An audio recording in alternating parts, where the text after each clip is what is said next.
Hey everyone, Sinix here, and well, the 6th year of Chroma Corps is officially in the books. The Chroma Corps Grand Prix, as it was themed, a kind of racing theme, and it went amazingly. The people to thank for that are, of course, the amazing artists who participated. Whether you won the whole thing or simply did a quick sketch during the entry phase, I appreciate it all, so really, thank you. This video will be a full recap of the entire event, as well as a tribute to all of those lovely participants. So join me as we look back at Chroma Corps 2025. First, a quick breakdown of the event. It all takes place on Discord, so we'll be using that as our archive to recap things. So be prepared for looking at a Discord screen for a long time. So everyone who wanted to join in the event had around a week to make a character design for a racer that would be their visual representation in this event. So this is kind of like your way to enter the event, is to make a character design. It doesn't have to be racing themed. A lot of people might have gone with a little bit of a racing theme for their characters, just to give it a little bit of the lore flair thrown in there. But it's not a requirement. You can kind of just make any kind of character as long as it's a good character design. You're still eligible just as much to be picked for the actual contest. We had a ton of entries this year. I think that's thanks to our previous year's winner, NAKA, because NAKA made a video about the event. So I think we had the largest number we've ever had, somewhere between 1,600 to 2,000 entries this year, which is a lot. Now, I'm looking currently at my entry standouts channel, which just kind of quickly collects a bunch of the ones that stand out to me for one reason or another. You know, maybe it's like an interesting design or an interesting layout or just something visually fun. There's so many reasons that anything could be in here, but there's just a lot of great entries. Now, obviously, 2,000 is a lot, almost an unmanageable amount to sort through, but I did my best to make sure that all of them were properly respected and looked through. We had a lot of new people this year. I think over 50% were brand new to Chroma Corps. But you'll also see a lot of familiar names in here as well. Such as a crafty jellyfish. So, you're going to see a little bit of everything. Obviously, some people are making very ambitious animations and things like that. For instance, Ghost Dog, who came back from last year, where they were a competitor, made a fun animation about the birth of a sentient raisin character. Anyway, in a final effort to elevate our creation, bring it beyond the bounds of being a dehydrated fruit snack that was admittedly largely unappealing to the masses. A raisin. We did something we shouldn't have.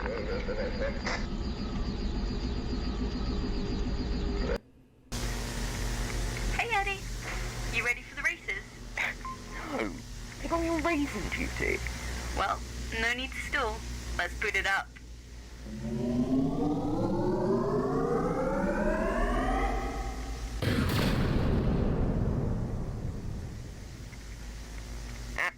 Well, there goes our funding. I'll let April know we're going through with the layoff. Hold on a second. That's not good.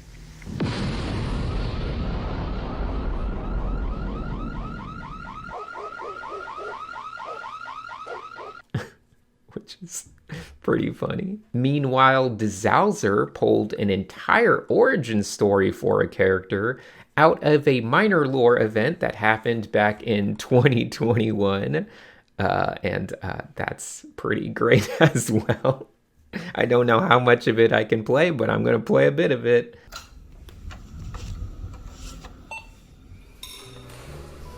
Back in the distant year of 2021, a great tragedy befell our beloved academy.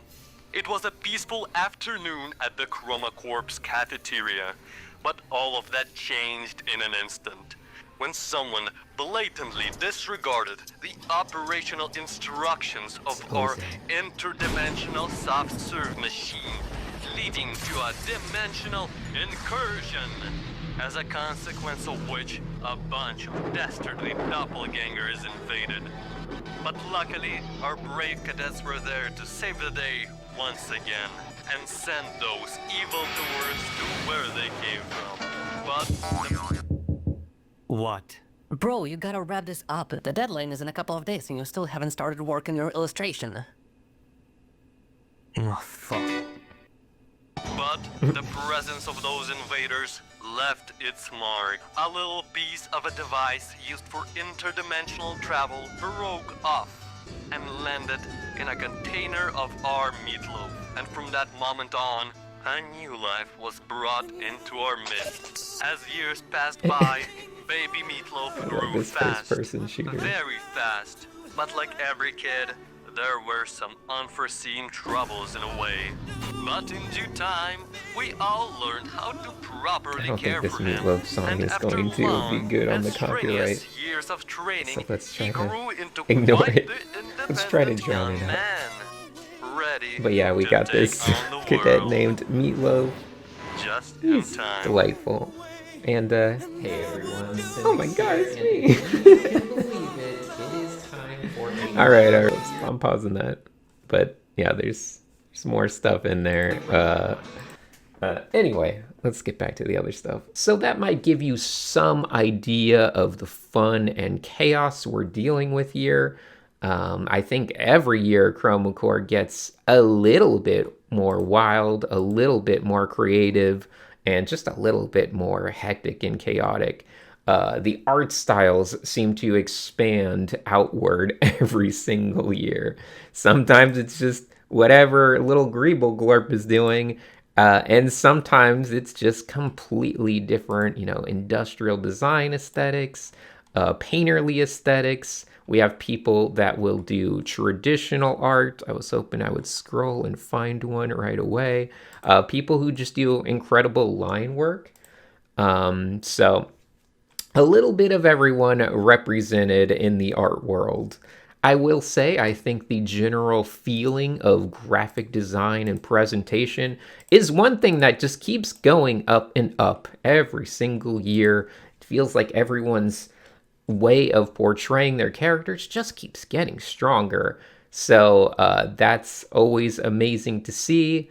And we'll have people that post a cadet without even wanting to compete, such as DB, who, strangely enough, did, I think, most of the actual assignments this year, but nonetheless not competing, despite the amazing entry.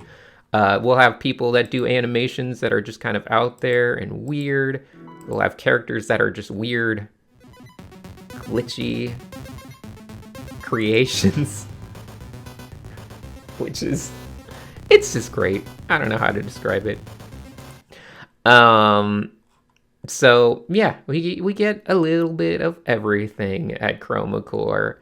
And I'm sorry, it's kind of irresistible to just keep scrolling once you start scrolling through this.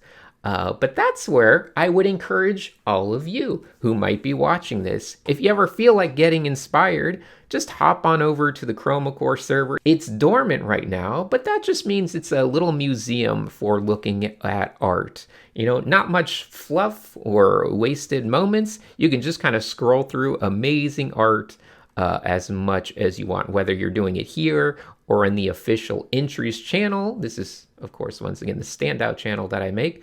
But it's just as, packed full of art to look at. So, enjoy that. Take advantage of it. Anytime your personal passion and inspiration levels are running a little bit low, there's nothing like digging around on the Chroma Corps server to really fill up that gas tank and, feel inspired and passionate once again. Let it be a way to deal with art block. We also had people that did 3D character entries. We have so much fun stuff to look at. I promise I will stop. Here's a sentient worm with a little helmet and racing. He's got car keys. So you know he's a racing worm. Mata, of course. So many great characters, so many memorable characters, and different styles as well. There's some traditional. We also had some pixel art going on in different places. Some very charming. This is just a sentient castle. Why not? Your character can be a castle. In Chroma Corps, your character can be anything.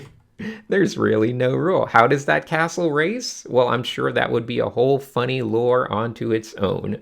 But oof, this one by Frenzy Fresh, just delightful. Very, very enjoyable stuff. So aside from all the cool and crazy artwork and fun, just aesthetic things going on, there's also a lot of humor, a lot of fun references to both the lore of Chroma Corps years past, as we showed, and also just a lot of entries poking fun of yours truly, such as this one, which I personally like a lot. Yeah, that's pretty much my face right there, my giant nose. And little things like this one by Fist Bump, which I guess I'll let speak for itself. Okay, so say hi to Sinix. That's not what I look like. I am not a mouse. You're gonna pick me for Chroma Corps this year, right, Sinix? With the teeth. Yes, I am. It's not what I sound like. But for the record, I did not pick them. I'm sorry, Fist Bump. It was a great entry. But anyway, let me digress. I don't want to spend all day staring at these. Of course, in order to have this event, we do need to have our giant contest to select a winner. So what do we do with all these entrants? Well, we're going to narrow it down. We're going to take this nearly 2,000 amount of artists, and we're going to pick the 46 that we like best. And when I say we, this year, I'm mostly talking about myself. So there's a lot of randomness, a lot of subjectivity, a lot of just the whims of any given day when it comes to judging each day and when it comes to selecting racers to compete. And there's no way around that, but honestly, I don't think there's any better way to do things. You could have a giant committee of selecting people. You could do a democratized version and turn it more into a popularity thing. I don't think it matters. At the end of the day, one person's, random subjective view is just as valuable as any other person's subjective view. It is art after all. And if you can affect one person greatly, then, I guess that's all we can really go by. But just note that, all of these artists probably could have been selected on any other day by any other random judge. But yeah, I selected a good chunk of the 46, but don't worry, I did also bring in some non-competing community members, such as previous winners, to help pick those 46 as well. So I don't want to waste too much time this year. I know it'll probably be a multi-hour long video. I'm going to keep it under 8 hours, I promise. But let's just get in there and go through the 46 artists that were selected for this Grand Prix.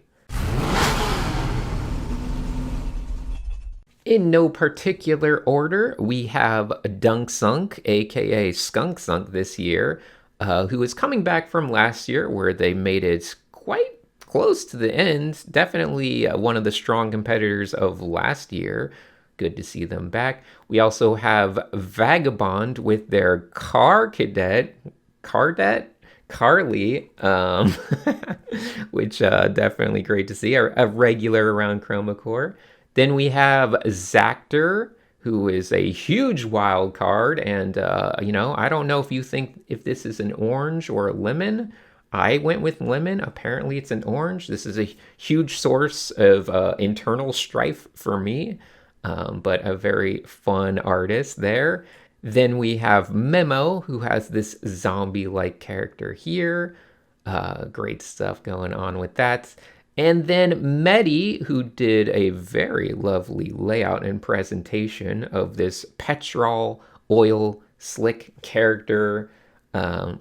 Honestly love that one. And then Bristletail returning also from last year, one of the strong competitors of last year.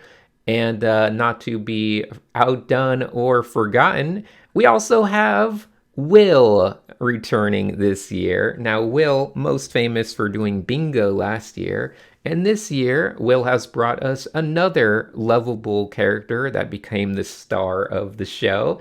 And that is Nibble. And he even made a little animation. What's that over there? Would you look at that?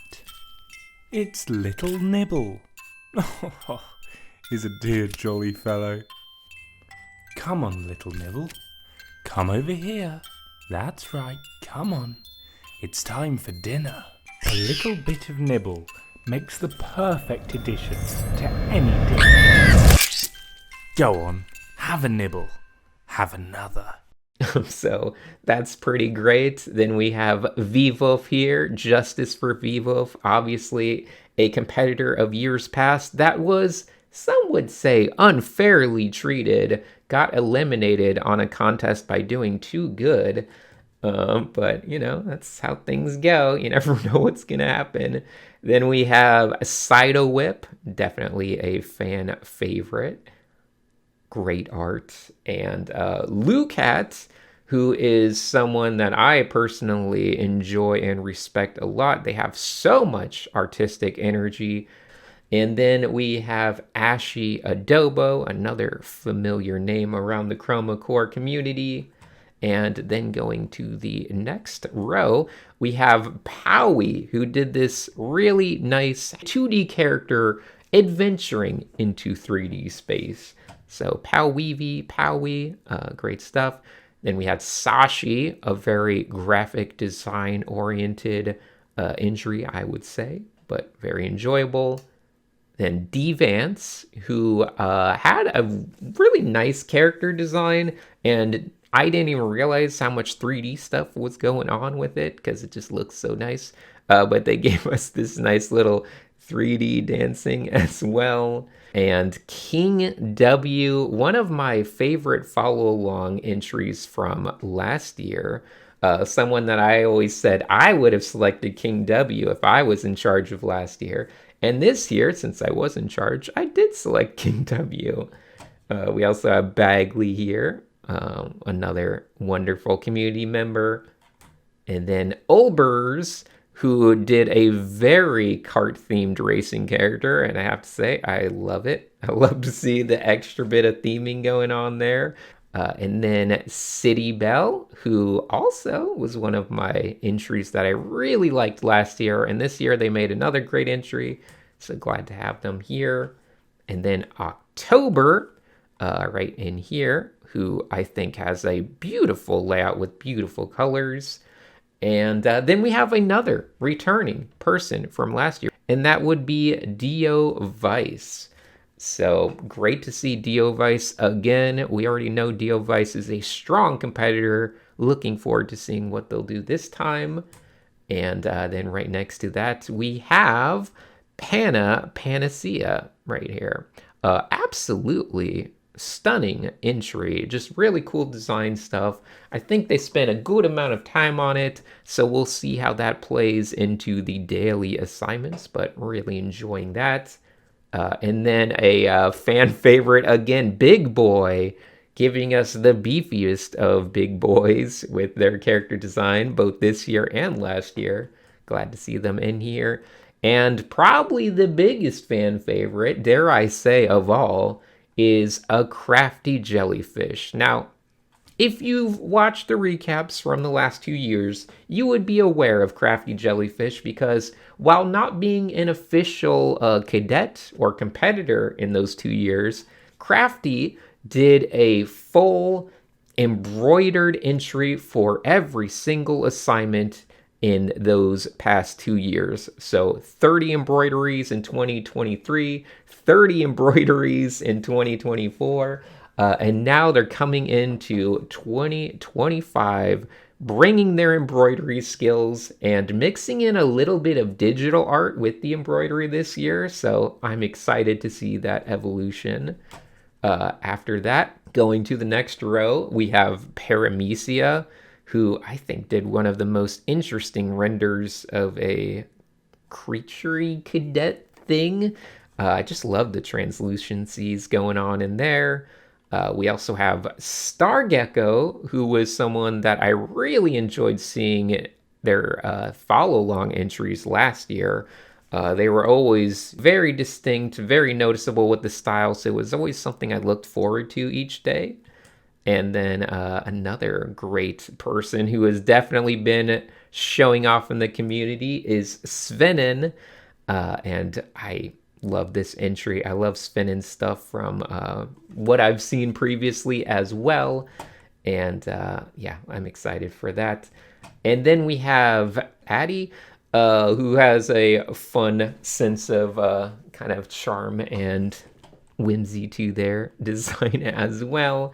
And then Yomi13, who also made a character that was instantly recognizable, instantly memorable, just a fun little guy that everyone enjoyed seeing. Little fire hydrant, gremlin-y eyeball guy. I don't even know how to describe it. But yeah, that's Yomi13. After that, we have Bibpoi, who gave us this Cthulhu-looking creature, cosmic horror with a little bit of charm and sass. I like that. I like their sense of industrial design. You can already tell this person has a strong industrial design skill set going on as well. Then after that, we have Midnight, who gave us a lovely character design. A good little bit of narrative lore building around the character as well. So I love to see that.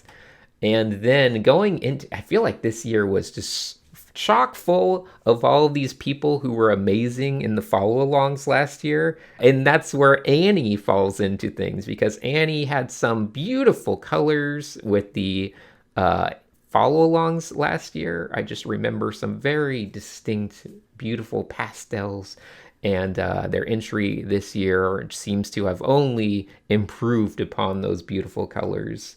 And then after that, we have Druid for Hire, who has been such a regular fixture in the community for us. And so it's really nice to see Druid for Hire make such a awesome cadet here, Senior Royale. And then we have Khalil, who is, I believe, a new person, but I should be a little wary of saying anything, because sometimes I mix that up, but I don't want to downplay. But amazing artist, looking very strong with the entry as well. And then Dat Fam, who is definitely a new person to Chroma Corps. I can say that one because I'm certain of it. And Dat Fam really has a strong sense of shape and design, and I loved this cadet entry. Just fun character design stuff. And then going back to people that are familiar to the community, Novahedron, who did some parts with the animation intro for last year's contest, as well as just being around the community in a very positive and fun way, and their art skills just seem to exponentially be growing. And speaking of art skills that don't stop growing, Catvoid is hiding down in this corner, doing some amazing work. They are definitely someone to be on the lookout for. And then after that, we have, a very familiar name from YouTube, Kuzalon, who has, I would say, one of the best up-and-coming YouTube channels on the platform. I really enjoy Kuzalon's YouTube art videos. They got good information, they're well made, and Kuzalon's a great person, but they just keep getting better, so that's always exciting. Then we got So Tofu, giving us, I would say, one of the best layouts and thematic presentations of character illustration this year. Really strong stuff there. And then we have like a couple here that almost feel like they're related to each other, even though they're not. Canonically, in my brain, I just associate them together. But that would be Gegum here with this amazing painting style. Really cool and stylish artist.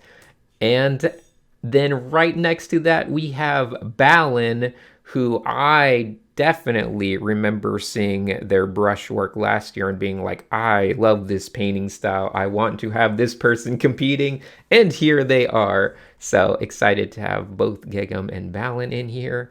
And then fan favorite, community favorite, someone that has definitely gone far in the past and has been very consequential on a lot of Chroma Corps events, and that would be Funky Pepe. Funky Pepe is absolutely stunning, does amazing animations, very stylish with the graffiti art, and just their flair for shapes. So I really like Funky Pepe, and it's great to see Funky Pepe back with the same Funky Pepe character that we've seen evolve year after year. And speaking of returning people, although always having a new character, is Spider Layer, someone that has competed in 5 of the 6 Chroma Corps. Yes, 5 out of 6. That is stunning to make it into that many. But every year they keep making a newer and weirder and stranger entry. And honestly, every year that they've been in the competition, they seem to keep surprising me with how much they grow with their art skills every single year. So well deserved to be in this year as well. And then we have Volland, who you might remember from last year, also going quite far, giving us some amazing moments last year. And now they're back stronger than ever. So excited about that. And then, of course, Chroma Corps couldn't be Chroma Corps without Sabi. So Sabi's in here, also in their 5th year doing Chroma Corps. And can't wait to see more from Sabi going forward. But yeah, Sabi is just amazing. Obviously one of the team leaders of last year's Cute vs. Grim, the leader of the Little Stars Club.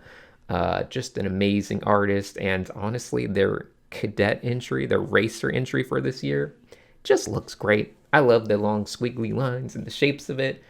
Really good stuff. And then after that, we have Halyon, who, I don't know, kind of blew me away with just the rendering style, the aesthetic taste going on with this character design. It's a weird character, and that aesthetic just is enough to pique my interest and make me want to see what they can do in this contest. And last but certainly not least is huge member of the community, Mr. Green, who has been a big part of helping people out, very active in the community, just an all-around great person and a ever expanding talent of art. So I've seen Mr. Green stuff continually get better and better year after year, and I've seen them help other people and be very generous with their time and knowledge. So very happy to see Mr. Green in here as well. So that is, of course, our 46 racers filling out our starting grid for this Grand Prix. It's certainly a lot of artists, the most we've ever had, and probably the most we ever will have, because it gets pretty difficult to manage this many. But I would also like to give a quick special shout out to Chipnix, who made this lineup of all of the different racers that got selected.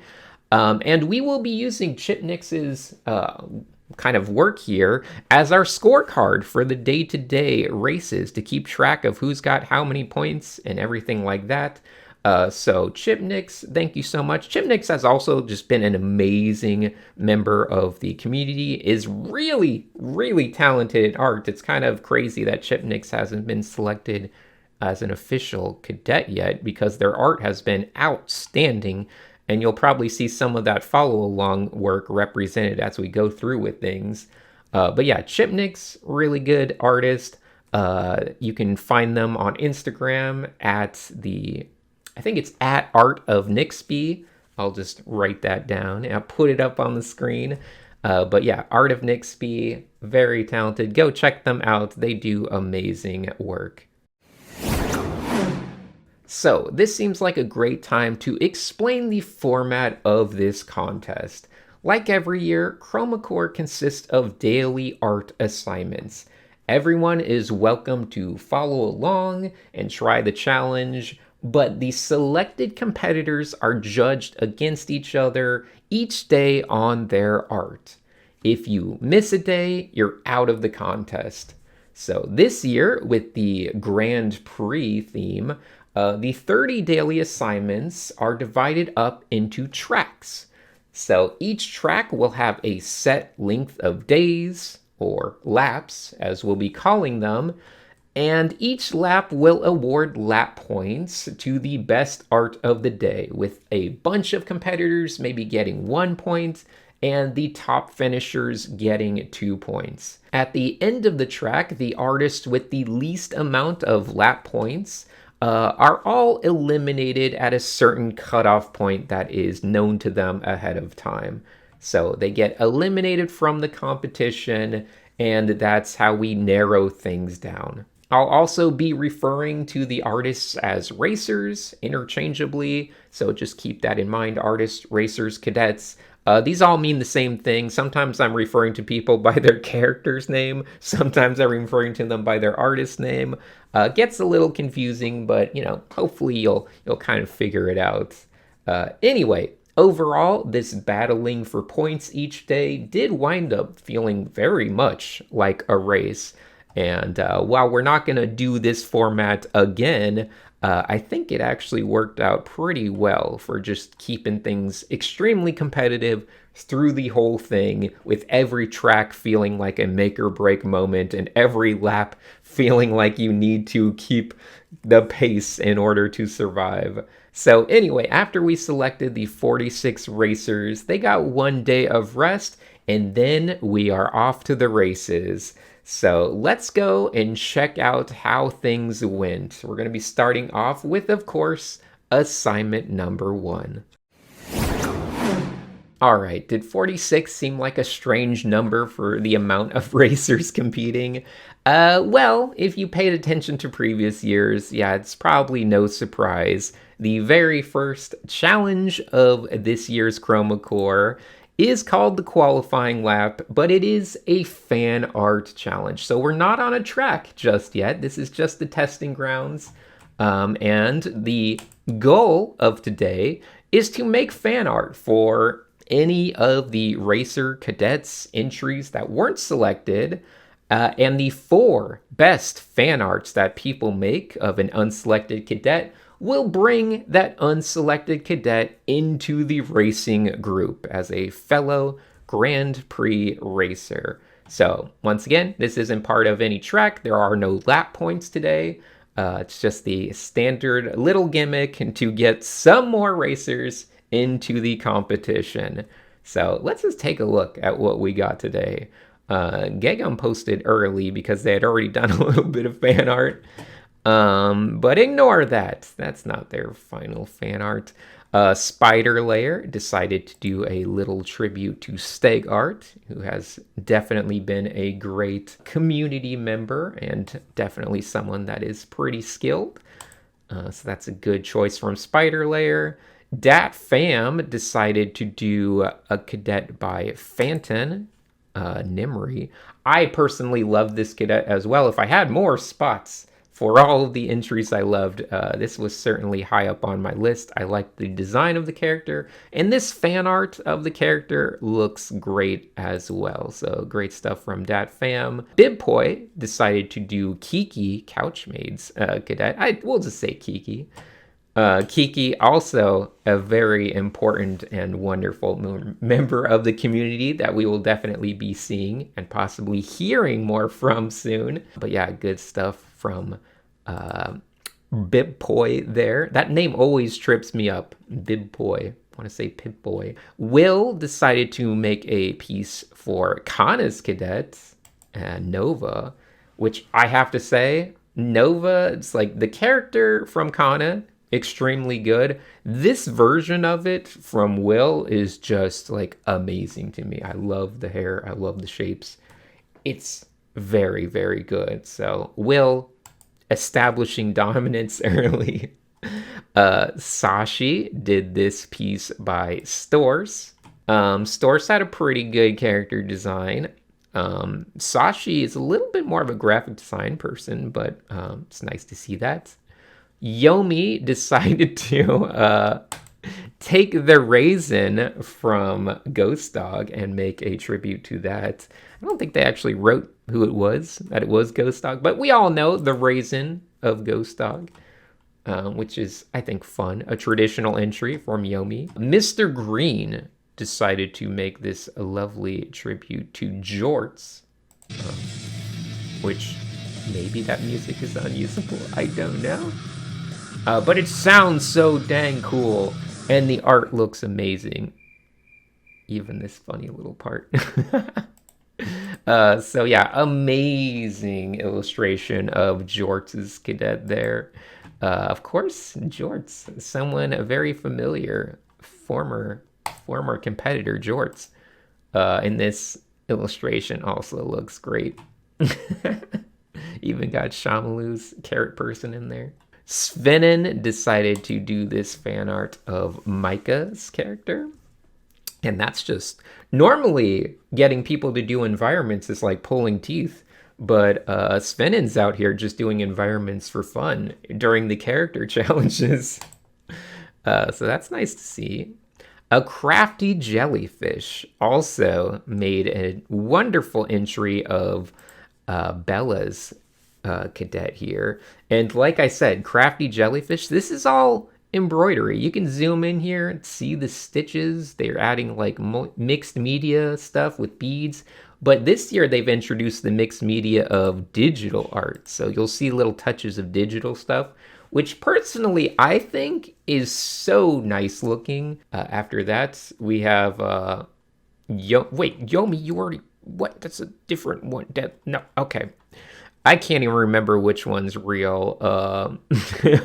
But anyway, Yomi also had this entry, a traditional entry of Humab's cadet fan art. Cat Void had this version of Matt's cadet.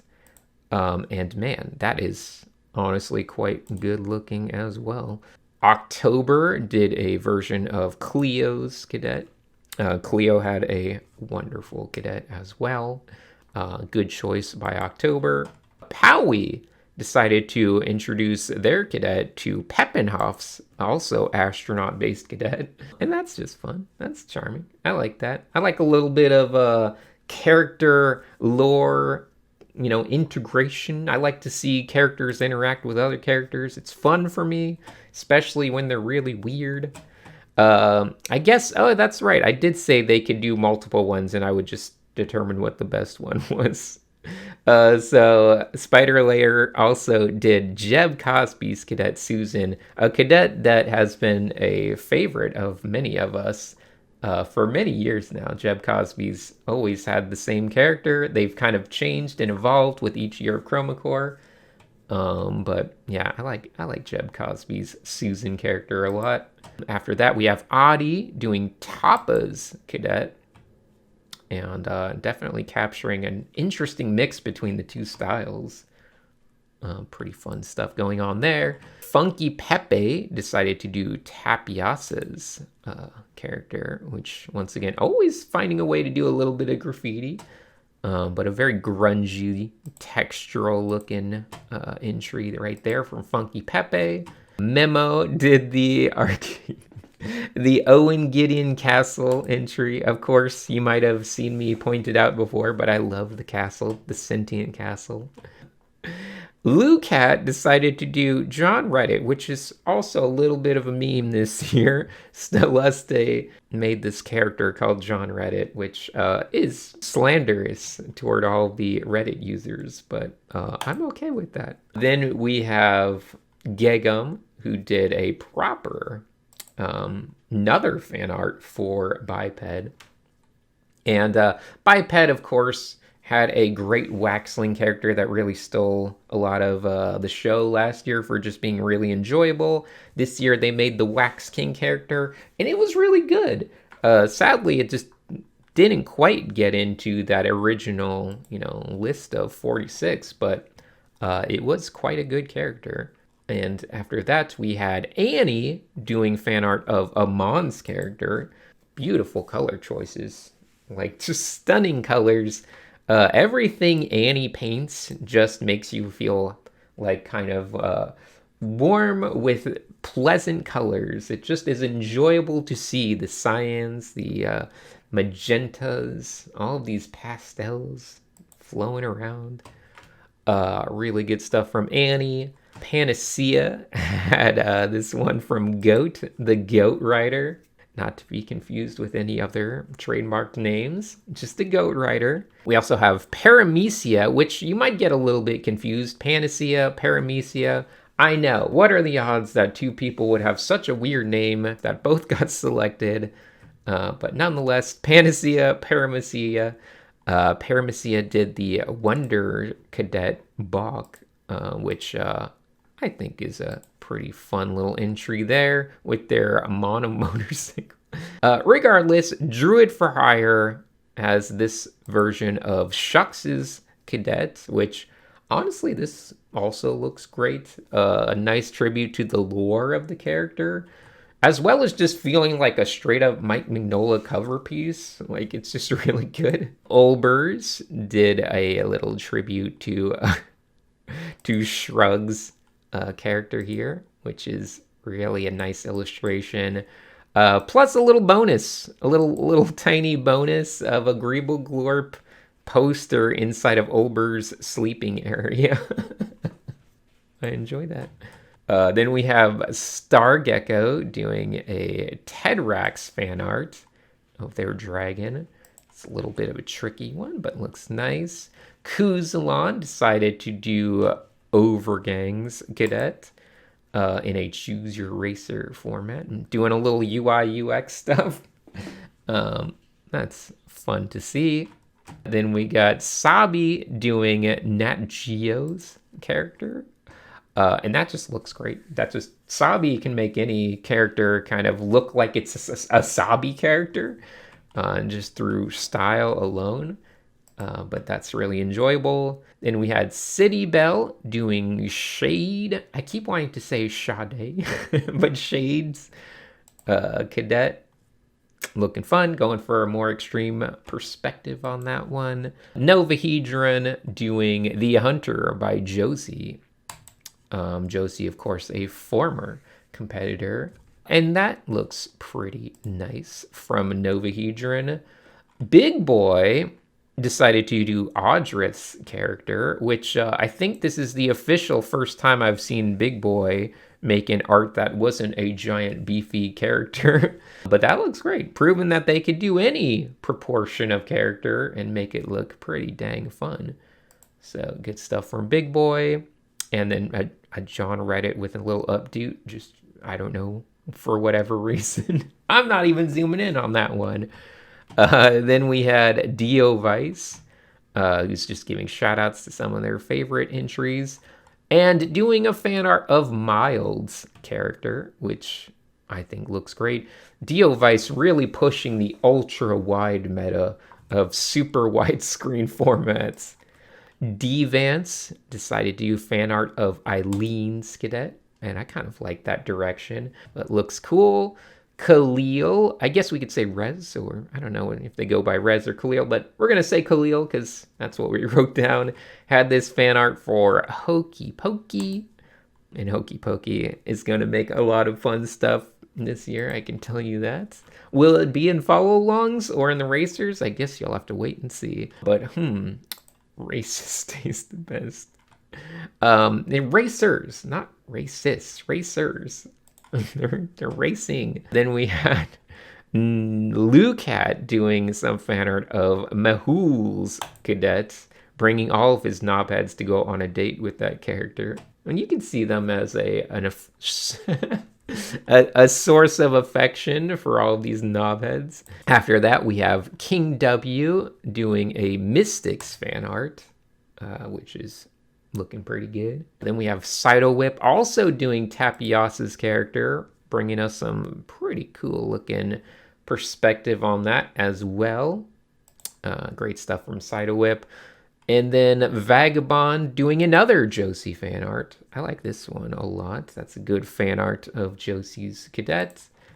And based on that Amano cover. Obviously, Josie, big Amano fan. It's always nice to mix in a little Amano when you're doing a tribute to Josie. Bristletail decided to make a webtoon, which I kind of forgot I would have to go through. I was not prepared for.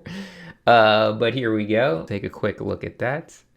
So we have these little moth, I would say, falling into a spider web with this character creeping around. A lovely character, I will say.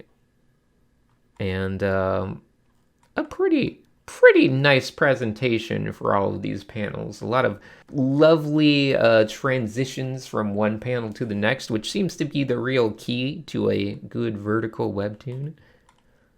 And here you see them in all of their glory. After that, we have Halion doing a little fan art of Croxy. Once again, Croxy has a great cadet and does a lot of amazing art, so that's a good choice.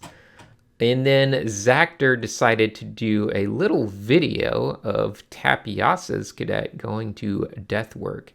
And for some of these, I'm just going to play the video up over everything because otherwise the resolution's low and crappy. But yeah, that looks amazing.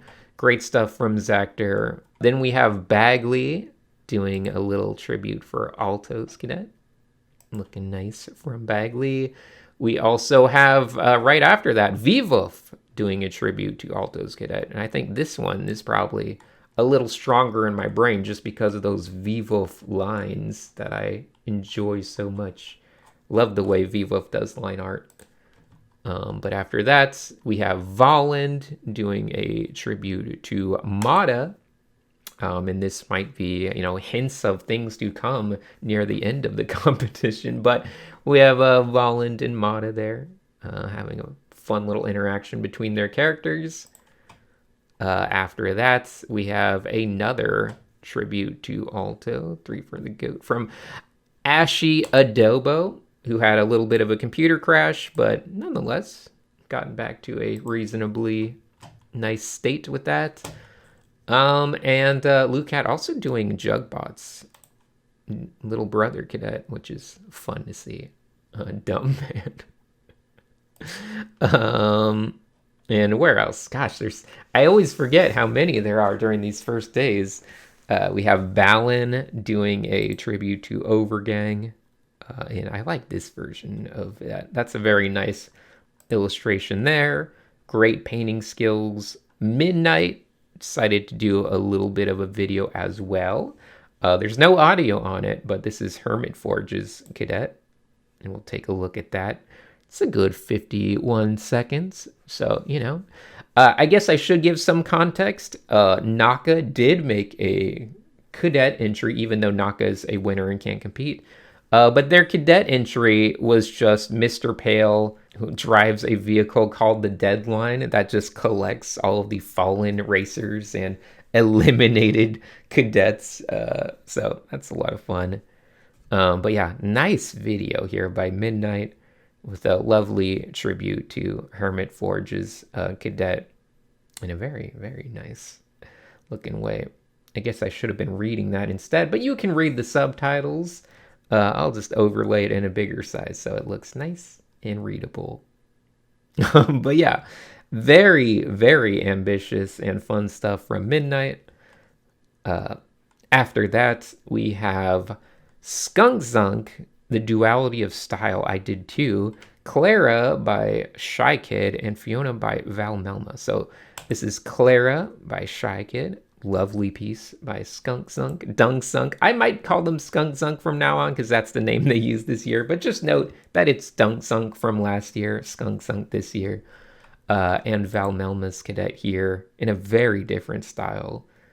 So Dunk Zunk, Skunk Zunk already flexing on their ability to do a lot of different stylistic choices. Then we have So Tofu doing Dezalzer, who you might remember from earlier in this video. And that's a fun little version of Meatloaf going on there. And Medi doing a little bit of Quime. And Quime is the character from Cyanide. Absolutely great character, lovely presentation that Cyanide had on the character, and really fun fan art here from Medi. So, after looking through all of those entries, I decided to pick the winners being Will, who you might remember did that fan art of Kana's cadet, Mr. Green, who did that amazing little animation and fan art of Jorts, Lucat, who did the fan art of Mahul, and a crafty jellyfish who did the fan art of Bella. So, we can kind of, usually it would be easier to just scroll up and point them all out, but on a day like today, it gets a little trickier to go through all of them. But of course, that was a crafty jellyfish, bringing Bella into the competition. We, of course, had Mr. Green bringing Jorts in there. And, oops, I passed right by it. Will bringing Kana into the competition. So, I would give a little shout out to the 4 racers we added. Although Lucat forgot to notice that on Mahul's original entry, it said, "Can't compete, please do not pick." So we had a little bit of chaos on after this first little day, because we had to have a replacement for that. So the person who had a lot of fan art entries and probably next in line, in my eyes, was going to be Alto. So Alto also had really strong fan art. So this will actually be our full character scoreboard for the year. All of the racers are here, including Aris or Bella. It will be changed to Bella. At first they were going by Aris, but Bella. And you can see their original entry they made right now, which was quite nice. Definitely a fan favorite for their interesting design of this character. Then, of course, we have Jorts. Once again, fan favorite, very bright and poppy, fun character going on there. Then Kana, who also made some amazing stuff and has been a regular in the community for a few years now, at least. And, of course, Alto, another familiar name to us all, and a wonderful Chroma Corps community member. So that will actually make up our 50 racers that will all be competing in the Grand Prix. But wait, I almost forgot. We're also going to be taking a look at the standouts from the follow-alongs for each of these assignments. So let's go jump over there real fast before we wrap up on day number 1. Now, normally this would just be a top 10, but because it's the first day and we had so many great entries, we got a little bit more than a top 10. So Sir Shogun did just a group fan art with a bunch of different cadets. Looks amazing. We also had Shucks doing a bunch of different cadets, as well as Paul, fan favorite design from last year. So those are quite good. There's so many characters in here. It's really fun to look at all the interactions. We also had Alto drawing a handful of cadets here. And obviously Alto wound up getting picked. So nice little stuff there. We have Noctis drawing a bunch of cadets in a little magazine cover. Also wondering who the 4 more racers will be. Very nice looking. I honestly think that looks great as a magazine cover. And then the individual fan arts, more familiar. We have Nico drawing Funky's cadet. Very cool, very stylish. We had Pieces drawing Novahedron's cadet. And for the record, if you were just a follow-along, obviously you can draw any person, even the people that have been selected. You're just making fan art. So the rules for follow-alongs are sometimes just slightly different than what the actual competitors are doing, just because certain things wouldn't make sense. But yeah, great stuff from Pieces. Wolfo did an amazing full-color animation right there, which is great, of Fake Arts cadets. Alien Chocolate drew that glitchy Versa cadet that you might have remembered from earlier. Honestly, a great illustration there. Lost Stranger drew Gex's cadet. Just so many good illustrations. People really went all out on this first day. And then Versa, who was just drawn, is also drawing someone else's cadet, Rixo's cadet. So that's cool to see. Kanzite drawing Chocola's cadet. This is pixel art, but like a very stylish, more large scale version of pixel art than we might be used to, but looks absolutely great. We also have Spooky, familiar name from the follow-alongs last year, drawing Biped's cadet, and honestly that also is amazing. This is Spooky's character holding the little wax king candle there. Really good hand drawing as well, which I appreciate. Mewpet was drawing Ayush's cadet. Looks great. We got Ringarune, former competitor, drawing Annie's cadet, one of the selected racers. And Nikiti-san also deciding to draw Novahedron's cadet. Nikiti-san, of course, our first Chroma Corps winner back in 2020, along with Weow. Lovely piece there by Nikiti-san. Always nice to see Nikiti. Still an active person in the community all of these years later, and you love to see it. So that's a nice one. NAKA decided to draw Druid for Hires and Catvoid's cadet. And the reason for these choices is because these are the two cadets that NAKA chose in the selection process. So Druid for Hire and Catvoid, these were picked by NAKA, so a little bit of fan art there. Gotta feel good to get fan art from NAKA. Just saying, look at those lovely lines and drawing. Love it. So we got a little bit of that and some bonus Akira slides, because why not? Who doesn't love a good Akira slide? We have Fonzu doing a yellowish clouds cadet and doing a nice little Akira slide there. We also have Ditsuke drawing Jortz's cadet in a lovely Akira slide. And we even had a ton of traditional arts on this first day. So Booty Slayer doing a little bit of Josie's cadet, honestly looking great. We had Mary making some traditional crafty jellyfish fan art, also wonderful. Sam Hart drawing Will's cadet Nibble, traditional single page comic, I like it. And then Pucko drawing Wonder's cadet, and that's honestly some lovely line work and ink work. And there's even not only traditional, but mixed media as well. So T-Ted this year decided to go all in on paper cutting and paper craft stuff. So T-Ted did this paper craft of Spooky's cadet. And yeah, this is all actual cutout paper, little strings hanging stuff and everything. It's all real. This is a real photo of real cutouts. And honestly, it looks great.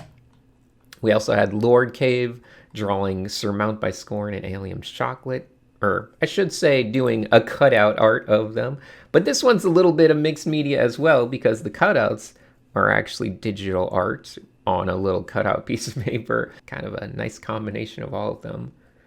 Looks great. Finally, we have Goat doing a sculpture of Sotofu and Nibble right there. Really great stuff from the follow-alongs on this first day. And honestly, spoilers, every single day is going to be pretty darn amazing when it comes to the top 10s from the follow-alongs. But we'll see those as they come up each day. So let's go ahead and move on to day number 2, our first lap on our first track. All right, there's a couple important things to know as we get started on this first track. And that is that each first lap on a new track will be the environment of the track. So this first track is going to be Yggdralius. That is the name of the track, the location of the track, and that is the prompt for the first lap on this track. So environments. It's worth noting that this track will be 4 laps, which is quite short. I think it's the shortest track of the year.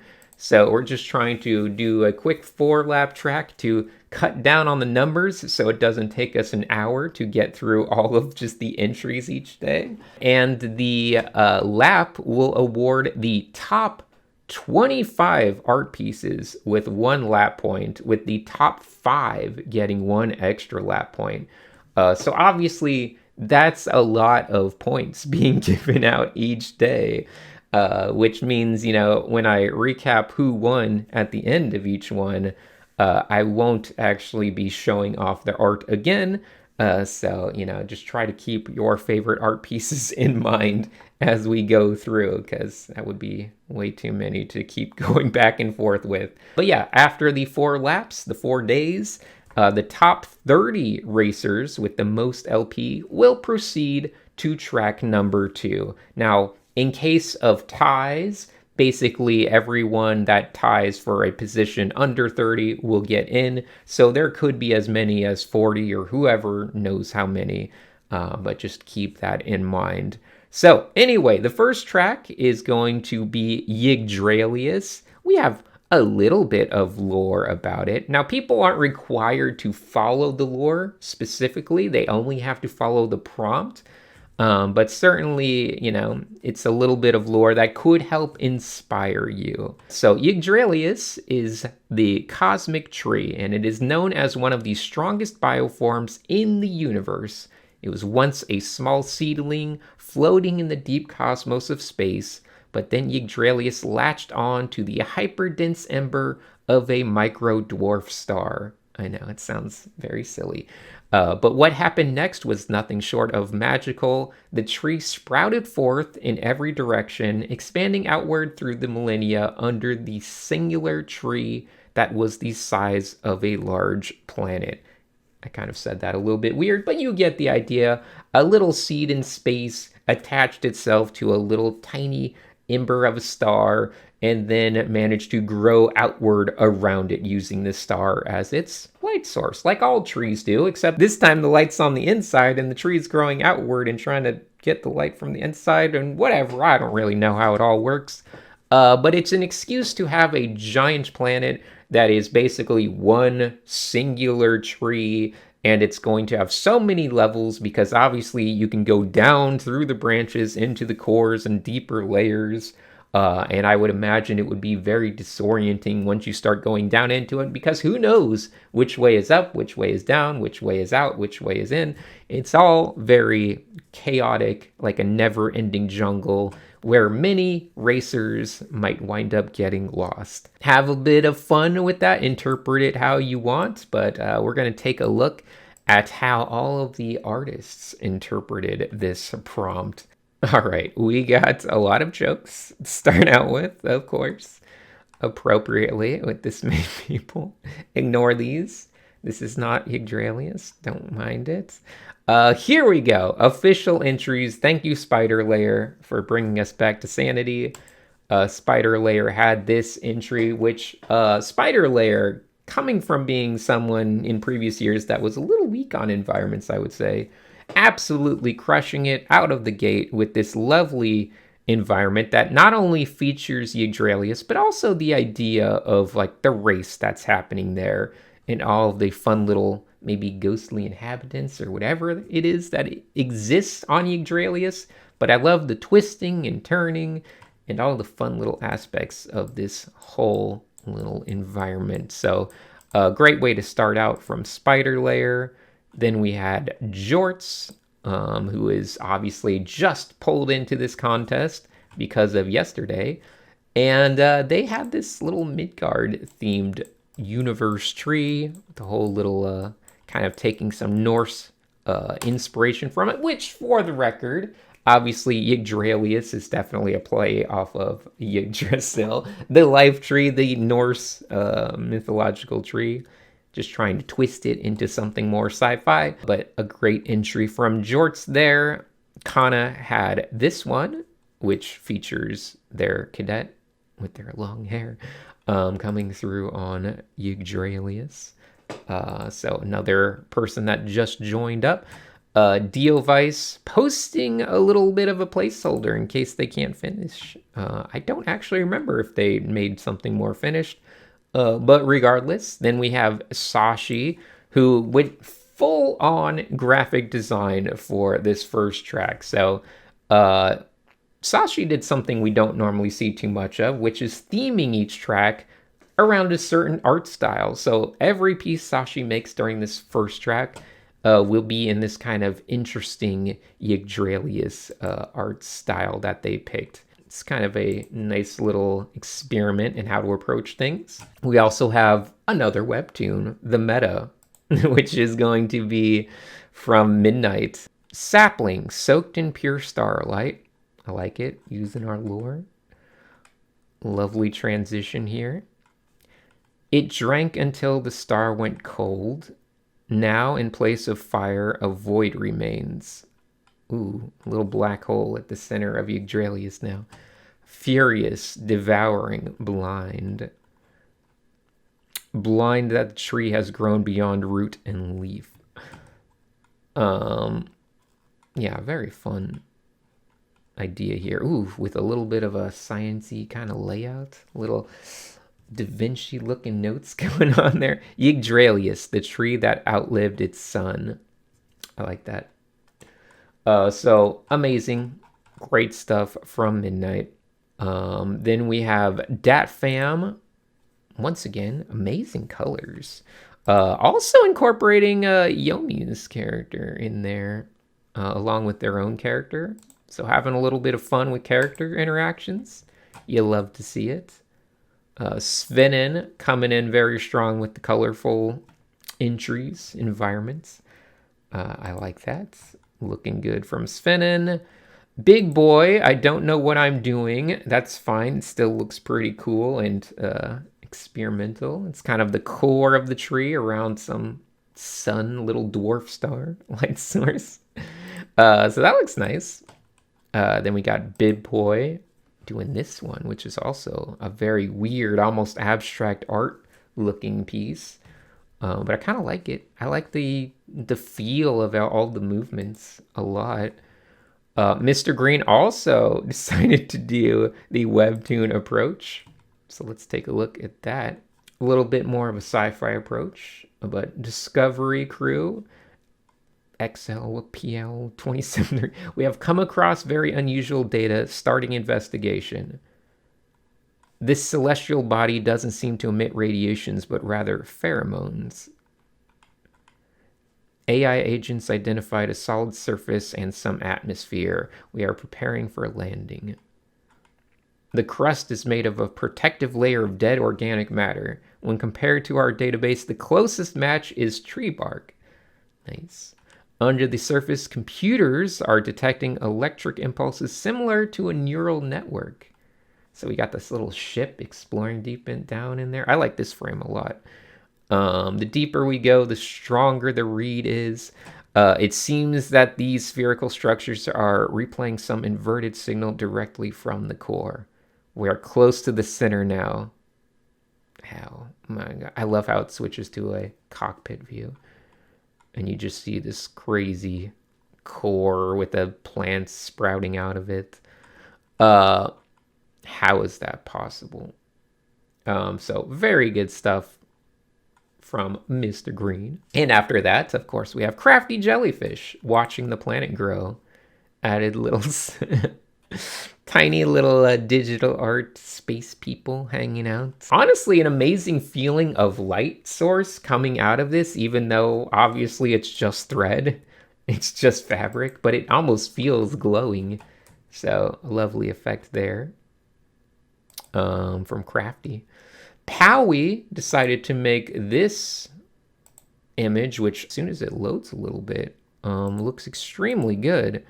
The brushwork and everything, once again, it almost gets into an abstract, minimalist land, but with their cadet just floating there in the center, I find it very enjoyable aesthetically and just emotionally. It feels nice to me.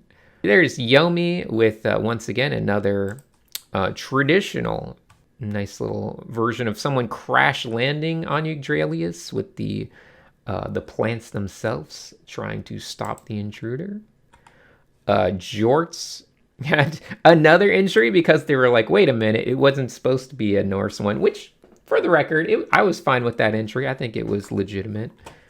But they have another entry regardless. So they did 2 pieces of art today. Bella, our other new racer here, did this one, which features a couple cadets from Annie and Double. But pretty nice looking. Lovely stuff there from Bella. Bristletail had this racetrack themed one going, swirling around that core of the planet. I like that. Reminds me of a little bit of F-Zero, a little bit of Wipeout. Just really speedy racing games with fun soundtracks. Alto had this one here, which I think also looks really nice. Great colors, great values on that. And Will decided to make a whole little animation of Nibbles. So yeah, just a lovely animation of all of this weirdness going on. I thought there was a different ending to it, but I might just be losing my mind. I think that was from the time lapse. Anyway, we have Adi, who did a little bit of a video game theme for this one. Some interesting color choices as well. Pretty enjoyable. Lucat decided to just bombard us with paintings, but to put it all together, Lucat decided to make a little video version of it. So let's take a look at that. Hey guys, this is your daily dose of Chroma Corps. Today, this guy just is finding and exploring It's a Tiny jungle. Sinix. But the jungle is actually a planet. Tiny As you get Sinix closer exploring to the core, jungle. things get weirder. The jungle is a tree that surrounds a dwarf star. Wow. Look at that. He's sliding down the tree. I feel like I'm being mocked relentlessly. Whoa, this is so weird. Where is he? Oh, there he is. He's still sliding down the tree. Whoa, he's falling. I wonder how far he'll go. Wow, that looks like a pretty far fall. I wonder where he'll land. Maybe at the heart of the tree. Whoa, he landed. Whoa. I can't believe this. Well, it looks like he found the heart or core of the planet. Later. All right, that's what you can kind of expect from Lucat, for the record. A lot of creative energy, which I like. So great stuff from Lucat. October, bringing in the crazy color palette. I love it. With a nice little illustration there. And then we got Big Boy. I don't know what changed exactly, but I think they added a little bit more to it. Panacea doing this one with a lot of asteroids being trapped in the chaos of it all. The branches. And Sabi, that's just your meal. Oh, the French fries do look pretty good. Diovice has this, once again, ultra wide aspect ratio, but lovely little interpretation of the prompt. Then we got Gegum, Singularity Bark, looking good. Sound like a little black hole in there. City Bell decided to do this one with a environment being seen through a little observation deck, which is kind of fun, nice to see. Paramecia doing some traditional stuff, which gets pretty interesting. Once again, we're dealing with a lot of like microbiology stuff in here, but I like that. Annie, of course, bringing all the fun colors that they paint with into an environment, which I don't think I've seen too much of, but that's certainly aesthetically still very pleasant and pleasing. Novahedron has this one with a little sprout in the center. Very fun looking. Sabi, a little darker, a little bit more of a subdued palette from Sabi, but nonetheless, we can see a little bit of a planet being overtaken by this giant tree. And Ulbers decided to also go the racing route and draw a little track. And honestly, This is so charming. We got Sabi hiding in the back of Ober's little race cart here. We got a Nibble hanging onto the back of this one. We got Bidpoi's little thing with a bunch of knob heads around it. We also have some little power-ups going on. You know, you can collect the power-ups. Get some kind of thing like that. We got little Carly from Vagabond and Dat-Fam's over there. And the big old portal. Yeah, I like that. Just a very fun piece from Olbers. King W had this one, which also goes the racing route. And once again, super crazy, twisting racetrack all around this little dwarf star. And that looks quite nice. Then we had Vwolf giving us, once again, amazing line work. Pretty nice environment, adding a little bit of text to the bottom to give it some narrative edge. It's my turn to fight now. Stargecko, of course, with their distinctive style. Looking very nice here as well. And then Druid for Hire. Almost psychedelic looking. I feel like this could be a velvet poster. Needs some glow-in-the-dark UV light effects. But great job from Druid. Bagley. This environment looking pretty nice. Funky Pepe decided to go for a academic 5th grade science textbook. First of all, there's multiple layers to this because they made a page that looks like a page from one of your childhood science books. And it's got so much fun idea stuff on it. It's also got scribbles of naughty things from naughty kids. Writing on here. But then to add a little bit of extra 5th grade flair to things, this page that looks like a crappy photocopy of it is just perfect. The type of crappy photocopy you might get to take home from school in a little packet. I just love all of the aspects of this presentation. Also, in this art piece, you might not notice right away, but it features a little bit of graffiti art. It says Yggdralius in there, and in order to point that out, there you go. A little bit of that. Fun stuff from Volunteer. Why did I say Volunteer? Oh, it's because it features Volunteer. Cytowhip having some great stuff as well. Kuzalon making this almost sequential little environment where it features the outer areas, the more inner areas, and the core of Yggdralius, which is very fun. And looks great. Love the color palettes. Vagabond had this one, which also features some fun little racing themes. Tiny Nix tires. Everyone get your Tiny Nix tires. Official sponsor of the Grand Prix. Fun little racing themed little stuff going on here. Little Polaroids. I like that. That looks nice. Voland, here we go, decided to do this one, which I believe there's a animated version of, but nonetheless, lovely looking race cars flying into the core of this thing. Some nice flowers. Beautiful values. So Tofu had this one with these ghostly, I would say, sea turtles floating around. Halion could not lock in, but nonetheless, I'm enjoying the Smiling Friends reference in here, as well as a Greeble Glorp. And I guess Greeble Glorp might as well be a smiling friend. We also have Nibbles hiding in the trees. Zactor did something which is hard to explain in this video format, but if you have a chance, I strongly, and I say this strongly, recommend going onto the Chroma Corps server and viewing this through your phone, because this is a panoramic viewer where you can look through a 3D painted environment photosphere thing, whatever it's called. And it looks so good when you hold it on your phone, because then it gets to use the gyroscope to, you know, let you just kind of look around freely as if you were in this space. It's very immersive. It's kind of taking things to a whole different meta, the photosphere meta, which I didn't know would be a thing. But that is extremely cool. Zactor, once again, a wild card. Never know what to expect. And then we have Balin doing some lovely painting there. A little bit of industrial stuff thrown in. And D-Vance, she's lost. Just has their cadet hanging out in the middle of Yggdralius somewhere.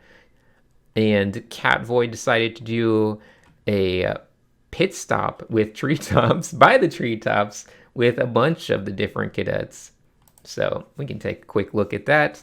Spot all of your favorites. Spot all of these various Easter eggs of random characters. That's very fun. I like that. Memo, it's Rain and Sap. More fun character stuff. I like it. And Khalil with this entry right here. Looking nice. Skunk Sunk last minute refinements. Lovely, lovely colors there. Ashy Adobo. We could put a parking lot here right at the core. I'm enjoying that. And Medi doing a nice little racetrack with some sponsored stickers and theming mixed in. Very cool. And here's Valen's little animation. Sure, we'll make it full screen. Why not? You can get some parallaxing in the background now. Ooh, enjoy the parallax. Yeah, looks nice. Looks nice. You can see a couple little characters hanging out over here. So, now that we've, I believe, looked at all of the art, I won't, kind of belabor all of the details of everything, but I will say that the top 5 that got 2 points each is going to Zactor, Midnight, Powie, a crafty jellyfish, and Voland. I believe all of the ones just got put onto here, so we can check out a quick update to the scoreboard, and it might be a little bit hard to read. We'll kind of just be updating this at the end of each lap, so at least until we get a little bit more manageable with the amount of racers. But for now, you can just kind of keep track on who did what right here. So good stuff from all of our racers on this first environment day. So I guess we should move on. But hold on a minute, from the future, I forgot to add my follow along standouts for assignment number 2. So let's quickly go and look at those because those are quite nice as well. We have a whole sequence of images from Chipnix. Of course, you remember Chipnix, the one who made our scorecards. These are absolutely lovely. A whole sequential series of paintings with their cadet finding this kind of interesting core here on the planet. Yggdralius lugging it around, kind of showing us different aspects of the environment, getting it stuck in random spots. And yeah, ultimately just still moving around. So really great stuff from Chipnix. Once again, very talented artist. After that, in our top 10, we have Directograph. Some lovely uses of color and light here. I really like how it's very confusing almost what direction we're looking at. Is this down? Is this up? Is this straight ahead? And there's so many things twisting and turning and people in different directions. These people are upside down. This person's right side up. It looks like we're looking at the tops of certain ships. So a really nice piece there. We also had Capri Woven, who gave us this one, which honestly, I just love the line work, the little bits of sketchy detail thrown in everywhere. Just very enjoyable to look at. Mew Pet has this absolutely lovely color palette with their cadet chilling out on Yggdralius. But man, these colors, these pinks, these purples, it's like a sunset on the core of a planet. I don't even know how to describe it, but it's very enjoyable. Dylan gave us this piece with a little bit of Nibble fan art thrown in. I'm yummy in your tummy. This little guy. And once again, just a great feeling of dimensional confusion as we're going up and down and all around, and the roots and tree structures of this planet. Frost also has a pretty great image here. Lovely color palette. Gives us a little bit of that almost Mary Blair art style. It's very like pastel, chalky looking shapes. Really enjoying that.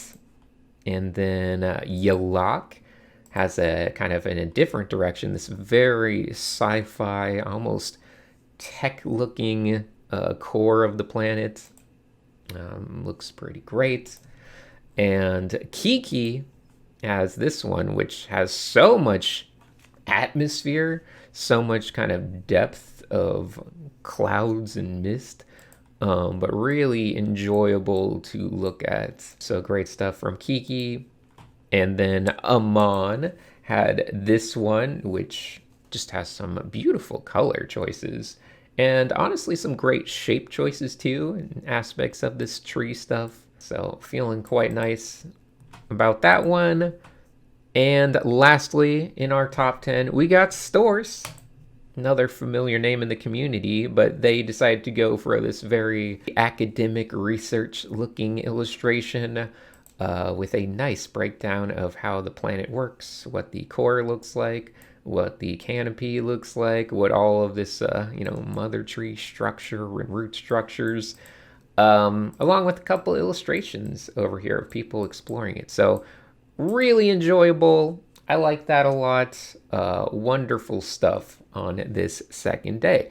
So that's it for the follow along standouts, my top 10. Let's go back and see what's going on with day number 3, lap number 2 on Yggdralius. All right, for assignment number 3, this is going to be the second lap on Yggdralius. And we have not only our first creature design assignment, but also our first guest prompt. So coming to us from Sean Sketches, who you might know from Twitch, from around the illustration world, maybe follow them on Instagram. An amazing artist, and they gave us the prompt, the creature prompt, of a Mooshfrog, which is a half mushroom, half frog creature, part mushroom, part frog. So maybe something you might find around Yggdralius. So let's go. We got all of our silly nonsense to start things off with, as always. Eventually, surely, we will see some art. All right, where does it end? More jokes, possibly? Let's see. Somewhere we're going to have a real entry. Here we go. Svenen starting us off. So, yeah, a lovely, more frog. Well, I would say, actually, never mind. More mushroom than frog. Kind of looks frog-like, but a pretty mushroom-based creature. So that's nice. Once again, I'll try to go through these pretty fast. I don't think this is a proper entry, but maybe. Paramecia, looking fun right there. Kana had this one. Lovely presentation. Love all the little scientific ideas going on. We got, so Tofu, safety post. There's a lot of safety posts this year because of people not knowing if they'll have power or their computer will work or anything when the deadline comes up. So we got a bit of that going on. Bella has this one, though, a little Souls-like inspiration. Whoa, honestly, just Dark Souls inspiration. But I like that. The Herald of Decay, Mooshfrog. We also have Bibpoi here. Amazing textures, honestly. Love the rendering style going on. Very nice line work. We have Mr. Green doing this one, which I love how it can kind of squash themselves together into a nice little array, looking like a proper tree mushroom. Good creature design, good, use of shape flow and shape dynamics. Gets a little crocodilian, maybe alligator-like as we get into the face and eyes, but overall looking quite nice. Dad Fam has a nice little assortment here with a nibble for height reference. Jorts looking fun. What's in here? Oh no, a Mooshfrog soup. But yeah, just a lot of cool entries there. And Lucat, of course, looking psychedelic and trippy, and I guess that's appropriate. We got mushrooms, frogs, 2 things ever linked to psychedelic stuff. I think that's an appropriate direction. Will giving us this one. Love the little taped, I don't know, I guess those are limbs to the page. I'm always a big fan of the fake traditional presentation. We got a drawn pencil with sketches that looked very much like paper sketches. Maybe they even are. And then we got little shavings. So who knows where the lies start and stop on this one?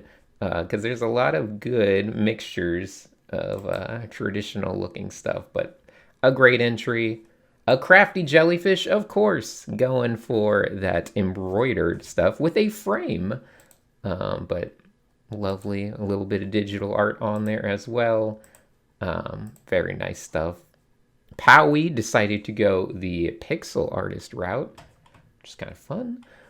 Midnight has this one, which is a nice wide presentation, really bringing it back to Yggdralius, theming it just like their environment piece. I'm enjoying that. A little bit of traditional in there as well. We have Halion doing this one. Pretty good. Star Gecko. Nice piece there. I don't know what to say in like 2 sentences or 1 sentence to really say anything of value, so I guess I'll kind of just go through them. Big Boy has this one. Great. Adi. Lovely colors, honestly.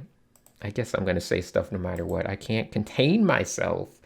Olbers bringing back their racing guy, which is nice. I like the continuity building up in Olbers pieces, keeping it in the race lore, but some nice creature design going on in there.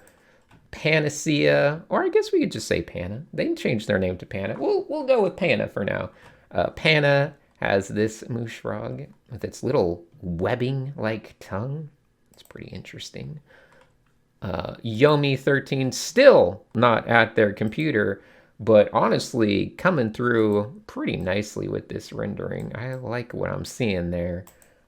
So good stuff from Yomi13. Sabi had this one, which I think is adorable. I like it. Like his little belly. Annie has a rare time you'll ever see Annie use reds, especially like these particular shades of red. It's probably the least pastel color I've ever seen Annie use, but that looks nice. And Vivov showing off that wonderful line work again, and also a little bit of continuity building in there as well. So nice stuff. Bristletail, oof, some lovely rendering. Like all the little wavy graphic effects too of all these spores and clouds coming out. They even mixed in a little liquor bottle, a little Mooshfrog liquor. So bonus points for that. Alto had a little entry in a, I don't know, bestiary? What game is this from? It's kind of looking Dark Souls-like, but then I don't remember. Did they have this? Maybe. It's hard to know. But anyway, here's the full color version. Looking good. We have October doing a translucent water type frog. I would say a little hard to read the mushroom part, but a really nice creature design nonetheless. Diovice, still going extra wide format. Ballerina mushroom frog. I like this little illustration on the right. So lovely presentation.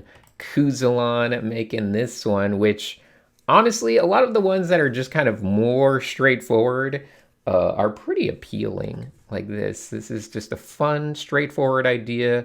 Nice little gimmick of mushroom. Nice little gimmick of frog. Just all around great presentation as well. Very Kuzalon-esque in its painting style. I don't know if Kuzalon is aware of just how noticeable their style is, but very Kuzalon looking. Big Boy doing a little bit extra. Adding the little skeleton is honestly crazy. That's really does push it quite further. A resin skeleton for these little creature designs that we saw. And then Novahedrons got this kind of ambitious giant one, although the composition and shape designs might be a little tricky on that. Lucat also has this, which is looking pretty, also very trippy. Lucat's just doing extra stuff just for the heck of it. Bagley has this one, which, once again, everyone has not relented on presentation a slight amount. Everyone's doing full layouts, even for the creatures, which is kind of nutty. But I guess with this many people, everyone's trying to see where they stack up and kind of feel out the competition, and no one wants to fall behind. So it's kind of very, very competitive in these first days. And honestly, it's going to stay very, very competitive. Funky Pepe has this one, looking great. City Bell has this whole kind of witch house, a little witch area, habitat for witches made of a mushroom frog. So Tofu had a little more time to add some painting to that. King W, the colorful Ogama toad. Absolutely beautiful spores. Love this rainbow effect. Love how it even looks, how wispy it gets into the shapes, how it builds volume. Really like that. So great stuff there. Gegum honestly did amazing on this one too. Love the presentation. We got the Mooshfrog here, Mooshfrog, with some spores. It's also showing how it can blend into its environment. And honestly, I just kind of love that. Love the little ambient occlusion painting right there. Just to sell it, blending in. We also have Sashi, who did something like a little video game intro for the Mooshfrog. Keeping with that aesthetic from yesterday, once again. And they will keep it through this whole track. And it's just interesting. They're like infographics. Someone get Sashi a job at doing some kind of media marketing stuff. It's just very good and enjoyable. Maybe video editing, I don't even know. It's all very appealing and weird. Devance is here. Also, I can't, for whatever reason, this one always makes me hungry for spaghetti. I know it's not spaghetti, but my stomach says otherwise. But I also want to mention they shared this link to this music, and I listened to it through the whole judging stream for like 2 hours straight, just to drive everyone insane. And I can't play it now because, you know, it's not mine.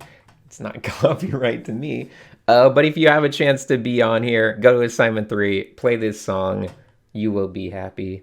It will make you very mushroom, very frog. Zactor, once again, never know what to expect. Zactor went out into the dark of nature and made this little guy with a mushroom on his back. I think we have discovered a Mooshfrog on this log here. He is without his family. Wow. He is simply amazing. What I'm noticing is that this is the same voice from the Lucat video. Somehow. Unless that's just everyone's doing an interpretation of the same voice. I don't know. What do we got here? Cyto Whip, also, not to be dethroned as another wild card, decided to make some sort of video game. That's the best way to describe it. Once again, things are hectic in day 3. Hello, Sinix. How was your week, Ribbit? Yeah. Oh, hold on. Hide my name stuff over there. I was wandering here. Today is a beautiful day, isn't it, Ribbit? A good day to give a little point for Cyto Whip, Ribbit. Will you give Cyto Whip some little point? Guys, what do you think? Do we give Cyto Whip a point for this? It's got a little mushroom frog. It's got a little house for it. It's a fun little project here. Nah. I don't know. It's pretty competitive today. Let's say no. My computer is dying at this. Oh no. I'm sorry. I think I killed it. Well, that's a horrible ending, but I guess appropriate. I did say no. I guess the blood is on my hands. I don't know. You guys can play this game for yourself. Maybe you'll get the good ending. I seem to keep getting the bad one. With the river of blood.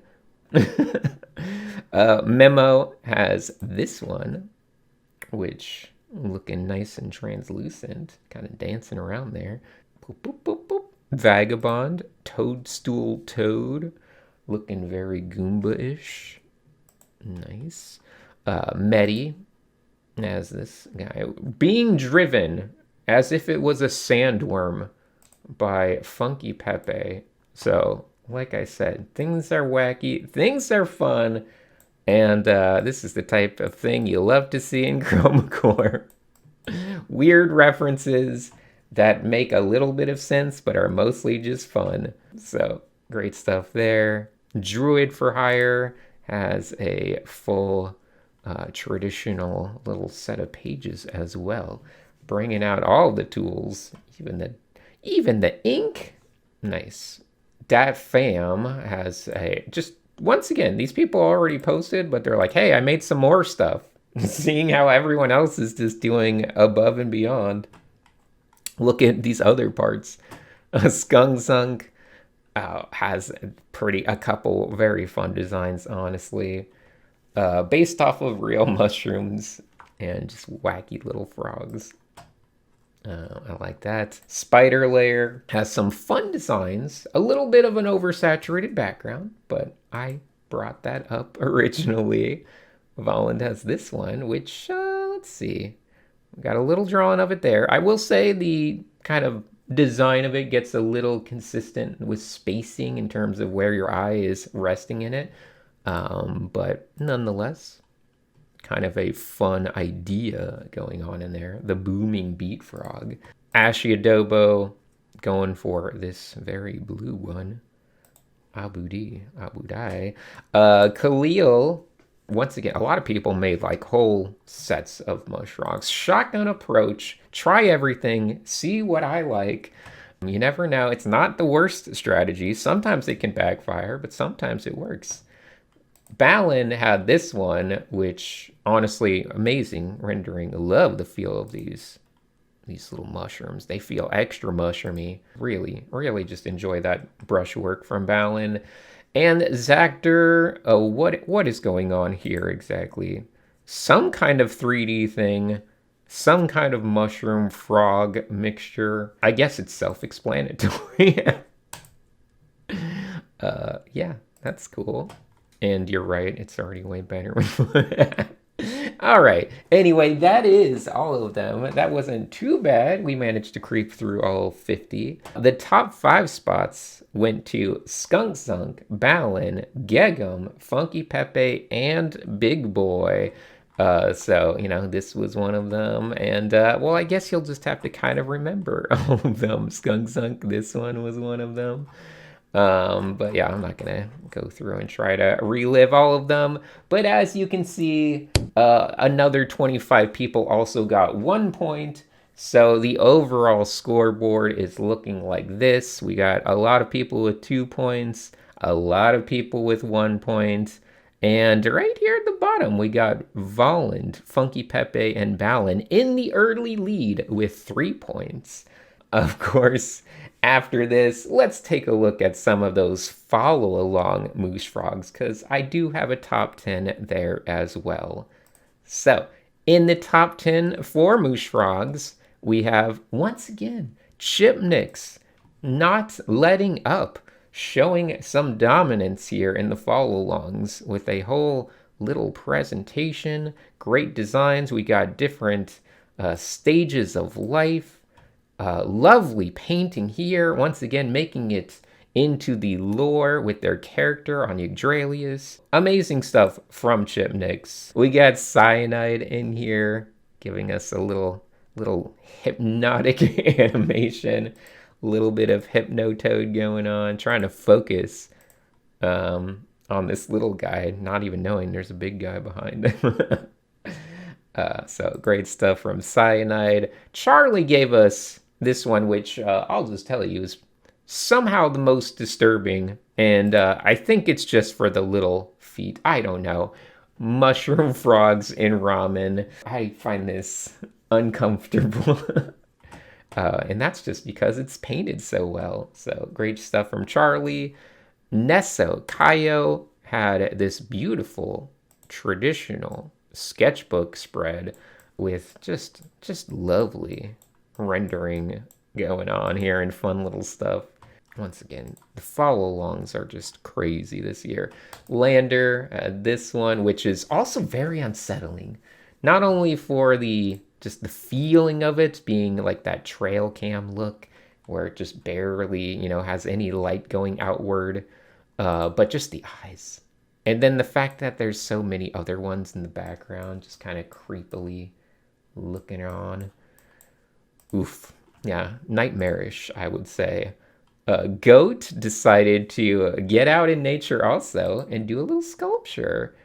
So we got more of a mushroom with a little frog feature going on, but it's out there. It exists out in nature now, where it belongs, out among the plants and the fields. Zankhara has this one. Very nice looking, very fun rendering. Yeah, looks great. So good with all the specularity and kind of texture and sliminess of it all. Loving that. Dezalzer has this one. Oof, great use of focus. I love how out of focus the background is. How in focus everything in here is. Yeah, amazing. Also, that's like a bird in the background. T-Ted doing papercraft all year long. And it's amazing. I might not showcase it every single day because there's so many good standouts. But oof, it's worth going on the server and just seeing what T-Ted did for every single assignment. You won't regret it because there's so much good papercraft. And these ones also out in nature. You love to see it. And finally, rounding out our top 10 is Croxy, who has another, once again, a lot of traditional love today. But very nice page going on here. Anytime I see traditional and it's done well, I know that that's a little bit of an extra challenge. So I love to see it. So great stuff there. And that's going to do it for our Mooshfrogs. We can officially move on to assignment number 4. All right, assignment 4 is representing the third lap on Yggdralius, and this is going to be an industrial design challenge, which, once again, we're putting everyone through their paces, environments, creatures, industrial design, all of the things that have to showcase a wide variety of talent. And we got one of the greatest industrial designers out there to give us this prompt, and that is Brian Sum. If you don't know Brian Sum, definitely go check out their work. Honestly, one of the absolute greatest industrial design people out there. I love their work a ton. And the prompt they gave is a resource mining spaceship. So obviously, Yggdralius being a weird anomaly of a planet-like thing, it's going to have some good resources there. So let's see what people did for this one. Starting up, where are they? Yeah, everyone's complaining about industrial. I know, it's rough out there. But starting out, we have Spider Lair getting us into an insect-like little resource mining vessel. We also have Kana here, who I think did a great job translating their art style into something industrial. Fun little hyper beam hands, good presentation, pretty adorable little collector here. Good stuff from Kana. Sashi going, once again, having to keep with this design aesthetic, but doing a pretty good job, I would say. I do like how industrial everything is feeling in here. There's also this little diagram to keep with that graphic design approach. Midnight did a giant space chainsaw. I guess that's the best way to describe it. Vivov has this one as a placeholder. I can't remember if they finished the painting, but definitely looking pretty nice. Svenin going for pretty good industrial components here, using a little bit of their environment from the earlier prompt. Some complex joints in different areas. At least they're giving a little bit of attention to all of that type of stuff. I'm liking that.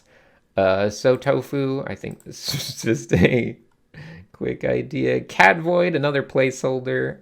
Looking very Tachikoma-esque. Ghost in the Shell reference there. Bibpoi with a giant whaling. I guess that would be kind of a filter feeding whale approach to collecting resources. That's definitely a fun idea. Mr. Green doing a pretty darn cool little, I don't know, it slightly looks like a tattoo gun, but with all the little extras to make it into a spaceship. So I'm enjoying that one as well. Surprisingly, the industrial design prompt didn't throw people off too much as I might have expected. A lot of people, like Powie, seem to be excelling in the industrial design stuff, which is unexpected, but they're doing really well.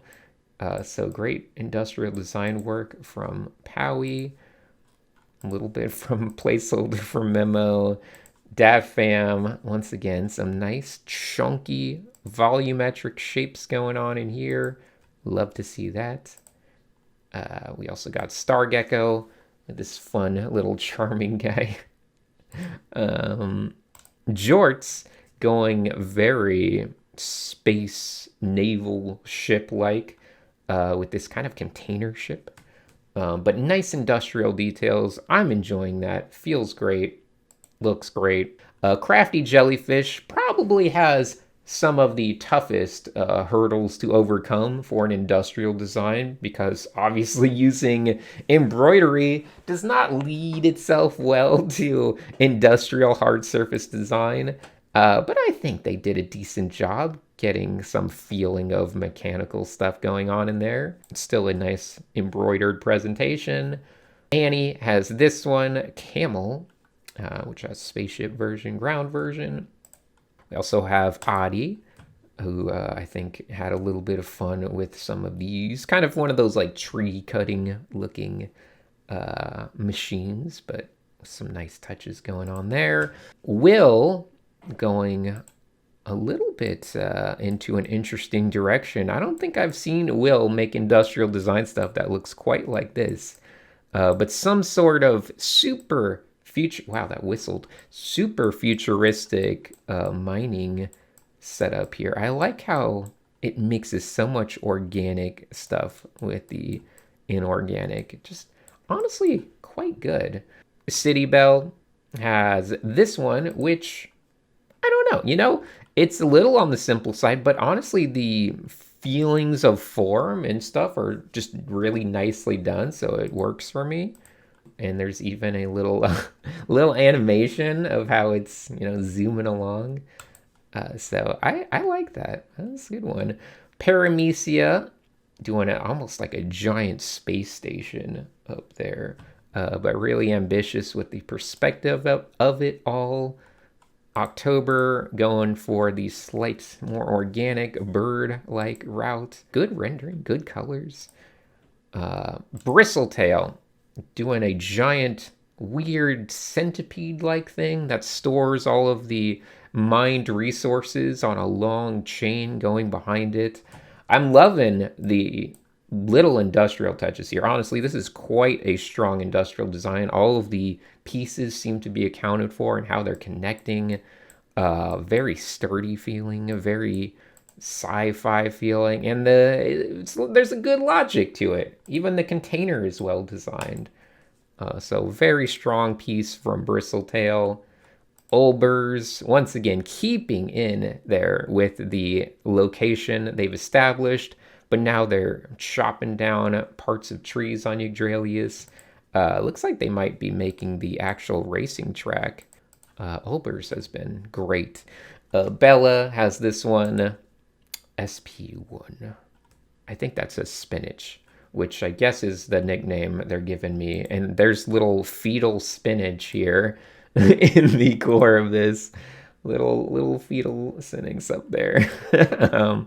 But some nice mechanical joint work. Once again, I think looking at some Brian Sum artwork ahead of time really got them understanding what makes good industrial design.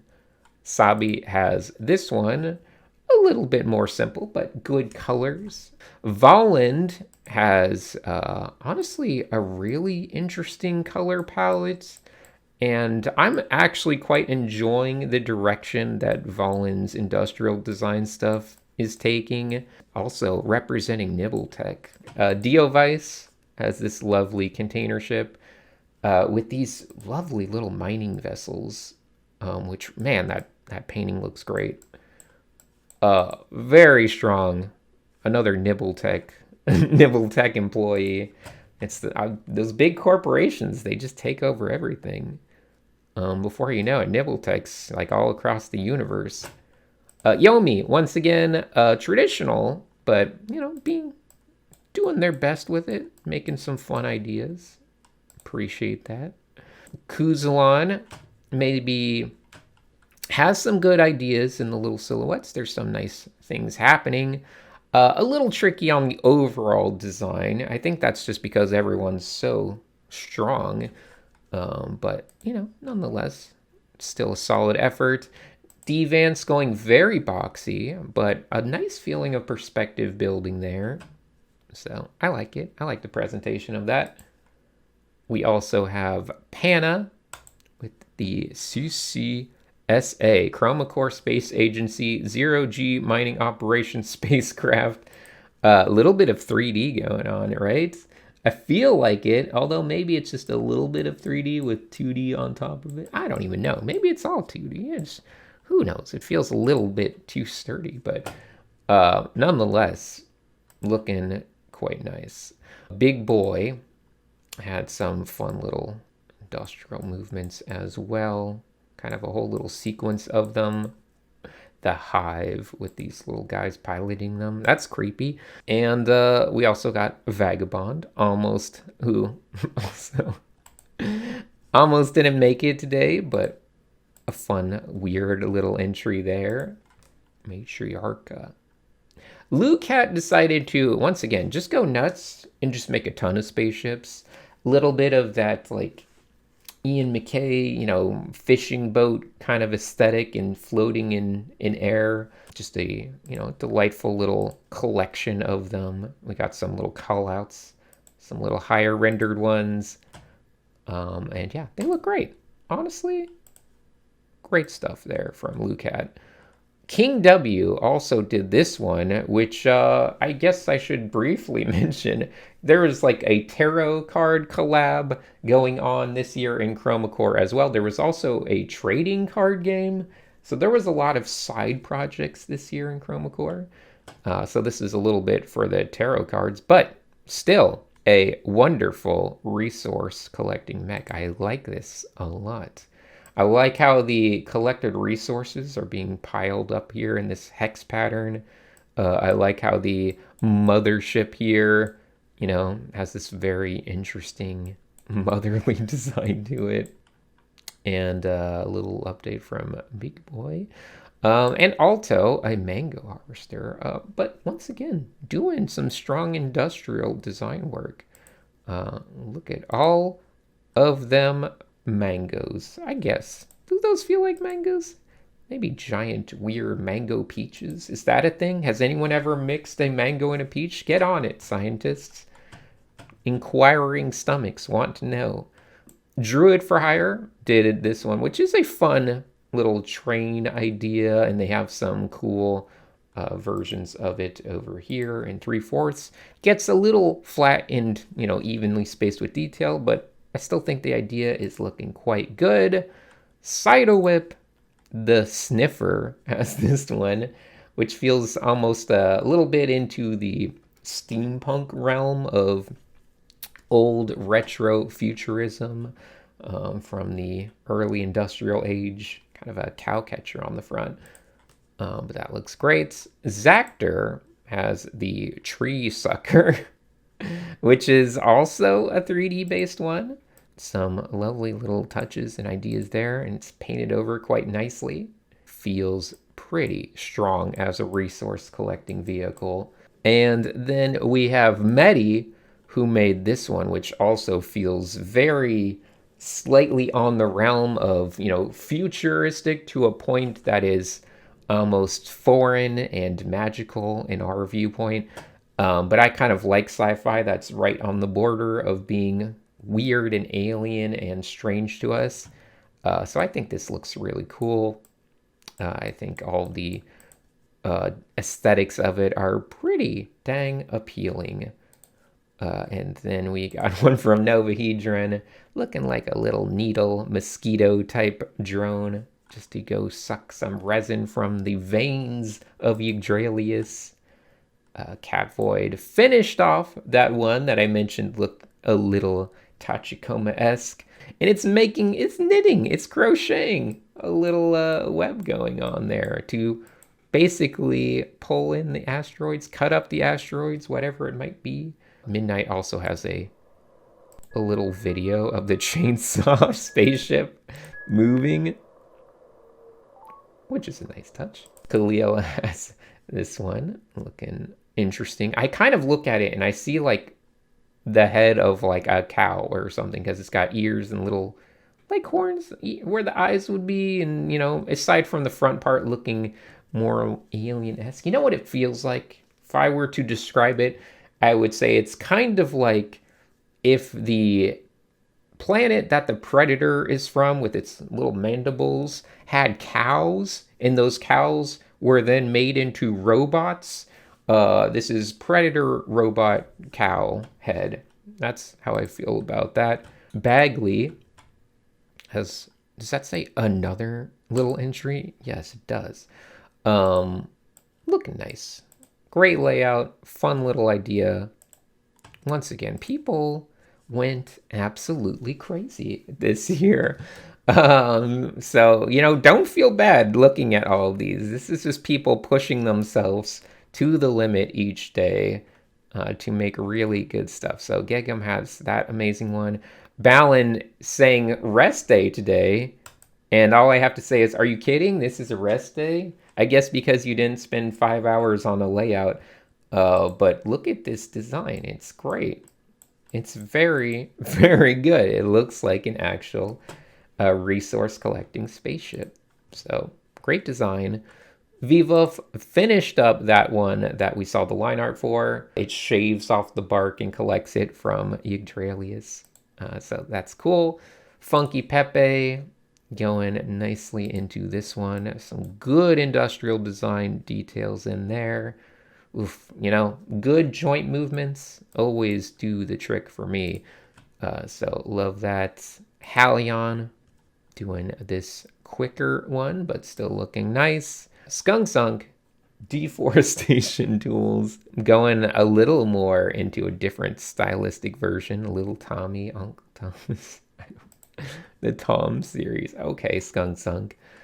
So Tofu finishing up their little shrimp mechs. Ashy Adobo getting a little bit more further into theirs. Once again, still quite good. The level of industrial design that I've come to expect from Chroma Corps competition has risen so drastically that it's almost crazy to think of what people were doing for industrial stuff, a few years ago.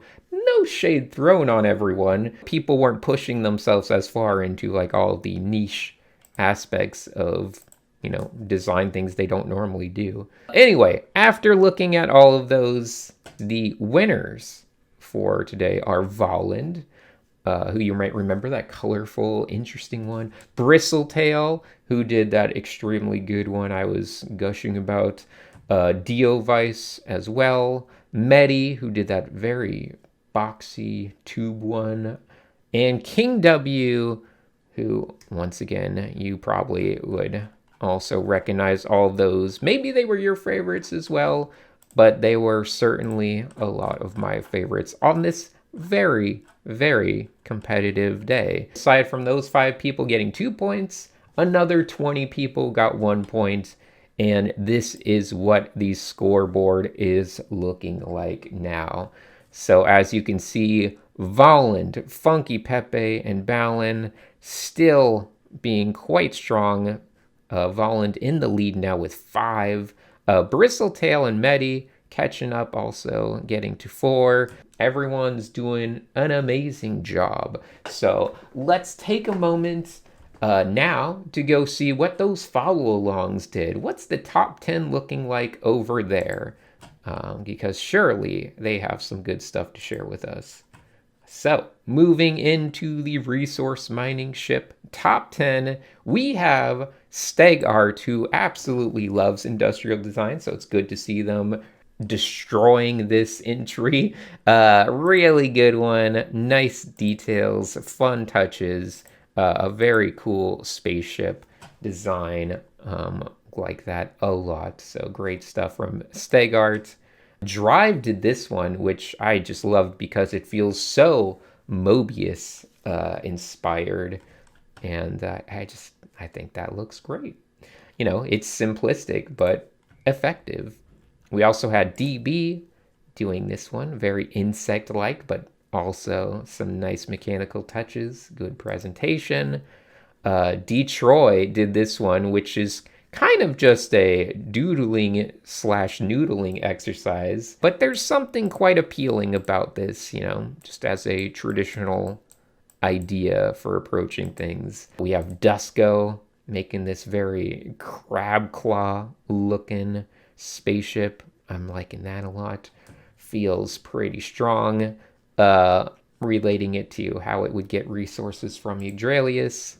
Alien Chocolate actually making some wonderful industrial design stuff as well. Very chunky, very sturdy feeling. We got Shucks going very organic, balloon-like, and just kind of trying to think of the resource collecting in a very different way. And I appreciate that. The Drilloon. So, very cool. Very creative.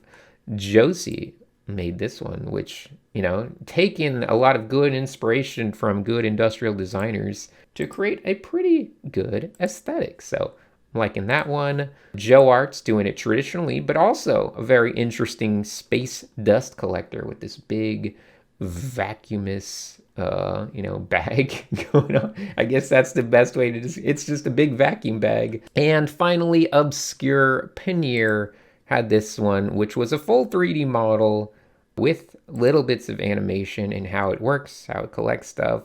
So that was my top 10 for the follow-alongs. And now we can move forth into day number 5. All right, so day number 5 is an important day because this is lap number 4 on Yggdralius, which means this is the final lap of this track. This is the shortest track of the year, so just these 4 laps. And that means that we're going to have our first big cut after this challenge. So the points people get today will be the points that decide whether they continue on in the competition, make it past the first cut, or if they get eliminated. So the prompt, which comes to us from, amazing artist Peter Jablonski, one of my absolute favorite artists out there, and they gave us the prompt of Insectoid Mad Scientist. So, obviously, Yggdralius, famous for people getting lost on their adventures, seems like a great place for an evil mad scientist who looks like an insect to have a secret lair where they experiment on lost travelers. So that is what the prompt is. So let's see how everyone handled this. And this will be our last time having to go through 50 entries. So it will get a lot easier here, and we'll be able to get through each day a little bit faster as we move further along. Let's see what we're going to have today. This is not your entry, Balin. Don't trick me. Alto, it's not your entry. Svenin, that's just your cadet, but I guess fair.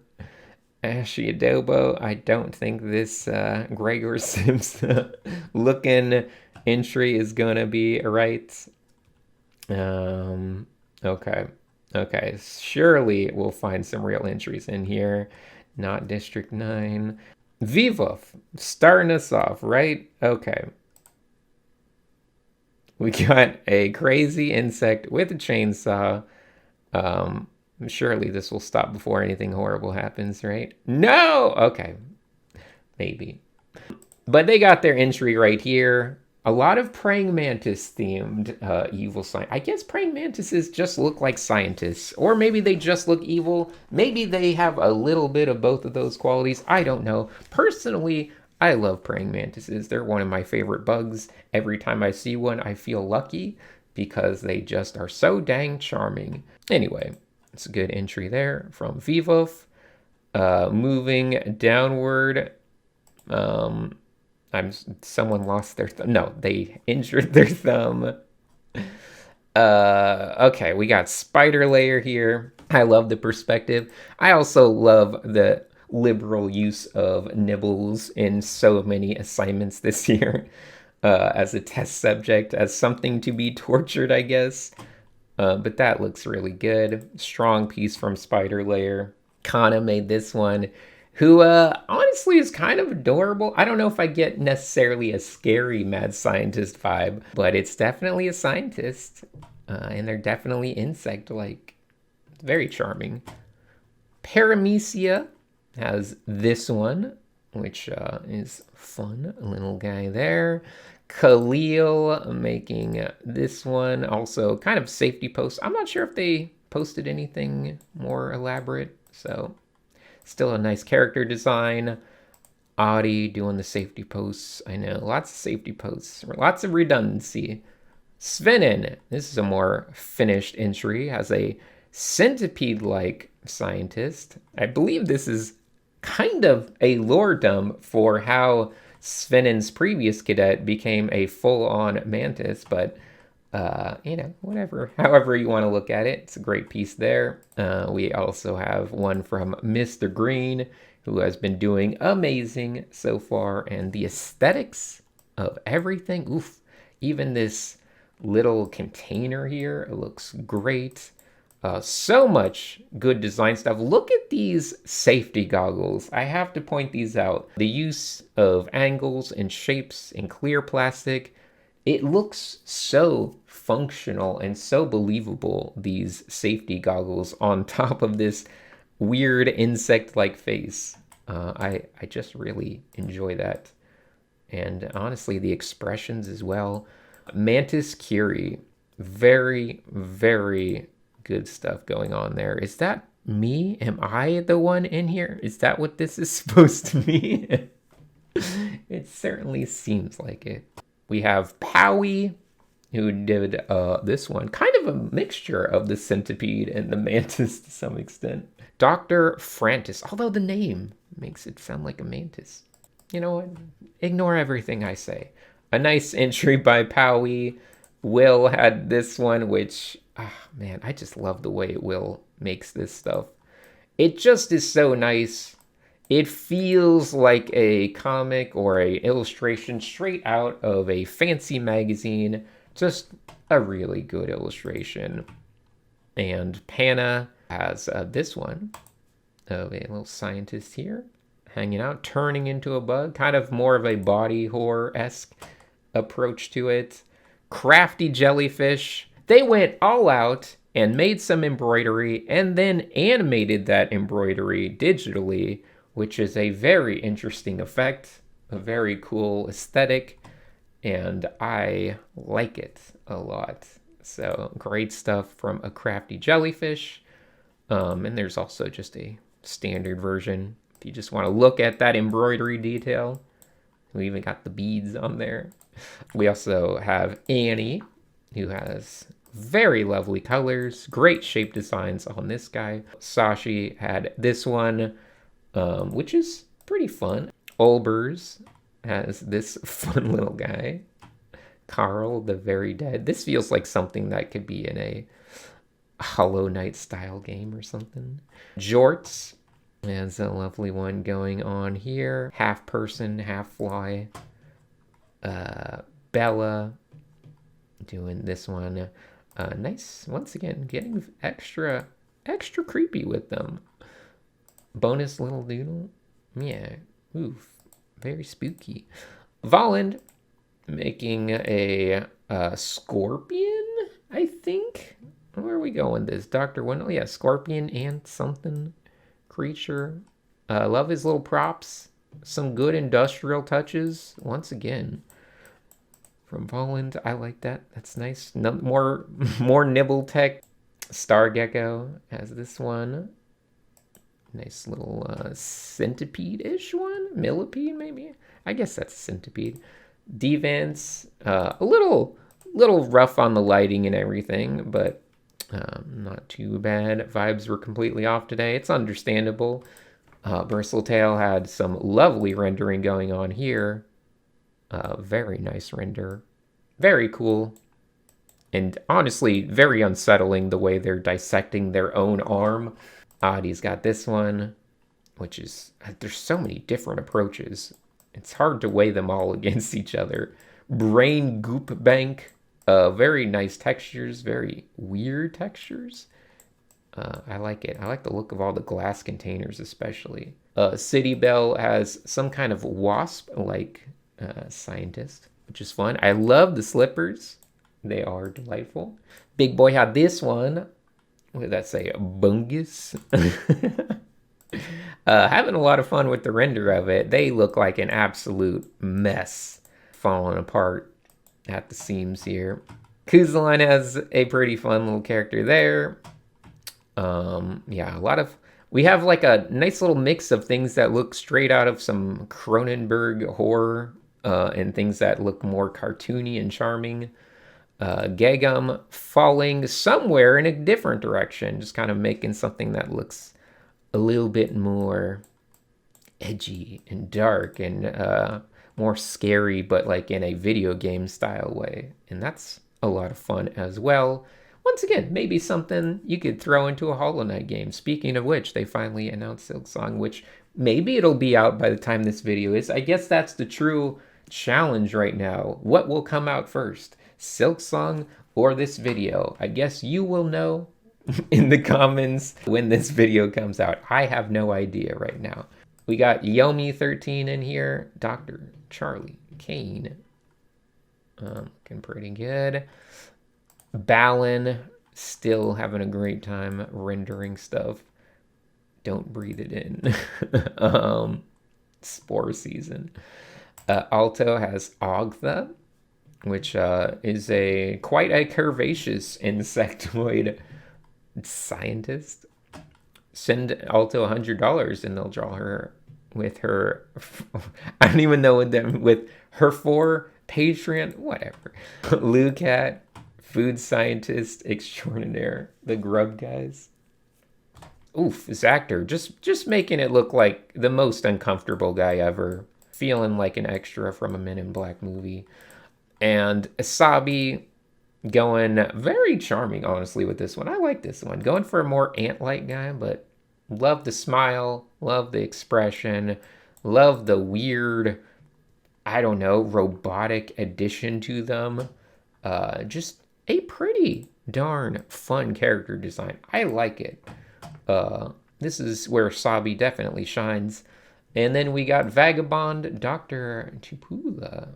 They're more leg than anything. There's just legs everywhere. And they all got different shoes. Inquisitive Sinix noises. I feel attacked right now. But yes, it is. Interesting. They're examining the little Mooshfrog. I like the callback. Dat Fam has this weird little guy here. Experimenting on Volland. Cat Void giving us this one. Feeling like an anime villain. Put this guy in Hunter x Hunter, and I think he'll be right at home. This cute little grub. Yeah. Alright, that's nice. Druid for Hire. Pretty Creepy looking scientist. Love all of the little hands going on. Doing so many things at once. You gotta respect that. Bipoi. You've greebled your last glorp. Using some sort of greeble glorp technology, not to be confused with nibble tech.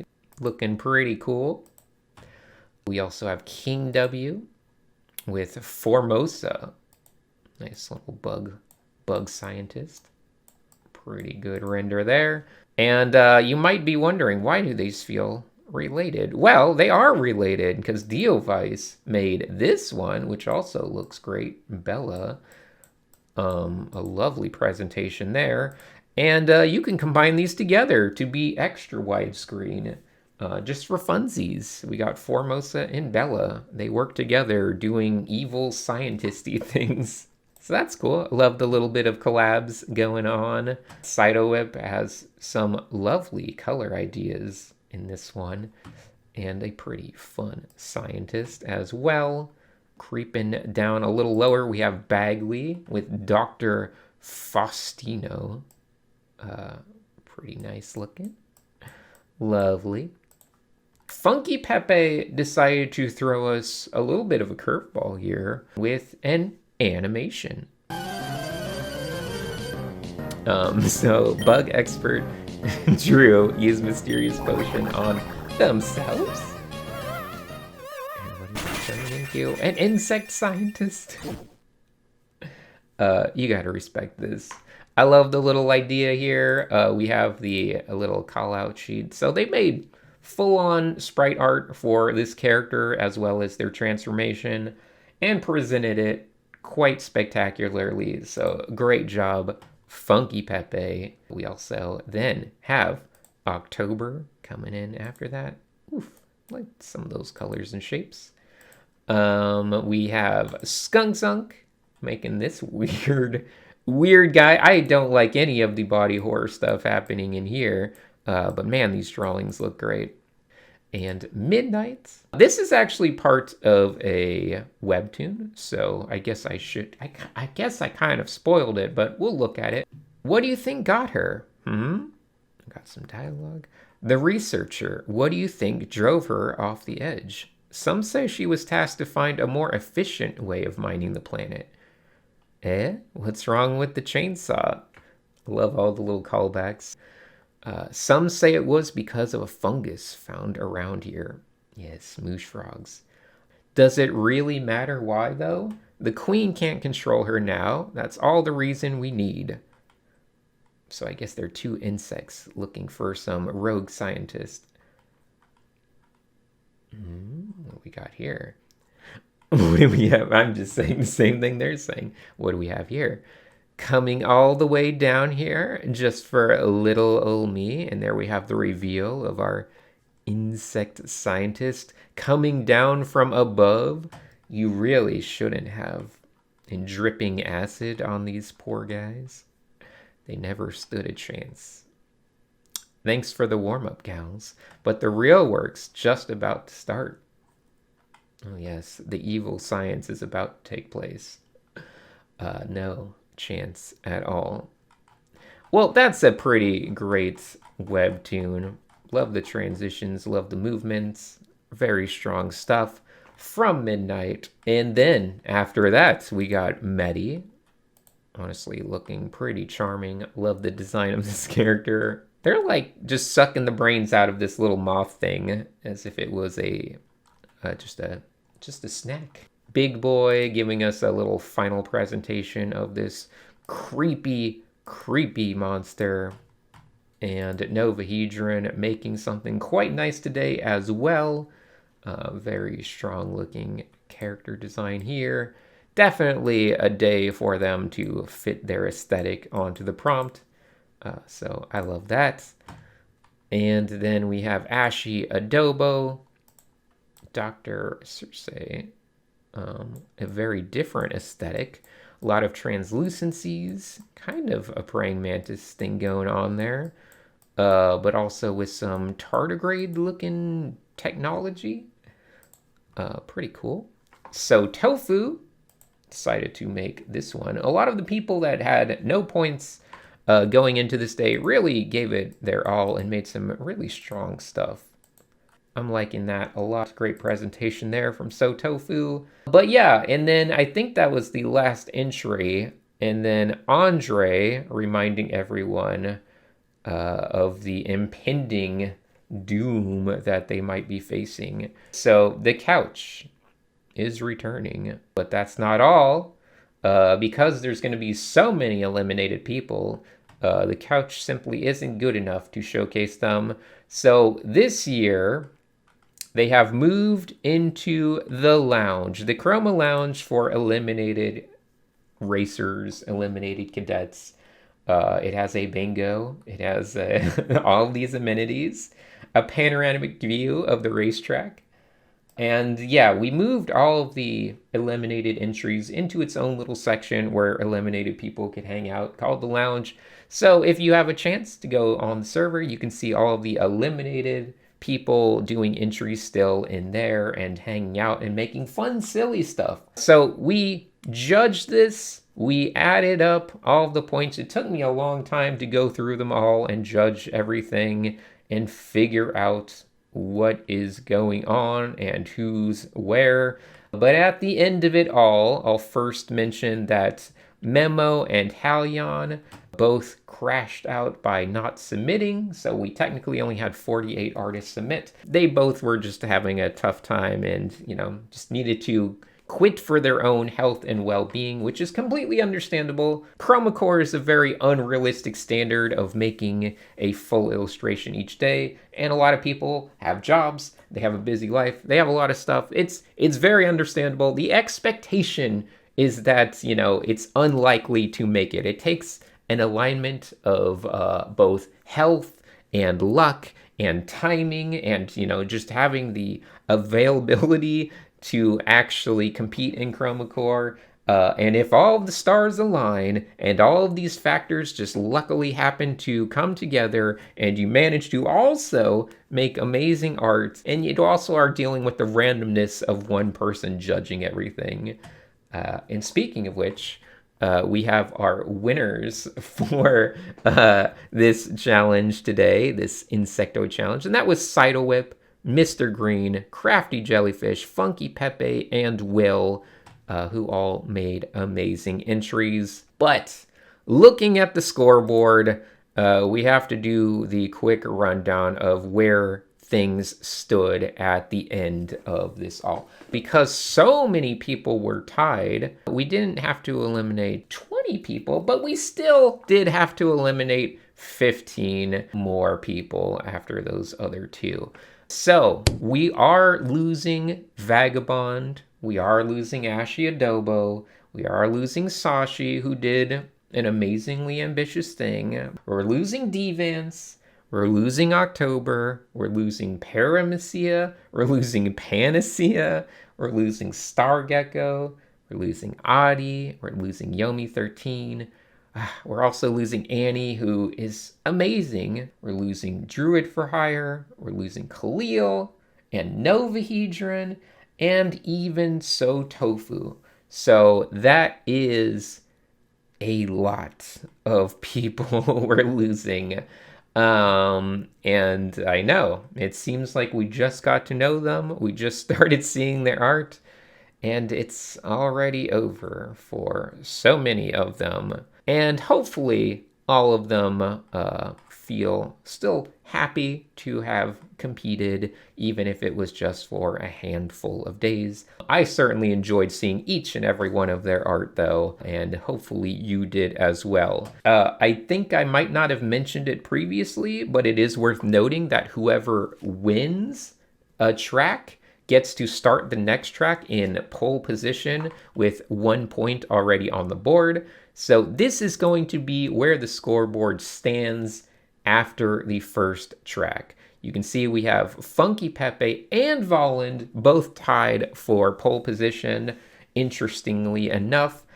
So they are going to be starting with 1 point on the next track. We're down to just 33 racers left. So a little bit more manageable, still a lot, but a pretty good first track, I would say. Now, before we're completely done with this first track, of course, we have to go check our top 10 follow-alongs for this lap number 4, aka day number 5, aka Insectoid Mad Scientists.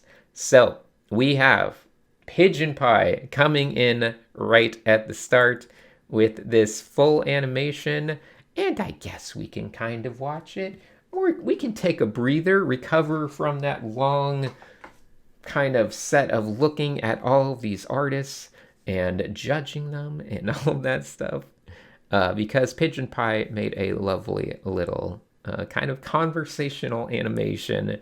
Feels like something straight out of a cutscene for a video game, and I absolutely love seeing it. So this one went real evil real fast. Oh no, he was an evil scientist, Muska. It was you. You're the reason why spores have disappeared. I guess I don't. Well, no, we're at the end. Okay, yeah. Key to the summit. So a great animation there by Pigeon Pie. We also had this illustration by Apricot Soup, looking quite nice. Lovely illustration. Croxy made this weird looking scientist. Oh yes, very nice, experimenting on their own cadet. We also have Micah, who decided to give us the low-down perspective from a little insect point of view. And I just love that. I just think it's a charming illustration. Kiki did this weird Isabella pod. And I just like it because it was using an insect we hadn't seen much of. So that's just fun. We also have Jackson using another weird insect we haven't seen much of. Actually combining two different insects together into one mad scientist. So pretty good. Mike and Michael there, enjoying that. Dylan also made an animation, and this one's a little shorter, but you can see this mad scientist experimenting on a nibble. Feels very intimidating until you realize it's just a little guy. It's just a little guy casting a big shadow. Jeb Cosby had this one. Loving those teeth. Very fun. We also have Franklin, who you might remember from last year's competition, doing this follow-along. Very fun stuff from Franklin. And finally, Jason VR Cheese doing some traditional sketchbooking with some lovely rendering. That looks like ballpoint pen, some sort of pen work, but absolutely impressive control over values. So great stuff there. And that is our top 10. So I guess that does it for the first track. And let's take a little side adventure before we hop into the next track. Let's catch our breath a little bit and take a side adventure to talk about NAKA. As you might be aware, this year of Chroma Corps is a little bit different than previous years because I am now a parent. So my freedom is a little bit different this year. I have this wonderful little racer of my own to deal with, and that means less time for doing all of the work that needs to be done for Chroma Corps. Luckily, I was able to get last year's winner NAKA to help me out with some of the design of things. So NAKA has of course become a rising star on the YouTube art scene. I know it's only 37,000 subscribers at the moment, but this is going to keep rocketing upward. These videos, 228,000 views on the first video, 200,000 views on this one, 100. These are incredibly good videos. You need to be watching them if you haven't watched them. Aside from that, I simply love NAKA's design sense. And you know I love NAKA's work, but their graphic design sense is really great. So I came to him earlier in the year with the idea that this year would be focused on racing, and we would do a Grand Prix thing. So he was the only person who kind of got to know some of the details ahead of time, but I wanted him to help me do all the logo stuff. So I will go through and show you a little bit of what that process looked like. My earliest ideas were basically just something like this. I don't know, something using the Chroma Corps logo, maybe a little bit of checkered flag, some kind of GP lettering. And I came to that with NAKA, and, we'll see how it changed because there's a lot of iterations that happened. So I gave this to NAKA. NAKA came back with something like this, which, has some interesting ideas, but was also getting maybe a little bit too far away from some of the ideas. NAKA's probably upset that I'm showing all this. But nonetheless, it's interesting. So I came back with some more iterations like these, kind of playing off of what NAKA did there. And then we started to kind of get into some ideas that we were starting to like, little checkerboard effects coming off of the word. And NAKA came up with that idea, and I think that looks pretty good coming from their logo. So we have a bunch more of different ideas right here, some incorporating that, some still trying completely different directions. Then NAKA came back with this, which obviously this is one of the logos we wound up using, which I just loved immediately right as I saw it. And he had a bunch of other retro kind of based logos. This one's great. There's a lot of good stuff. We were still trying to figure out the best way to do the flag because we wanted it to maybe be tilted a little bit, but then the decision needs to be made on how to make that all work. So I tried a bunch of different approaches myself, just kind of making little notes in there. NAKA tried some stuff as well. And what eventually we realized is that we can kind of just combine things and have a weird outline for it all. So that's where we wound up with more like this approach, which feels a lot more familiar, except we were kind of just using a little bit of this idea and a little bit of that idea. And of course, we just needed to combine these two ideas together to get the final effect. And of course, this is what it landed on, which honestly I really like. I think it's a very strong, good logo design. So it's really fun to work with someone that you enjoy their aesthetic sense a lot and you respect their design input. Because it makes the whole process honestly just fun and enjoyable. I don't know if NAKA had fun and enjoyed it, but I certainly enjoyed working with him on it. So, hint, hint, if you're a big employer in a game industry or something, NAKA is a great person to hire. But anyway, all of that logo stuff led to our merch for this year, which I personally really enjoy. I've been wearing these t-shirts a lot. I'm going to order another one. I just haven't gotten around to it yet. But we have a lovely selection of merch stuff. Sadly, I think the most important merch is still sold out. The ever elusive camo hat with the GP logo, guaranteed to get you into any racing events with lots of credibility. It'll get you anywhere you need to go. And you might be noticing a little bit of other designs going on here. Like, what's this one? This looks pretty fun. Well, later on in the competition, once things were well underway, NAKA decided to take on another project. And this was really just a way to give something fun and free to everyone, because obviously not everyone can buy shirts. They're not even available everywhere. And I don't really, want people to go out of their way spending money that they don't have disposable amounts of.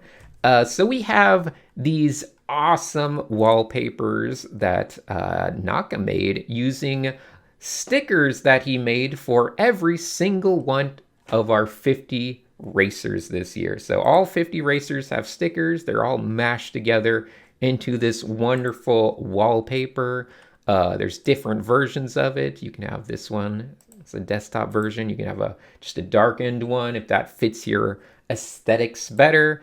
You can also just make your own stuff as well as the individual stickers. And the point of all of this is that not only can you have a fun wallpaper and to use however you want, but you also get a fun collection of stickers. And you are completely welcome and encouraged to print these out. They are in full res. You can print out this stuff as well. You can do whatever you want with this stuff. Have fun with it. Print your own stickers. Do anything you want, make your own wallpaper. You can take this and you can make your own stickers and just slap them on wherever you want, add your own customizations to it.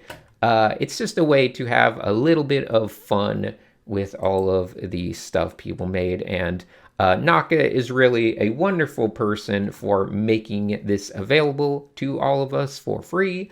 And it's just a great way to, kind of show appreciation and love for the community. So thank you, NAKA, for honestly everything you do for our community. But definitely an extra big thank you for this project you've done. Of course, you can also print out the Chroma Corps official stickers. You can get those, print out those stickers, put them on stuff. We also open this up for everyone else, so you'll get stickers from people like King W stickers. We have Valen's cadet stickers. We have a Mata sticker there. There's all sorts of stuff. Powie stickers. Medi has a bunch of different sticker designs for Sashi's character, for different little things like that. So all around, tons of fun stickers to look at. We will keep adding to this project. Project Sticker Blast will be a permanent fixture of Chroma Corps. And of course, you're welcome at any time, even when Chroma Corps is not active, go on there, download, save whatever you want, print your own stuff, have fun with it. We love the art community. So we're just happy to support it in any way we can and anything that seems fun. But once you're done with that, make sure go to NAKA's YouTube channel, subscribe, watch those videos. I can't stress enough how good they are. And yeah, I'll have a link to the merch store as well in the description below, as well as the link to the Discord, but you can find that everywhere. All right, let's get on to track number 2. All right, it's a new day and a new track, and I hope you guys are hungry because today we are going to the Savory Valley. This is going to be, of course, an environment for the first day of a new track. And this environment comes to us from Leia Pinto. So a VizDev artist you might be familiar with. Basically, it's a food-based environment. So on the food-centric planet of Pantria, the Savory Valley is one of the most famous destinations, and we have set up a racetrack to explore all of its delightfully delicious sights. So not much else to say about that.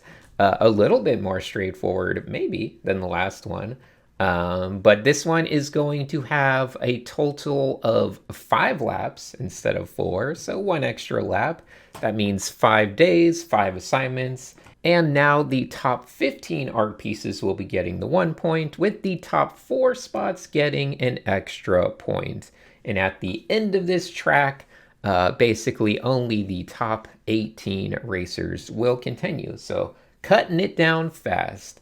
And with that being said, let's start looking at these entries. So of course we got the standard nonsense at the start. Sabi's been around so long, they've done the previous food environment from years ago.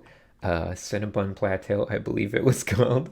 But ignore that. Let's find the real entries. Spider Lair going with a shawarma themed racetrack.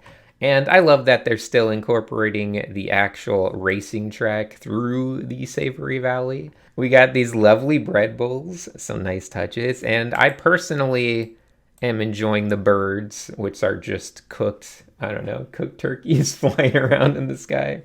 We also have, ignore them all in there, Svenin, probably with one of the greatest ideas of the day, which is this fried egg sunrise. There's a lot of good touches all around this thing, but man, does that sky look delicious. We also have Mr. Green bringing in all of these geological formations using bugles, everyone's favorite finger stack. Nicely done. V-Wolf going in a different direction, but it's like a brochure you would get for traveling to an area. So I like this kind of planning sense of things. There's some nice touches around. Another giant turkey or chicken, I guess, any kind of fowl. Here we have Cat Void with a placeholder, but looking good. Looks like their character's ramping off this rib bone right there. Which I'm enjoying. Kana has a little nice hot spring here. But we got little mushrooms hanging out, enoki mushrooms, all sorts of mushrooms. Yeah, that's a lovely little scene. We also have National Junk Food Day. That was the day before. Don't worry about that. Powie has this one, which, oof, I am loving this environment for a scrolling pixel art style game. Man, these colors are looking great. Love the parallax stuff. Love the incorporation of Vagabond's Carly, little race car cardette. I would love to see an environment like this in a nice indie pixel art style game. Something in the Good Boy Galaxy kind of realm, I think, would be a good fit for this. Then we have Bib Poi. Oof, also making a very meaty, very savory environment with the car driving around. Yeah, that looks great. Love the layers of it. And after that is Crafty Jellyfish. Let's try to see how much food we can make with some embroidery. Once again, the fried egg sun. And I like the little details on the racetrack, the way it's looping around the environment. Once again, extra challenging with embroidery. They use some digital art as well to help things pop, but very nice from Crafty. Then we got Olbers with this one, a little high saturated across the board, which kind of makes some of the colors a little harsh against each other, but still fun little meatball mountain, meatball volcano maybe. Zabi doing this placeholder. I think they had a different one later on. Will has like a burger stacking desert of some sort, perhaps. Those burger rock formations are looking pretty tasty. And we got little sesame gremlins walking around, creepy guys, and our little Nibble exploring this environment. So that's certainly fun. Big Boy has this one, which honestly, not bad. We got a nice little meatball on the horizon. Probably a little bit more room for some value depth changes. But then we have Alto with this one right here. Looking pretty nice. Also following a nice kind of racetrack line around this thing. And followed up by City Bell, going very soupy, very, I don't know, maybe a little bit ramen-y, but maybe some of these things you wouldn't find in ramen. But we got our little character here rowing a little boat through this soupy noodle mess. And then Medi, this is not real. Ignore this. This is a fake post, although kind of works. Deovice has a paradise for flies, which is rotting, decaying flesh and meats left out in the sun. I guess it's savory. I mean, it's certainly meat-like, but man, kind of the smell must be crazy in there. And then in case Instagram stories don't count. Yeah, I guess I don't even know which one's better. Maybe this one was better. All things count for the record. Bristletail has this one inspired by Meatcraft, not to be confused with Minecraft. Meatcraft, and honestly looking pretty good there. Fallen, Chroma Cart 25, absolute chaotic fun. We got all sorts of references, people zooming around. Is that a Funky Pepe up there? We got Nibbles on the course. Looks like one of them already got run over. Then after that, King W, Borgare, a lot of characters, very ambitious, not quite finished. I don't remember if they finished it in greater depth, but very ambitious amount of characters going on here. It seems to be all of the characters that got eliminated as I look through them all. So this is like the Savory Valley Purgatory going on here. Then we got Jorts with a nice little environment. Interesting perspective, but looking pretty good. And here's Sabi's proper entry. Caprese salad. Yeah, that one's pretty nice. Lucat did this one a little bit more structure than some of Lucat's other ones, but I'm digging the dig in sign. I love the little knobhead racers going down the track. A little bit of fun there. This one might be taking a shortcut or something. Looks like we're in the Nacho Falls land of Savory Valley. Catvoid did finish this off with some nice little rendering touches, as well as the little postcard aesthetic, which is always a fun touch. Funky Pepe doing a giant lasagna Grand Canyon with Garfield on the horizon, and maybe an orbital Garfield or orbiting a Garfield. I don't know. It's hard to know. Maybe this is just what lasagna feels like when it's in the pan. Anyway, repost text kerning and jet. Okay, you know what? We're fine. We understand. Kuzlan doing amazing stuff with environments this year. So this one also looking great. Salty meat, but I'm respecting the marbling going on in the meat. I always enjoy a good marble in the meat renderer, so that's good. Gegum has this one. Mycelium towers going very mushroomy, but that works. Midnight going straight into the racetrack aesthetic and making it so this whole track is on one of those conveyor belt style restaurants kind of motifs. And that's kind of fun. We also have Cyto Whip giving us perhaps the craziest perspective of all. This is how every cup of noodles looks when I'm eating them after streaming. So great. I like it. It's very fun. Good stuff from Cyto Whip. Dat Fam over here giving us this one, but that's not the full experience because there's a little video. Look at that. We got the parallaxing, another little video game looking one. It's got a charm to it. Is there sound to it? No. All quiet on the Savory front. Then we have Bella giving us quite a pizza here. So that's nice. Zactor, you might remember Zactor's last environment was an amazing 360-degree photosphere panorama. And guess what? We got another one for this environment. So once again, highly recommend you view this on your phone. Go onto the Discord on your phone. Get Discord on your phone just so you can get in here and see this while moving your phone around because it feels so much more immersive.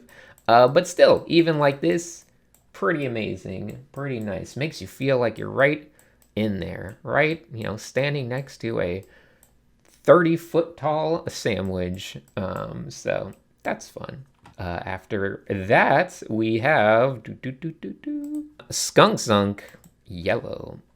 So nice little scene here with Sabi and Sotofu and some nibbles. Feels like it's all very overcast in here, and maybe just a little light peeking through would be nice, but still has a good feel to it overall. Bagley gave us this, nacho ridge with some nibble deal, making me hungry. Balin has, doing a little bit of stew stuff going on, maybe some natural hot spring stuff, cooking some natural hot pot. That's kind of fun. After that, we have nothing. So a lot easier to get through 33 than it is through 50. The winners of this one were, of course, Powie with that delightful little pixel animation, Lucat, Bibpoi, and Catvoid with that postcard. And then, of course, a bunch of people got 1 point as well. I was kind of joking around on the stream, saying like, here, I'll fix the oversaturated one by just harmonizing the colors a little bit and turning it into a postcard. More as a joke than anything, but I was also mentioning how easy and fun it is to do the impression of folds just by selecting half your canvas and doing a light gradation against the edge. Anyway, that's completely unrelated. Here is where the points are standing now. So Catvoid going out to the lead with Bibpoi and Lucat and Powie, obviously the people that won. And then a lot of people with 1 point. So great to see that. A good start to our new track. But of course, you know that there's going to be some great stuff in the follow along. So let's hop over there and see what they did. We have starting off strong Pokeow, looking absolutely delightful. It's feeling like a charcuterie board Grand Canyon. We also have one from Dylan, bringing in Olber's Racer, but I love the dynamics of this. Very fun, very actiony. And then after that, we got Mata, who is rafting through a stew on a little maybe bread boat. I don't know, it's hard to say for sure, but that's fun. We also have Pigeon 16 giving us something that I had to take a second to process. A purist photo bash in the purest photo bashy way. It just somehow works. It feels like the lighting is matching up magically. But even the little tomato character, which is just little chunks of actual tomato photos with a cucumber or whatever on his back. It's impressive to me without any real crazy post-processing. We also have Double, returning champion from 2 years back, who I believe did all of the prompts this year, along with T-Ted, I believe. But this one with Bingo hanging out in this very, very meaty Savory Valley. And of course, back to back with T-Ted, and T-Ted absolutely amazing on this one as well, bringing in real broccoli, real noodles and tomatoes into this little paper craft, which is so adorable. I love it. So a really lovely piece there. Anko has some amazing colors. We got a little bit of bok choy. We got some smoky fish cakes. A lot of good little touches going on in here. Very, very good.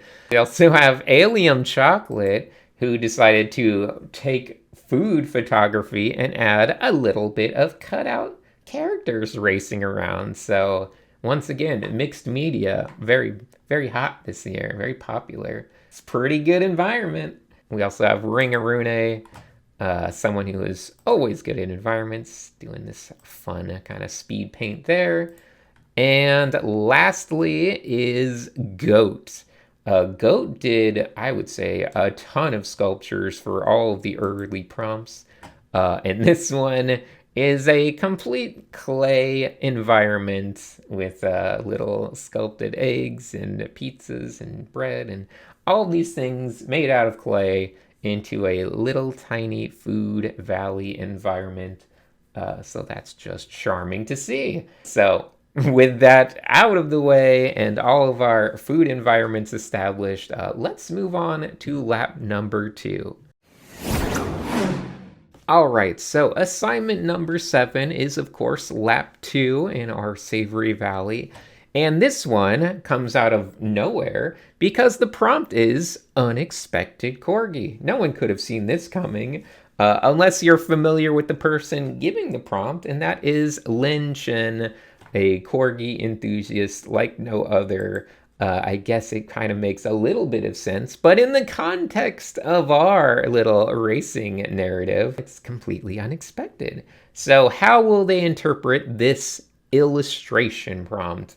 Well, I guess we're just going to have to see what they all did. So thank you, Lin Chen, for this delightful prompt, by the way. It kept becoming a recurring thing throughout all of Chroma Corps, because obviously the best way to have an unexpected Corgi is to put it in a completely different assignment. But nonetheless, let's see what people got. Ignore that. No, don't ignore. Yep. Some of this, some of that. All right, Spider Lair starting off about as strong as you can. I'm going to be honest. I saw this and it was like, there's no way this isn't in a winning position. This is about the best unexpected Corgi I could have imagined. I love the caricatures of all of the actual cast and crew from the original Alien movie. And even got the little snout on the end of the tongue. So this is perfect in about every way, I would say. So an amazing piece from Spider Lair. Then we have Svenen, a lovely, pleasant surprise of a Corgi when you're on the public transportation and there just happens to be a Corgi on there with you. It's like a little bonus Corgi. Interesting perspective as well. Vvolf going the darker direction. I assure you, no corgis were harmed, just a drawing. It's okay. we're good. But that's certainly an unexpected route to take. Speaking of unexpected routes to take, we have this one. You can get the context here, looking at all of these different expressions. Everything's normal here. Just a weirdly corgi-looking baby. A very suspicious doctor. A slightly startled parent there. And who's that hiding behind the door? Some sort of corgi. We also have Cat Void giving us some catfishing going on here. Well, maybe. I don't know. This girl is going on a blind date, I would assume, and their match just seems to be a giant corgi. We also have surprise, you're a father. Unexpected corgi. Once again. We also have a pleasant surprise. Powie going back to the pixel art. Just a buff corgi breaking down your door as you're sleeping. Nice stuff here from Powie. After that, we got Jorts, who's got a corgi on the drums. Honestly, the rest of this illustration is just a really good illustration. Then, not to be outdone or ignored, we got Bibpoi looking for a lost corgi? I don't know. We're giving some backstory. There's a lot of corgi things going on here. Cheddar the corgi was kidnapped from Cuddle Space. Now Cuddleman must cuddle race to save his corgi. There's a call as well. That's what he sounds like. It's a ransom. I wonder how he did that amazing Cuddle Man voice. What do you think? Good stuff from Bibpoi, Dafam, the Core Guru. Looking good. A lovely, very cute drawing. Some people decided to go a corgi that you can find in unexpected ways. So we have this corgi-looking forest as seen from above, which is a fun way to hide a corgi. We also have this one from Olbers. It's a little corgi over there. Will made this one, which this is what you might see approaching this corgi-looking thing. But then just wait around the corner. You'll see its full, adorable, cute, charming form. Not hideous at all. And what else? Diovice has some stuff going on. Some sort of horrible explosion taking place in a lab. It seems that these people have been hit by this explosion, perhaps.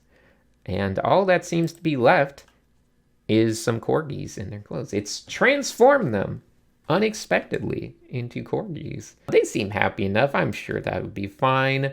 Volland has this one, which I have to say, even though it might feel a little like strange perspective-wise, I do love the idea of the reflection of this big silly corgi face in the mask there. Bristletail has some nature camera, trail cam sightings of some corgis. I like these little versions a lot. Very good stuff from Bristletail. Bella has this one. Little unexpected corgi with all these foxes. Lucat, I don't even know how to describe everything that's going on here because it's a lot. For some reason, this drooly boy's pants are down. But we have definitely an unexpected corgi hiding in there with all these bread loaves along with all sorts of weird creatures. Why not? It's a little unsettling, a little creepy, a little scary. A crafty jellyfish. What might this be? They made a bunch of embroidered little corgi things and then put them into a display case, which is certainly fun. Obviously, there's an animated version, but look at all those little corgis. After that, we have Gegum, an unexpected, I guess, role for a corgi, which is just a chef here. They're kind of hidden. We don't get the best look at them, but still Not a bad illustration. Corgi's confirmed on the track today. Race continues uninterrupted. I don't know if this is official lore, but Midnight's cadet kind of had all this big suit of stuff on. And maybe underneath it all, he's just a bunch of Corgis. Sabi is going with, well, lost a little bit of steam, but still an interesting kind of fish-eyed view of a Corgi in a Happy Meal, perhaps. A rare Corgi Papupu. We also have Balin bringing their dog to work. Once again, a nice little Corgi painting. City Bell finding this Corgi stealing a priceless bone artifact. Looking very charming as well.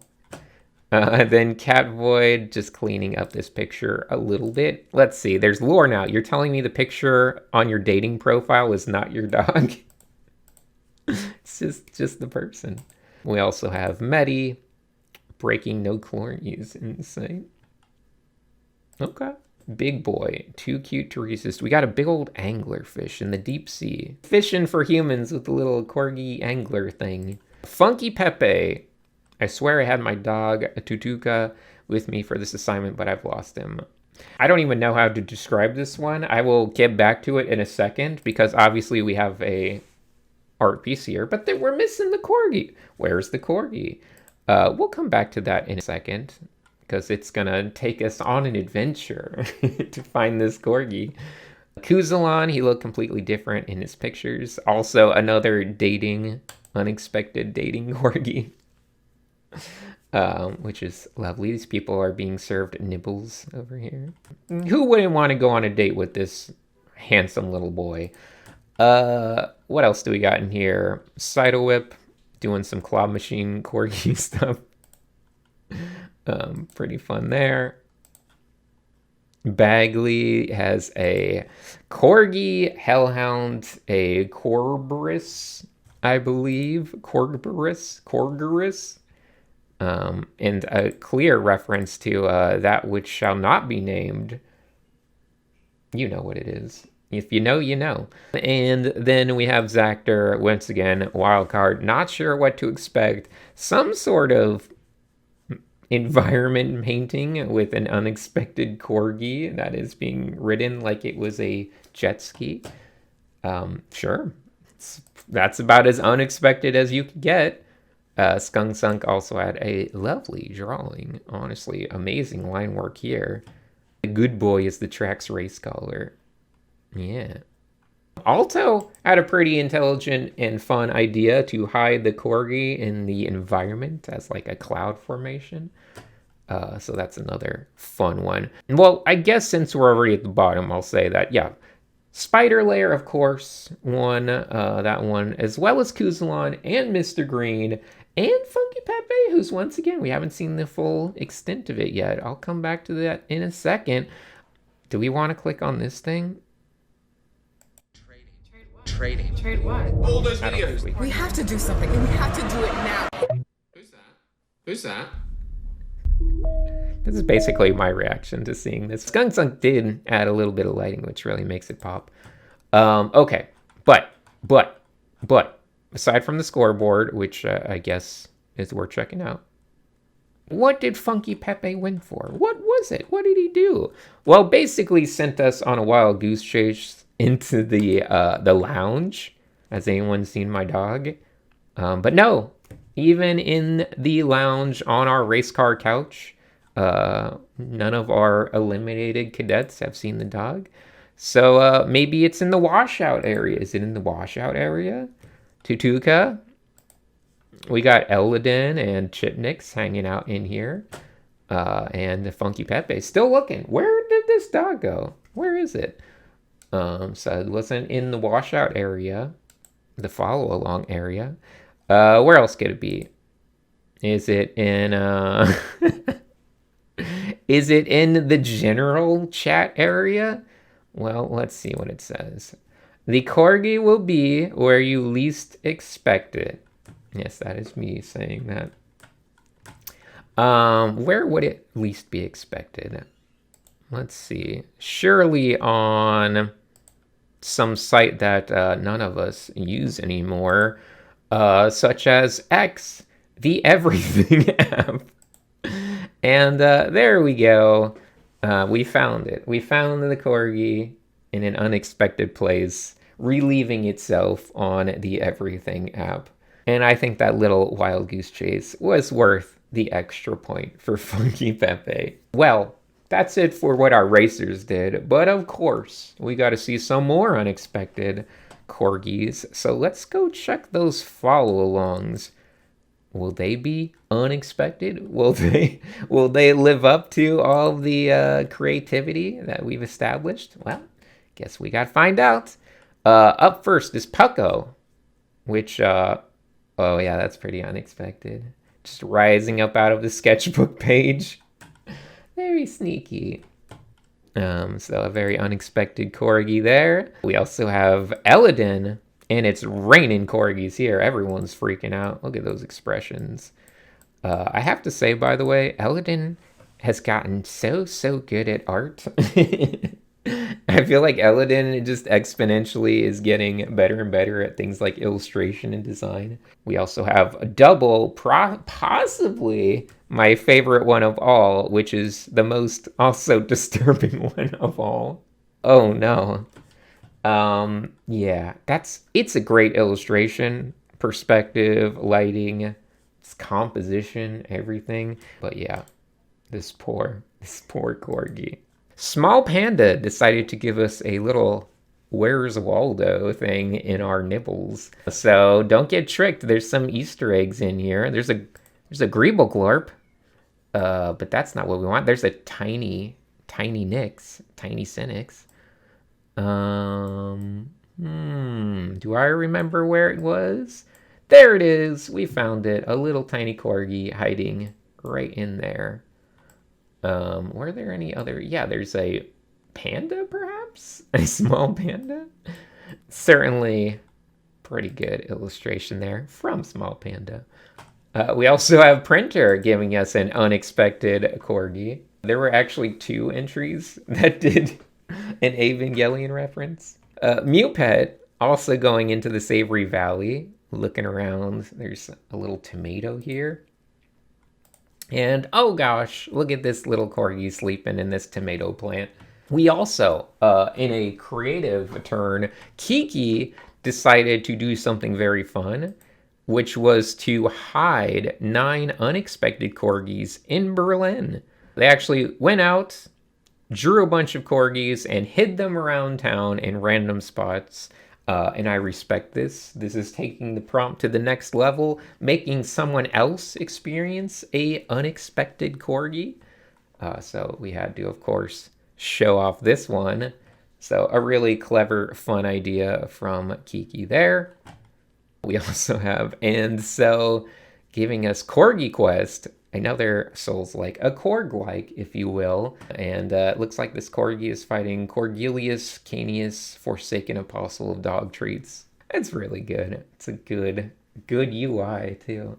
Apricot Soup had a bunch of Corgis busting through his door. It's a giant Corgi. And Austin Alander gave us a video, which we will check out.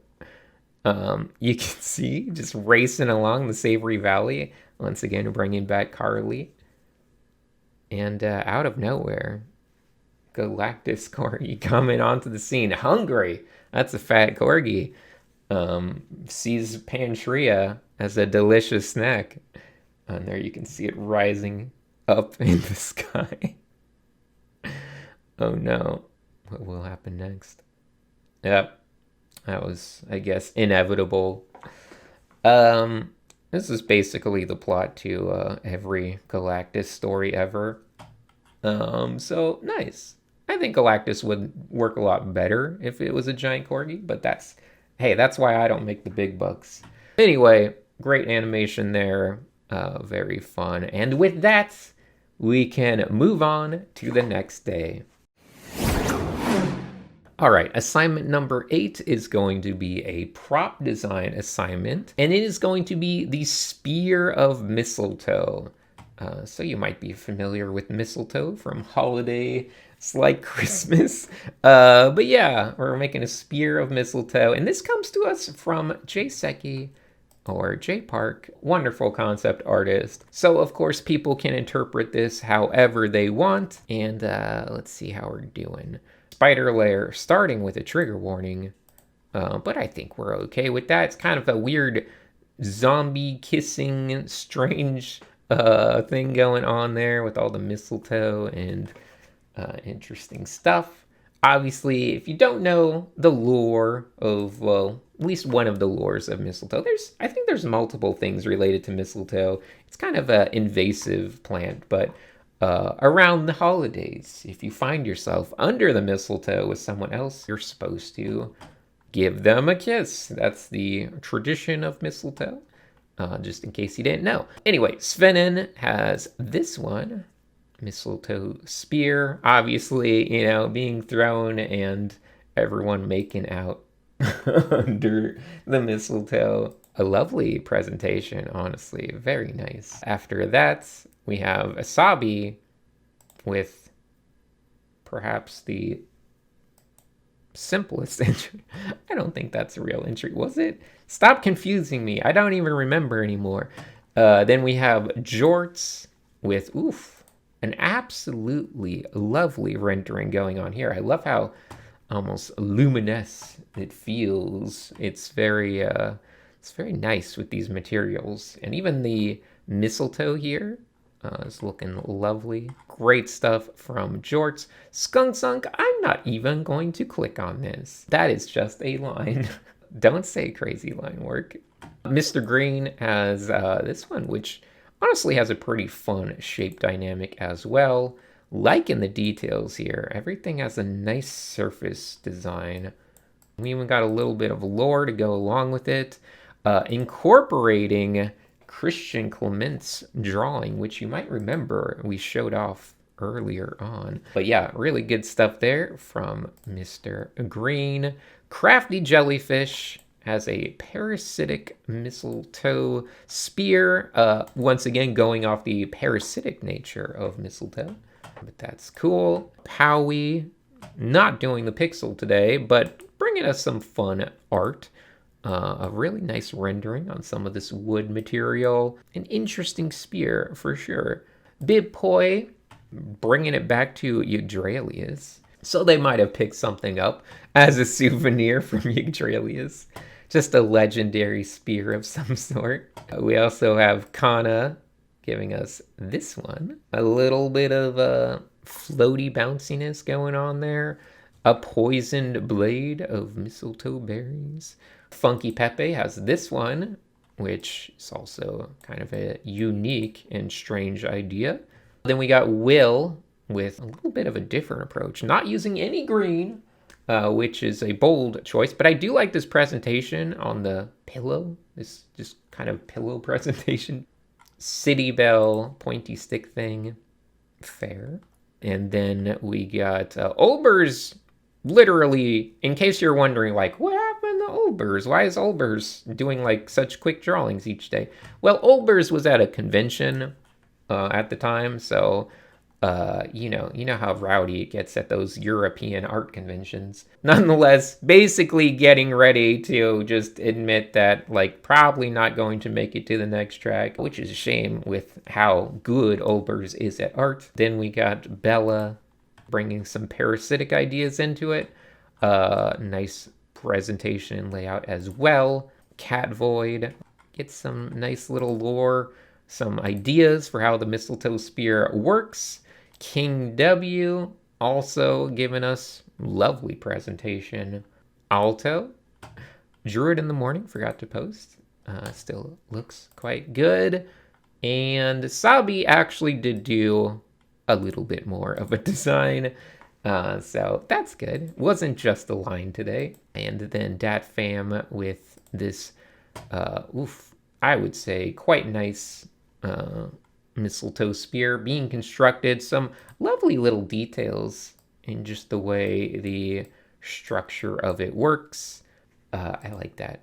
It's fun. Incorporated their character as well, so you'll have to see it. Bristletail going over here with a lovely prop design, and also some nice little functionality ideas, as well as presentation ideas. Diovice, the Spear of Stolen Valor. Using Amada's character over here. Big Boy did this very cosmic feeling. And let's see, Kuzalon, the Mistletoe, giving it a special name, which I respect. I like the little extra chunk of usage going on, demonstration of how it works. And then Lucat, I wasn't sure what to expect from Lucat today. Pretty crazy with this interesting stuff in the background too. Just this character's hands coming forward, offering us the Mistletoe Spear. A bunch of different design things. Gegum, this one kind of fits with their character pretty well. So they have their character kind of demonstrating what this would be like. And Vivov only had time for a sketch today. It's, once again, lovely line art every time I see Vivov draw a character. And then we get Voland carrying into this Mistletoe Spear some of the weird techniques they've picked up for doing industrial design, which look pretty cool. And we also got little nibble spores, nibble spun. And then Zactor giving us something that I don't know if this will work when I try to load it on my computer. It's a little finicky in Google Chrome. I will try it though. Basically, you can move your... Oh yeah, it's not really. It's not liking me today. You can move your mouse around and this spear kind of follows it and makes cool plant life come alive. And but yeah, my computer does not like that at all. So we're just gonna take my word for it. It's pretty cool. Then we have Midnight giving us a little animated one. Let's see if this will show up at all. A little tricky with this vertical format, but they made up some little attack chains, stuff like that. Heavy attack, light attack, which is pretty cool. Cyto Whip had a nice little spear design as well. Obviously, seeing this many spears, like you would think there's only so many ways to do a spear, but we have a lot of unique entries here. Medi has this one, which is pretty fun. Bagley going with a completely different approach, focusing on the spearhead over here and then showing us the full length of the spear. Great presentation, once again. Balin, Balin's painting is looking extra nice today, and a very fun idea. This character ripping out their heart and having it turn into some sort of spear. And Skunk Sunk, real submission for today, has this lovely line art and drawing with some flat colors and some light shading thrown on there. So all around a difficult day, but a nice day. The winners for this one were DatFam, Mr. Green, Jorts, and Svenin. But of course, a lot of people got 1 point as well. The scoreboard basically shakes out to look like this. And as you can see, checking it out, Svenin with 4 points, Bibboy with 4, Catvoid with 4, and Spider Lair with 4 are the leaders at the moment. Oh, and Mr. Green. Definitely a tricky track so far for a lot of our favorites. But nonetheless, let's go see how the follow-alongs handled this prompt. Okay, so the spear top 10 from our follow-alongs is looking pretty good. We got Shucks in here, a familiar name. Love how chunky the end of it is. We also have Nico doing this lovely illustration here. Really good stuff there from Nico. Kieran did this Mistletoe Whisper, and it looks great. We also had DB making this spear fit this character, and that also looks wonderful. Weow coming back, familiar champion from years back, made a lovely entry as well. Chipnix bringing whole characters just to show off the spear, and we got the evil little poisonous mistletoe berries in there. Very cool design there. Yalak has a nice, interesting take on the spear as well. And Y4, even though it's simple, you know, it's simple background, great shape dynamics going on here, great details as well. And then we got a couple little animated things. So first we have El Bobato with a little Cupid firing some arrows, and when that's not enough, throw the big old mistletoe spear. And that's sure to do the trick. After that, we have Halfway.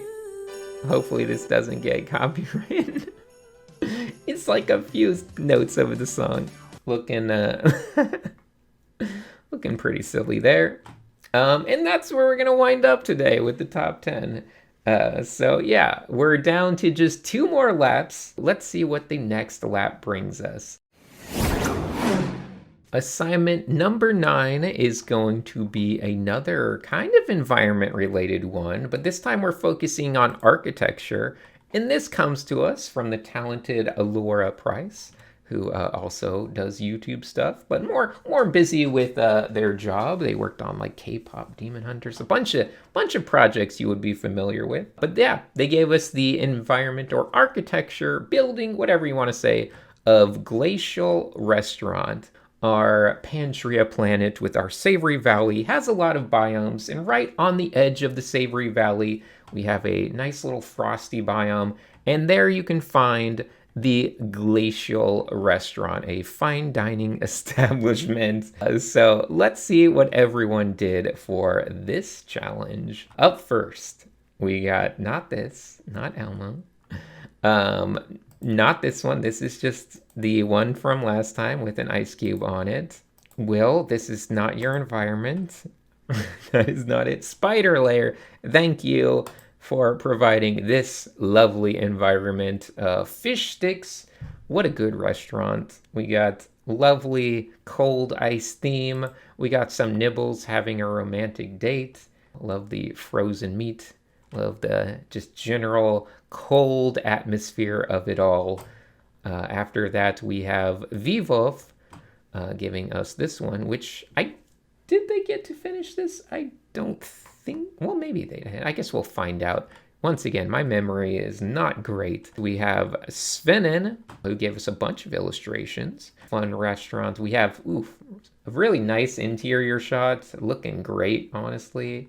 And even a downstairs where it's like a party lounge. So very good stuff from Svenen. Crafty jellyfish, ice cream in the snow, making this little environment there. The ice bowl, that's fun.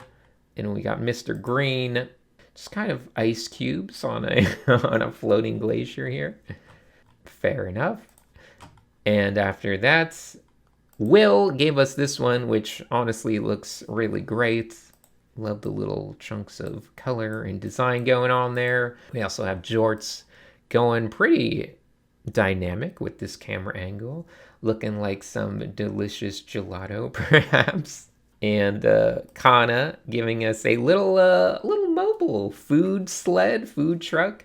I definitely like the design of it. Very fun. This tiny little building structure, good little design for it. We got the little taiyaki sled dogs here as well. Everything's going great there. Olbers, once again, still at the convention. Just quick sketches, but I still respect the effort. So thank you, Olbers, for getting that to us. Bib Poi doing a big fancy interior. It's looking like a restaurant that's way too fancy for my wallet, but it looks nice little overlook of the glacier out there. We also have Dat Fam. You have to get to this one via this tram system, which could be fun, although it doesn't really go anywhere proper, but I assume they can finish that. I do like the wacky, wavy, inflatable Pepe. After that, we have Bella doing the fridge. It's like a little chill restaurant for mice. We also have Powie going back to pixel art, looking like it's straight out of a video game. You can almost picture managing it yourself. Bella has this one, which that's just me looking into my fridge late at night. Bristletail giving us this giant frozen chunk of ice with fruit in it. Shaved ice. Yeah, that looks fun. And then City Bell with this one, which also is basically just a vertical chunk of ice, but a little more theming in here. We got the whole Penguin Bistro. Perhaps this is the exterior view of Powie's little place. Could be. That's my canon. I'm sticking to it. Lucat decided to go pretty crazy with this building. Chili's, not to be confused with that other name, Chili's. This one is clearly CHILLY''S. Great architecture design. I'm enjoying it. Balin has an interior one. Going for fancy fine dining sushi. King W giving us a little ice cream truck. We got some nice Sinix, a classic Sinix flavor. Ooh, that's my favorite. Ooh, we can get a water flavored shaved ice. Savory ice cream, blended chicken and hamburger meat. That's awful. And then Gegum has this design. No utensils, eat with your hands. Free toy replica. Ooh, the Howling Vessel. Yeah, this nice ice-breaking ship going on there. Plankfish. Big Boy has a restaurant that is made of this ancient creature, sea creature, frozen in this giant block of ice. Pretty cool. Sabi giving us a pizza restaurant in the deep Arctic, which is a bold choice. Not normally where you would think to get the best pizza, but nonetheless, kind of a little charming establishment. We also have Medi giving us ice cubed cream. Nice little interior, as well as the exterior, looking pretty good. Alto going with the Titanic themed routes. I guess Glacial Restaurant, why not? Jack's Diner. We got the little inflatable King of the World pose going on up there. Some fun little theming touches. I like it. Funky Pepe decided to go in a different direction and make an entire restaurant in Minecraft. And honestly, it's not a bad restaurant design. Kind of good building design. Has some nice outdoor dining options. Some lovely little architectural touches. And feels pretty darn good. Oh, that's the owner. Sinix. Look at him. What a charming guy. Midnight has Glacier's Grace. Cool looking one. Cat Void, the Bear Den. I love this giant, centerpiece, this big old oven in here. Very cool industrial design touches. I love the fact that the floor is all just ice and there's like meat and stuff frozen inside. So I like this. I think this is a great restaurant design for a glacial restaurant. Cyto Whip also has some lovely colors going on here. Another giant ancient creature stuck in the ice, turned into a restaurant. Permafrost Dining. We also have Kuzalan, the Big Gulp, another frozen ancient creature with a nice little seating area as well. Diovice has a Nibbletech sister cafe called the Sipple Slurple. Great little environment piece out here. I love the way this thing is situated on the mountain. We even got like a working tram system now with like actual pulleys. It looks like they're moving stuff in and out of it, and a very nice design. So really good stuff from Diovice. Bagley teamed up with Diovice to make the interior for this Sipple Slurple, and that also looks pretty darn good. We even got the downstairs. Volland has another boat stuck in the ice. This one's called the Wall's Rest. Yeah, I love the details, the detailed distributions. There's some very nice touches. The colors are working pretty well. A lot of good stuff happening here. So I like it. Zactor did this one. Also stuck onto an ice wall with a little bit of the creature stuff behind it. Love the little tubing going on up here for like the air conditioner or heater or whatever it might be. After that, we have Skunk Sunk wrapping things up for us today. Looking pretty good as well. Some cool little touches around the bottom. Definitely like the interior ideas. So after looking at all of that, the winners, or I should say top 4 for today, were Volland, Diovice, Catvoid, and Lucat. So a couple cats in there, a Diovice, a Volland. Obviously that would be this one and this one. And what were the other ones? Our cats. Catvoid, ooh yeah, that one. Yeah, there were a lot of good ones, but these 4 stood out a little bit extra to me. And a bunch of people got 1 point as well, turning our scoreboard into this. Catvoid in the lead alone with 6, which is quite impressive in such a competitive crowd. And of course, we can't finish out this day without looking at some follow-alongs. So let's check out the top 10 for follow-along Glacial Restaurants. We got Mewpet, looking absolutely delightful with these color choices. We also have Anko with this clever idea of all these kind of teacups, or little mugs, I guess would be the proper thing. Little mugs. I will say the size of the door and the chairs is a strange combination, but that's fine. Micah has this one, a very cold and chilly feeling interior inside of an ice cave.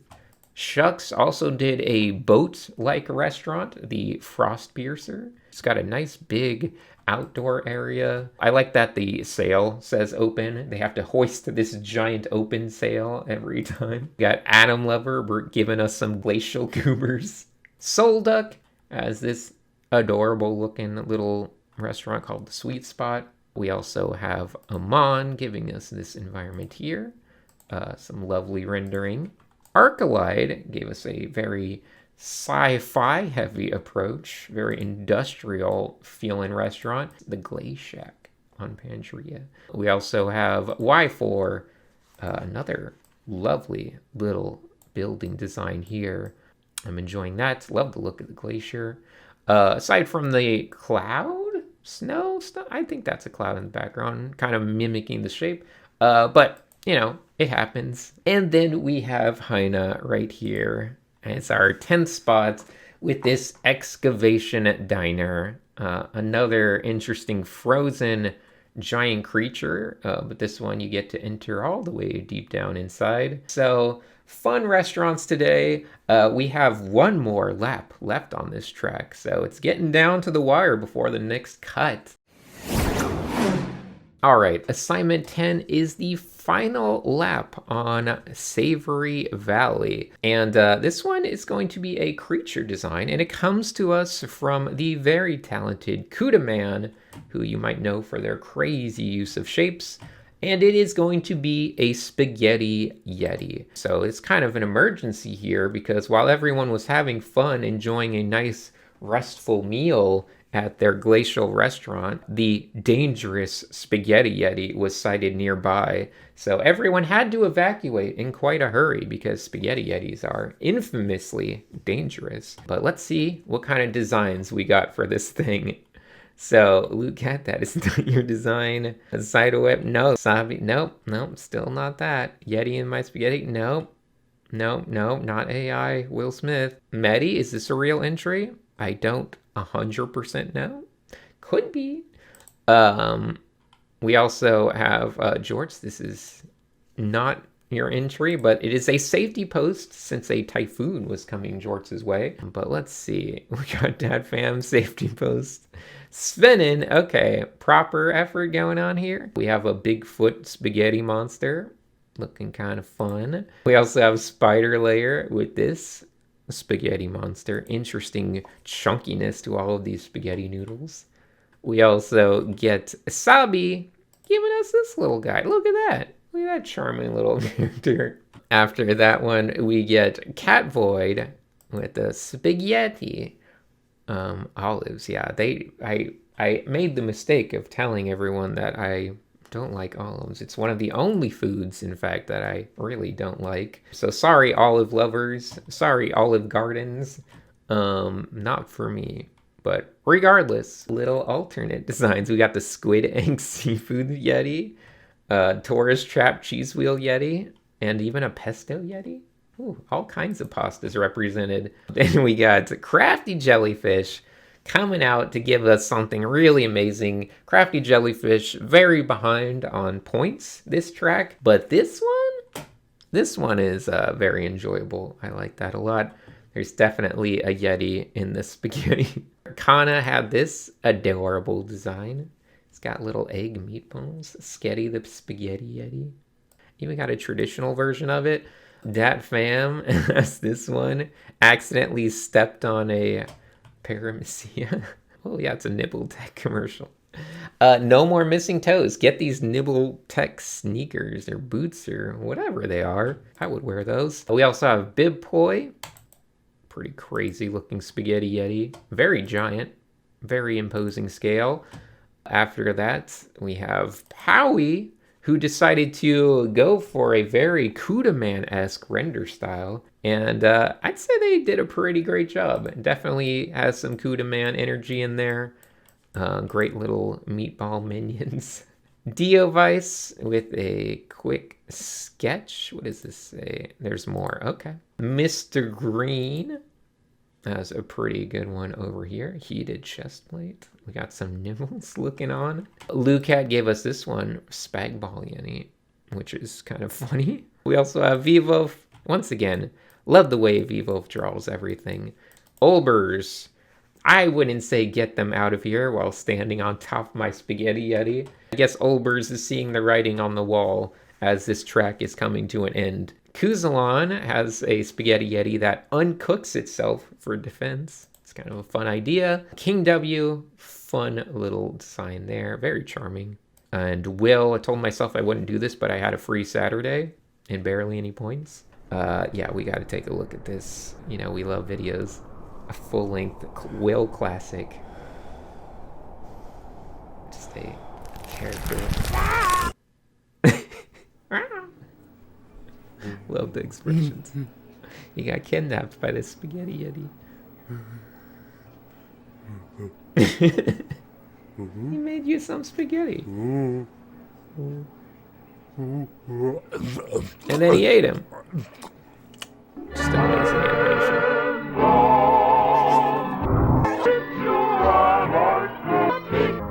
Mr. Yeti ate my husband, would not come again. 1 out of 5. That's great. Very good stuff. Great design.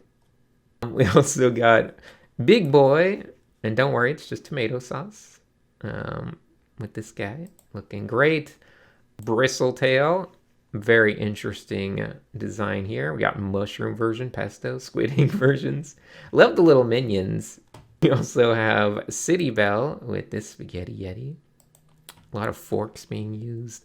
Bella has this awesome one in a 7-Eleven or a convenience store of some sort. Very creepy. Cido Whip. Got Bruno the Spaghetti Yeti. And Midnight has this one with a little spaghetti baby. But a nice looking Yeti going on there. And Jorts has this full version here. Yeti on site, evacuate immediately. I don't think it would happen to you too. Dang. It's rough out there for these Yetis. Funky Pepe has this very stylish looking Spaghetti Yeti. Very nice looking thing there. Voland also has this self-cooking instant spaghetti from Nibbletech. And man, I'm liking some of this little ambient occlusion chunks. That level of action and lighting on this is quite nice. He's got forks for teeth too, which is crazy. Then after that, we have Diovice, who honestly captured Kudaman in a way that feels so good. I would not be shocked if I saw Kudaman himself having made this. Really, really strong and dynamic shapes going on here. And then Balin has this lovely looking painting here. Gegum right behind. With a little bit of an explosion because Gegum was also feeling like they were too far out of the points to keep competing. So everyone's giving their racers canonical endings when they think their time is up. Zactor did something completely different.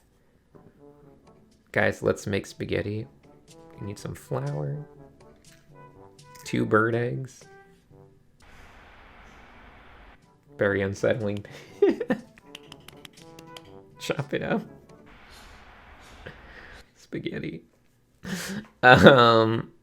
Yeah. We also have Skunk Sunk. I had some reservations about how boxy the silhouette winds up being.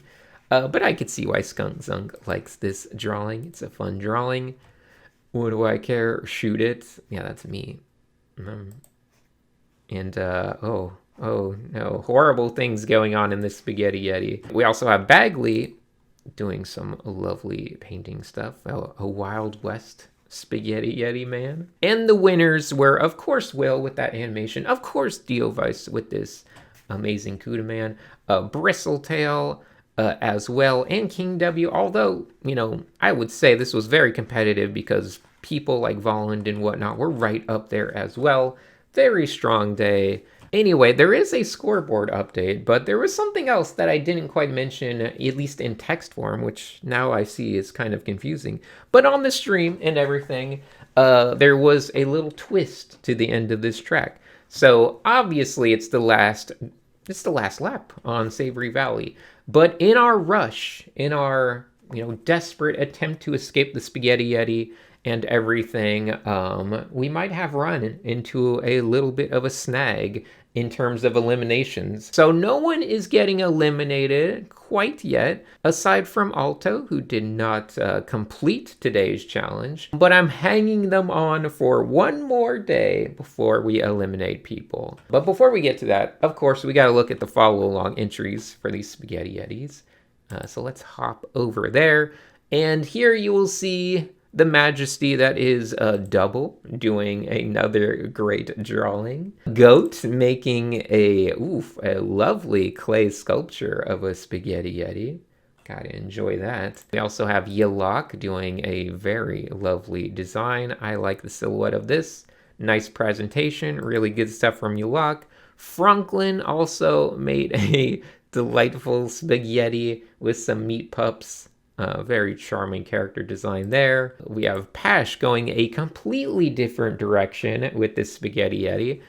But honestly, I'm here for it. I think it works pretty darn well. We also have Ant with this design, which just kind of looks weird and different than the others, but nonetheless feels very Spaghetti Yeti-ish. Kieran giving us a more monstrous one. It's infested with nipples, though. We also have Underweight Dog, who just decided to make cool costumes, anime girls for each of the themes on a lot of different days. We have Boko Boko Boko Boko giving us this one that looks like it's pulled straight out of a children's book cover or something. Like if I saw this in the library, that would look like quite a fun book to read for my kid. Printer gave us this crazy one with a lot of cool colors and stuff as well. Cool line work. And that is the top 10 for our Spaghetti Yetis. So yeah, like I said, there's a little twist. So let's just jump into the next day and all will be explained. Assignment 11 is a little bit of a unique day for everyone. In our hasty departure from the Savory Valley, we seem to have been pulled out of our dimensional pathway and into the lawless lands of the Gurney Dome. That's right, this prompt comes to us from the legendary James Gurney, who you probably know from the art world, gave us some great books, as well as Dinotopia, as well as just being an all-around great person, plein air painter, does great stuff on YouTube as well. Yeah, James Gurney. If you don't know James Gurney, you're missing out. But yeah, this appears to be some sort of demolition derby taking place in the Gurney Dome. It's a kind of a lawless land. It's a very dangerous area, this Gurney Dome.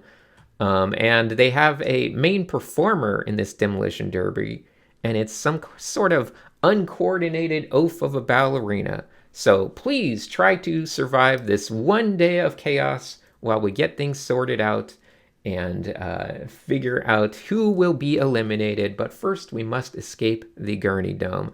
So this is a special 1-lap challenge on a special track. The prompt is Oafish Ballerina.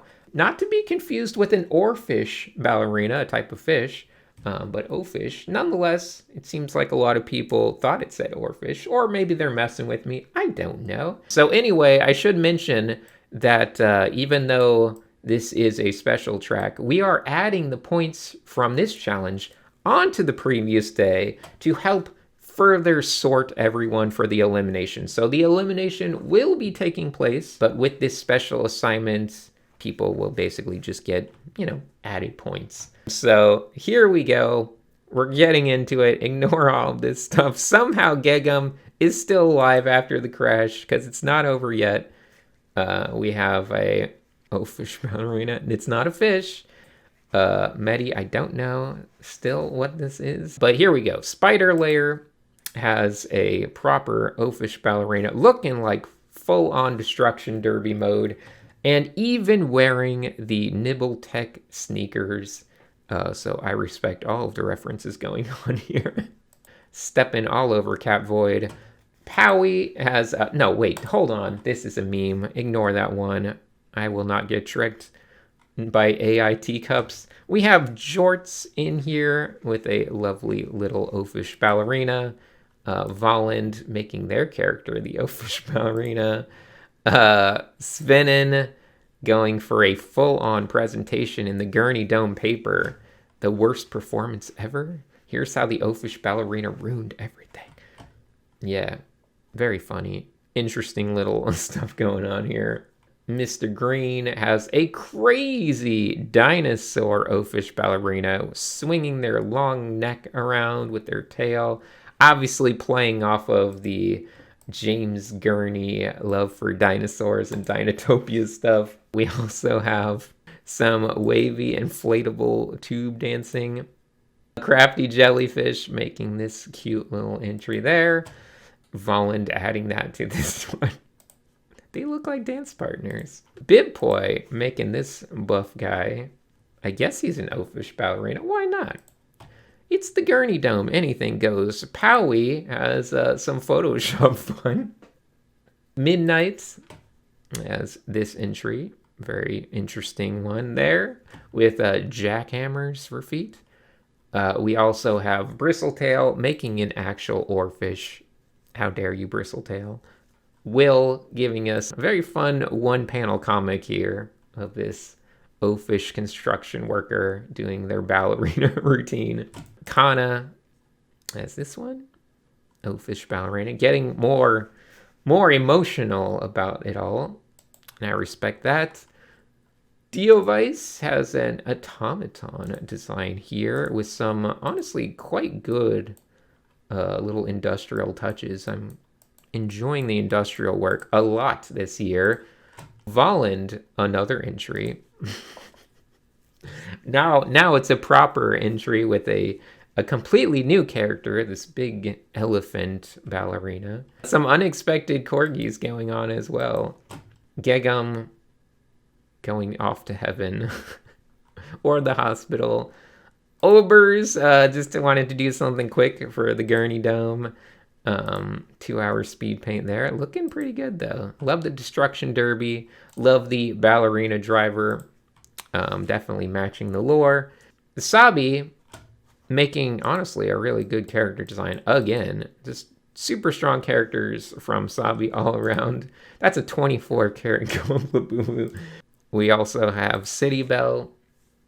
None of these Labubu jokes will age well at all. It was very funny, maybe at the time, because it was a new thing, but it's already so dated. Yeah, viral banana trip. Dad Fam doing a giant kind of boxing wrestling match thing with this ballerina character. Very ambitious illustration there. Funky Pepe made this one. Just a cool illustration as well. I think they stumbled and blew up a whole planet. They tripped on a planet, I believe.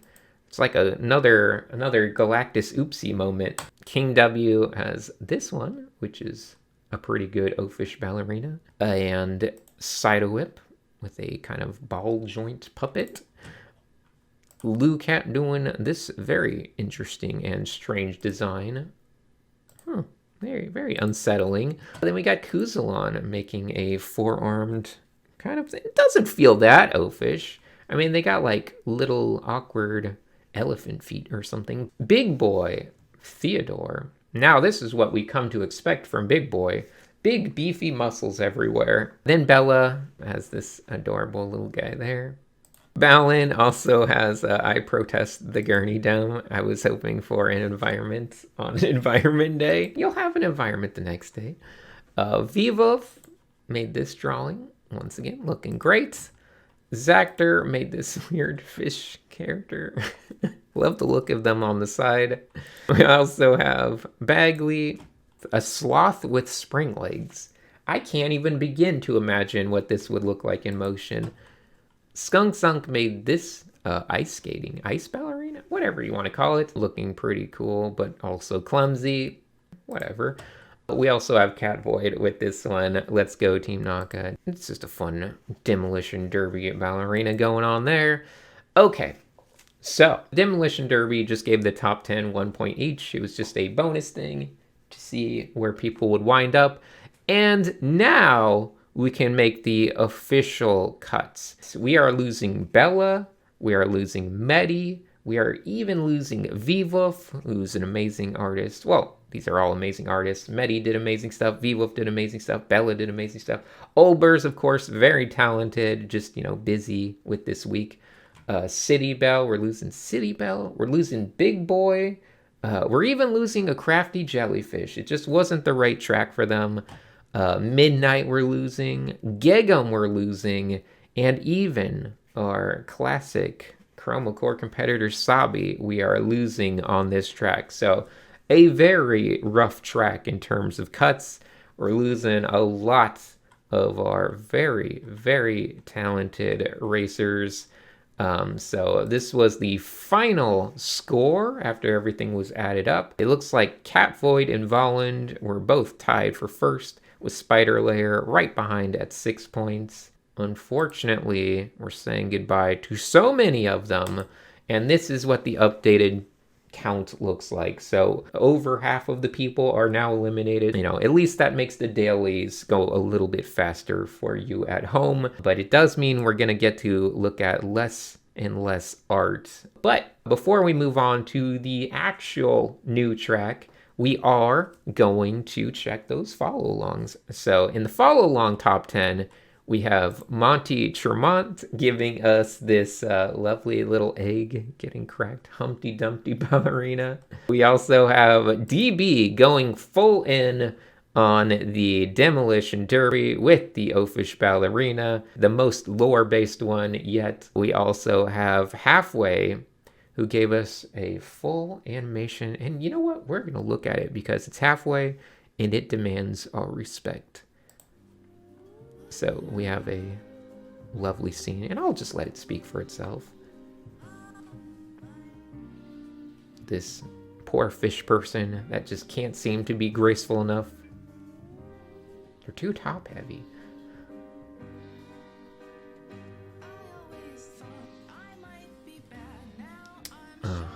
It's too emotional, I think. It's too strong. And it's probably copyrighted, so I should probably just keep yapping over it. But yeah, it's a very touching and charming story here. And it's a really good piece by Halfway. I loved it. I laughed, I cried, I enjoyed it all. Soko had this one, another very sad emotional scene of this oafish ballerina who just wants to be a ballerina. And then we have Juicebox, who has a full animation. Actually, I'm supposed to be looking at that, not the still image. So I'll just play that for you guys right now. It's also a very kind of emotional little one here, so be prepared.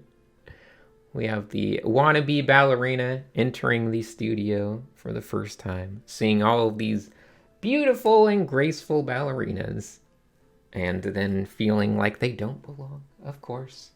Classic ballerina story. Trying their best, looking at themselves in the mirror. You know, falling, everyone laughing. Yeah, it's brutal out there. The brutal life of a Oafish ballerina. But luckily it doesn't end just there, because we do have a nice happy ending. A friendly ballerina, maybe the prima ballerina, is ready to give this little person a chance.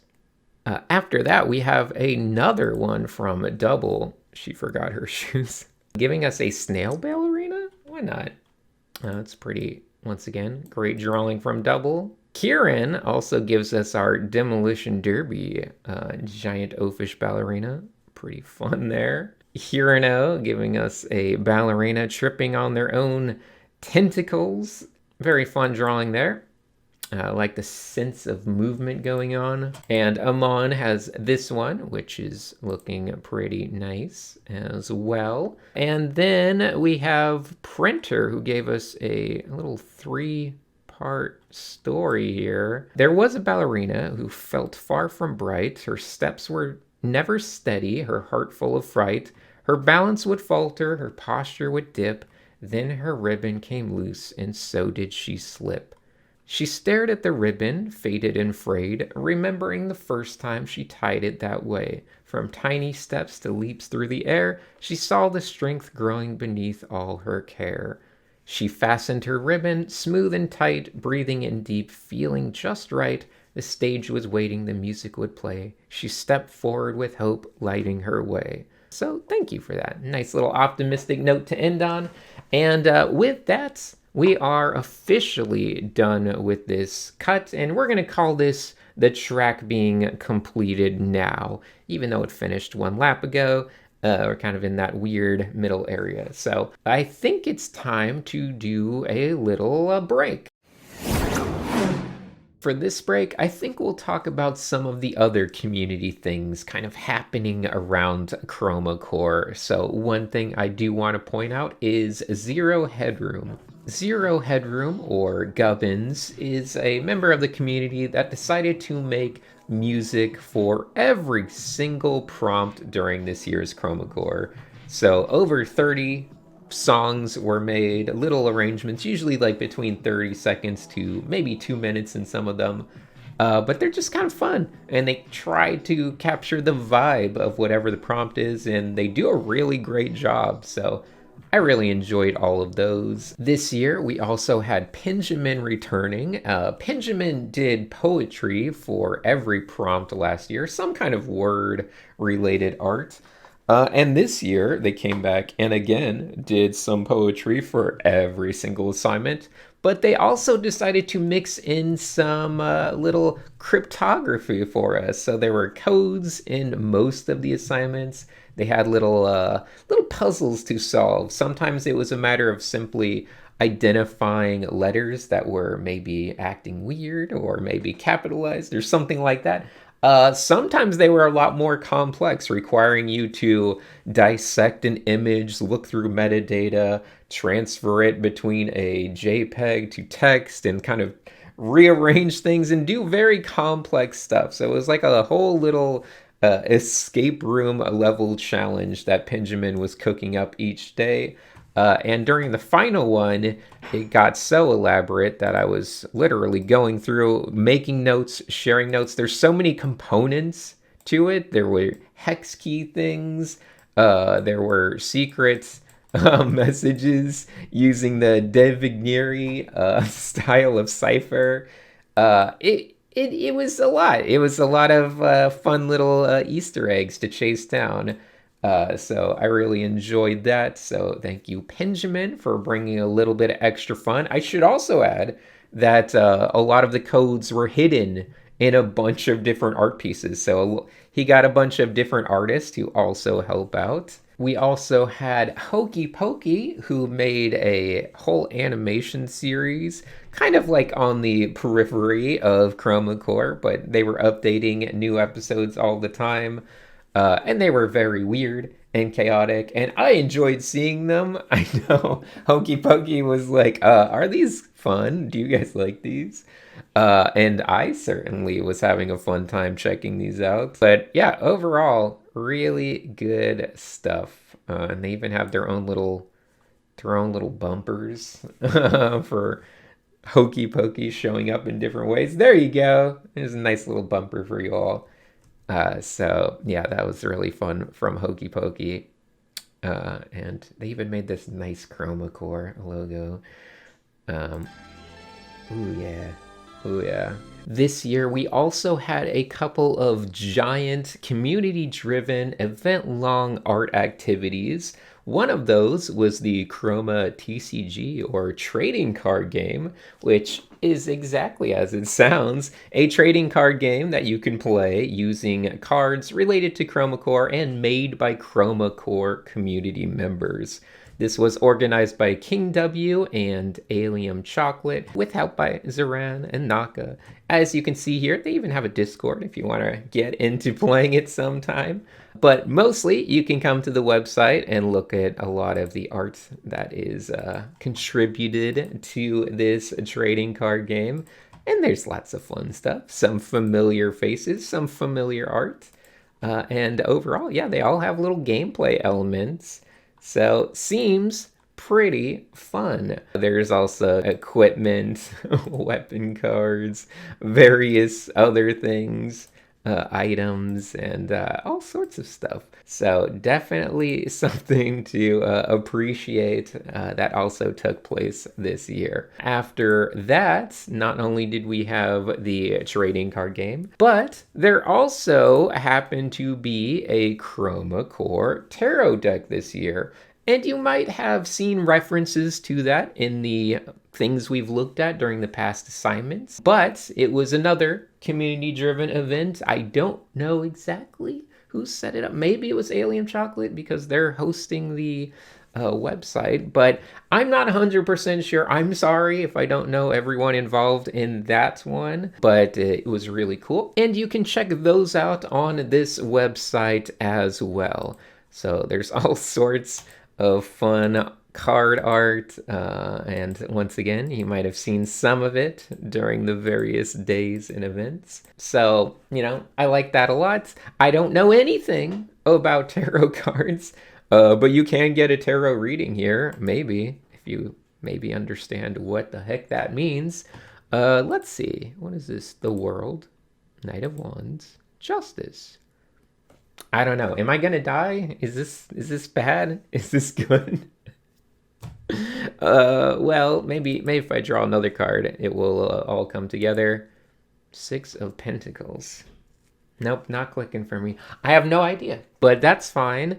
You know, it's still a fun little community thing going on here, and I just like looking at all the fun card art. And yeah, we had a bunch of different stuff like that. Community members leading stuff. There's also Eladin, who led a bunch of magma canvases along with other people. There was also, I don't know, some random memes that I probably was too busy to notice. There was people changing their name to stock photo. I still don't know what the joke was.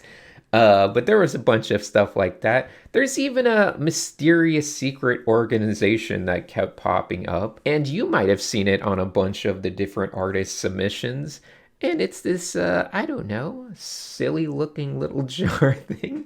What does it mean? Why is this showing up everywhere? Well, I guess there's just a lot of secrets. No one ever told me what it was all about.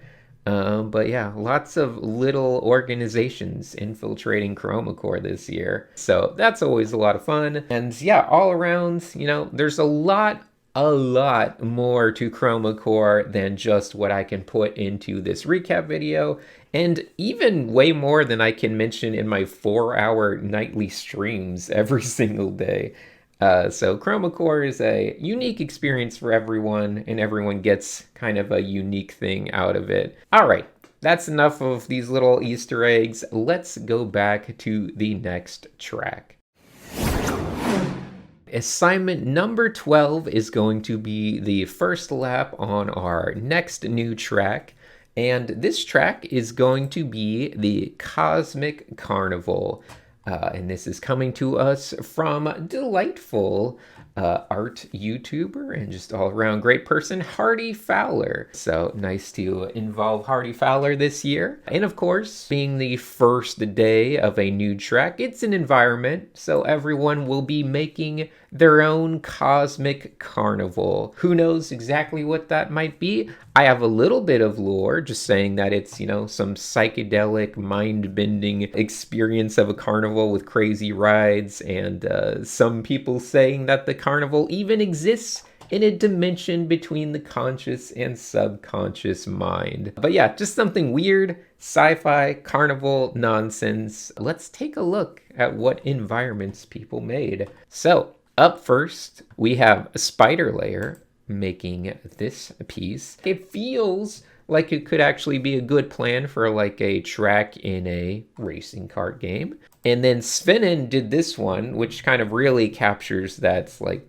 slightly existing outside of the conscious mind thing, with all these kind of wispy ghost-like people kind of enjoying the carnival. And some really lovely colors and ideas there. And then after that, we have Jorts. I think this looks pretty fun. It's weird. It has some nice little Easter eggs and touches in it. Kind of has a stage play-like dream aesthetic to it. Then we have Mr. Green. Kind of gets a little hard to read at first, but the more you dig into it, the more you'll see. We got some giant luminous whales and some interesting scenery that really makes it feel like it's in a dream like haze. And I respect that. Then we got Powie, who's bringing back the pixel art. And I have to say, this pixel art is delightful. They even incorporated a bunch of the eliminated cadets. We have, there's even a cute little bingo in there, but very fun, very charming.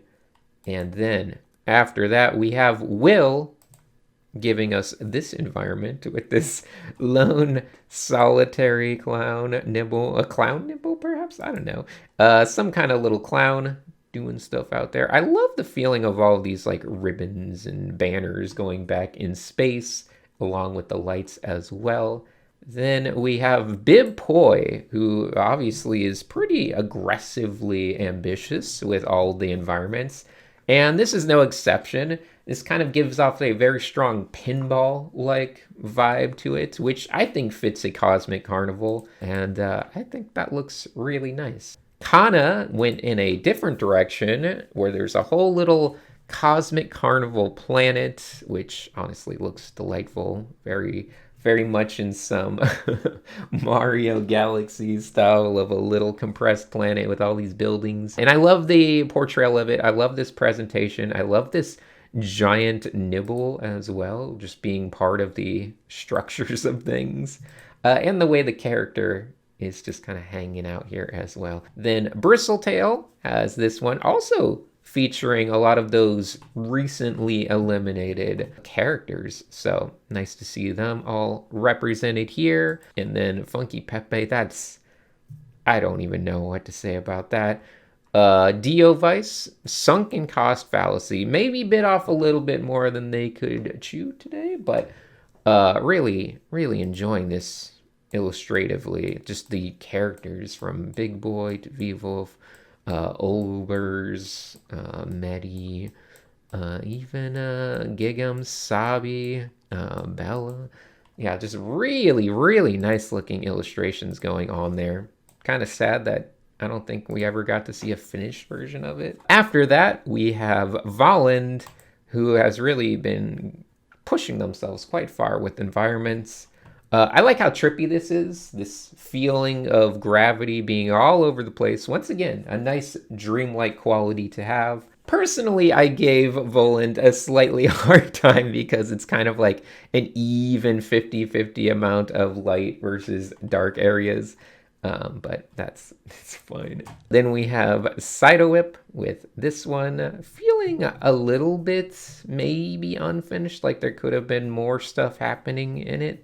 Maybe foreground stuff, but Some lovely little details. I love the look of this Ferris wheel with all this almost filigree-esque metalwork and some interesting shapes going on there. We also have Cat Void, who once again did all of the recently eliminated characters, and they're all going to the Cosmic Circus, having a good time.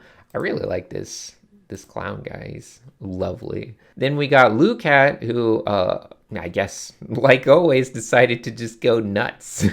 So we got multiple images. They're all like weird, and some are photo bashing all kinds of textures, just creating a lot of visual noise. We got little Sinix in here, lost, looking around, exploring this place. This looks like the Zipper. You guys remember the Zipper from your local fairs and carnivals? We also got, just more. This is definitely the Zipper. Surely you guys know this. That was like the greatest ride they would ever have at our local fairs. It was the one all of the teenagers wanted to go on because you could just basically flip nonstop and try to get people to throw up. So very fun ride. And I think this piece is personally my favorite one, just because of the aesthetic of it. Very colorful. Got little Sinix over there tripping out. And after that, we have Balin, who decided to go for a very different yet creative direction. And that is this crashed Carnival spaceship cruise ship. Space cruise ship? Let's say something like that. The design of this ship is really nice. I really like it. You should pitch this to Carnival and tell them, hey, when you guys are ready, I got a spaceship for you. We have King W having this roller coaster that's going toward this black hole, spaghettifying everyone. So infinite fun. That is true, you know? A roller coaster going toward the black hole, you would probably never reach it. Your time would just slow down infinitely or expand infinitely. I don't know. What do I look like? An astrophysicist? Then we got Dat Fam making this absolutely lovely image here. I just like, once again, fun designs, very fun colors. Nice piece to hang on your wall, honestly. After that, we got Funky Pepe. Everything's kind of twisting and turning. We got some kind of circus tent here, some kind of giant Andromeda Ferris wheel, a giant nibble, which you might have missed out on. Did I catch anyone? Did you notice the nibble? Did you see it before I pointed it out? It's huge, but you might have missed it. After that, we got Kuzalon, who, like I mentioned before, is just killing it with the environments. I am extremely impressed with this one. I love the warping of, perspective and stuff as this thing goes around in space. You can see a racetrack in there that would be very fun to race around on. After that, we have Bagley, who gave us the double coaster. You might also, did you miss this one? The giant nibble in the background. How many nibbles have you missed is the real question. Have I pointed them all out? Or are you just now realizing how many nibbles there might be? And then we have Skunk Sunk, who has this image right here. Another interesting kind of carousel looking thing with their character lying down, maybe sick. I don't know. They seem confused and dazed. But they're looking up at this pure chaos with weird gremlin-y things in the darkness of it. Definitely dreamlike, which I think people are really nailing. Then after that, we have Zactor, who not only gave us the 360 panorama that we so love from Zactor, but also decided to just make some music for it as well. So let's go. Let's go to the Cosmic Carnival and load it up.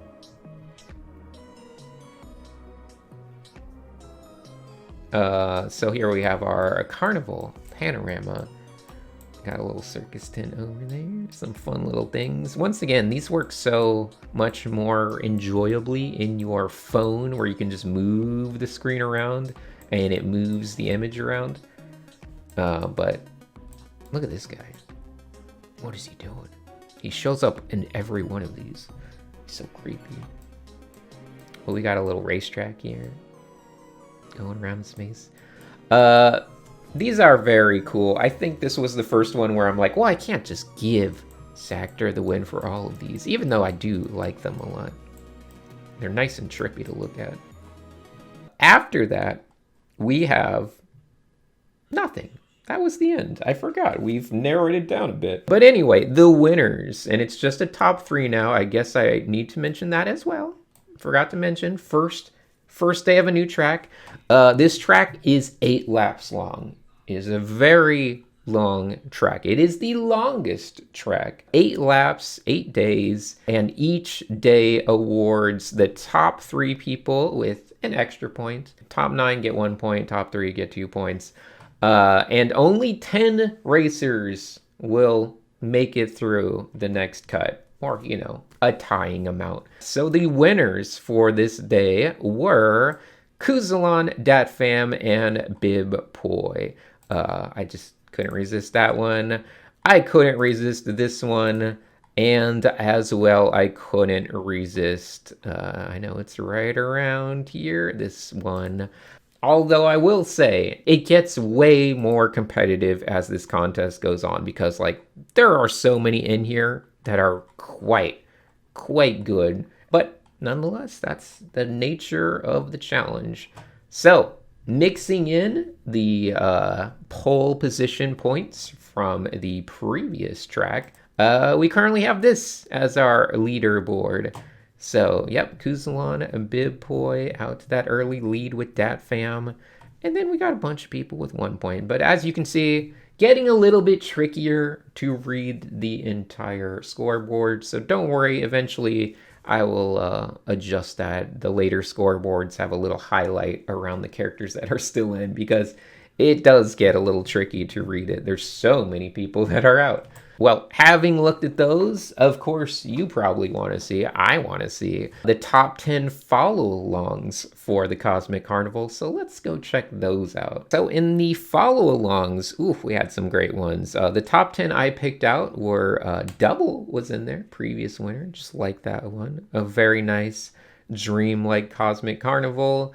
We also had Dylan, who made a really lovely image there. So that was fun. Then we got Monty Tremont again. 2 days in a row, I believe. Fun and weird for sure.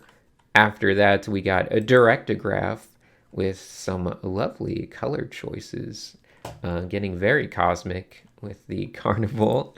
Then Aki has this one, which is so charming. We got like one of those little, I don't know, little cities you would see in a Gundam show where it's all like in a satellite thing. After that, we have Anko, who gave us this lovely piece right here. And then we have Sigvis, who also has a very clean, very crisp environment. And we got Pash, who decided to make a little video for this one. So we'll give that a watch. It's your time to shine. And I don't know, this is probably all copyright music, so maybe I'll just try to drown it out a little bit by talking. But you can see their character going on just a whole bunch of different crazy rides that have a very cosmic theme to them. The Big Crunch, Black Hole one. A really fun animation, somewhere between like an animatic and a full-on animation. But it was really good. Cosmodia. Nice stuff. Then we have Alien Chocolate, who decided to do this one, bringing out the papercraft. We got a whole like circus environment interior here. Very cool. I once again love all of the mixed media stuff this year. And then we got Y4, who just decided to go pure, almost pure abstract route, and I still think it looks like a Cosmic Carnival, so I'm enjoying it. And finally, we have a bonus musical standout for someone I just mentioned, Zero Headroom Gubbins, just because I was enjoying what they were doing with this stuff. Just all of his days were quite fun. I just threw this one in here just to make sure people were Pay attention. Listen to this beat though. It's like a little like squeaky voice. Cyberpunk clown apocalypse. It's really good. All right, but enough of that. Let's head into the next day. For the second lap on the Cosmic Carnival, we're going to the industrial bucket because Marco Bucci has given us the prompt of a Robo-Clown manufacturing unit. Yeah, it's kind of a complex one. You got to make some kind of a factory unit that can make Robo-Clowns to help, I don't know, I would imagine be like the janitors to just run errands to clean up messes around the Cosmic Carnival. And they're like disposable little clowns that can get trampled, discarded, recycled. And there's always new ones to just be pumped out of the factory and thrown into their labor force. So let's see what people did for this one. We have, first up, Mr. Green, with a very nice little steampunk looking factory. We have some lost and found shoes and stuff being tossed in. Just a lot of nice touches going around this thing. So a really cool design from Mr. Green. And then Svennen, also really, really clever idea here. Squeaky clean, ethical choice. We got all the recycled Robo-Clown parts as well as clown brains ethically sourced. And then I love this because you can actually follow the entire process from the little head case going around, little steam flying out. We have little hats being added, legs and arms getting painted, and then being taught to obey. And learning to sweep, given a broom, and out the door they go. Work hard, act merry, seriously, don't complain. We also have the broom factory, where nibbles get turned into goo, and that goo gets chopped and turned into push brooms for our Robo-Clowns. I love that they just get kicked out too. So a very, very fun and well thought out little factory unit here. After that, we have Bipoi, who has Bubbles, the clown, which is an inflatable Robo-Clown janitor guy. You can see a old Bubbles waiting for recycling, and they just look great. Good industrial design details, so very nice from Bipoi. We also have Powie, who went in to their industrial design grab bag, and man, look at all of these pipes and mechanisms and hoses and wires and brooms and this is just a really nice looking industrial design up here. And then we have the clowns coming out the back as little unicycle clowns, and those look great as well. Then we have Jorts, who also made a really lovely little ship design. This thing floats around recycling Robo-Clowns. Or in this case, I guess our Robo-Clown is a Robo-Bingo. Nice little callback to last year's Robo-Bingo. So a really nice vehicle there. Then we got Spider Layer giving us a full-on little animation with a little bit of music, making it look like a little vending machine with nice little design stuff on it, fun little games to play. And this is how you get your little Robo-Clown bot cleaning service. So wonderful stuff from Spider Layer. And then we got Kana also going for kind of that similar vending machine feeling.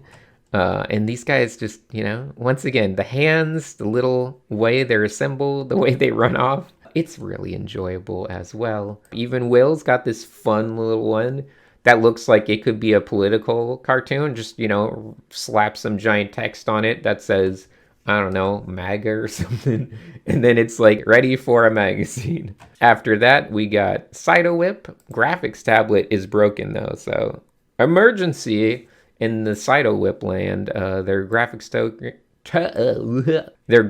tablet has been broken since yesterday.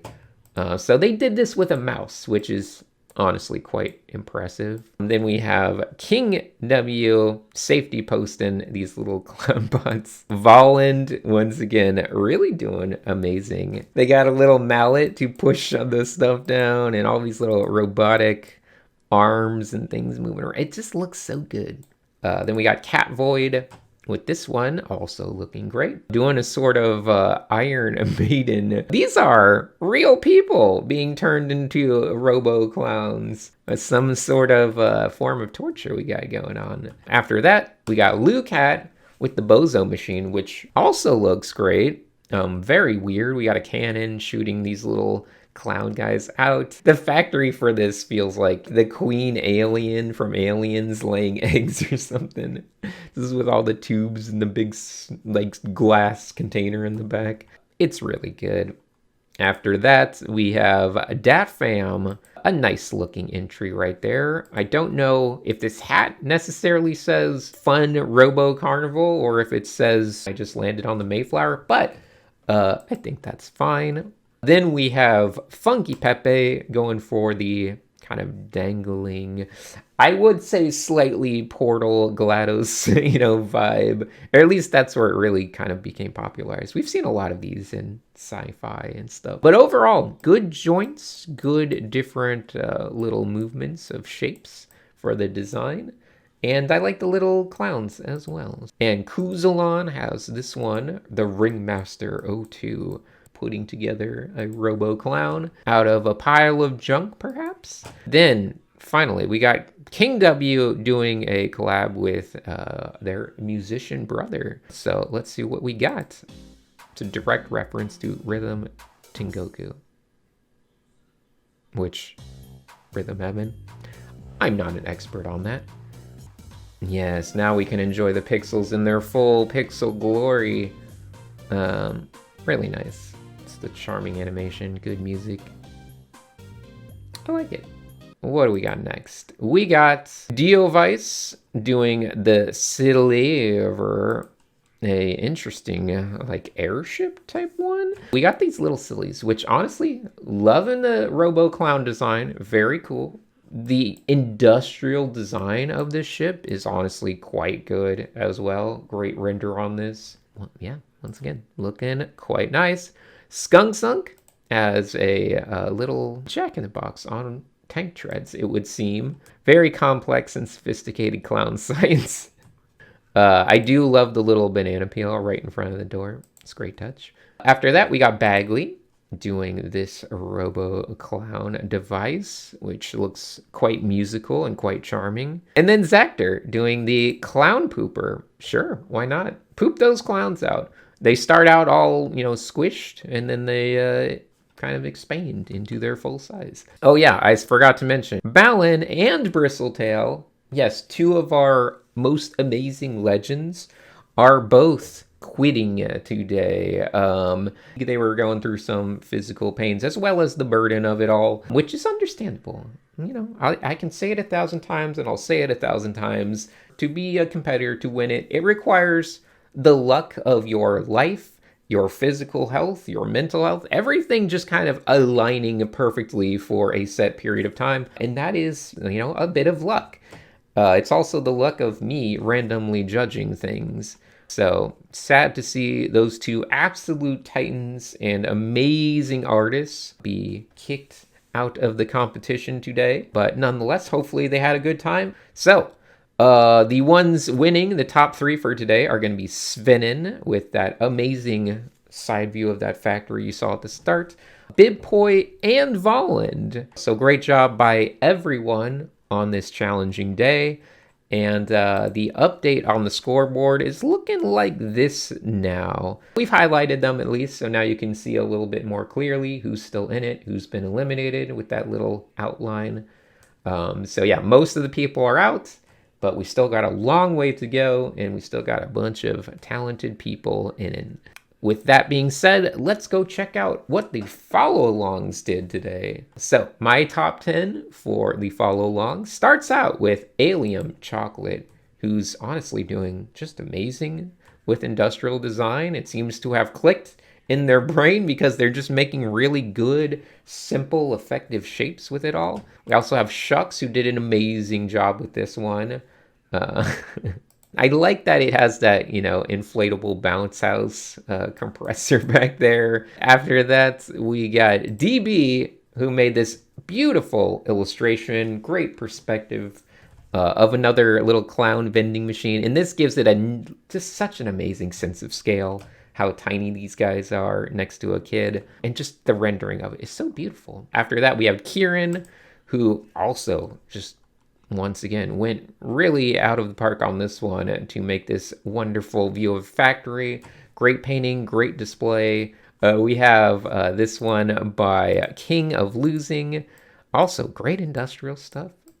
Lovely kind of storytelling going on with the little guys being shocked into these little star clown soul things. Yeah, I'm just stunned at how good all of the industrial design is.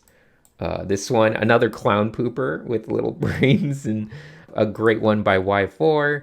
We have Pat with this one that also is just kind of fun. No ring though, just pointing that out. And Detroit also making this whole kind of factory in perspective view of clowns and stuff being made, sheep being sheared. And T-Ted did the paper art. Obviously they did the paper art for most of these, but I only get to share some of them because there's so many good assignments. I wanted to share this one because it just was fun to see so many layers of paper craft being mixed in here to create this. And finally, we got Dylan with this lovely little guy serving a martini on a spinning plate. And they got a whole little idea for how the factory works. So overall, absolutely amazing day. Can we follow that up? I guess we'll find out right now. All right, for day 14, lap number 3, we're going back to character design. And this one comes to us from the very talented Yuming Lee.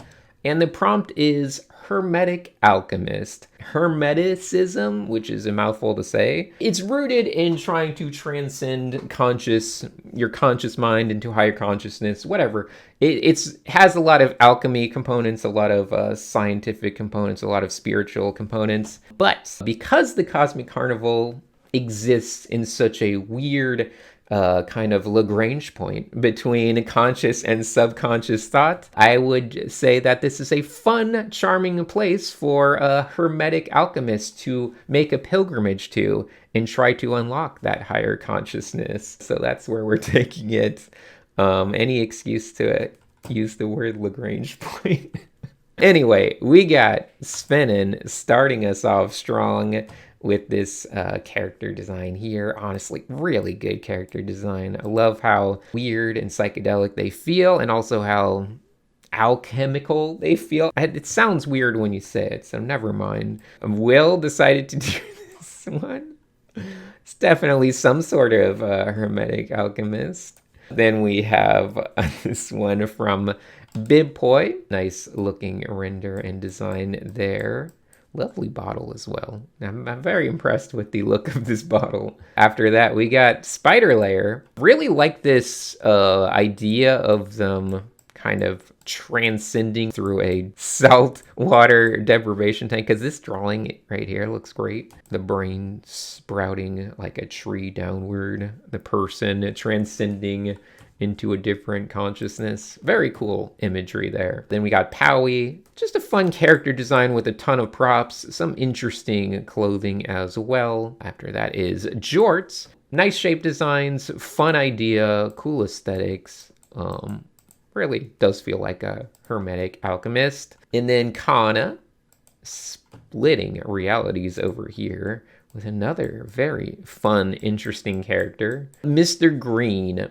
This is not even my final form. We have this guy who looks like such an alchemist. Transmogrifying themselves. That's the word I'm going with. Yeah, why not? Transmogrifying themselves into some kind of crazy higher being, which honestly looks quite cool. We also have Zactor. So much huffing, so little time. It's almost like calling back to, A lot of famous artists, whether it's Klimt or Egon Schiele. I'm saying all these names wrong on purpose. And then we got Cat Void with this one, which is pretty nice. We also have Diovice, keeping with the tradition of every character getting a ultra widescreen format. So that's pretty cool. I like how trippy the graphic design is getting as we go further into this transcended state. And then we have Dat Fam. No time today, but had this piece for us.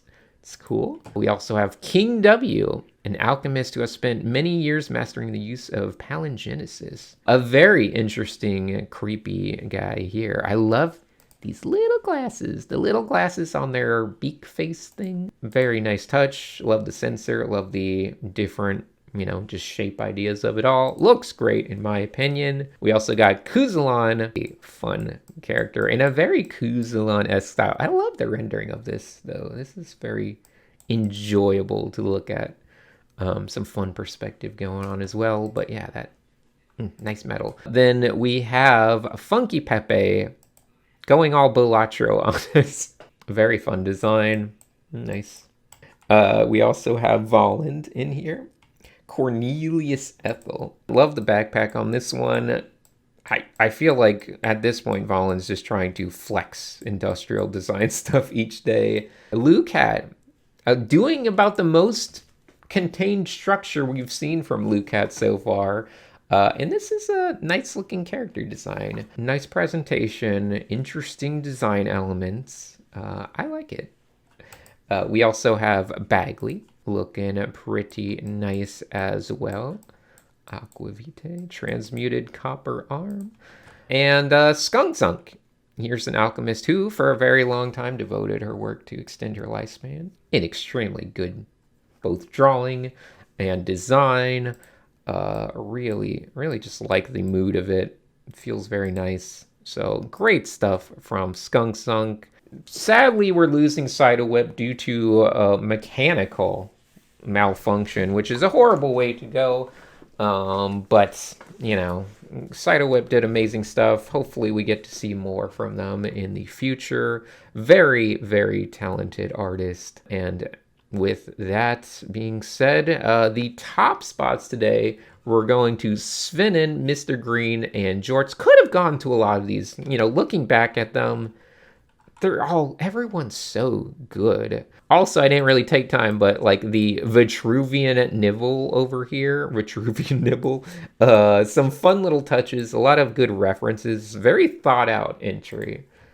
So great stuff there. And this is where the scores are at now that we've judged this day. Svenin, absolutely doing amazing at 5 this track. But yeah, real good stuff there. Let's check out a couple follow-alongs, see how they're doing, see how they're holding up. We got a top 10 that I compiled. So starting off with Eladin is Cinema. So I will just play it in its entirety. Calcination conjunction. Projection. Sweetie, it's dinner time. It's 5 more minutes, Mom. In the middle of transmutation. There we go. Come forth, Toteth. Oh, look at Toteth. Finally transmuted. Or not. No.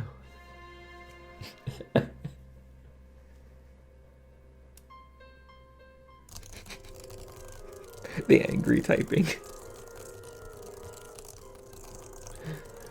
This might be my favorite Eladin thing of the year. This is just so funny to me. The message.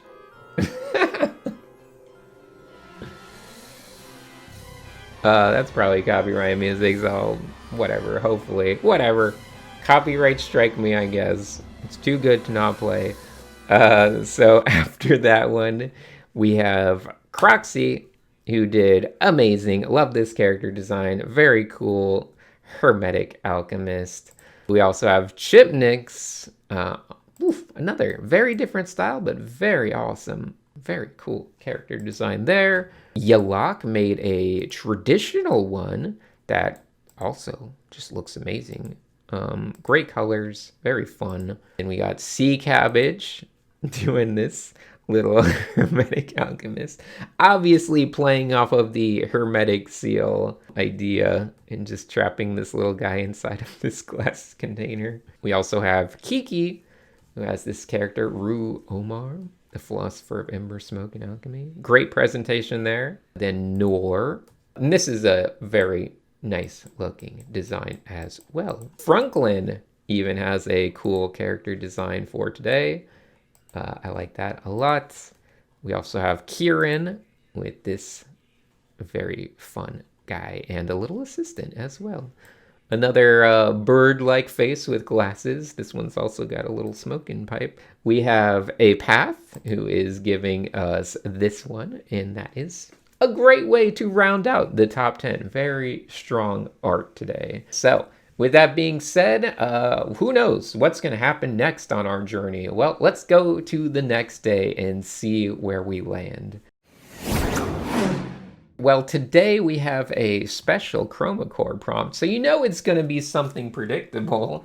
Racers, it seems they've actually done it. As you make your way onward to lap 4 in the Cosmic Carnival, a strange sensation washes over you.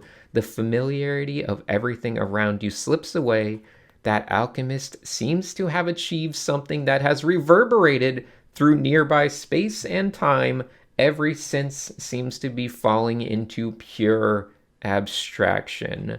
So this is going to be the abstract art prompt for this year.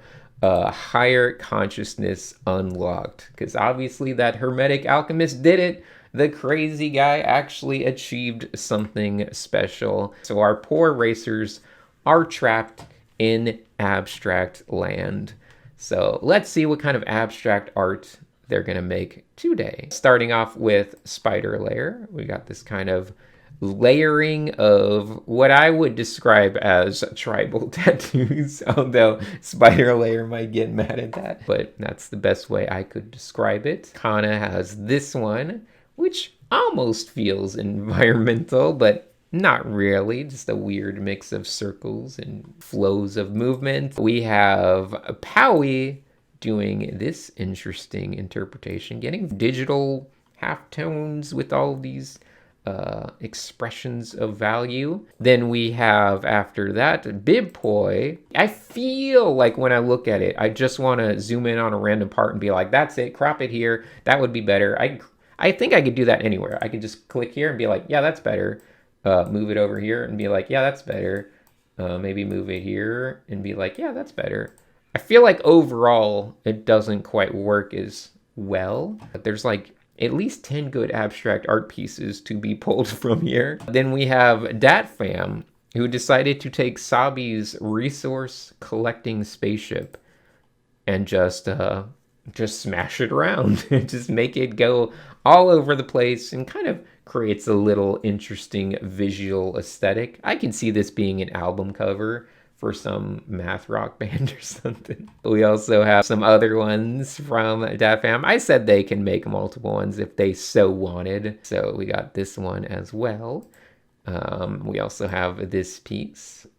And then Svenin gave us this one, which feels a little almost environmental, but definitely having some abstraction thrown into it, which I think looks pretty interesting. Then we have Mr. Green doing a little bit of fun abstraction there. Pretty cool. I love the drawings too. Love a good abstract loose drawing.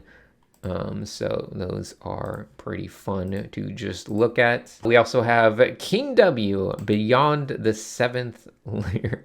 This is definitely a spaghetti Yeti being spaghettified into something. I'm gonna assume maybe something familiar was over here too. I can't even identify it anymore. It's been so distorted. Unfortunately, Chroma Corps has started to eat into Will's personal life too much.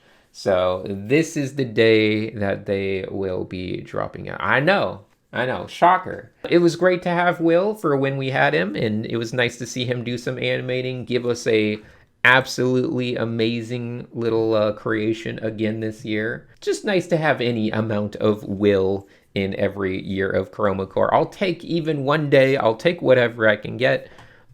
We love it. They still made some abstract stuff, which is cool. And then we have Jorts, which I can see this in the hotel lobby of a Marriott or something. I think that would work pretty good. If anyone that works for a hotel company needs something, you know, just dial up Jorts. Spider Layer made a bonus one here, which I think is a little more enjoyable in some ways.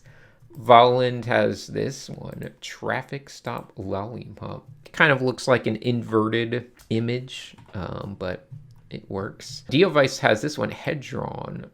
The name is a control reference, but looking weird and fun. Then we got Kuzalon, 3 circles and a cube. This little pattern is just giving me too much of a little remembrance of, I forget which Paper Mario game. One of them, for sure. Something like that. We also have Bagley making this lovely piece right there, looking nice and trippy. We got this one by Funky Pepe. We got a little bit more variations from Funky Pepe. Maybe this one's a little better. But then we got Lucat, whose work is almost already abstracted, and now it's just hyper abstracted. And these look great. I think this is a fun exercise for any artist to do, is you just kind of make this type of chaos. Makes you better at everything in art. They honestly look great together. Maybe this is the new future direction for Marriott. Maybe get ahead of the game. You don't want some other hotel to beat you in the abstract art game, so maybe try some of this stuff on for size. Maybe some Zactor is what you need in your hotel. It certainly looks weird enough. After that, we have a Lucat process video, which I don't even know if we should click this. This guy just took Sinix We shouldn't have and clicked put him this. in a painting. That's me. This really is a big painting, and Sinix is in it, and it's a good time to remember. What is this? A lot of people make sure you rest. Chroma Corps can really do things to your health. Can make sure that you're okay, and that everybody is taking care of yourself. This is Sinix. Then he got turned into a painting. Take care of yourself, your health. And that's more important than anything. But today is the abstract day, so I got to have fun. Or he did. They did this painting. They did this. Great. And this was crazy. I mean, look. Can you believe that? First of all, finding a picture like this is wild.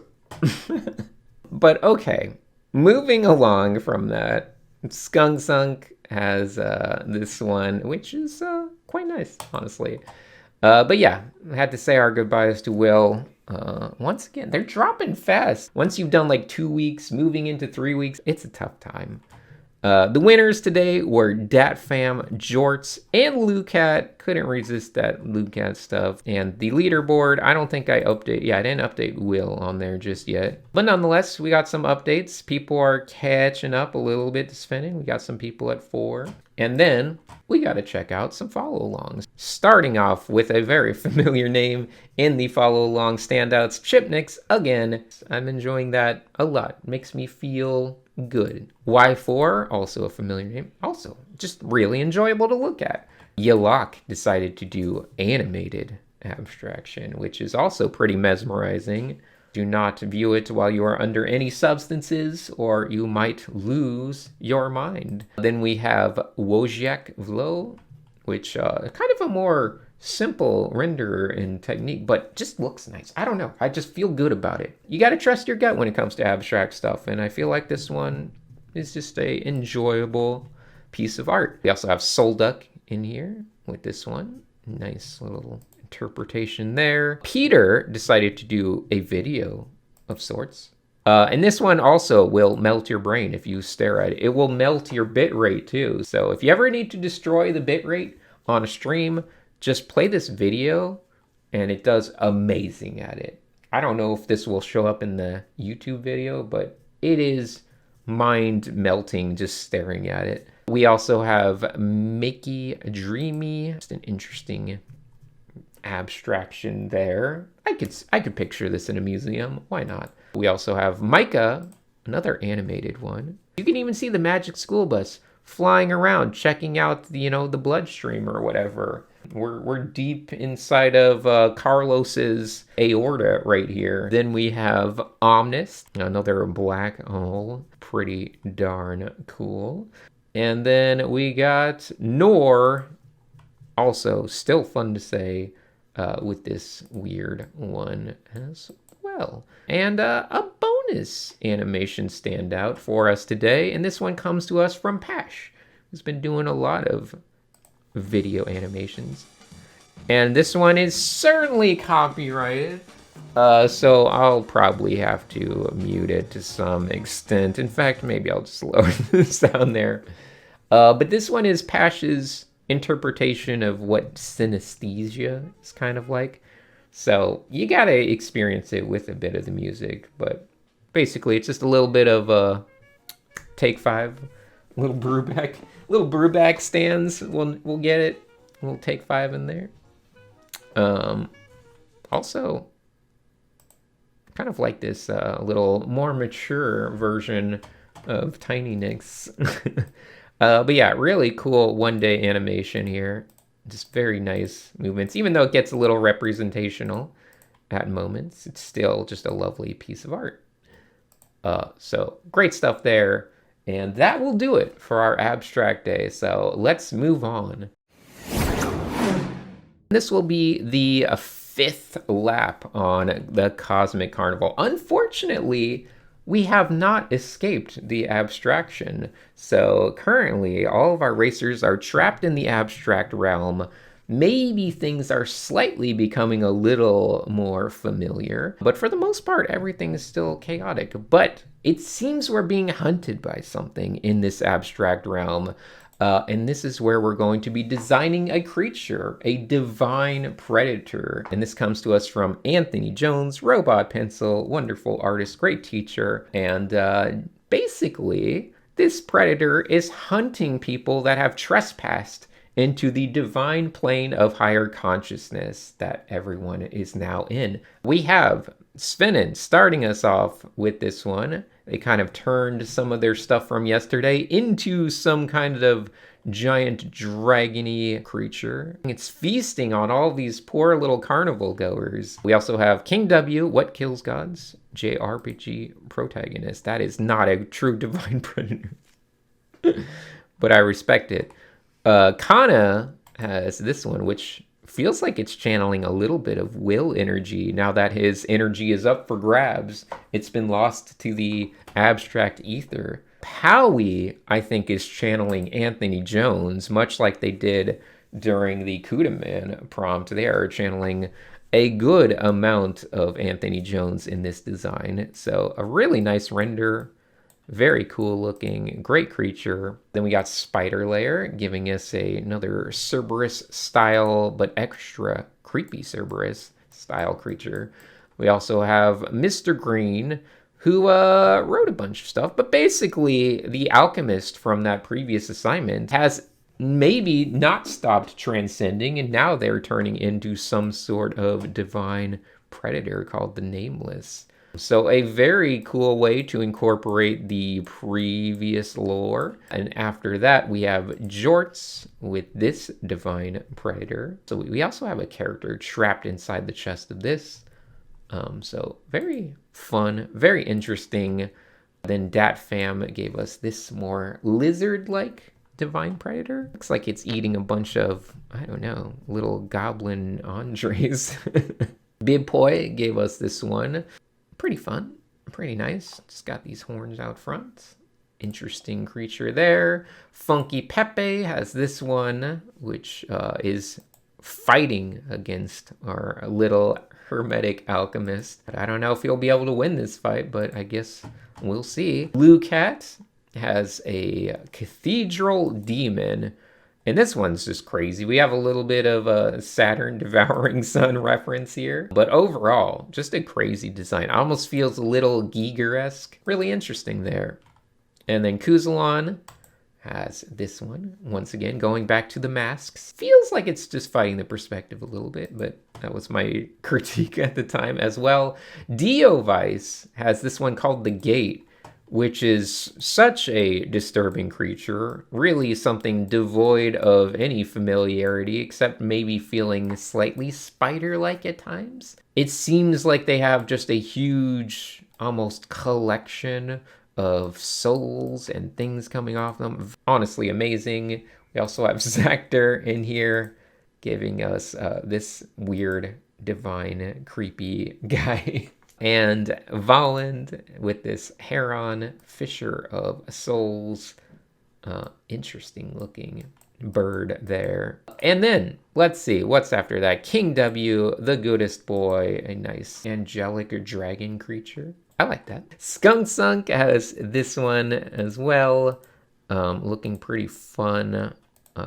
An interesting drawing. It kind of eats itself alive when it comes to the silhouette, but it's still quite fun. The legs just everywhere, looping and spiraling. Bagley has the Divine Fool Hunter, which honestly also looks quite nice. So really nice stuff today. The top 3 spots went to Powie, Mr. Green, and Diovice. But yeah, the scoreboard looking like this today. Lucat in the lead now with Mr. Green at 6 points. We also have Jorts Svenin at 5. So looking pretty competitive near the top. And then we have kind of a drop off. And I know Zactor still at 0. I'm sorry, everyone. Let's take a quick glance over at these follow-alongs and see what they're up to. Because I do have my top 10, and they would be Gabriel, with this one, which is just very ominous, very creepy, very unsettling, just interesting use of light and darkness. Almost feels related to Gegum's Cadet, as if Gegum ascended and became the harbinger of doom. And then we have Haina with some lovely color choices here. A little bit of Amano vibes. We got Kira going very interesting into an abstract realm of divine predator. Feels like a biblical version of a beholder or something like that. We also have Brioche, really strong artist, and this is a great creature design here. We also have Yalak again, doing another very biblical feeling divine predator. Some nice little Easter eggs in there as well. Captain Skells had an amazing painting today, really capturing the mood appropriate for a predator that exists in some kind of abstracted divine plane of existence. We also have Amon making a cool one. I believe this is a tribute to, which game did they say? Something 33, Expedition 33, is that what it is? I don't remember. Then we got Stegart going for the creepy lighting on this one, which I appreciate. Terrifying thing to run into in the dark for our poor abstracted racers. Then we got Shucks going a little bit more of a unsettling but charming route. I don't know. I like this one. And then finally, Franklin made this guy spearing this poor lost racer. A reality where fragments yearn for what they forgot. Another amazing day, and I guess we can just go ahead and move on to the next day. Assignment number 17 brings us up to lap number 6 at the Cosmic Carnival. And this one is a prompt that's coming to us from Steven Zapata, wonderful person, very talented. Make sure to follow their YouTube. So obviously our poor racers are trapped in the abstract realm, watching out for lurking predators that might be honing in on them. And they're just kind of trapped now. I'll read this to you exactly how Steven wrote it. The stars in their sockets burn strangely. The night is crossed by a cold wind. Some of the racers, or what abstracted forms they may have taken, I'm sorry, I added that part, surround a dying fire of sorts where their last hopes lie smoldering as embers. What will they do now? So a wonderful illustration prompt here, and I guess we'll see how all of our artists interpret this. So, moving into it, we got Powie doing a little pixel art of everyone around a little campfire, pondering what to do next. Everyone becoming a little bit more familiar with forms. We're slowly being less abstracted. Mr. Green has this interesting image here of two abstracted characters. I believe this is their character and Spider Layer's character chilling out around an abstracted campfire. Then we got Svenin as they're sitting around with the other racers around this campfire looking orb of light. And Svenin decides to just poke it and just see what's going to happen. And before you know it, their little racer here is being transported into a completely different reality. A reality of cityscape where it looks like Andre is the greatest model of all time because all of the billboards have fashionable Andres on them. So we'll see where that goes. After that, we have Jorts. There's a lot of good Easter eggs in here. We got Powie's two-dimensional character being flat against the ground. We got Skunk Sunk and Knobs and Bagley and everyone digging around in this robotic clown factory. We've even got a interesting Zactor and Bibpoi in the foreground. It's just a charming piece. A lot of characterization going on there. Then we got Bibpoi doing a lore update as well. You dare hide from me within the plane of higher consciousness? Fool, your friend cannot revive your companion while his soul is bound to our pact. A stark reminder of what's at stake. What will they do now? There was no other answer. There was nothing left to do. He can only drive. He must drive to save his Corgi companion friend that he's seeing in the campfire. We also have Kana doing this image of their cadet kind of passed out, but all of these creepy cadets asking for them to be joined. We also have Spider Layer giving us some weird dimensional shifting in the abstract zone. So we got them going around just mixing up Funky Pepe and Spider Layer into all sorts of styles and other cadets. So really good stuff there. Then we got Funky Pepe, who also has a video for us, and this one is equally interesting and maybe more so weirder than the rest because we're in Minecraft land. This is where abstractions have taken us. Dude, so we got abstracted Funky Pepe with Balin, with Gig'em, all in this crazy Minecraft abstraction. Well, I'm not quite sure about it's pretty fun. What do you think, Balin? Oh, poor Balin. He's disappeared. So that's a nice one from Funky Pepe. We also got Dat Fam. Once again, a lot of people doing some lovely character fan art today. A little group action, lore building, roasting nibbles on an open fire while Volland and the knobheads are dancing. Zactor has this one, which is also pretty interesting. The eyes on even the insect is quite unsettling, I have to say. What will they do now? Lucat, I'm away today. Love y'all. Respect it. Kuzalon has this one. Everyone appropriately head swapped, I guess, in case you didn't realize what's going on. In the abstracted world, I guess they're all head swapped today, so fun. Volland has this one with Mata. Day 1, we crashed in the desert. Day 2, or Day 3, thank God we found this weird juicy species of cactus. Day 4, I don't know where the gnome went, but there are chickens inside the desert. So everyone's going mad from the crazy nibble cactus, I would assume. And then King W and Diovice decided to collab.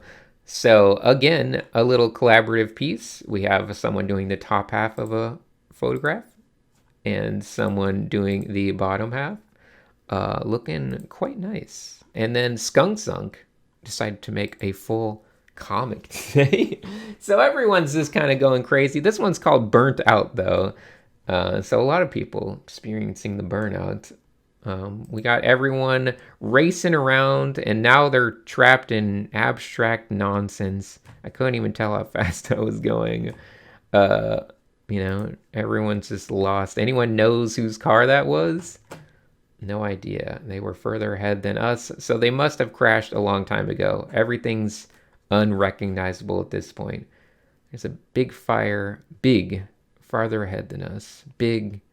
It seems like Skunk Sunk is having some sort of trip out farther ahead than us. What the hell's gone over me? Farther ahead than you. I can't stop. Big. I have to push far. Thank goodness my co-pilot here is intact. He drove all the way with that. He's got a bottle of booze, Bagley does. Don't mind that, just enjoy. Laws my butt. Get it off. You know, I don't really drive cars. I'm a mechanic and just build these things. I should drive back home and get lost. I get you. Sometimes I'm just bound to get around, right? Like it's just the flow of things. That's lame. Well, you get to be lame, but I'm sorry. You get to be lame, but you're here. For tonight, at least, we get to cut short. Burnt Out. A appropriate comic while everyone's feeling burnt out and lost and confused. Energy levels are at a low point, but we got a little piece nice here from Bagley featuring some Diovice cadets. We also have the full crop of those images burnt together. But the top 3 today is going to be Kana, Bibpoi, and Skunk Sunk. So, you know, it's tricky, but really good stuff all around. The scoreboard is updated now to look like this. Jorts, Svenin, Mr. Green, and Lucat all tied in the lead at 6. But let's quickly take a look at the follow-alongs. So we got a top 10 in there. And what will they do now? Double has their cadet looking back at a previous Chroma Corps cadet. We also have Kieran here, a lovely interpretation of their cadet trapped in a maze of mirrors, which I feel like is an appropriate thing for the abstracted realm of a cosmic carnival. We also have And So, who does absolutely wild colors and visuals, and this one with all the abstracted remaining, or at least a handful of abstracted racers piled around some weird campfire. We also have Astris, I don't know why I said it so weird, Astris doing this one, which is just a lovely illustration as well. Y4, I don't think they liked this one, but I like this one a lot. I think it's just a nice looking illustration. Lost Stranger has this ghostly one hanging out by the campfire. Once again, we're kind of in abstract limbo, but things are starting to become more representational as we adjust. Atom Lover, getting nice and weird with it. I like it. I like it.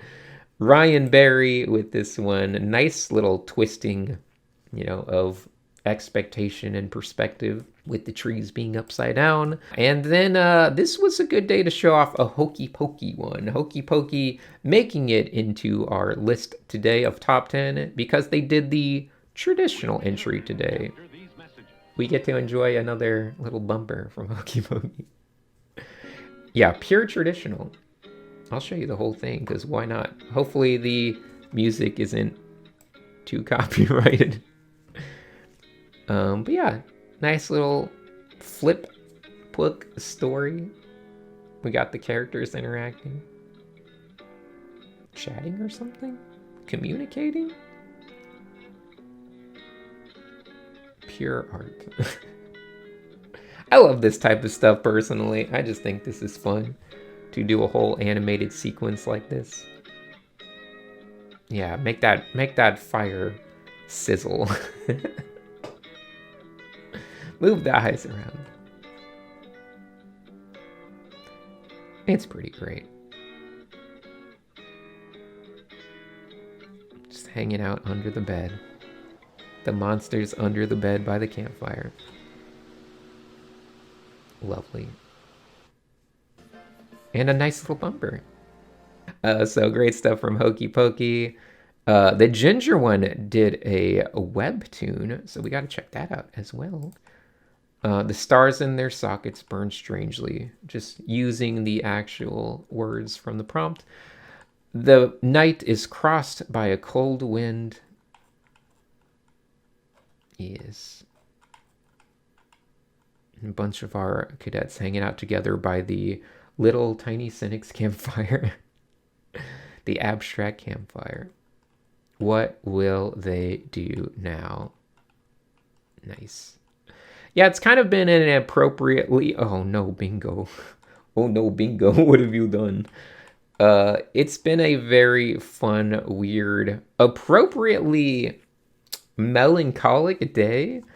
As once again, every time people start quitting, it gets everyone asking those questions about, can they make it to the end? You start questioning your own limitations and wondering if you should drop out too. This happens every Chroma Corps. Now that I've done it 6 times, I'm very familiar with the slight drop in energy that happens around this time period. But nonetheless, we're going to pick it up. We're going to find the strength. We're going to carry forth in a glorious way as we move forward. But we do have a bonus magma for today. So everyone did a little magma campfire. You got all sorts of follow-alongs represented in here, having a bit of fun, all sorts of Easter eggs. So good stuff there. Love to see it. With that, we are done with another day and we're ready to move on to lap number 7. All right, assignment number 18 is going to be the 7th lap on this Cosmic Carnival track. And this is going to be a character design that comes to us from long-term prompt giver Jeremy Aninos, and it is the Dream Police. So as all of our abstracted racers were huddled around an abstracted fire, may be prepared to give up hope and be consumed by some divine predator, a flashing light appears, followed by a character. And finally, this is something tangible and representational that we can get back to, because the Dream Police are here to save our poor racers from their trapped abstract limbo. Apparently, this happens all the time. Those crazy Hermetic Alchemists are always causing trouble, and this is just a regular event for the old Dream Police. So let's see how everyone interpreted these police officers. So starting off, we have Mr. Green. Busy day. Didn't really get to do too much of a proper design. Just a quick little sketch here. It happens some days. Svenin had this one, incorporating that divine predator and honestly doing some nice little industrial prop stuff to go along with this dream officer. Let's check also a little bit of extra Svenin lore. Well, I'm glad I found you intact, and good thing you knew not to touch this portal flame. This is all of you, right? Of course, Svenin's character already was transported to an alternate dimension. Bib Poi has this character. A sleepy guy who has a ghost detective, dream detective, that only exists while the other character is asleep. It seems to be a pretty fun idea. Then we have Kana, bringing back the little sleepy eye mask. Oh, dream eye masks. Like the badge, like all the touches, I think that's a great entry. After that, we have Powie with the HCPD. Looking very intense, but I can see these being, officers of the Dreamland. We also have a Spider Lair. I smell bacon, I smell grease, don't look now, it's the Dream Police. Sure, why not? And here we have a lineup of characters, a reference once again to Spider Lair's previous entry yesterday. We also have a very interesting cop here, Dream Team. And that little frog is ratting out Pepe. Lots of good Easter eggs in here. Just say no to abstract art. After that, we have Lucat keeping that train going on. Proper police designs. Sure. This is the Dream Police. It's probably how the police appear in a lot of people's dreams, so checks out. And then we have Dat Fam, wake up, your illegal dream is arrested. And that's honestly just a fun character design. Fitting for our Cosmic Carnival. So, good one from Dat Fam. Volland has this one. Hello, what's this then? You got a license for it, nightmare. I can't talk like that. That's too complicated for me. We got fun little industrial stuff once again. We also have King W channeling all of my younger joys of, I don't know, early 2000s aesthetics. Jet Set Radio, Dreamcast era, Space Channel 5, whatever it is. I like it. Big shoes, you know? That was a great time.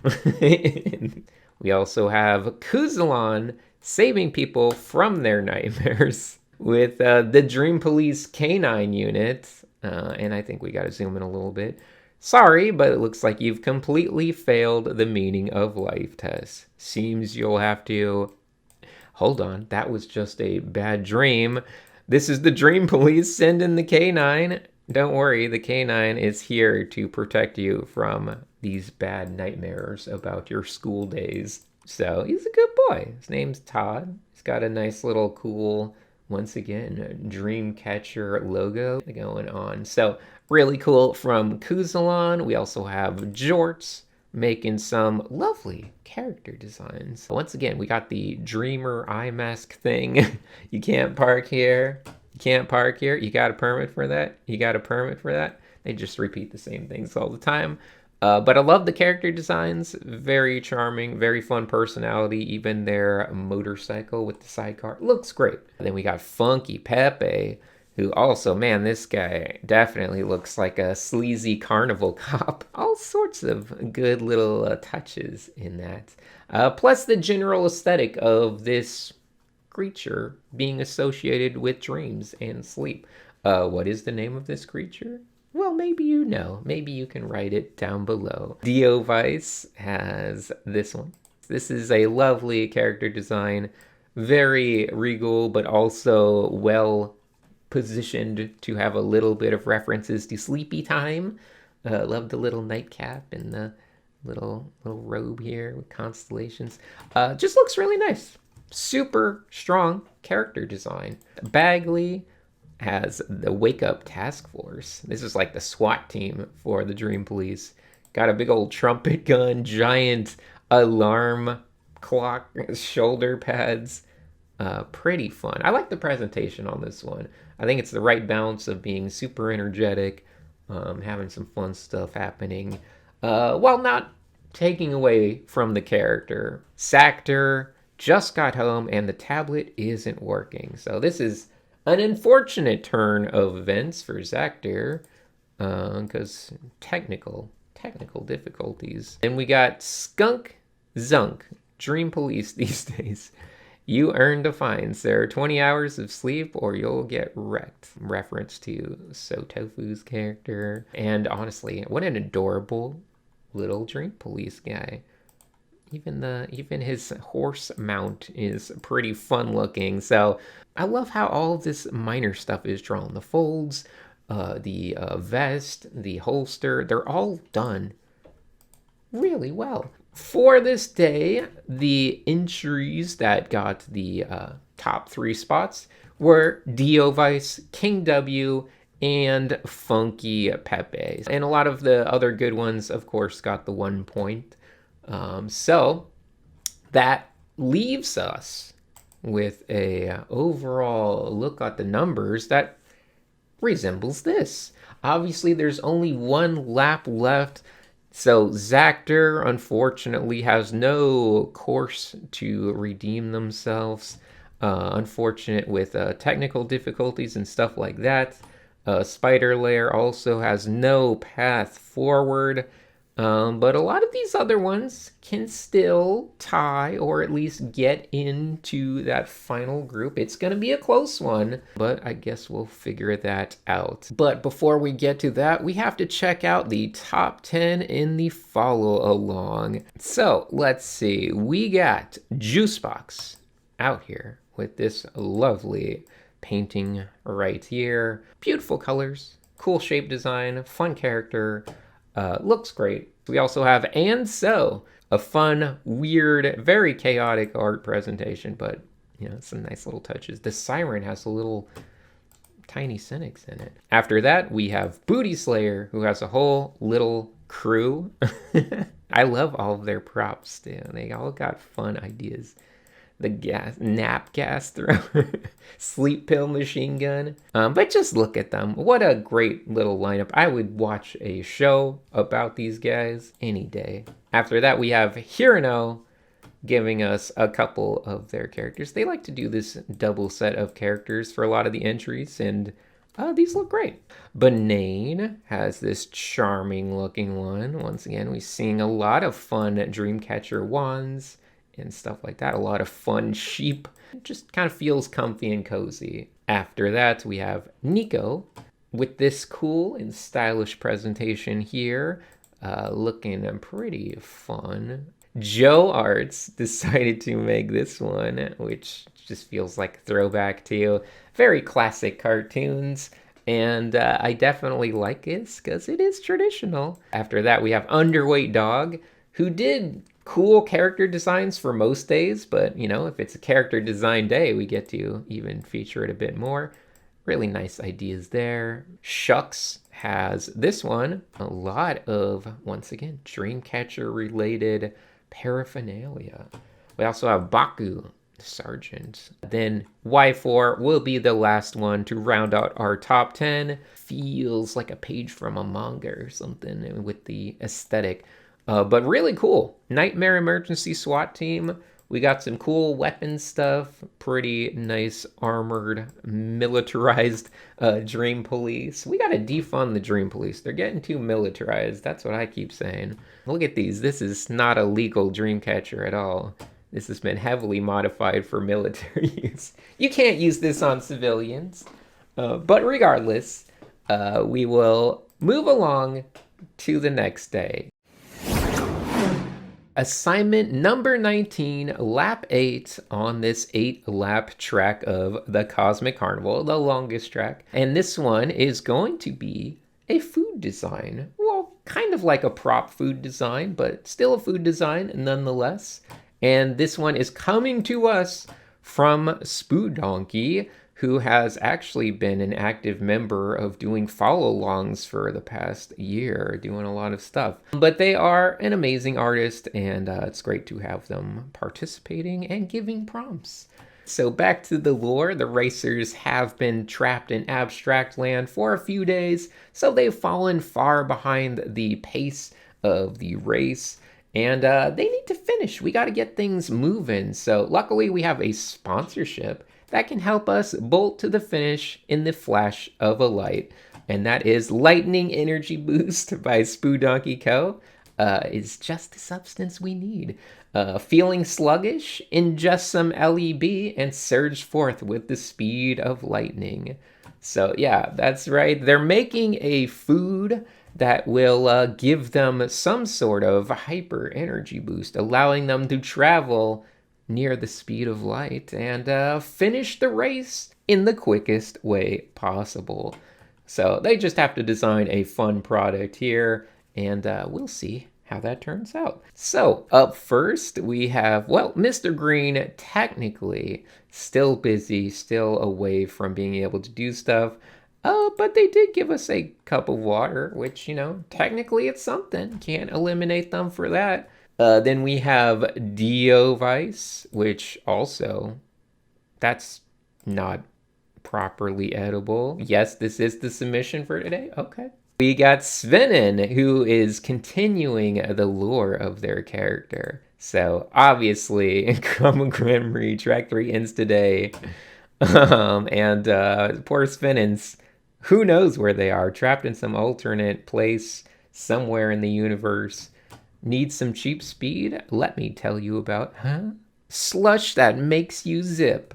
Some kind of drink. I love that. Once again, whatever planet they landed on, Audrey is just the ultimate model for everything. But this product looks pretty great. It's got 100% nibble, energy slushy. Feels pretty good. After that, we have Kana giving us this cute, adorable little donut-looking thing with radioactive sugar. That would probably boost your speed. Definitely. Jorts is making, I don't know what this is, a strength potion. Do not steal. It consists of Sonic's Energy Blue energy drink. Really ambiguous lemon orange drink. Yeah, is this a lemon drink or an orange drink? Impossible to tell. Nibble brand 2-in-1 gel air freshener gummy fruit snacks vegan. And WD-40, the secret ingredient. I find it a little bit irresistible. As someone with horrible eating habits some of the time, I would definitely try this. I would definitely finish this. Who am I kidding? Bibboy as this one. Seeing double? Yes, I am. After image, after taste. With lightning energy boost, do not drink if glowing. We got references to double. But man, this is kind of a nice looking can. Slightly futury, maybe. All right, I'm going to be honest. I don't know what happened here. Pally had a great entry, and somehow, I don't know if it's just Discord being crabby, but it's no longer loading. They didn't delete it or anything. It's just somehow not working. I might have to find a way to just share it from the stream where I judged them all. I don't really know what else to do there.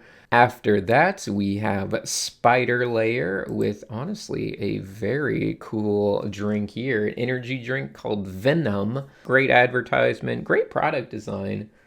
Feels pretty nice.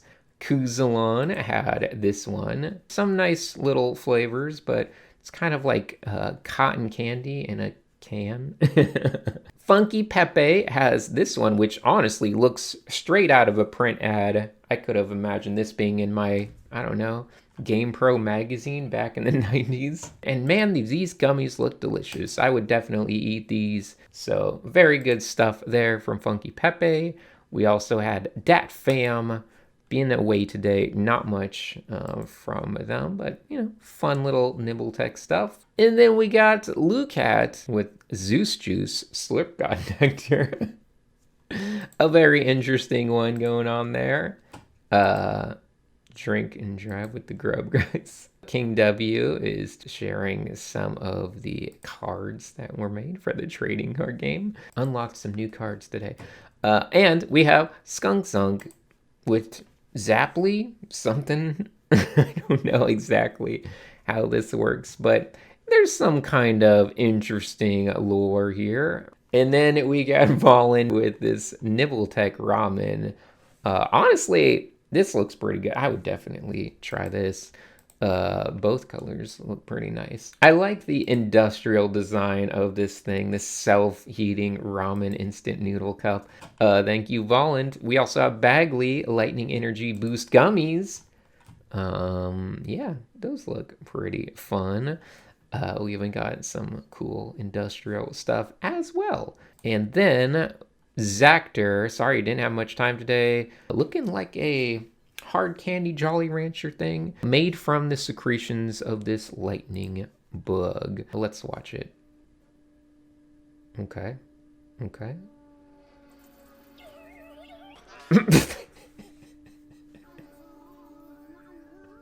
It's the replay. Super slow-mo.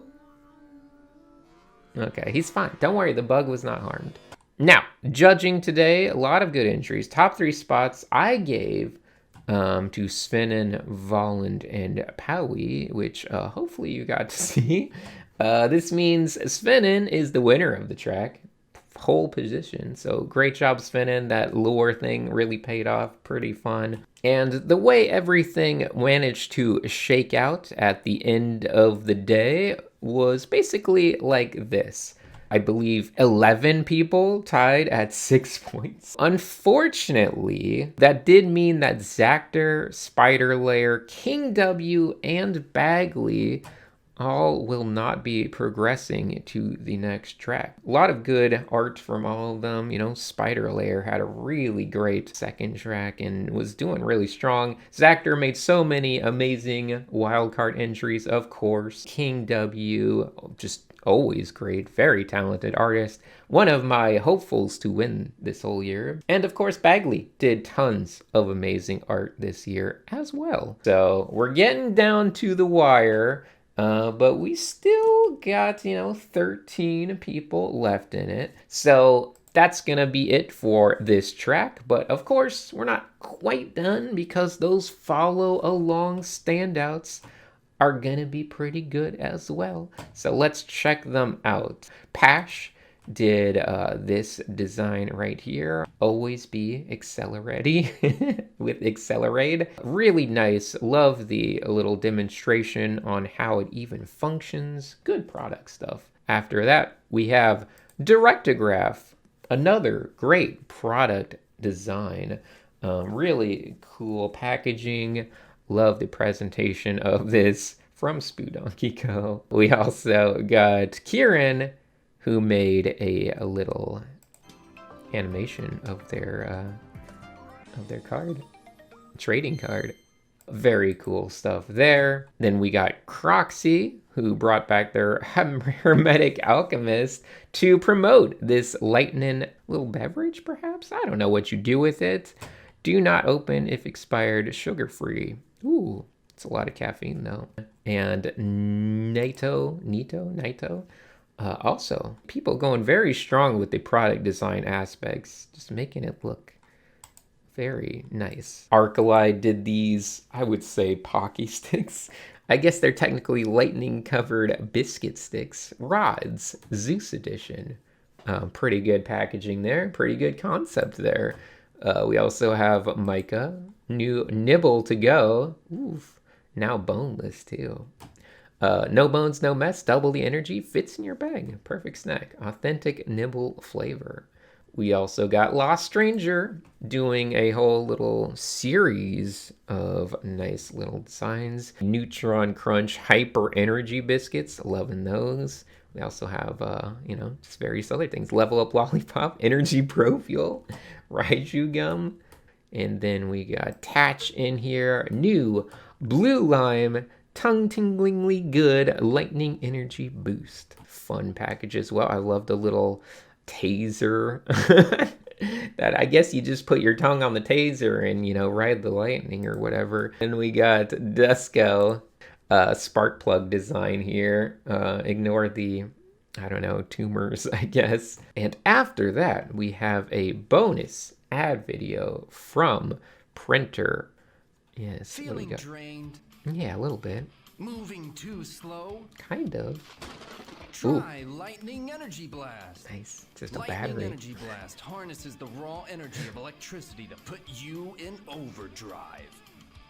Sweet and hard outside, sour and gooey inside. That's a pretty good commercial Lightning voice, Energy I have to Blast will say. shock you to your core. Very, Energy Blast. very professional. Feel the energy.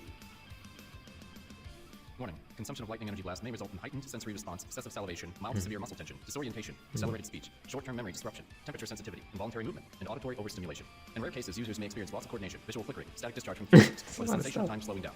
Do not consume more than one unit within a 24-hour period. Great stuff from Printer. Great audio read too. I don't know if that was them doing that or if they got someone else to do it, but very good. Very good ad read. Finally, like with all food days, we always get some people making actual food. So we have the Chef's Table Specials up next. I have to share these because, people making real food for Chroma Corps is something that needs to be seen. So we got Ylock, who made the Sparky Whipped Cloud, 0.2. It's mostly looking like whipped cream with berries in it, which, you know, berries and cream. Who doesn't enjoy that? After that, we have Corv, who also has a... It's funny, they both did like the crystallized little lightning effect. But Corv made this one too, which is a completely different taste profile. I can't remember off the top of my head what it actually is. I'm sorry. And with that, we are completely done with the Cosmic Carnival. And I guess we are ready to take another quick break. So I didn't really have anything planned ahead for this break, so I guess I can just kind of ramble about something. Dinosaur planets. Are you familiar with the concept of dinosaur planets?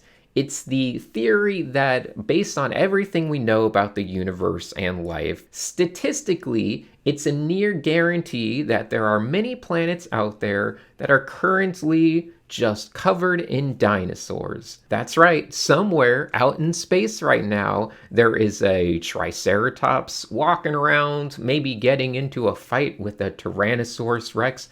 Who knows? And you might be saying, well, that's silly. Clearly, life wouldn't evolve the same way across every planet of the universe. But there's such a vast universe that the odds of there being a dinosaur planet with Triceratops on it right now is nearly 100%. And why do I bring this up? Why would I mention such a thing? Just to torture you with the knowledge that while you're watching this seemingly endless art video, somewhere out there there is an exciting planet filled with dinosaurs that you will never get to visit? Well, no, I actually have some exciting news for you. My friends over at Nibbletech have been developing a gravity drive. They have a team of scientists right now developing a magnetic staircase. And why a magnetic staircase? What does that have to do with gravity drives?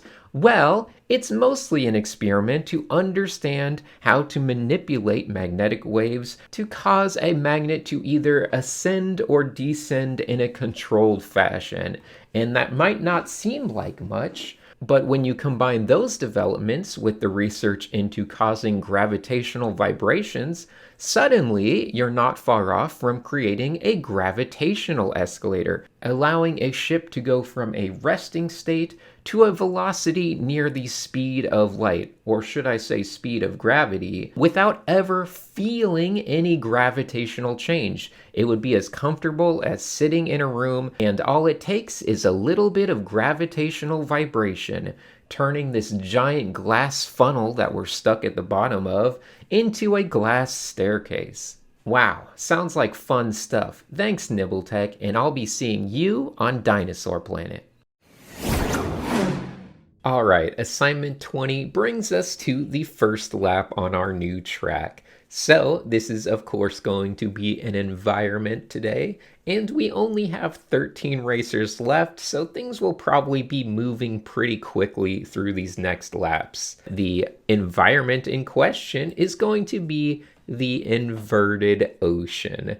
We've had a lot of inverted prompts before, but now we're taking it to the ocean. So people can, of course, interpret this how they want, but in some way, the ocean is inverted, so there's no traditional horizon. It would be like if you were on the inside of some kind of sphere and the ocean was the atmosphere, and you existed inside of all of that. Maybe gravity's reversed, pulling you outward. I don't really know. That's up for everyone to decide. But as long as it feels like a weird inverted ocean, that's all we really care about. So, having said that, the rules for this fourth track are as follows. The top 6 art pieces will get 1 lap point, and just the top 2 spots will get the extra point. After the end of these 6 laps, because it will be a 6-lap track, we will have just the top 5 racers progressing or, you know, anyone that's tied to be in the top 5. Having said all of that, I think we're ready to go. So let's check out what people did for their inverted oceans. And starting off, we do have Mr. Green. It's kind of the water being pulled upwards, so they're all catching it inside of this giant tarp-like thing. And you can see the city being reflected in there, in a nice little city here. I think my main critique for that was just that the city could have felt a little bit bigger. Anyway, after that, we have Svenin with a little yellow submarine going on in here.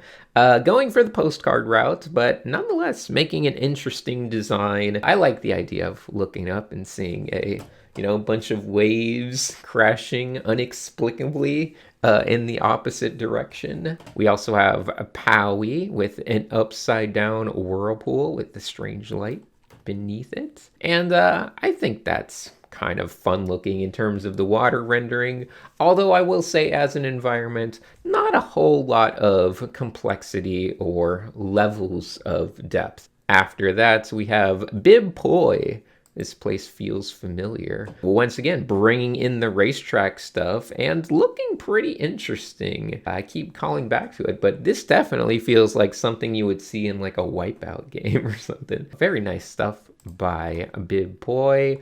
Kana has this one, which honestly reminds me a bit more of like a water temple in a video game or something. You have to switch some levers to lower the water level from above or below and kind of shift things around. That would be fun. Nonetheless, a interesting way to interpret it. Jorts has this one with some giant, I would say, stone sea creatures, whales, and looks like a manatee here with plant life above them and stuff of that sort. Certainly an interesting take on the prompt. Lucat has this one, Cloud Surfing, bringing back a little bit of those boat designs.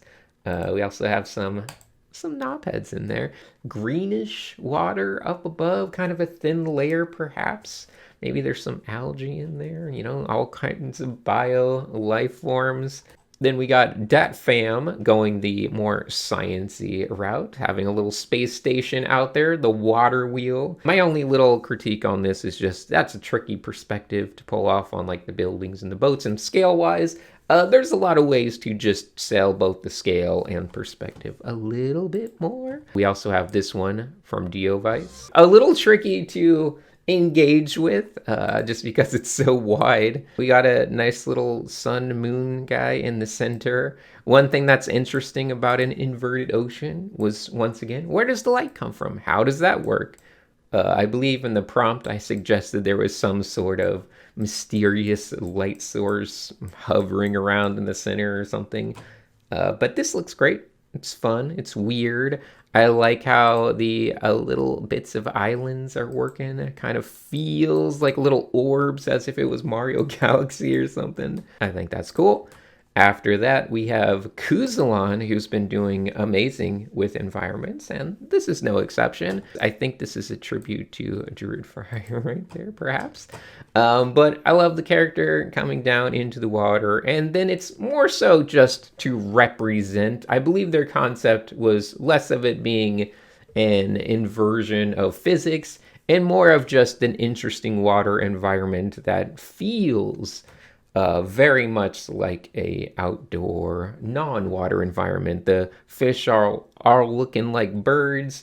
We have, you know, light sources and little fire stuff happening down here. And I like the general composition of this. And then we have Volland with Bagley's character off over here. Kind of, maybe they're just chilling. Maybe they're sulking. I don't know. But they're hanging out below this sky of ocean with a lot of interesting kind of darker nighttime settings below. But we also have this glowing whale, which maybe this is like the sun, the light source. I love the rendering of these trees. I think so much.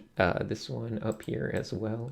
Just really nice. We also have, of course, Funky Pepe doing something a little bit different for this one, and I'll just give it a little play here.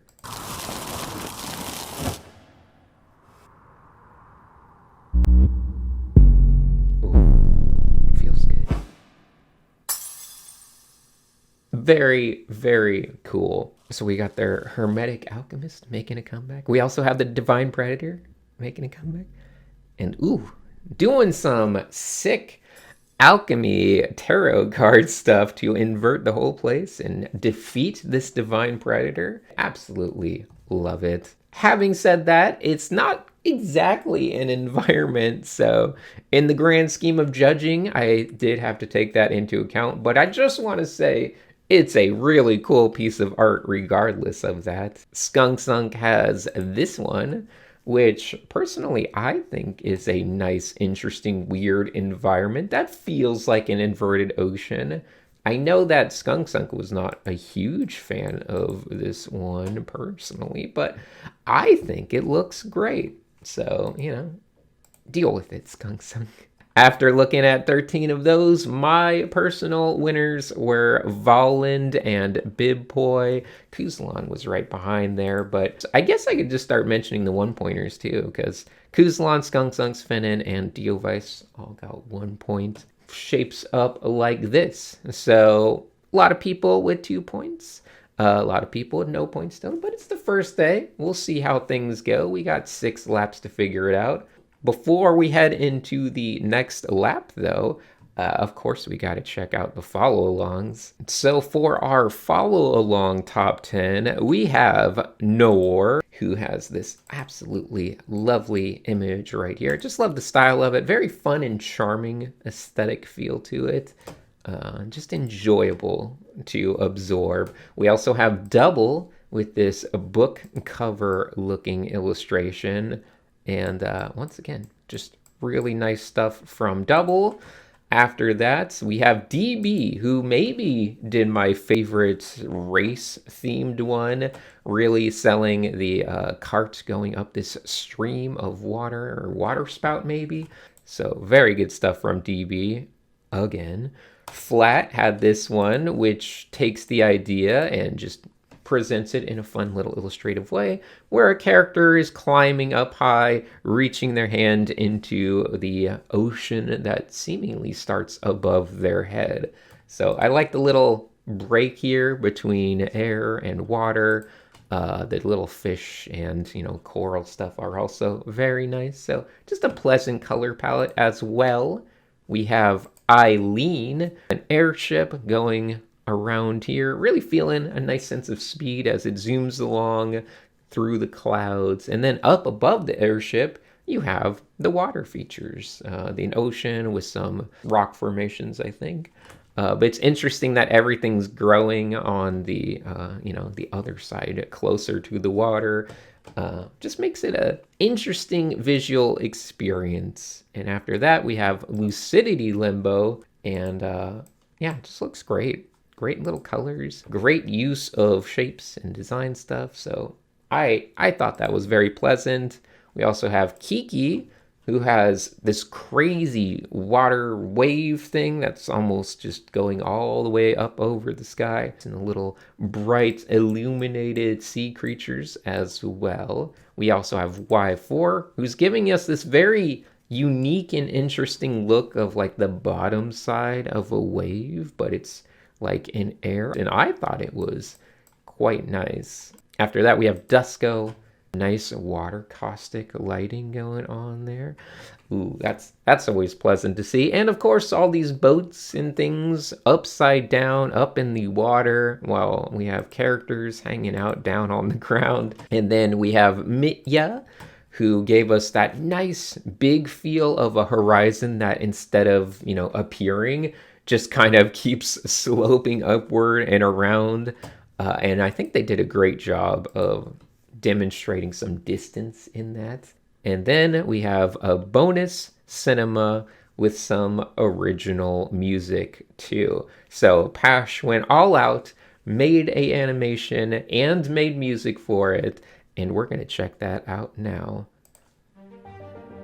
So once again, original music.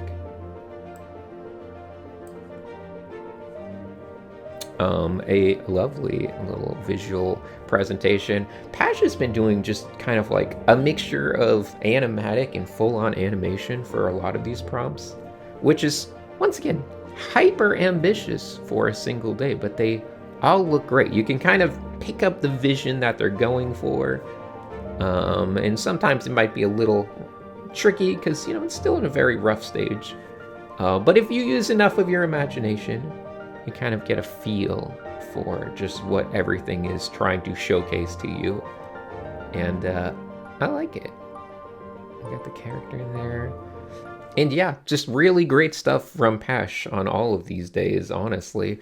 So, having looked at those amazing pieces of art, I think we're ready to move on to lap number 2.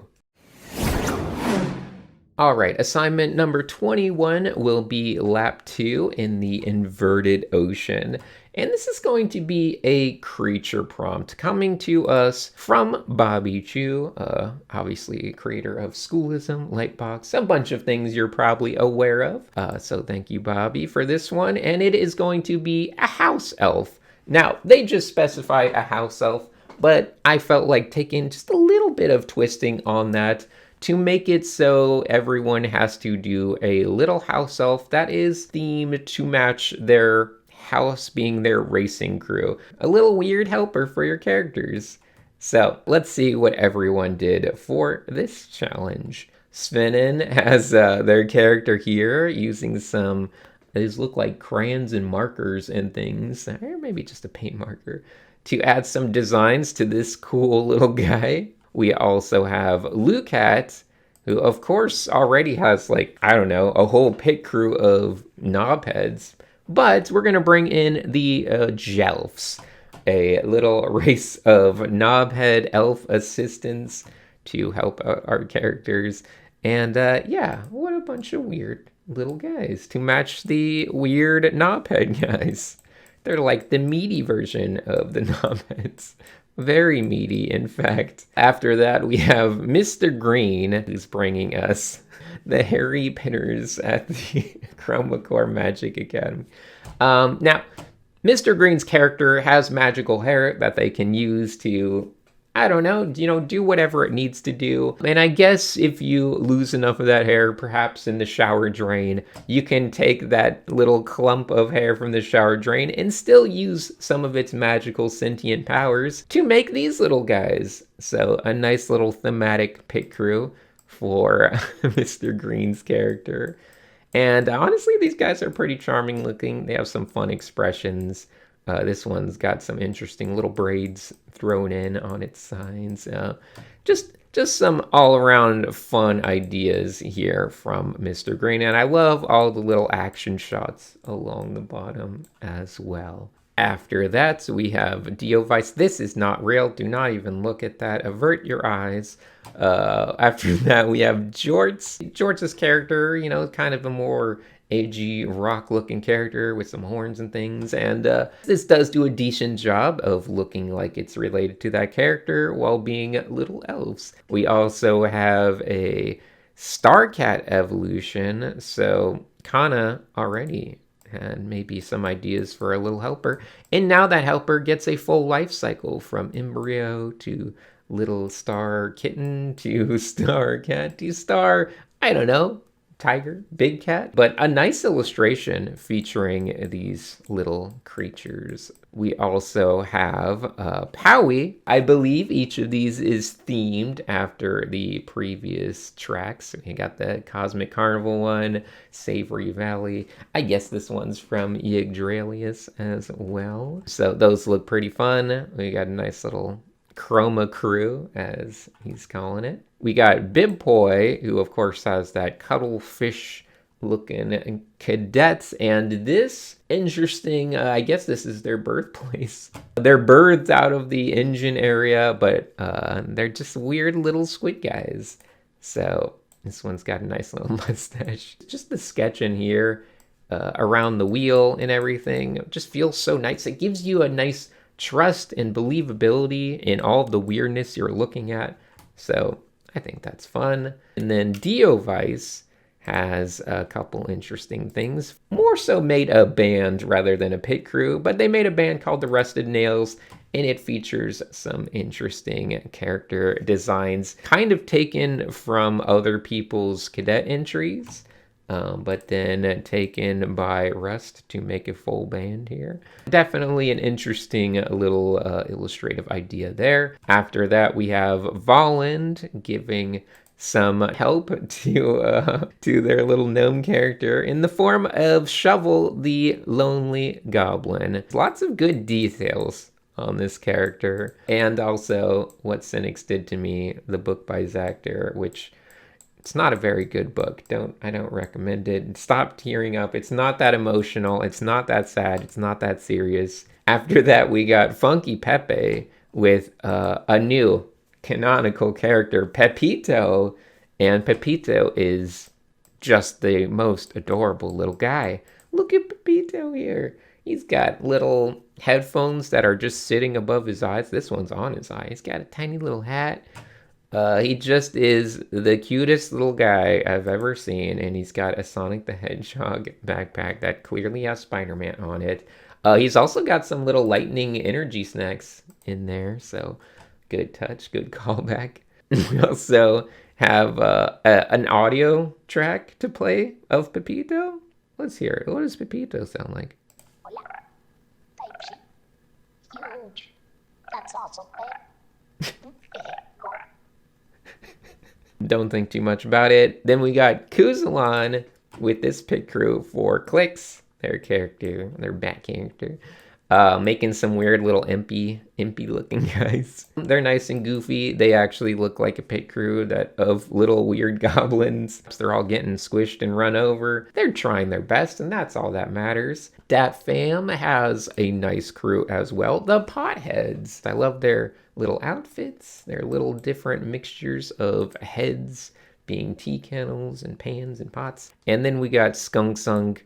I guess both of these are technically the pit crew, but I believe we'll see this character show up in the future. This guy's just to help the actual little elf reach things. So I guess it's a little pit crew team here to help out Skunk Sunk. And then we have to pick some winners.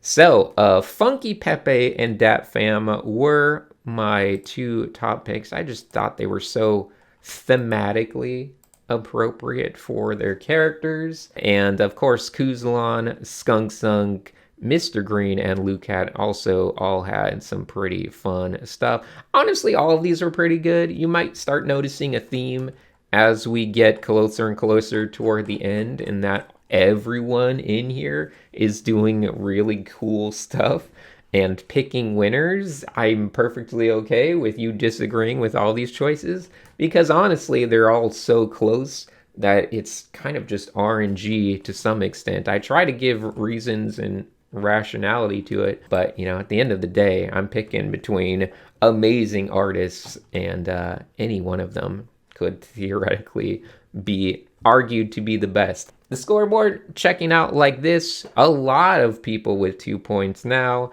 but we got 4 more laps to figure it out. Before we get to that next lap though, we're heading back to our follow-alongs to check out the top 10 for today. So, in the top 10, we had Trout coming back, previous winner, doing some cool little minions for their character this year. We also have Franklin deciding to give Bunt, their character this year, just a handful of subdivided helpers. We got the Buntles, the Buntlings, and you can see the scale going from this to these little guys, which are now here, to little Bunticks, which are these little tiny guys right here. And now suddenly we're at that scale, and what's next? I don't know. Some Bunteria, and then some Buntums. Very fun from Franklin. After that, we have Austin Alander.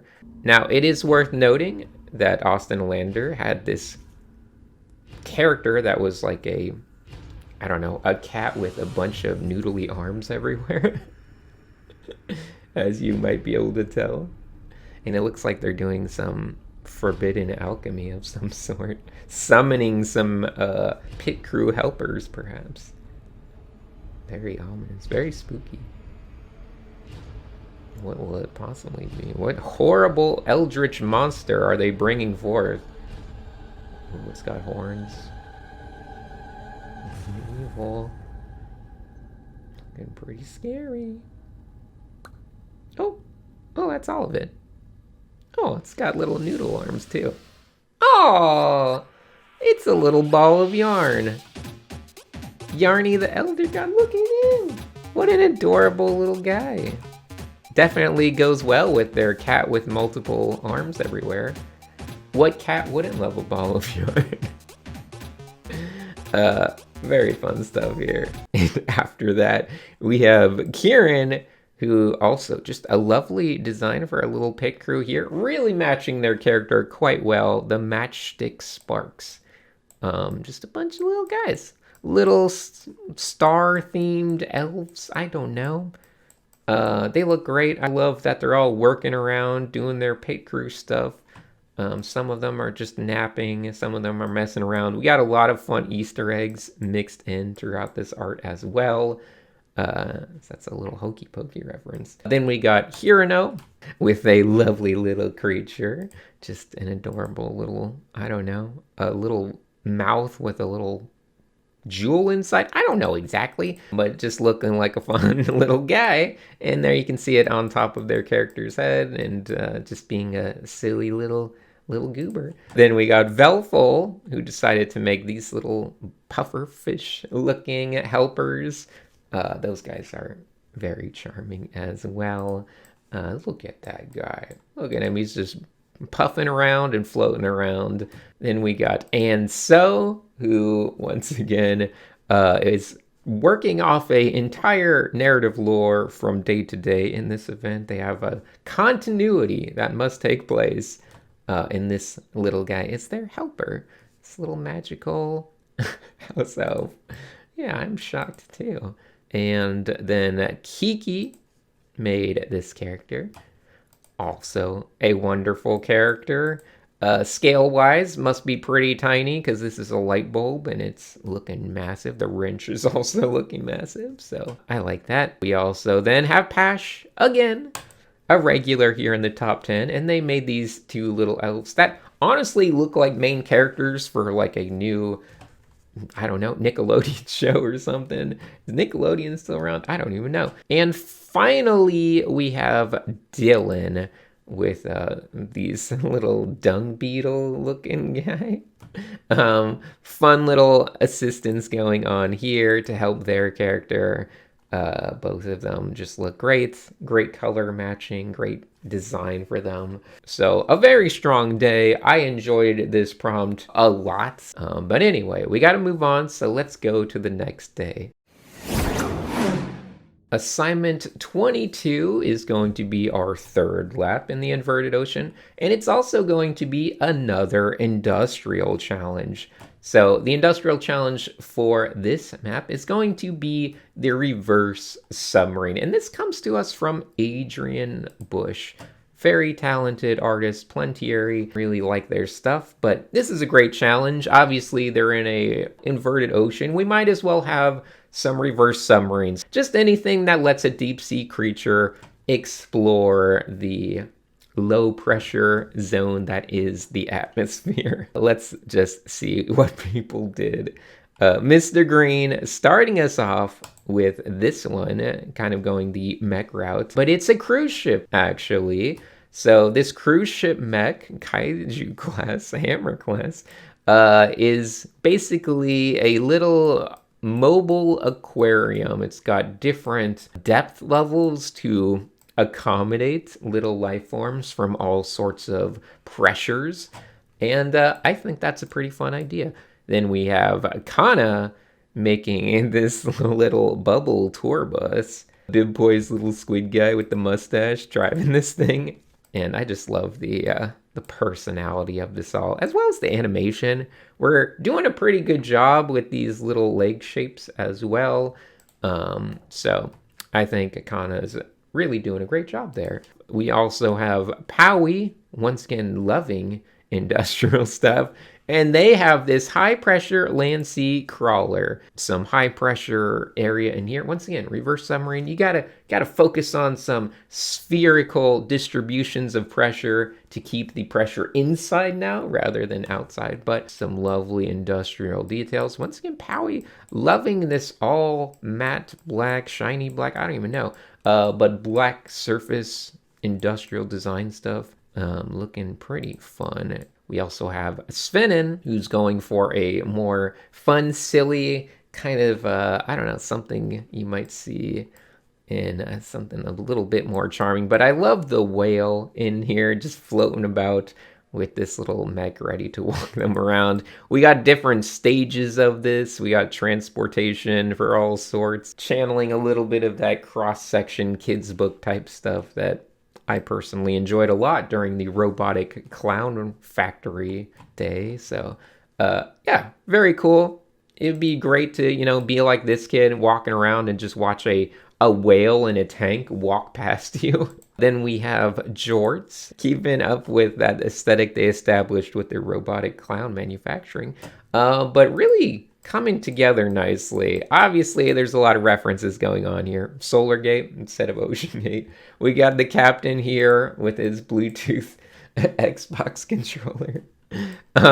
We got a lot of nice little touches, but the most important touches of all are the industrial design, and that is looking quite nice. Then we got Bibpoi, a shrimp unit for walking, also doubles as a sub, swims like a shrimp.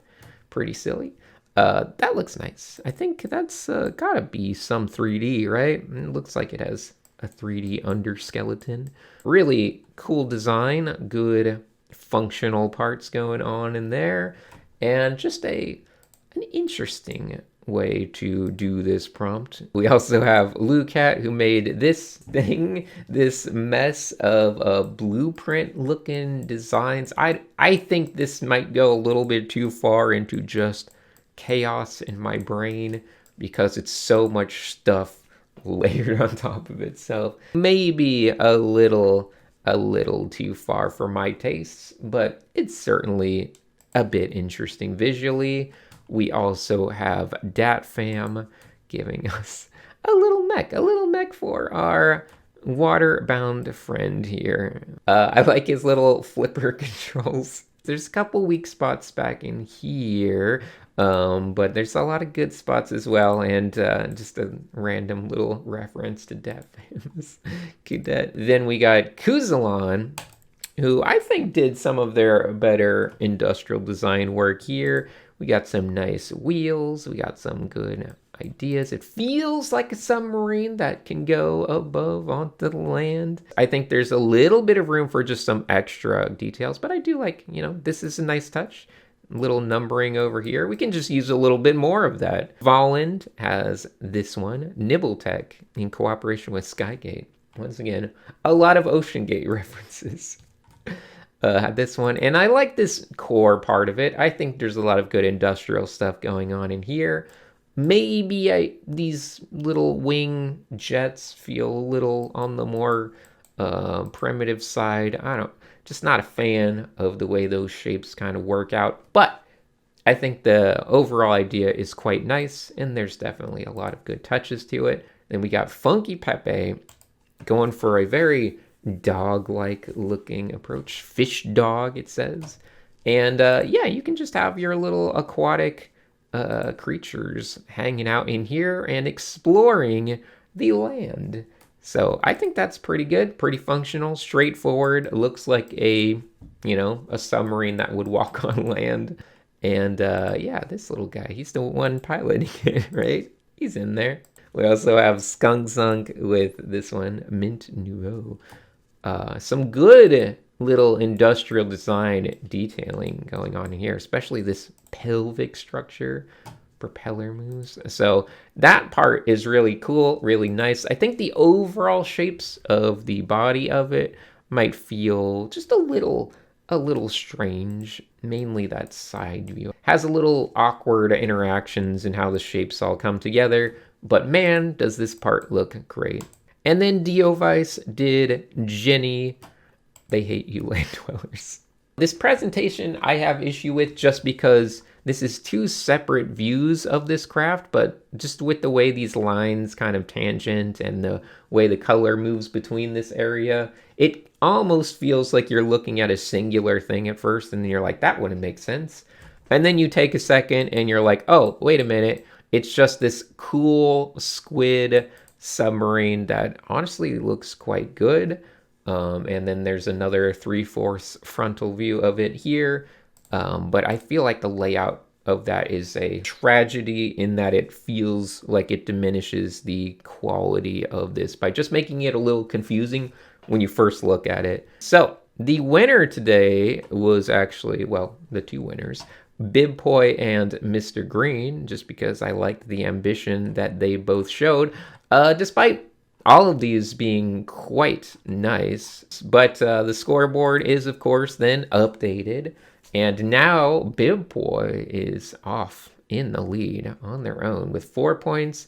And then Mr. Green and Funky Pepe right behind with 3 points. And it looks like everyone's actually on the board now. So it's going to be a close race. And we're halfway through this track. So let's see what the follow-alongs did for today. So we have T-Ted. I had to show off T-Ted at least a couple more times, right? T-Ted made this adorable little paper craft.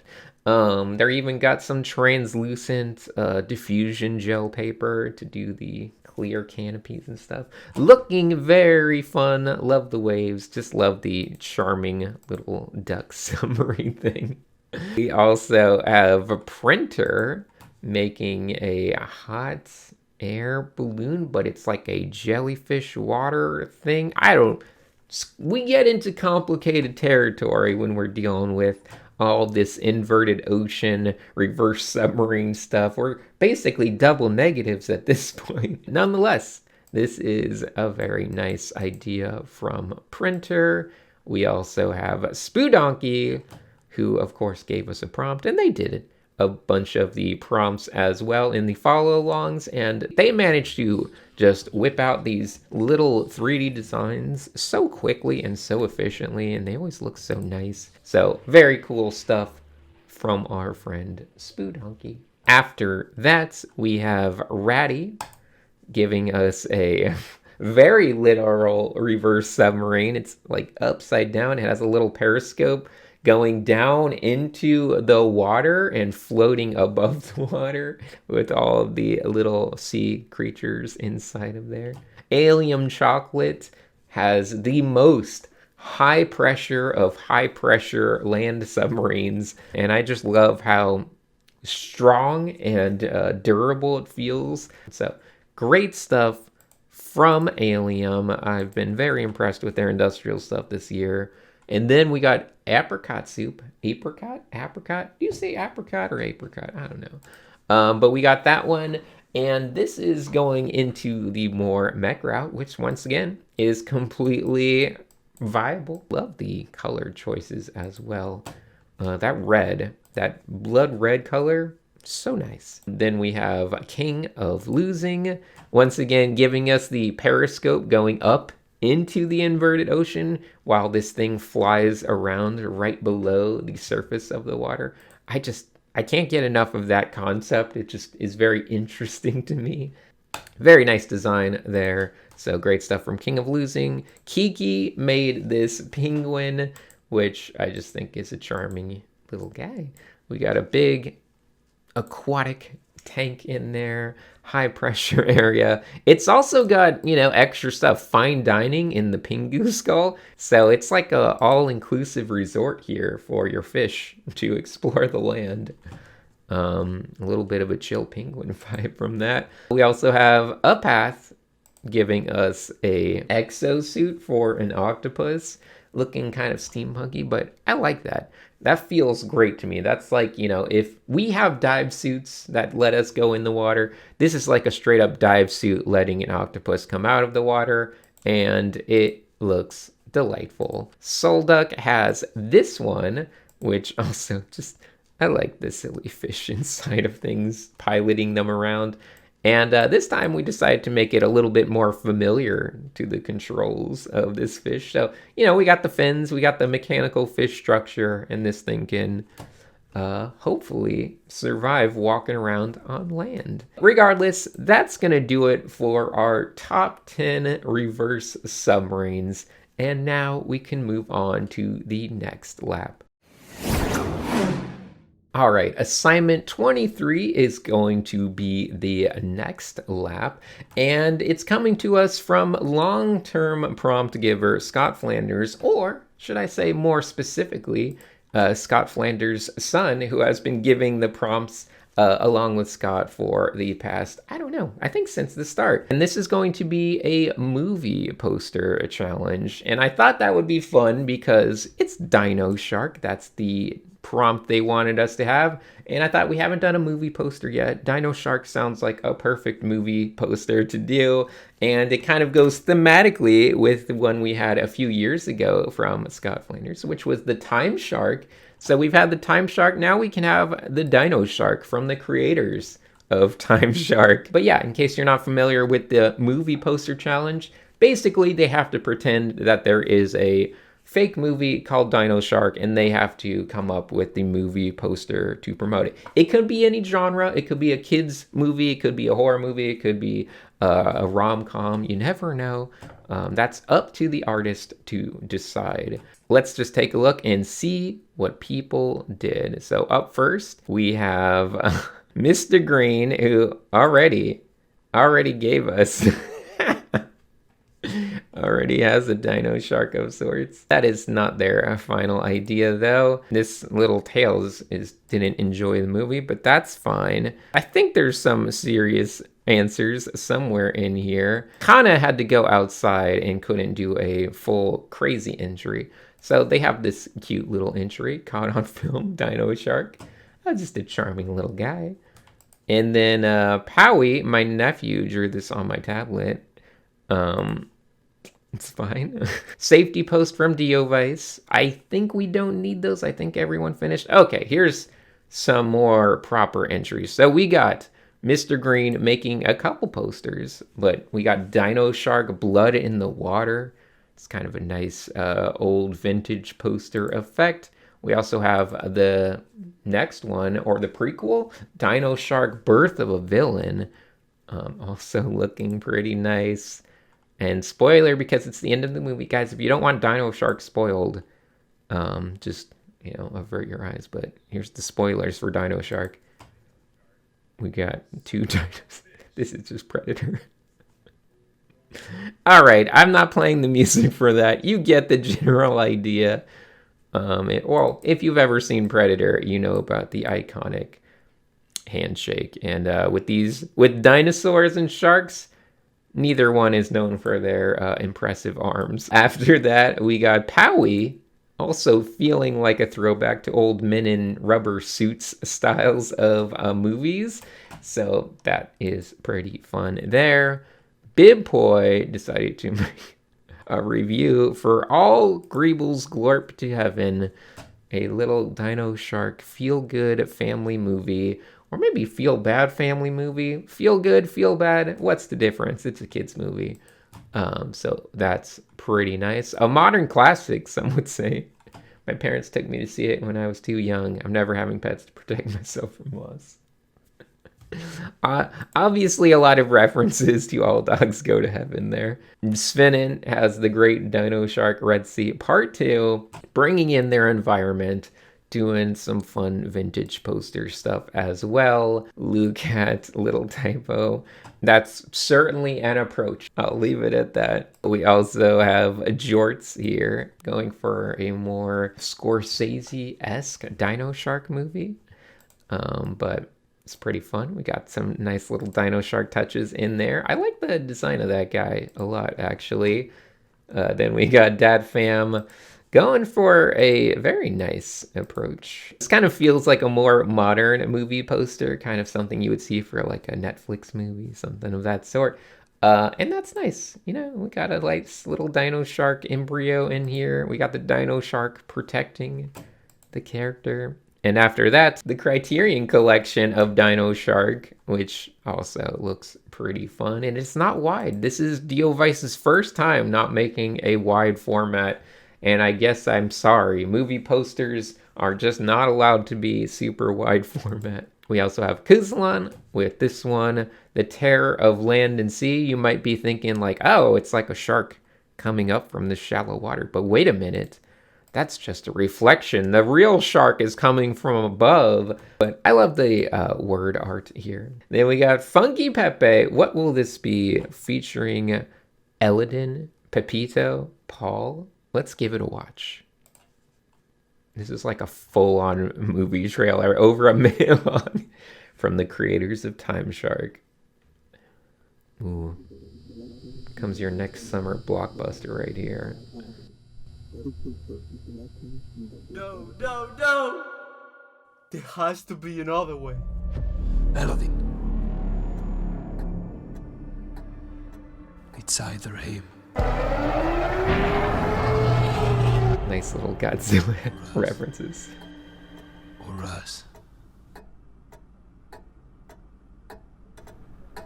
This is really good.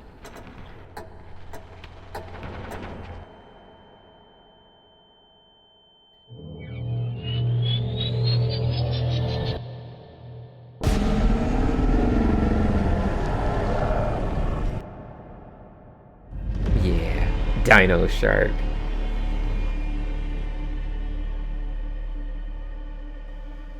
I would watch that. 2026? Sure. I would check it out. It sounds good. A very fun trailer. Full trailer from Funky Pepe. Volland, he thought his social life was all but extinct when it suddenly jumped the shark. Season 2 of hit new romance anime dropping. Dino-Shark. I'm loving the look of this character, honestly. It's great anime protagonist for her Dino-Shark anime. We got the dinosaur falling in love with the shark as the shark kickflips above them. Skunk Zunk definitely going all out on this one. I love this illustration style. Really good. Lots of nice little touches. Great details. Looks amazing, to be honest. This would be a great little movie poster to hang on your wall. We got the little arms to make this a hybrid shark dinosaur. The winners today are somehow DatFam and Funky Pepe. I know, this Skunk Zunk one was so good. What was I thinking? But, of course, Funky Pepe made that amazing trailer. And DatFam, you know, put in a really good poster as well. I think it was a very toss-up, tough decision between these two. Of course, Skunk Zunk, you know, was right behind, getting a point with Mr. Greenvallen and Kuzalon as well. So the point total shakes out like this. We got Funky Pepe crawling into the lead here with 5, and DatFam BitBoy with 4, along with Mr. Green, and then a bunch of people with 3. So still pretty close with a couple more laps to go. But before we get to the next lap, of course, follow along time. So let's check out my top 10 follow alongs. Starting off, Sigvis making this amazing poster, which honestly is extremely charming. I said that Dino-Shark was filmed on location in the inverted ocean, in case you're wondering. We try to tie everything back a little bit thematically to some lore, but that's a great one. Chipnix also had this fun one here. Born in extinction, raised in blood. Everyone's flexing graphic design skills today. DB, though, flexing illustration skills because Michael Soar and John Shark going head to head, and oof. Love the presentation. A fun little character here. Unexpected corgis. You love to see it. Shucks has this one. Shucks, I know. Looking pretty good here. With this interesting creature design of a Dino-Shark. A prehistoric friendship. Cyanide had Quime here. Keeping their character in their lore. Mystery of the Riptide Rex. As a Art did a video. So we'll check that out real quick. And it is another trailer. So we got all the graphic design touches. Very kind of spooky, going for the vertical format trailer. This year, they return once more in theaters to fight. Be ready. For the battle. I like this logo a lot. In case you can't tell, it is like kind of like the Jurassic Park dinosaur silhouette, but the negative space is a shark. So we got the shark logo and the dinosaur kind of mixing together, making for a pretty fun logo design. We also have Micah here giving us the fake movie poster folds. And honestly, this is just very cute and charming. I like this illustration a lot. Just a little Dino-Shark guy. And it's the Mysterious Treasure Island, a kid's movie. I like it. Croxy has this one, which also looks great. Great visuals, starring at least one fish. And we got a dinosaur, a little shark baby perhaps, or maybe this is the Dino-Shark, hard to say. But it looks wonderful, very cool design there. And you know Pash is making something, and we got a full trailer for this movie as well, done in Pash's animatic format. So let's check it out. Nice little touching moment between mother and child as a meteor is about to hit.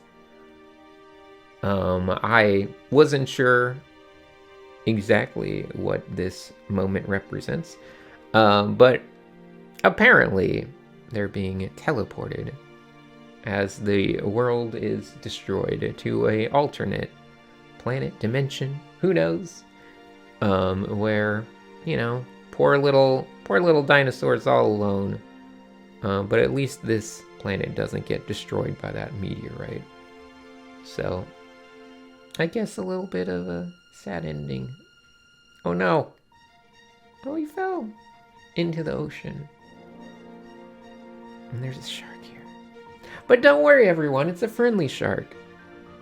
Even though this little dinosaur has lost their parent, don't worry. They found a new friend, and they're ready to sail off on adventures together. Dino-Shark coming soon to theaters from Chroma Corps.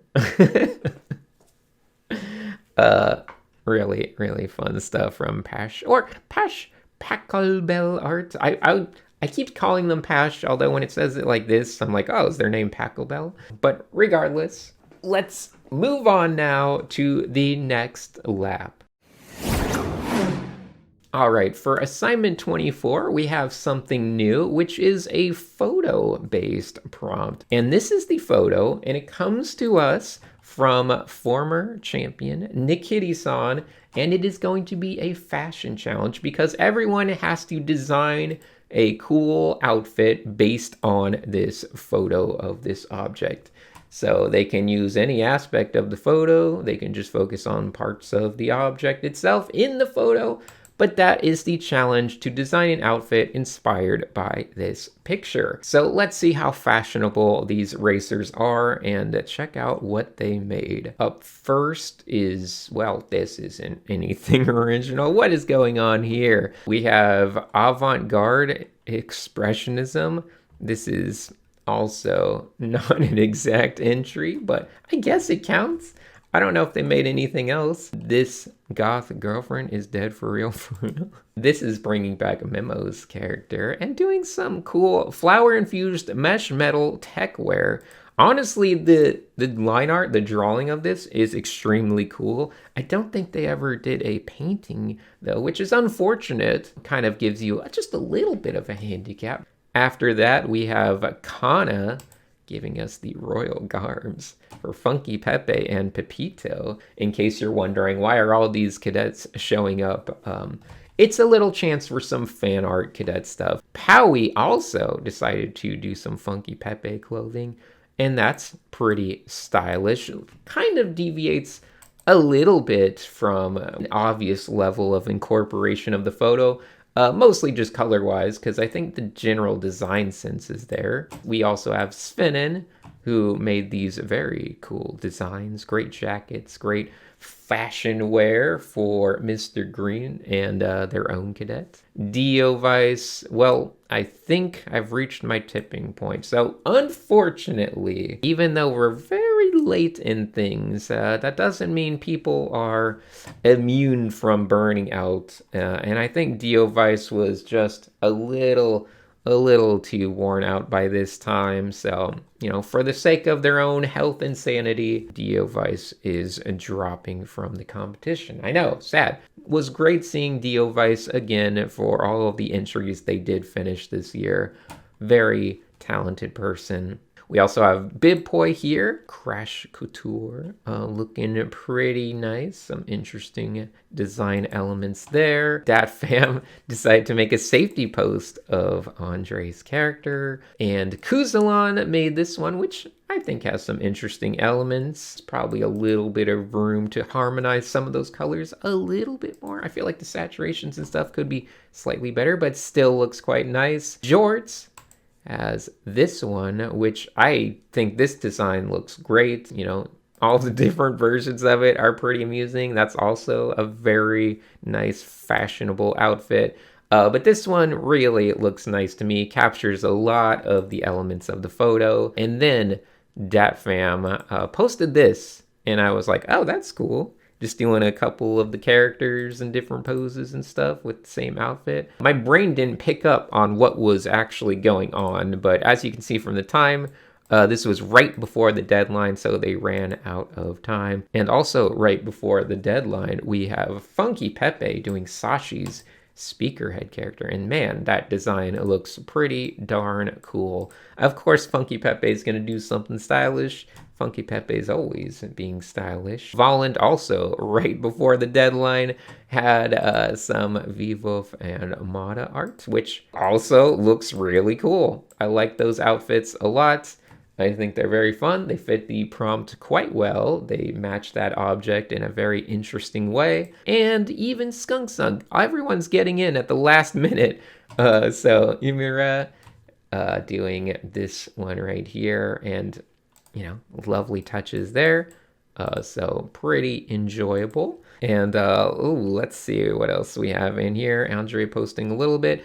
But basically, I gave a little shout out to Dio Vice, who had to bow out. But my winners were Funky Pepe and Jorts. So this one was pretty irresistible. And of course, like I mentioned, this one was great. I will say this is the update of where the scoreboard is looking. We got Funky Pepe going further into the lead. Pretty much safe now. Nothing to worry about there. We only have one lap left though. So, you know, a little bit troublesome. In fact, I guess we can go ahead and spoil it. Lucat, Powie, Kana, yeah, they don't have a way to get enough points to make it into that top 5 cut. So unfortunately, we are going to be losing them on the next day.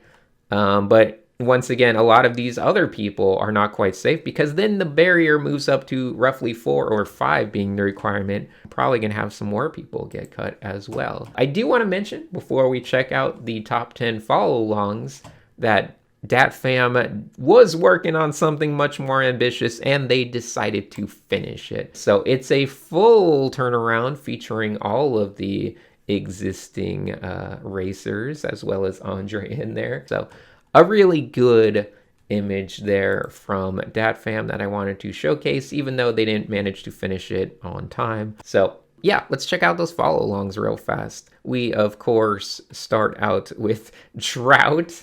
Coming back again, giving us this fan art of October's Cadet. Cool, fashionable design there. We also have another magazine approach from Franklin. Starting to get familiar with these two. Fun stuff there. Chipnix made this one, which also some delightfully stylish fashion. Of course, Yalak is in here making a couple of cool fan arts featuring a few different characters. But man, I'm liking this kind of feeling of depth and layers going on in here, especially with this center one. Just the little punches of ambient occlusion and shadow really help give it some good texture. Then we have Aki making this one, which, you know, quick, loose, rough, but when you're doing fashion design, you can be a little bit more just energetic and focus on cool shapes, and I think this does a great job with that. Pash, as well, not to be forgotten, has a bunch of cool designs. I really like the unfinished ones as well. So cool stuff from Pash. Cyanide has this one. Looking very stylish with Andre's character. Good interpretation of that little plastic planter that the cactus was in. We also have Kira making this image right here, which I thought just looked nice. Good fashion simple, effective. Jeb Cosby decided to make this little fan art of Elodin's character. I liked that. And then Boko has this one, which is Panacea's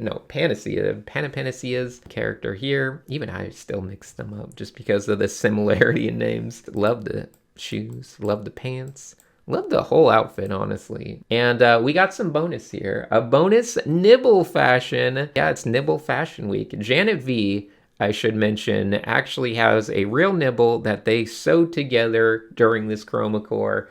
And they decided to make a little outfit for it for today's challenge, which is just adorable. We love it. So that's going to do it for this day, and that means we only got one lap left on this track, so let's get into it.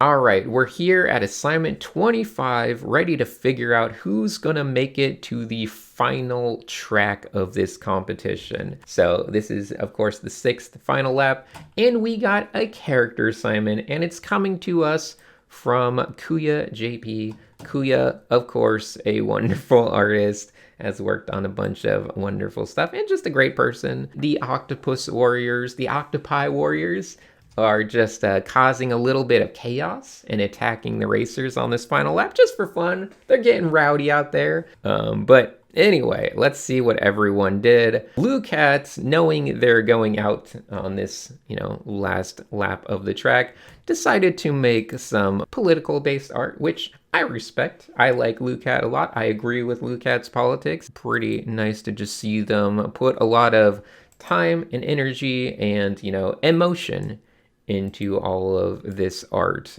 related to, of course, the awful situations going on. I won't get too much into it right now, but I will come back to referencing some stuff about this momentarily. I just want to also have this moment for Powie. Powie wrote some lovely stuff here.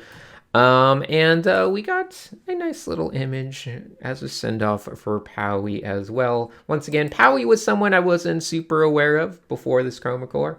Absolutely did amazing stuff and really exceeded any expectations I might have had. Really enjoyed getting to see their work this year. Of course, we have Kana here, who is also sadly has no path to victory, but they say they'll continue doing prompts in the lounge, so you can always stop by the lounge and see what other stuff Kana did in the future days. But Kana, another person of the community that has I've known for a while now. I've watched their art expand and evolve over the course of the past years, and it's really great to see Kana just keep getting better and better. Then we have Svenin making this image, which is really nice. A cool idea of an octopus taking over a samurai warrior, or just taking over a bunch of different warriors throughout the ages and kind of manipulating their arms and limbs and everything. And then we got Mr. Green making this video entry, which is honestly just a dramatic pan through their art. So very nice stuff there. Of course, we can just look at the art as well, or at least one of the art pieces, because they made a couple pieces of art. But this looks really nice. Cool design for an Octopus Warrior. I like their flag banner thing going on there. And then the other image we can see here, also just a really good image. We can scroll through it ourselves. Then we got Funky Pepe doing a collab with Elodin. They're literally just talking about playing this game. What is this? The fishing? I don't remember exactly. I haven't played this, so I'm not super familiar. But just making some art inside of this game. And once again, a little bit of a throwaway day for Funky Pepe because they were so far in the lead. They didn't really have to devote too much time to things. Anyway, we also have Bib Poi making the Liquidator. Kind of an interesting, very armored approach. But we got their 4 limbs in here. Some nice outfit design stuff. maybe doesn't scream certain aspects of octopus when you just quickly glance at it. But if you pick up on all of the clues, you can kind of figure it all out. We also have Kuzalon going for the splash art approach and honestly looking great and really enjoyable value map on that one. We also have Dat Fam with this little collection of gang members. I love the little skinny guy over here. I love the big old giant guy over there. The center guy's okay, but he doesn't quite have the same strength in shape dynamics as the other two do. But nonetheless, great piece there from Dat Fam. Jorts made this one, which has some fun shapes and fun ideas, but my one main kind of issue with it is just this strangeness of the pose where it looks like they're halfway sitting down. Then we got Volunteer with a octopus occupying this skull and kind of turning that into just a little bit of armor and weaponry. We also have Skunk Sunk doing kind of a similar idea of the octopus, you know, fitting itself inside of an object. I feel like it works a little bit better here, personally. Feels just slightly more cohesive as a character design. Now, much controversy, maybe, but Svenin and Mr. Green were my winners. Of course, Mr. Green, amazing. Svenin, also pretty amazing. I feel pretty good about those ones. Could go a lot of ways for the one-pointers. Kuzalon seems like a great choice. Then it gets a little bit trickier. I decided to go with Dat Fam for those characters.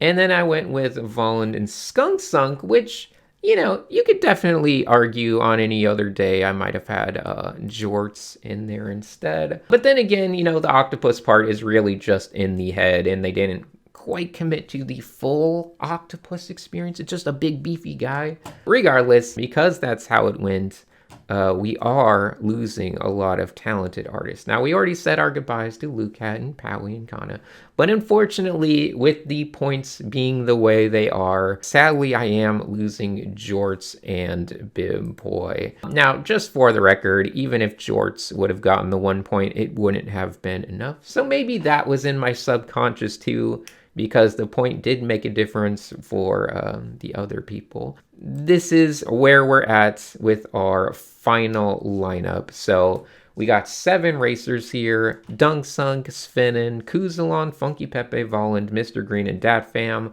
A very, very strong lineup for our final track.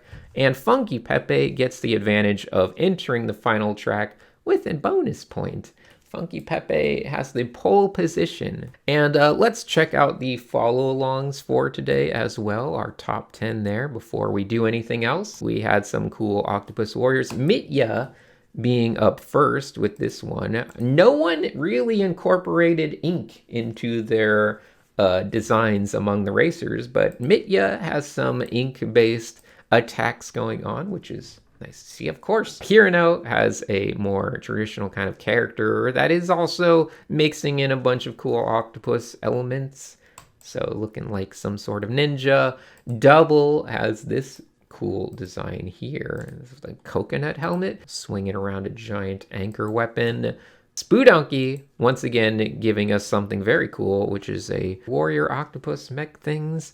Looking very stylish. I love those designs. Hardcore Chewy did this one, which looks straight up like an anime antagonist. I could see this guy appearing in, well, a number of different animes, to be honest. Kiki had this one, which, you know, legendary Octo Samurai. Looking pretty fun there. I like that. Haina gave us this one. We got a whole kind of Octopus King with a, I think they were going for a little reversible inspiration from these reversible plushies, and that looks pretty nice. Anko has this character, which looks very alien-esque, kind of like the Martians from Mars Attacks. Kind of fun. Vincent also going for a, I don't know, for whatever reason, they all feel alien Martian related, but a nice little exosuit, robotic suit for this octopus, and I think that also looks pretty good. Y4, then closing out our top 10 with this design here. A very vertical design, but an interesting Octopus Warrior, cool sword.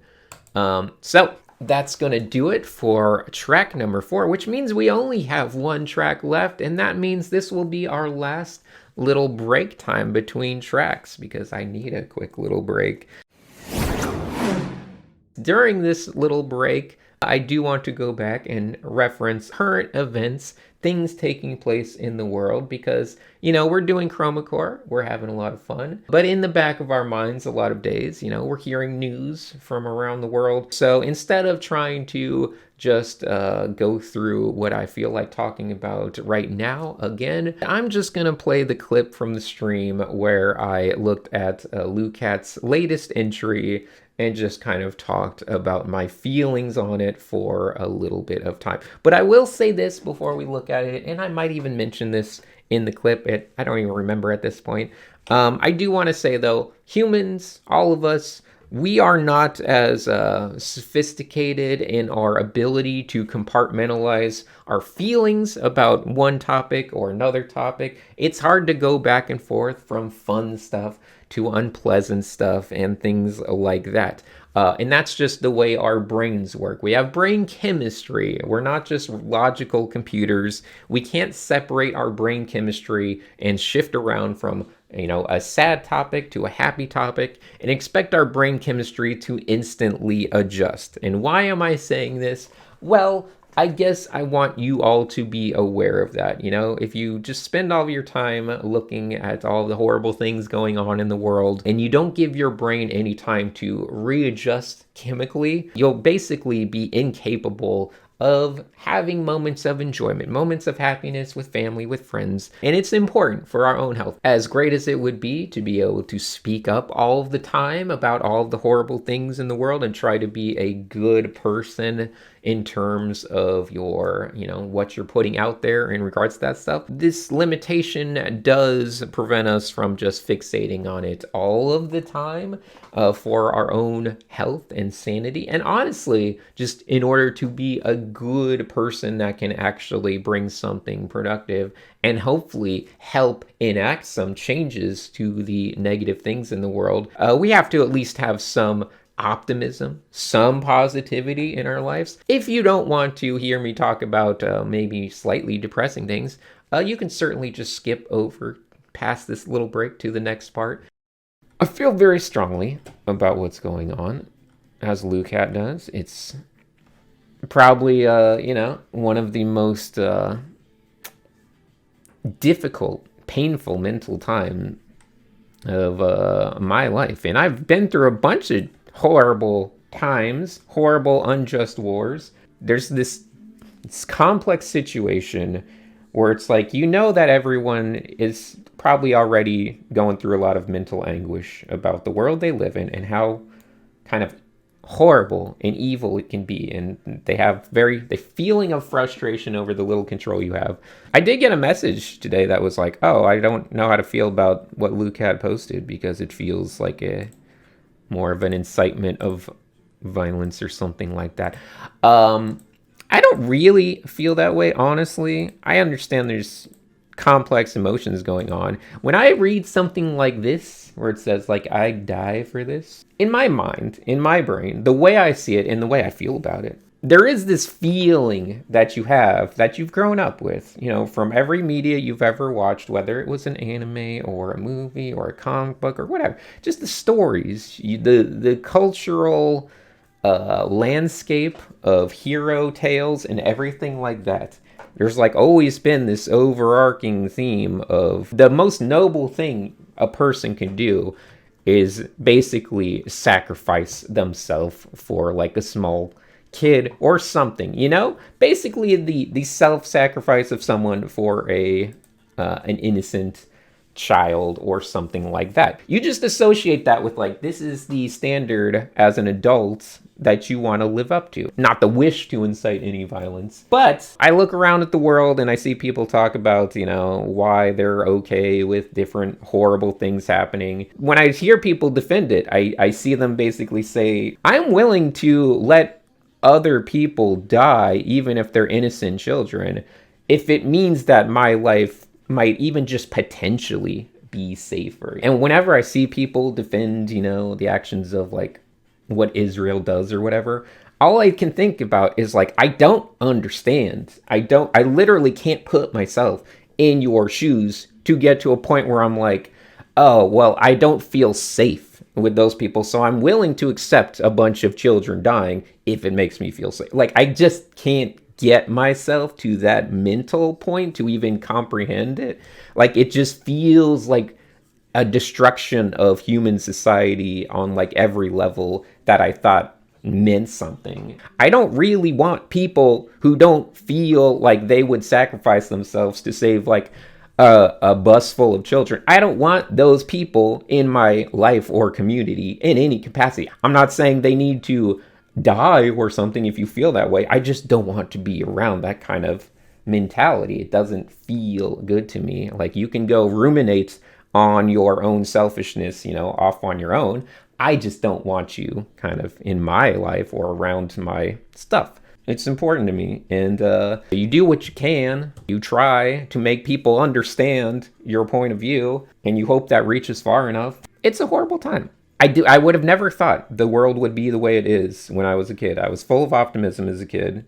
I saw the history books and I saw World War II and Nazi Germany. And you see all that stuff. As a kid, I just kept thinking, can you believe that like the world could ever be that evil? And obviously as a kid, you don't realize that like, oh, there's still basically stuff like that happening all the time, all around the world. That willingness to just sacrifice other people for even an ounce of more safety or whatever that you just never I don't know. I just was never able to understand it or process it. And then you get a little older and you're like, okay, I see that some of that exists, but it's not like the majority. It's not in a big way. It's not like a big thing. You witness things and you're like, man, there's some evil people in the government that are doing like horrible things in other parts of the world.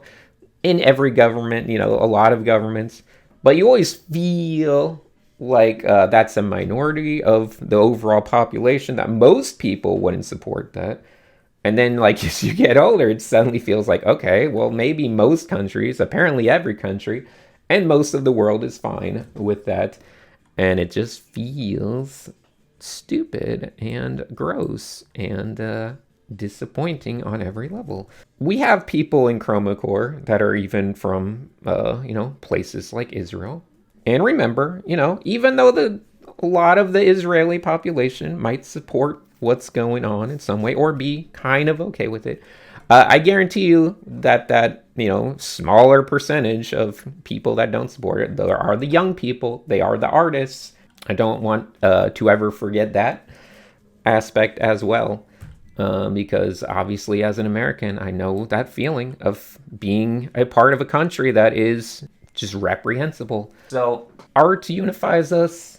Hopefully communities of goodness can unify us a little bit. And that's what we got, you know? We have art, we have our passions, our observation skills to unify us. Anyway, Blue Cat offers me glimmers of optimism and hope, like many of you all do as well. And I appreciate that. That is one of the greatest things about being on Chroma Corps, is it feels like a little bit of optimism returns every time we have Chroma Corps. All right, with assignment 26, the time is upon us for the final track. So, of course, we're going to have our 7 racers competing up until the end, and whoever gets the most points wins this whole thing. There will be, of course, 5 laps on this track. And they will all be a little bit different. So unlike previous times where the top people always got 2 points and then 1 point for people behind that, some of these days will be a little bit different. So I will tell you on each lap what the scoring system is. For this first one, it will be the top 3 people getting 1 point, with the first person getting an extra point. But of course, we got to talk about the track. So we have a environment prompt from the amazing Jamila Noth, and it is going to be Origami City. Should be fun. I've been looking forward to it. Some kind of hybrid 2D, 3D world, perhaps. Just any kind of paper crafted city, but I do think it's fun to have a little bit of a mix of dimensions going on. So that's the way we're going to do it. And yeah, this won't take too long because there's only 7. So starting off, we have Mr. Green. I guess these are all basically like origami lanterns. A pretty nice looking environment. Love the layout of this illustration. We also have a close-up of some of the 2D, perhaps, inhabitants. This looks like a 2D version of Kana, so a great way to start out. Then we got Svennen giving us this one, and man, there's a lot of nice touches in here. We have those little origami stars that maybe you've made, filled a little jar with them, as used to be the fashion. And we got 2 origami characters, perhaps going on a nice little romantic date or walk around all of this city. So lovely architecture, beautiful features all around. We also have, of course, Volland, who went extra conceptual with this one, so I appreciate that. Things are getting bound to 2D surfaces, and that's how people travel, or things travel around, I guess. And you can see that here. So we got almost like a ticker tape that is going around, transporting maybe people, maybe stuff around this very complex origami city. Buildings seem to be folded in every which way, every sort of direction. We got a character here throwing a little love letter / paper airplane. I love how this is playing around with, just the visual orientation of things. Some people are, standing in the inverted gravity. We have some nice graffiti. We have a bunch of different things, but I really think my favorite actual component of this is just the scanning idea. The idea of people being 3D and then turned into 2D to move around. Paper storage, sales on that, compress yourself. It's just a great concept. Dat Fam has another lovely environment, and we even have a paper crafted version of their cadets coming into Origami City. A lot of classic origami cranes and boats and camels and planes and dragons, perhaps. Very pleasant colors. After that one, we have Kuzalon, who has been on a tear with all of the environment stuff. And I guess origami is a place where you don't want to be on a tear, but this is a really good environment. So we have, first of all, some very interesting origami architecture.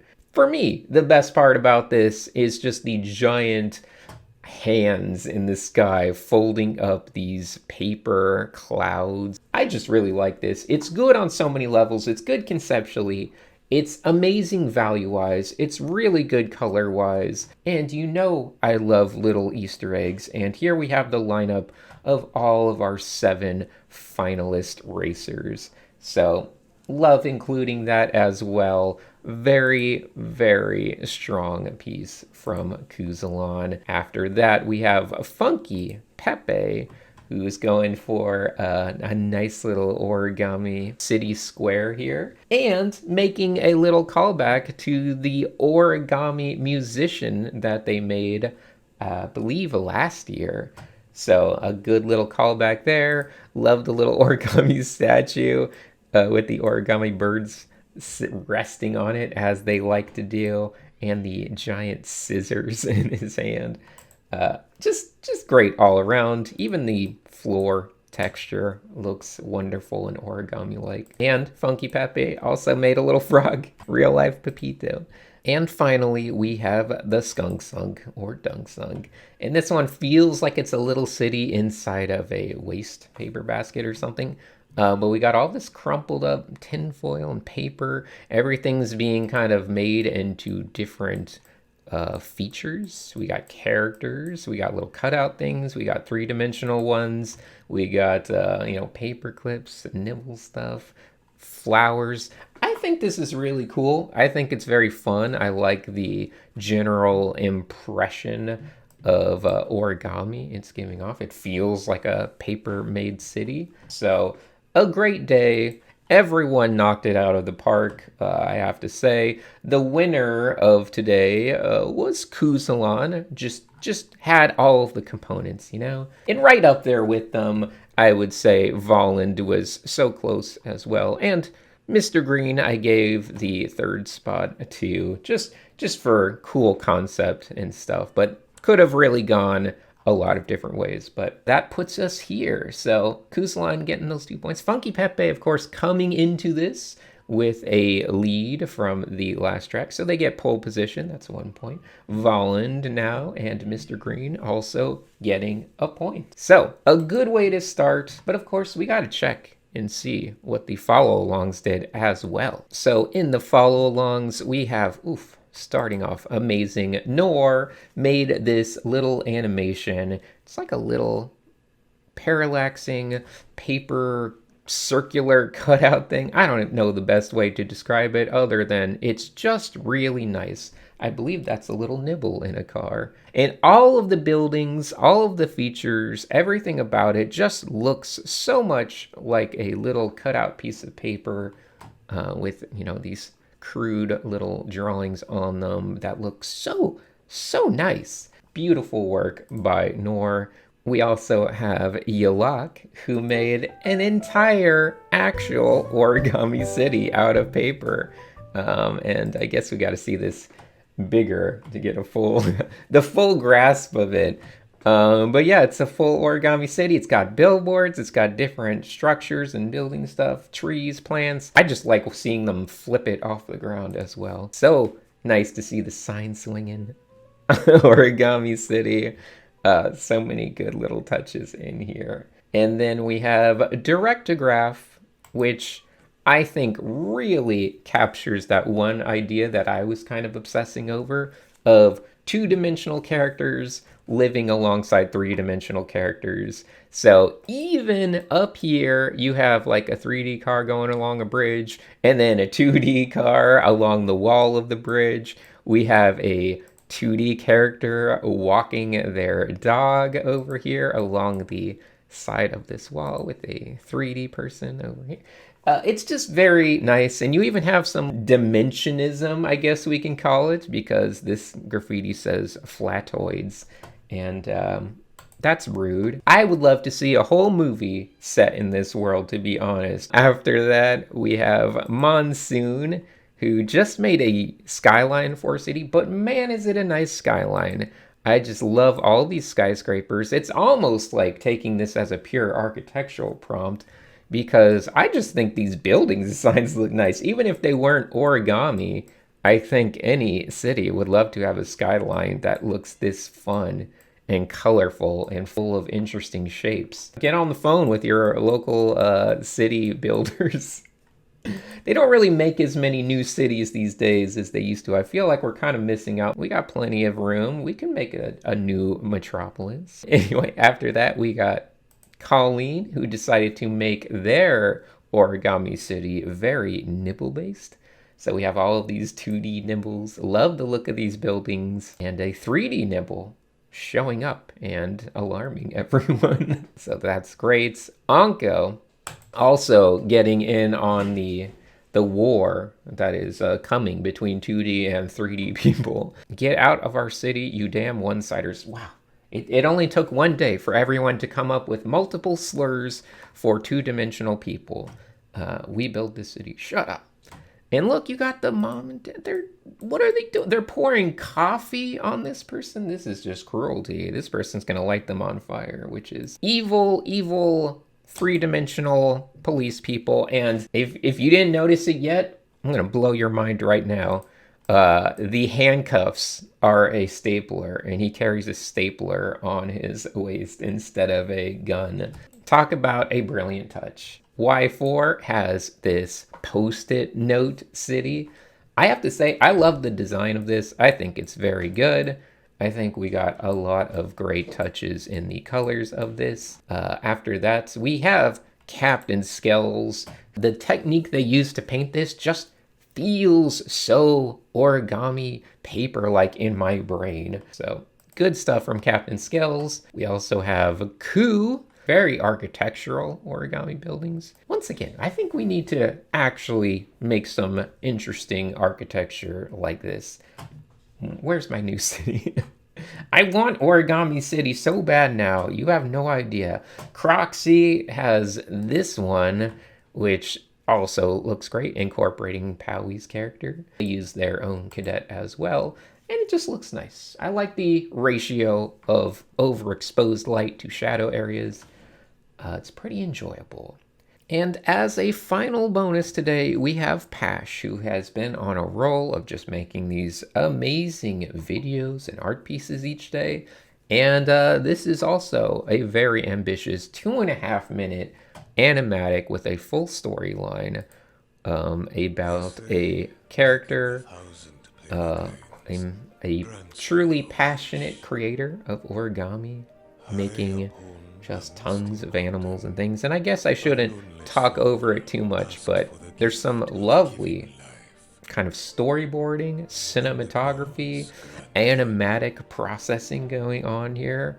It's all done so professionally, which is crazy, because once again, this is one day. This is someone making an entire 2.5 minute story animatic that is clearly understandable and clearly visible and has a very distinct point of view in just the course of a day. They held their final piece. So incomplete. I'll just watch it for a bit. Between our planes of being. What could you be? We wondered. Yeah, it's really nice though. He's even got like little notes on like how the animations would move. There's like implied like, oh, and then this is going to unfold, or this is going to fold. This is going to move like this. It's so nice. I wonder if Pash actually works in the industry. Because I feel like if you can do this in one day, you would probably be a pretty vital asset at a company.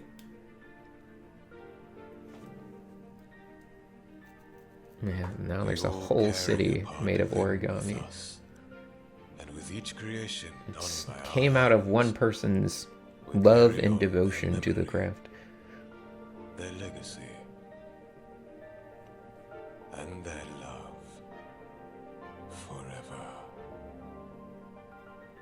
It's so nice. The Tales of Origami City. What a great piece of art, honestly. Pash, you are insane. You are killing it. Who did the voice acting for that? It was... I don't know why it's cut off. A little weird. It's strange. I can try to guess. Looks like Dr. Wamala. Why is it cropped like that? I don't know. But yeah, really enjoyable from Pash. So thank you. And with that beautiful, amazing animatic, let's move on to the next day. For assignment 27, we are going to break up all of the beauty and fun times by introducing a little bit of drama. So the Great Crash is going to be the illustration prompt, and this one's given by me, by Chroma Corps itself. So on lap 2, as they enter their second lap, maybe some of the vehicles have just been damaged from the octopi attacks at the end of the last track, or just all of the chaos that's happened. But it seems that the dimensional reduction converters malfunctioned, causing a huge crash at the dimensional interchange. Obviously, it doesn't have to follow that lore exactly, but that's just something to give them some ideas. They just have to depict some sort of great crash. And this lap will be giving the top 4 art pieces 1 lap point with no bonus for the top spot. We can't have someone going too far ahead when everyone's crashing. And with that, we got not that. Not this, not the cheese wheel chasing. This is the most non-American sport of all time, because if you're an American and you watch this, you're just seeing, oh, that's $10,000, that's $30,000. Every single one of these falls is like the end of your entire life savings. That guy just lost his house. This guy, in America, that's how you see someone falling. But anyway, Mr. Green has this beautiful explosion here. It's going to take a moment to digest it because there's a lot going on. An amazing explosion. We got all of the characters here getting blasted in a very violent yet beautiful explosion. Feelings of mixing 2D art and 3D art. And this Nibble taking photographs that are progressively showing specifically clicks here, Kuzlan's racer. So it's really good. Svenin decided to do an animation today. So let's take a quick look at that. We got their character looking at the abstract city and then getting knocked out by a strike. Now this is a very meta level reference because during the abstract one, I definitely said they made something that looked too much like a city, and I gave them a little strike for that, which was a joke. They just said, strike me, I don't care, so I gave them the strike, even though the strikes aren't actually a thing this year. But they got absolutely obliterated by that one strike. And that's quite an explosion. After that, we have DatFam, who is also making a very beautiful explosion with all of our racers. And some of them really showing off their personality. Mr. Green's racer reading a book during the explosion. Valen's little rake guy just having fun. Some of them very chill and calm. Some of them they all, honestly, way too many of them seem to be having a good time. Kuzlan's character, though, making the funniest little donkey yelling face. Funky Pepe trying to adjust for some kind of dramatic, stylish landing. And, yeah, even DatFam's character just flying, enjoying the ride, I guess. So, a lovely explosion, though. Just look at the value usage. Very nice. Very fiery. We also have Kuzlan, who put a lot of the dimensional stuff to use that I referenced. So we have this explosion here, once again, bringing in all of our racers, but we got like a pixelated little chunk of explosion. We have a more regular rendered line art style. We have a realism area over here, photo bashed. So, you know, different styles represented in these different little prismatic slices. Valen just looking like a little missile over here. Doesn't even care. Unbothered, unfazed, moisturized, and feeling good. After that, we got Funky Pepe giving us, of course, a little animated crash because it's Funky Pepe. Why wouldn't they? And we'll just look at that. Oh, I have to say, the sound effects are so nice. The Foley work on this one is amazing. Let's listen to that one more time. And the way everything flips, the way the motorcycle kind of flips in slow motion and speeds up again into that explosion is really cool. It's still great without the sound, but man, you can really see all the funny little parts. The way his character just flips as if they are just a little plastic doll is great. But yeah, that's really nice. Good little Easter eggs too with the lightning energies, fruit snacks. After that, we got Voland with some nice dimensional exchanging going on. We have paperized versions of a bunch of the characters as they get exploded. They're all kind of exploded into a two-dimensional way. So very fun. I love the look of their own character, especially twisting like a piece of paper. Yeah, it's great. And of course, we got Skunk Sunk. Happy moment of Aiden teaching his house elf how to drive. So we're getting a return of the house elf. But the house elf is absolutely destroying everything, flying out the window. First of all, amazing perspective going on. Crazy fisheye lens. insane illustrations on the characters. This guy. They didn't get to finish everything, unfortunately, but we got Funky Pepe's character, Mr. Green's character as well, getting tossed in this big old explosion. This is an art piece I would love to see them get to spend a little bit more time on, because I think this is so good. Once again, Skunk Sunk always kind of running right up to the deadline, a minute before the deadline, seconds before the deadline, actually. The winner of these, obviously we don't have a top 1 spot, but the top 4 were Mr. Green, Funky Pepe, Dat Fam, and Skunk Sunk. So, you know, had to love that one. Had to love this one. Had to love Mr. Green's and Skunk Sunk's. So, where does that put us? Well, the points right now are still very even. Before we hop into the next day, though, we got to check them follow-alongs. So let's get back over there and see what people have done. For the top 10, we have Chipnix, who took a little bit of their Origami City stuff, which you didn't get to see, but this was what they did yesterday, and turned that into a magazine cover with The Great Crash being an article inside. And man, I have to say, looking very nice, very aesthetic. I love the look of this. Wolfo has animation, and you're going to see a lot of animations today, I have to say. But Wolfo, I know I haven't featured all of them, but Wolfo has been on a tear doing these really elaborate, quick character animations each day, and this will give you a taste of that. The way the bike explodes and everything. These are like way cleaner than you would expect for a one-day animation.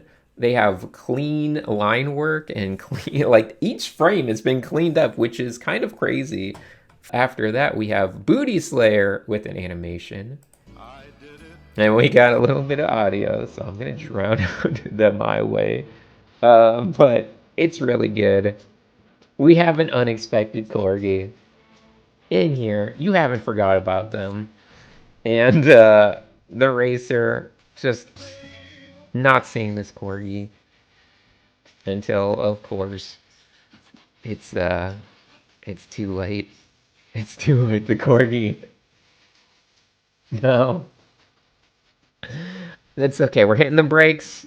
We're trying to avoid it. Yeah, we're swerving. We're getting knocked out. Airbags flying, crashing, flipping over everything, exploding off into the distance. Luckily, everyone, the Corgi is okay. We're good.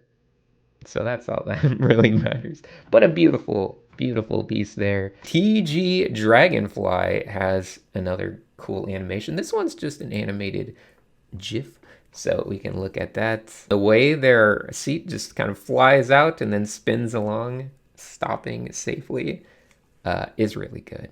Directograph has this illustration, which, oof, we're just, once again, just doing cool stuff. We're bringing back Vagabond's Carly. We got Zach there flying away. We got Funky Pepe being as stylish as possible.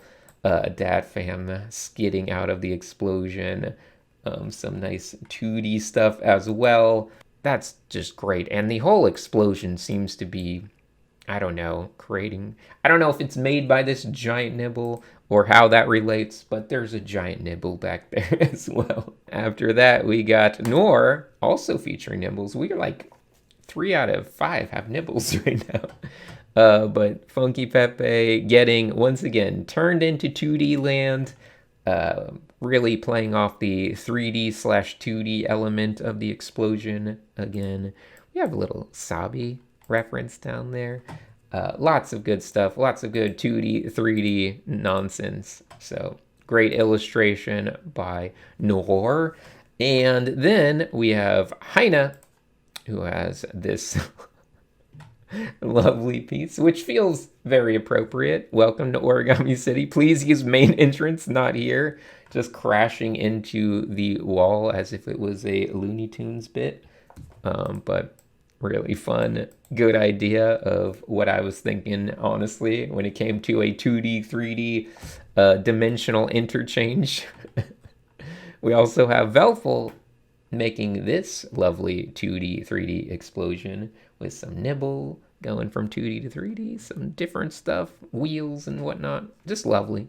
Great illustration. And Dusko, also loving the values, loving the dramatic feel of that little nipple flying through the air. Honestly, this logo on a giant sign like this just feels great.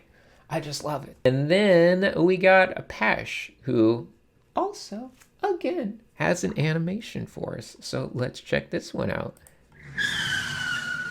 This one's more straightforward. Oof. It's a big explosion.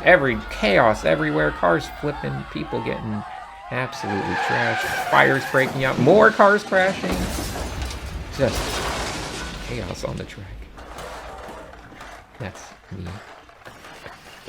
That's really nice. So great stuff from Pash. Then today was also one of those days where we have a magma collaboration. So used to be a lot of those last year. We started getting a lot more into them near the end this year of Chroma Corps.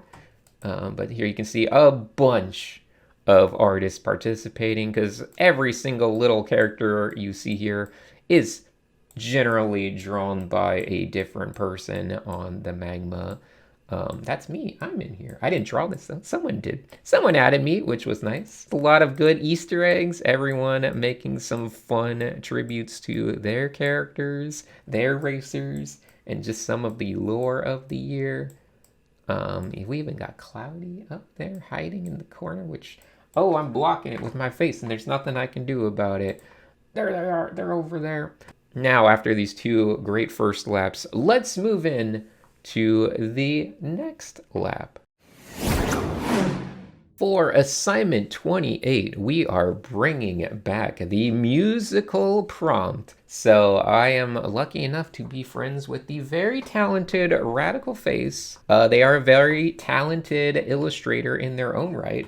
So yes, they agreed to make a little audio clip for us, and that will be the prompt. It will be an illustration based on the audio. I would play it for you right now, but you're gonna hear it. Trust me, you're gonna hear it a lot because a lot of people made videos using it. This will be back to the other point structure, so the top 3 spots will get 1 point and the top 1 spot will get an extra point. All right, well, what do we got? Mr. Green bringing back the webtoon meta. And, well, you know what? I guess that would be a good chance to play the audio in the background. So I'll play it while we look at this comic. Something set in England, 1832. Let's see. We got this lovely illustration. I know there's tons of Easter eggs going on here. Every time Mr. Green draws something, it's full of like thought put into every detail.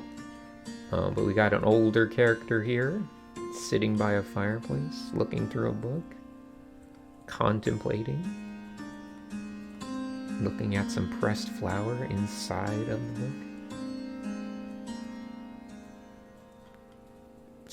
Stirring up some memories for sure as they look out.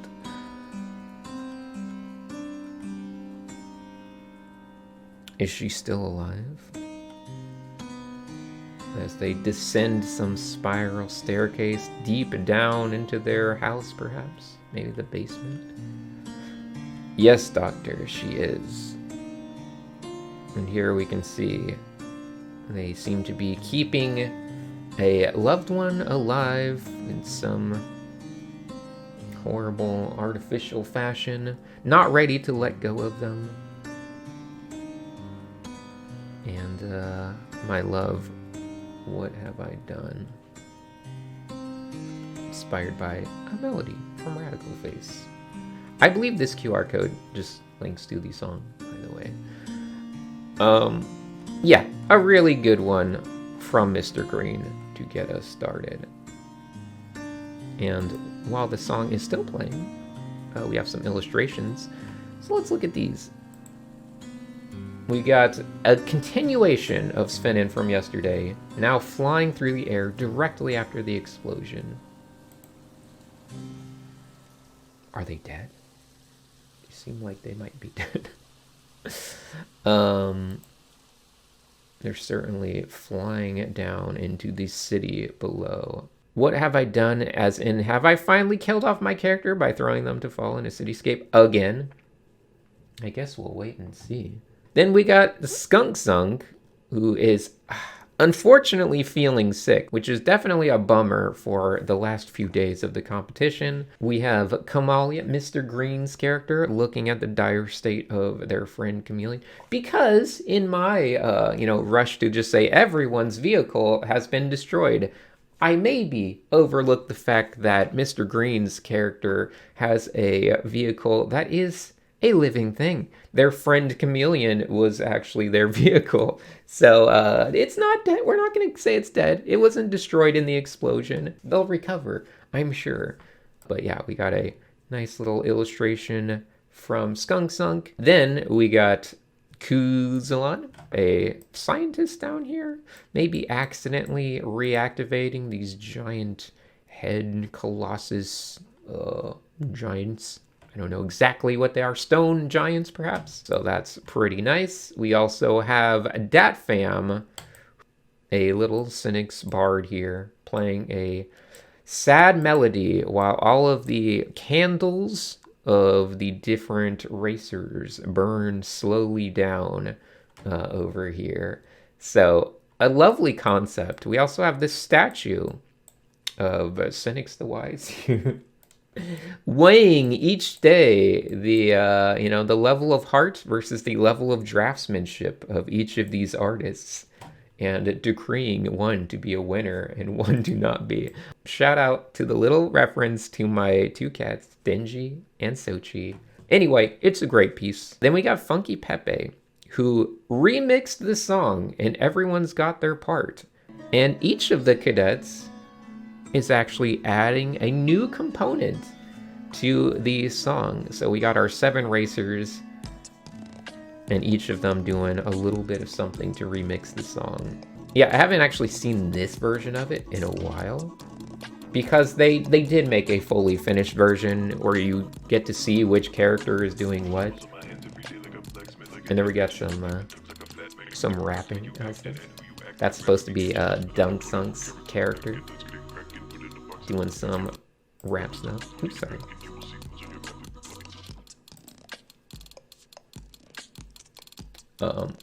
Yeah.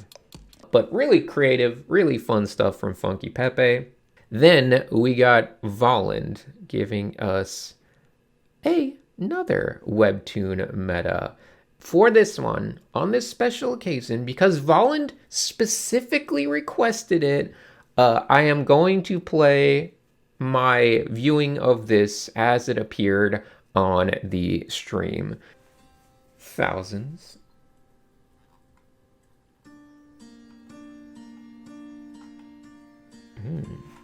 It's a Volland character story. They feel... These all rats. Yeah. Haha.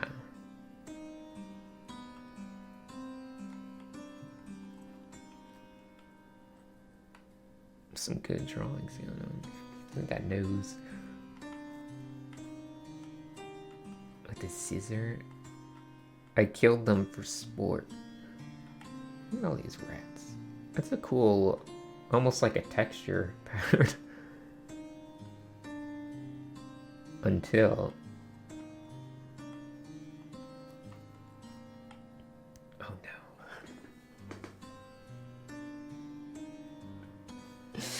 Every single day in the follow-alongs, I've seen Mata referencing Volland's character. Like, Mata has been referencing Volland every day for the past, like, week.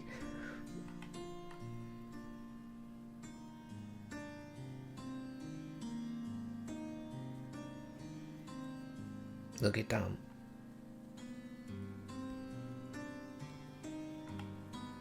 You showed me.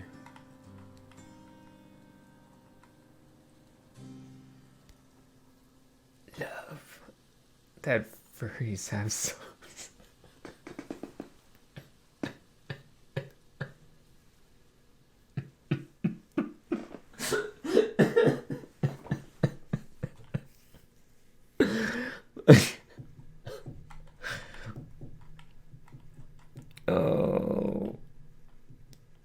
Oh, Valen.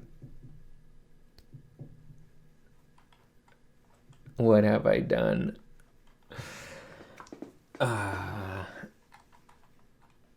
Well, that's pretty good. What a wild ride of emotions here. Look at it. By the way, let's take a moment to point out the way they're like subtly indicating this, just a mass of rats running around, is pretty awesome. Lovely pipe work and stuff. All of the little cutaways to just these rats running, so good. And these drawings are very good.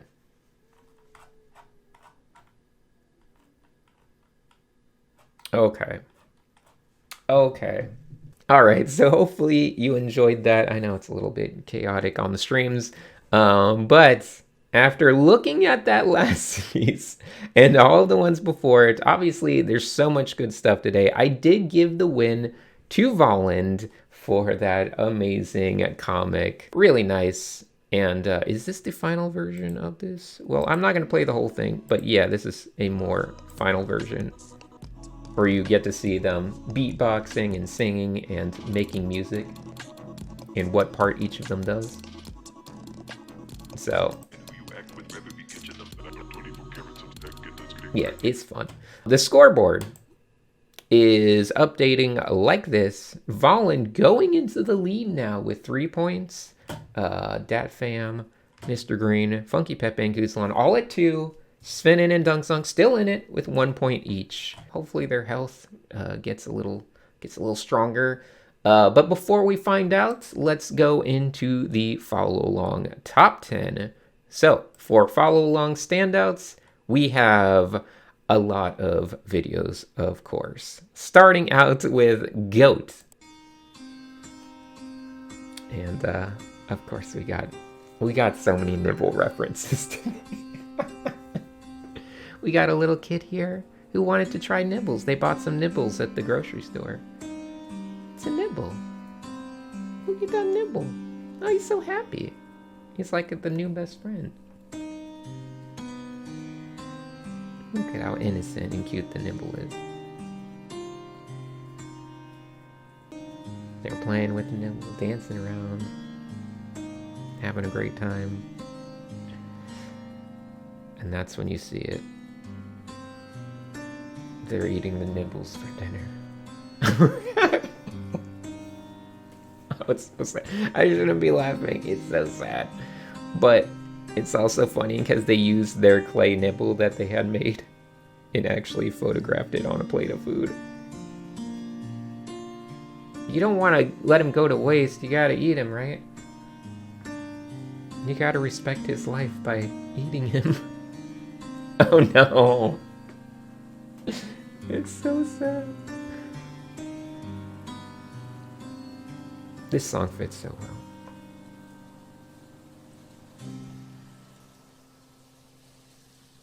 Well, there's a little bit of trauma for everyone. First time a nibble by Goat. After that, we have Double, also with nibble reference.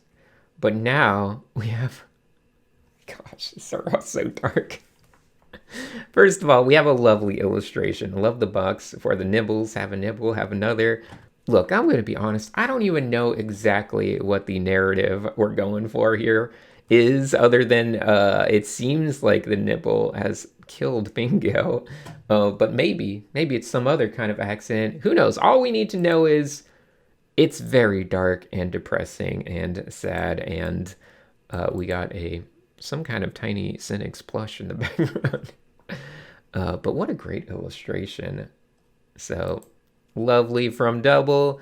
Then Austin Alander has another animation for us. Let's check out this one. It's gonna take us for a ride again. What have I done? This music never stops being sad. We have a tearful character. Oh,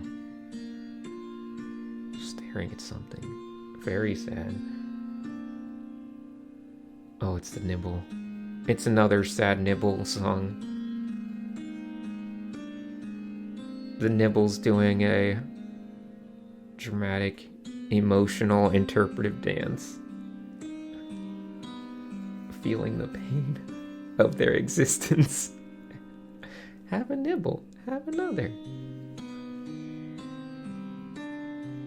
Oh no. What have I done? You already ate one. Maybe that was this one's best friend. Now they're dancing to release their emotional anguish.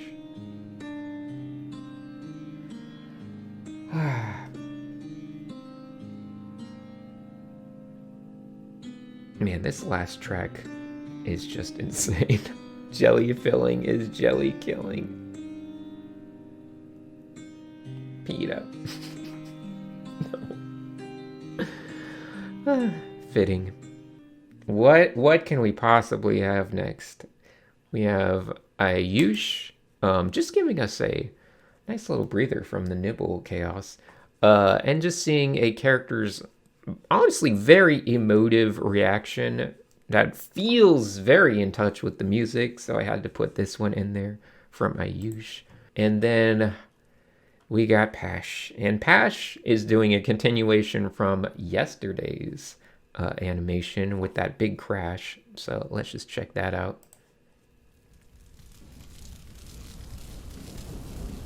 And it's another full presentation.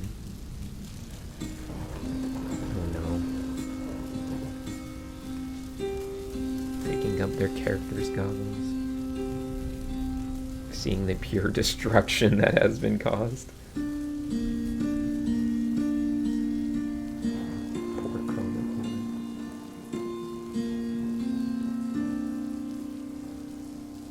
Everyone's doing triage.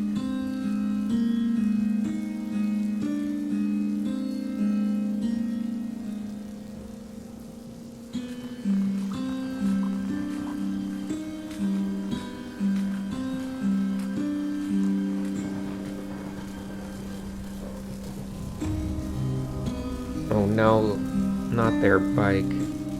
They had it, their character had such a fun vehicle with its own little personality. You did this. Now it's destroyed.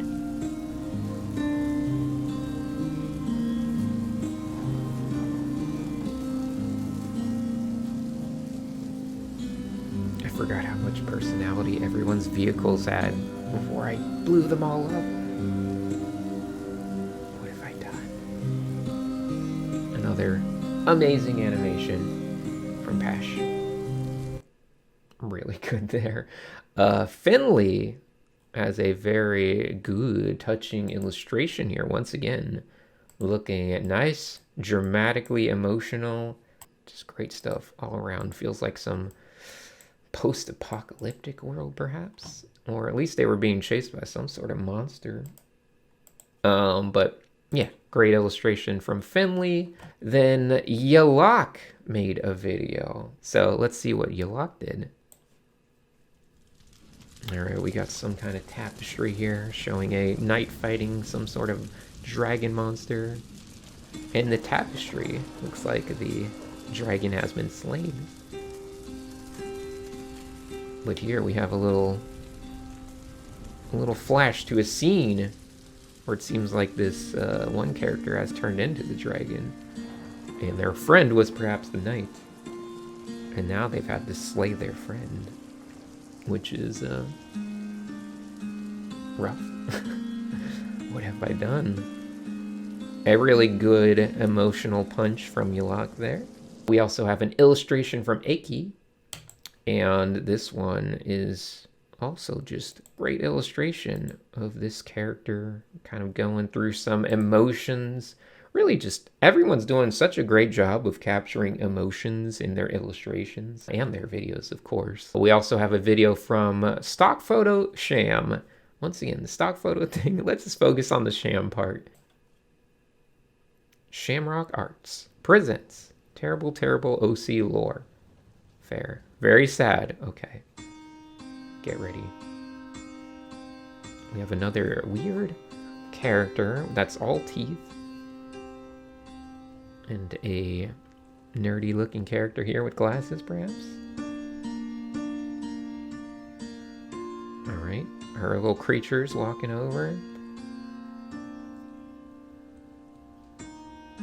Other character just reading a book. Creature wants some attention, headbutting the character. Oh, maybe getting some attention.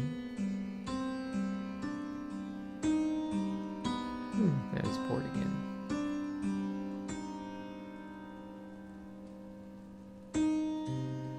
Oh, glasses fell.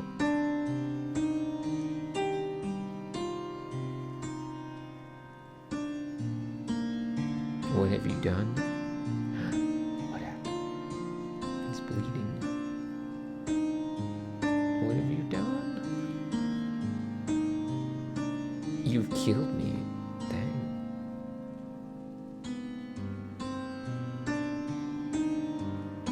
It's a dark one.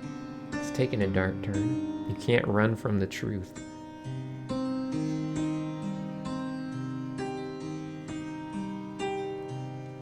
I love the aesthetic of this. I think this is all done traditionally too. It looks like it's all just ink and a marker on paper. Drowning in their depression now.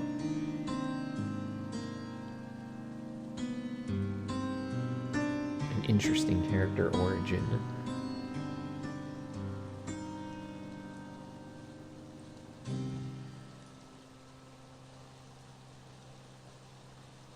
Holding the glasses as a memory. Well, that was fun from a sham. Once again, just doing a traditional based animation thing in one day. Very ambitious and very fun. And finally, we got Hirano with this entry, seeing their Tamagotchi deceased. A little bingo, sorry. Bingachi. It's a bingoachi. A bingo Tamagotchi. Who wouldn't want one of those? We got to get on that. We got to get the merchandising rights. But yeah, a depressing day for anyone when their digital pet passes on.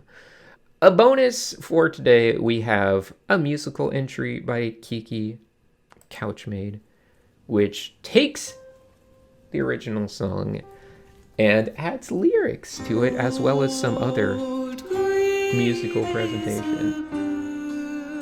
And hopefully Kiki doesn't mind me playing it. I probably should play it while looking at some of the art. Gives us more of a emotional connection.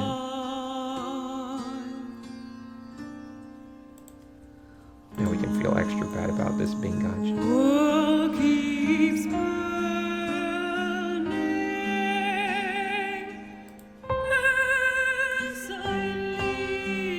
Also, have to say, very professional voice from Kiki. It sounds so good. You never know what kind of talent everyone has, what kind of extra talents. But Kiki, definitely some great musical skills. See, it adds a nice feel to every. Now when we look at all these pieces again, just gives it an extra feel.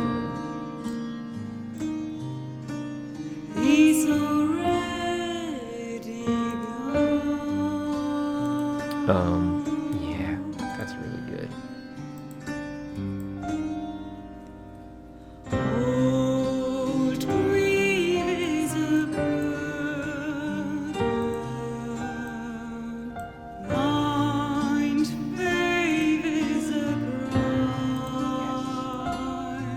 Can be dramatic.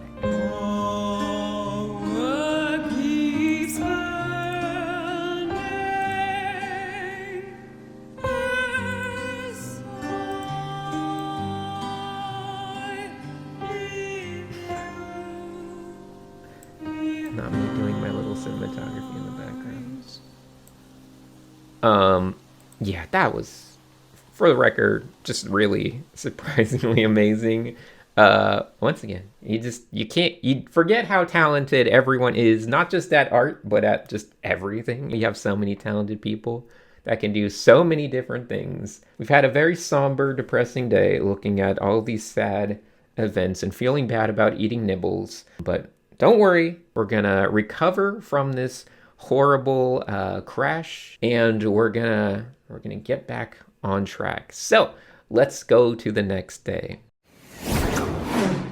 Assignment 29, the penultimate challenge, lap 4 in our final track. And this one is coming to us from last year's champion. You know him, you love him. We talked about him earlier, NAKA. And surprisingly, we're going industrial because in order to get this race finished, we're going to need some new vehicles. So the assignment today is basically a guest incorporated challenge. So each of our racers is going to find a guest mechanic from anyone that made a cadet this year and isn't currently racing, and that person will design a new vehicle specifically for their racer. And as a thank you, our final 7 racers will also be designing a vehicle for their guest mechanic. Now, the scoring will be a little bit different because these guest mechanics are being judged in a separate set than our racers. So we're going to have a top 3 for both, and that's how we're going to do things. So technically 3 people could potentially all get 2 points today. So let's check out what everyone did and who they brought in as their guest mechanic. Up first, we have, and yes, I did say that they could use even former winners if the former winner made a cadet this year. So we got, ignore the safety posts, we got ignore the rollerblades, those are not something we're talking about, ignore everything. Dat Fam decided to bring in NAKA, which is a power move, considering it's NAKA's prompt. And of course, first we get to look at Dat Fam making a racing vehicle for one of NAKA's characters that NAKA made this year. NAKA made a couple characters this year. Can't keep NAKA away from Chroma Corps. And this is a nice little vehicle for them. Funky Pepe had Balin be their guest, the eliminated racer Balin. And Funky Pepe made this design for a Balin, which honestly looks pretty dope. A nice motorcycle design there. And Balin made this design for Funky Pepe. You know, it needs a little something extra though, of course. And Funky Pepe had to add some graffiti to it. Pepe, Pepito, just looking great. So a very nice design and a little bit of functionality too. I love the panel lines. Of course, Balin, really strong at industrial design. And they even have a way for this thing to open up so you can climb into the cockpit there. After that, we have Svenin, who teamed up with Croxy. You've probably seen Croxy in some of the follow-along top 10s. And this is going to be Croxy's design. A motorcycle for Svenin's character, this Mantis. And it's a pretty cool Mantis-themed motorcycle. A lot of motorcycles today. So that definitely has some fun shapes. Pretty dynamic. And after that, we have the vehicle that Svenin made for Croxy. And I have to say, I kind of like this one a little bit better. It's just a very stylish vehicle. Matches Croxy's cadet really well. They even gave it a nice presentation. So that's pretty darn cool. And not a motorcycle either. An actual kind of hovercraft, little compressed pod racer. After this one, we have Mr. Green, who teamed up with Stegart. Mr. Green made this one for Stegart on the right here. And I have to say, that one, honestly, it looks really, really strong.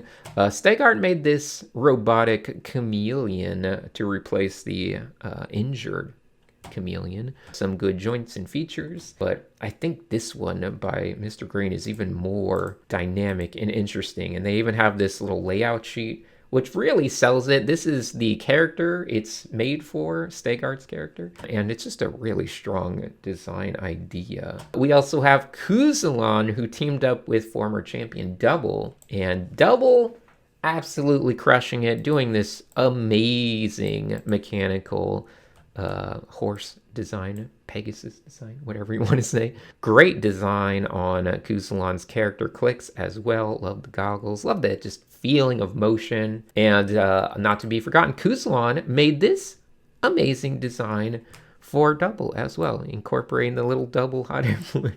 But a really great idea. Love the way the wings are incorporated.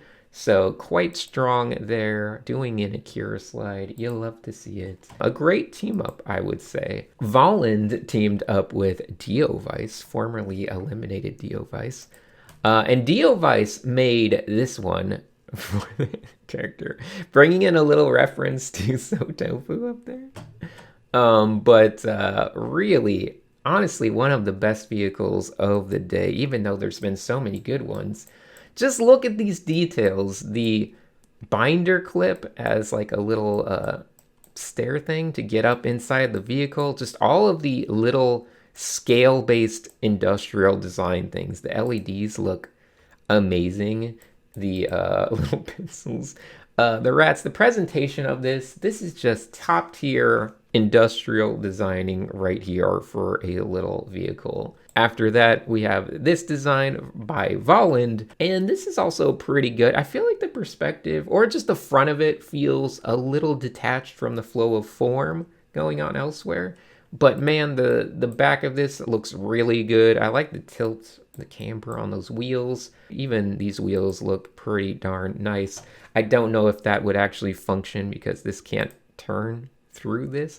But regardless, let's not worry about that. And then Skunk Sunk teamed up with a Bibpoi. This is Bibpoi's design, which is really strong for Skunk Sunk's cadet. Just a lovely muscle car, to be honest. Vintage muscle car action.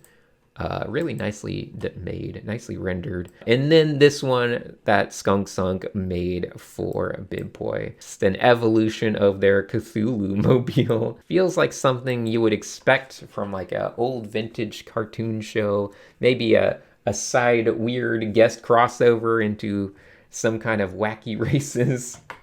But really good stuff from both of them. Now, just one more to showcase, and that is NAKA's. It's separated from DatFam's. DatFam posted way up above, but NAKA's entry for DatFam is down here. And I have to say, it's a lovely presentation. You can see all of NAKA's amazing design, visual skills, just very effectively coming through. Very simplistic in its silhouette, but very strong in the texture and details, incorporating some sticker blasting, some interesting ideas as well. Love the look of these wheels. So, amazing stuff, as you might notice. How do I pick a top 3 from each of these? Well, from the guest mechanics, I went with Diovice, Balin, and Double. So, NAKA just a little bit outside, as well as some of these other amazing ones. But obviously, Diovice's was so strong. Double's was so strong. And of course, Balin's was extremely cool as well. So they gave a point to Volland, Funky Pepe, and Kuzalon. And meanwhile, Funky Pepe, Mr. Green, and Svenin also earned a point for their designs. So Mr. Green, Funky Pepe with that motorcycle. And this one, of course, was also really, really good. And the scoreboard is looking like this. We got Funky Pepe and Volland tied for the lead at 4.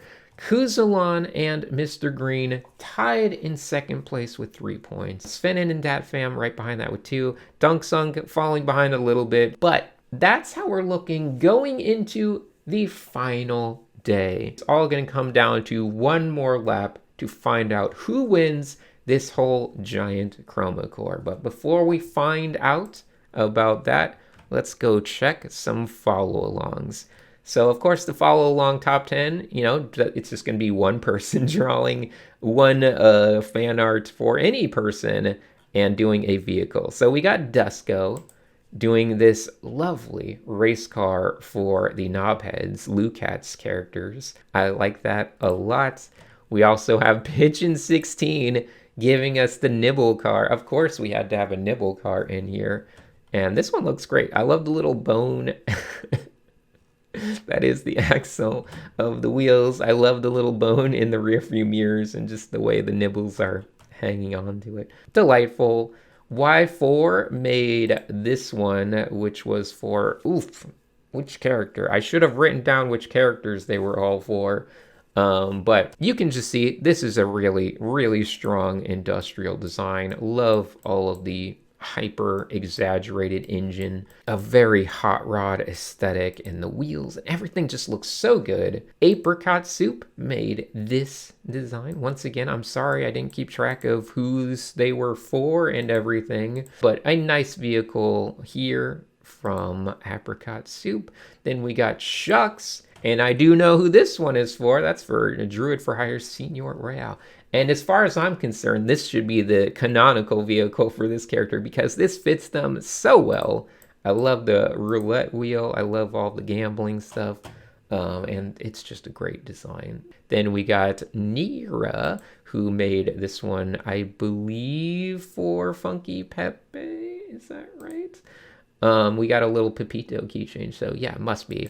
And that's just a very stylish Porsche right there, classic. We also have Kieran, who made a actual F1 looking race car for Kiki. So Kiki, who you might remember singing on the previous day. They got this lovely vehicle from Kieran, very nice. And then we got Arcalide, who made another very cool looking car here. Love the colors. Feels very much like something you would expect in a high-speed racing game. Really cool stuff there. I'm sorry I forgot whose character it was for off the top of my head. It's been too long. I shouldn't have waited so long to do this recap. Then we got April Violence, who made this one for Austin Alander's weird cat with all those noodle arms.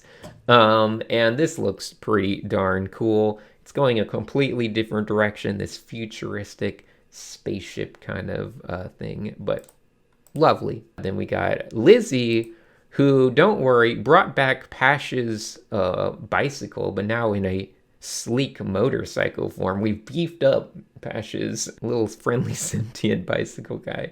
So that looks great. And we got also a bonus comedy entry from Booty Slayer, of course. So what do you think it will be? It is a car, a vehicle of sorts for the Cardette, Carly the Cardette. And of course, if the Cardette has a vehicle, might as well be a person. And with that amazing entry, we're going to move on to the final lap of Chroma Corps Grand Prix. All right, so for the final lap, we just are going with the idea of photo finish. Basically, I just want them to illustrate the end of this Grand Prix, a photo finish to end the race. So, interestingly enough, we're going to give 3 points to first place, 2 points for second place, and 1 point both for third and fourth place. And that will determine who our winner is. Svenen has this absolutely lovely one right here, where I'm writing the winner is. I love this because it incorporates all the different tracks. Now we can look back on Yggdralius, Savory Valley, Cosmic Carnival, Inverted Ocean, which just so many good little references and Easter eggs and all of these little things. And then, of course, this one with the finish line being reached. So it's a really fun day today. Looking through all of these on stream was super enjoyable because everyone's got that big sense of relief that the whole thing has finally come to an end. They made it. They did art for 30 days. So everyone's feeling, you know, the true celebration, ready to break free. It's also a day for all the emotions to come out from everyone. So Mr. Green has this one, and I guess I'll read this part first. Before Chroma started, I was debating if I'd join or not this year, just because I had some pressing issues to take care of. But after thinking back to all the goodness this event brings, I wrote down as a reminder I need to participate, and I'm happy I did. Never fails to deliver an overwhelming amount of joy. 4 years already. Seems like yesterday that I met you. Going back to that early Chroma Corps, back when Benjamin was the main mascot of everything. And then at first I felt a little lost in the big academy. I wasn't sure how one joins the dance. Even had some missteps. And we got a loving little callback to one of the early years of Chroma Corps, where Double and Fishine's characters were the homecoming king and queen. Yeah, we had a homecoming dance in Chroma Corps years back. I don't really know why, but during the second year, I received an overwhelming amount of positive messages. I started joining the VC more, met wonderful artists, and really felt at home amongst all those goofy goobers. And we do have a bunch of those goofy goobers, just welcoming Mr. Green. And Mr. Green is such a delightful person as well. Together, we lived 1,000 adventures. Sometimes it was tough, feeling like no matter what I did, I could never be enough. I remember these, all of these references. Some days I felt unstoppable. Yeah, I remember that prompt as well.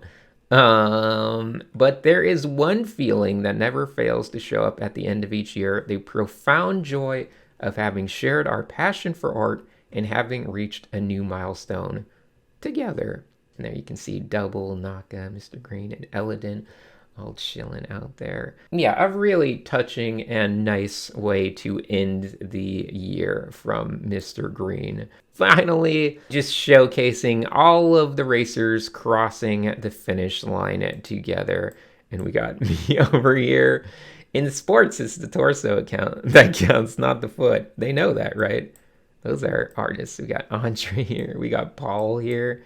Got a bunch of nibbles messing around, taking pictures for free. Yeah, we got feet pictures for free out here. Really great. Love the illustration of all of them looking happy and joyful as they come across the finish line. So beautiful stuff from Mr. Green. And we got Kuzalon also coming in strong on this final day with a big illustration.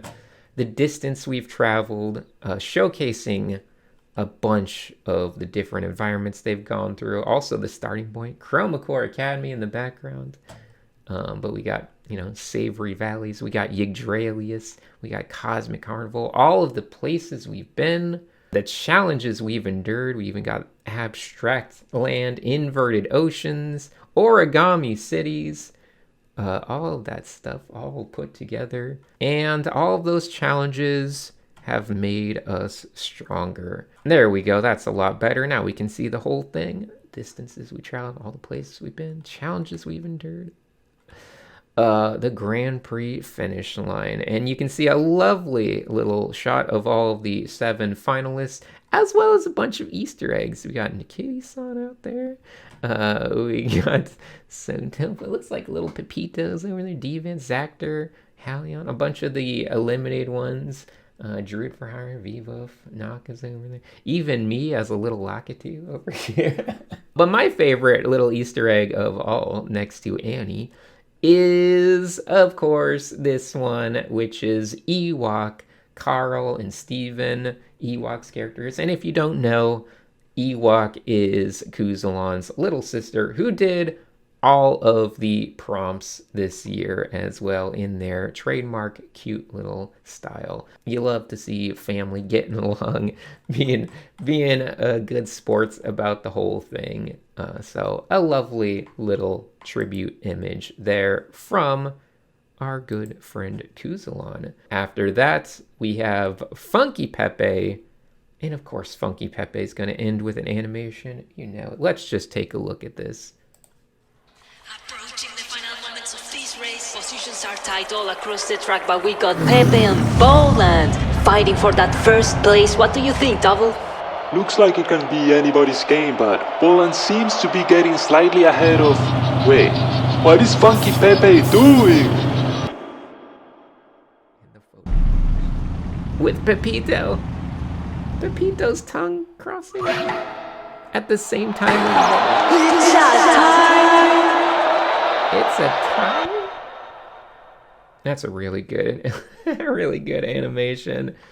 Thank you, Funky Pepe, for that. After that, we got Volland. It's been an honor to race with y'all. This is going to be super cringe, but to be cringe is to be free. True. I never thought I was going to be able to go this far with Chroma and be allowed to compete here. Truly feels like the finish line, not only for Chroma, but for something that completely changed my life the last couple of years. I love Chroma and its community, so please come reflect with me what Chroma truly means. All right, it's the 6th year now, 2020. For the record, I completely forgot that Volland had been around at the 2020 year. 2020, Chroma Corps. Look at that Volland. Volland's chubby now. He's got fluffy hair. He's a big chubby guy. Chroma Corps. He's got the CRT monitor. I had more weight then, and hair. I love the expressions that Volland makes. Smoking. I'll get in easy.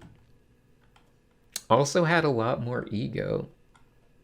And that was I remember it now that I see it. This was their original entry in Chroma Corps 2020. What is that? An inkling of a bald spot forming? Love the butt crack reference too. We're just going all in on just self-deprecating humor.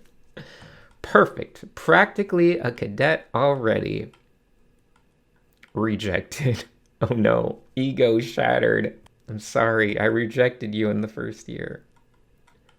Being the great artist that I was, I ran away. Stupid Sinix. It's fair. It's a fair reaction. Still loving this. 2021. Masterpiece. Okay, what do we got?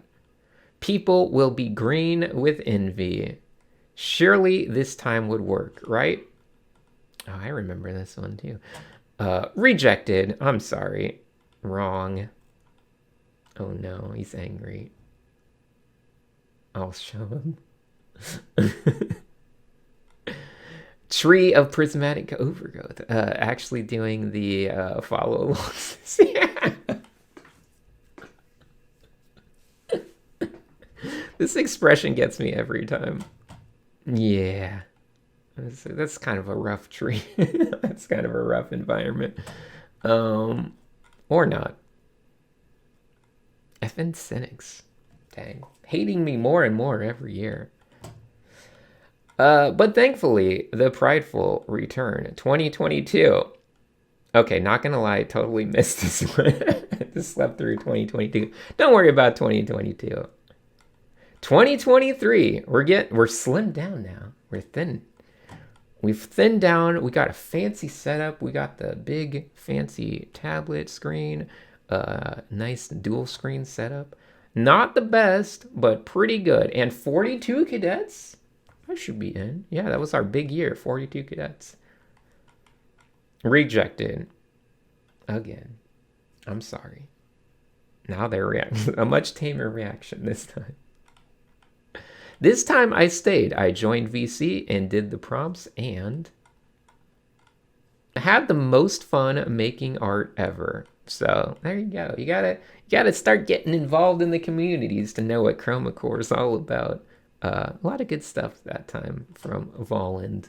Nice to see that. The false bravado, masking my insecurity. And what can you do?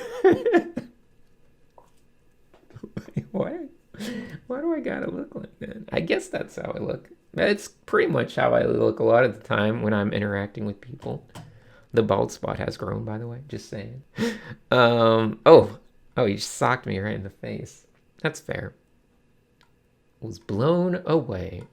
Sorry, I took so long, you probably forgot. My false bravado, masking my insecurity, was blown away. Allowing myself to be vulnerable and critique taught me more in a month than years on my own prior.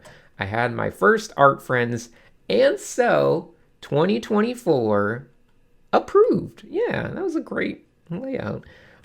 So finally, Volland made it in last year. Got into the competition after years of trying. Not even considering it possible, I actually got in. Now, is that a good thing or a bad thing? Look at all these killers waiting. It was terrifying. But with lots of help, I persevered. I could trust in the other support. We suffered together. 2025, and now we're here in the final lap together with all these other people running for the finish line. What a journey. Whoever crosses first, I already got my prize. Ain't that charming? The bald spot is now taken over that, but that's a great expression. Really nice. Thank you for making me who I am today. Well, that's an absolutely beautiful comic. Volland did a beautiful comic near the end last year as well, which was very touching. But this one goes into so much extra backstory that I think I didn't even know about. So really great stuff from Volland. How are we going to follow that up? Well, we do have a lovely illustration from DatFam. It was an amazing race. Even this end today, my soul still on the race with you all. I love the look of each of these. We got the cutest, first of all, little Easter eggs. We got cute little NAKA and Eladin and Nibble over there. Cute little Andre over there. Little double balloon.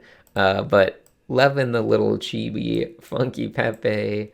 Loving the little Kuzlan with the new double-based vehicle. Everyone's got a new vehicle now from yesterday. So they're all canonical vehicles. Really, really fun stuff. And they just look great. And Skunk Sung, don't worry, they actually did do an illustration today. Once again, they didn't quite finish every aspect of it, but they did incorporate Kuzlan's winning environment for Origami City. They have a great look at their character. Their lines are so good. They still have the other character driving the car for them, but now we got all of those vehicles. The NAKA vehicle, all the ones that the guest mechanics made are all represented. Really, really fun illustration there from Skunk Sunk. I'm glad they could finish strong with this really nice piece. And that is it. That is our 7 pieces for today. So I had about the toughest time I've ever had judging because these are all really good. We had an amazing animation. We had the amazing kind of more touching entries from Volland and Mr. Green. We also had great illustrations across the board. So at the end of it, after much thinking and racking my brain, I had to just commit to something. And with Volland and Funky Pepe being tied coming into this, and honestly, both of them probably being some of my favorite entries, I just let them tie. I let this become canonical. The tie between Funky Pepe and Volland played out exactly as you see it in this animation. This is the canonical ending for it, which means they are officially our Chroma Corps champions for Chroma Corps Grand Prix, the 6th year of Chroma Corps. And honestly, well deserved to both of them. They, interestingly enough, both won and tied for winning the first track, and they're both tying for winning the last track, and they did amazing. Now, nothing to take away from the other ones. I gave 2nd place to Svenin, 3rd place to Mr. Green, 4th place to Kuzalon. They did so amazing this whole time as well. Absolutely brilliant races from all of them. And of course, you know, everyone else as well. The final scoreboard looks like this. Nothing to take away from Skunk Sunk. Absolutely amazing artist, did great stuff. Same thing with DatFam. One of my new favorite artists out there. And yeah, 2nd place ties for those, well deserved. It was such a great time. So we got some little things to go over still. So let's check the follow-alongs. In the standouts, we have a top 10, and this one has some fun stuff as well. King of Losing with Pash got together and made a full 3.5 minute animation, which is a very long animation. And it's a very elaborate animation too. It does feature copyrighted music, so I'm going to do my best to keep the volume a little low on that, make sure it doesn't necessarily trigger too many copyright strikes or anything bad for the channel. But man, there's so many good Easter eggs and references in here. Basically, we got a giant stadium where we're all just celebrating the end of this Chroma Corps. We got Bunt Franklin's character on piano. We got a Nibble singing this, singing the Freddie Mercury parts in this song. And of course, we got the giant stadium, and it's just gonna keep going through a lot of references. But hopefully we can just watch it all. Oh, Sashi's on guitar. Yeah, this is like the biggest celebration. King of Losing also on guitar. City Bell on the drums. Volland cheering next to Skunk Sunk. We got so many good little things happening, and just so many cadets. This is like our big animation finale from King of Losing and Pash. So I love it. So many good things happening. Hopefully.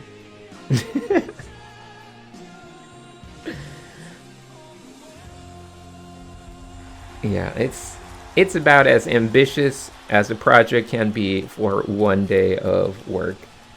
I honestly still don't know how they did all this in one day. Chroma Cam. Yeah, get some people on the Chroma. Ow! It's Sinix, that's me. I'm hanging out up there. I'm leaving? What am I doing? I'm just gonna peace out of here. Oh, is that Big Boy? Oh, there's so many good references here. Is that the sentient raisin? A giant Sinix hot air balloon floating through the sky. Ah. So much good stuff. Oh, we even brought in the Castle Cadet for a little cameo. Annie's character's there.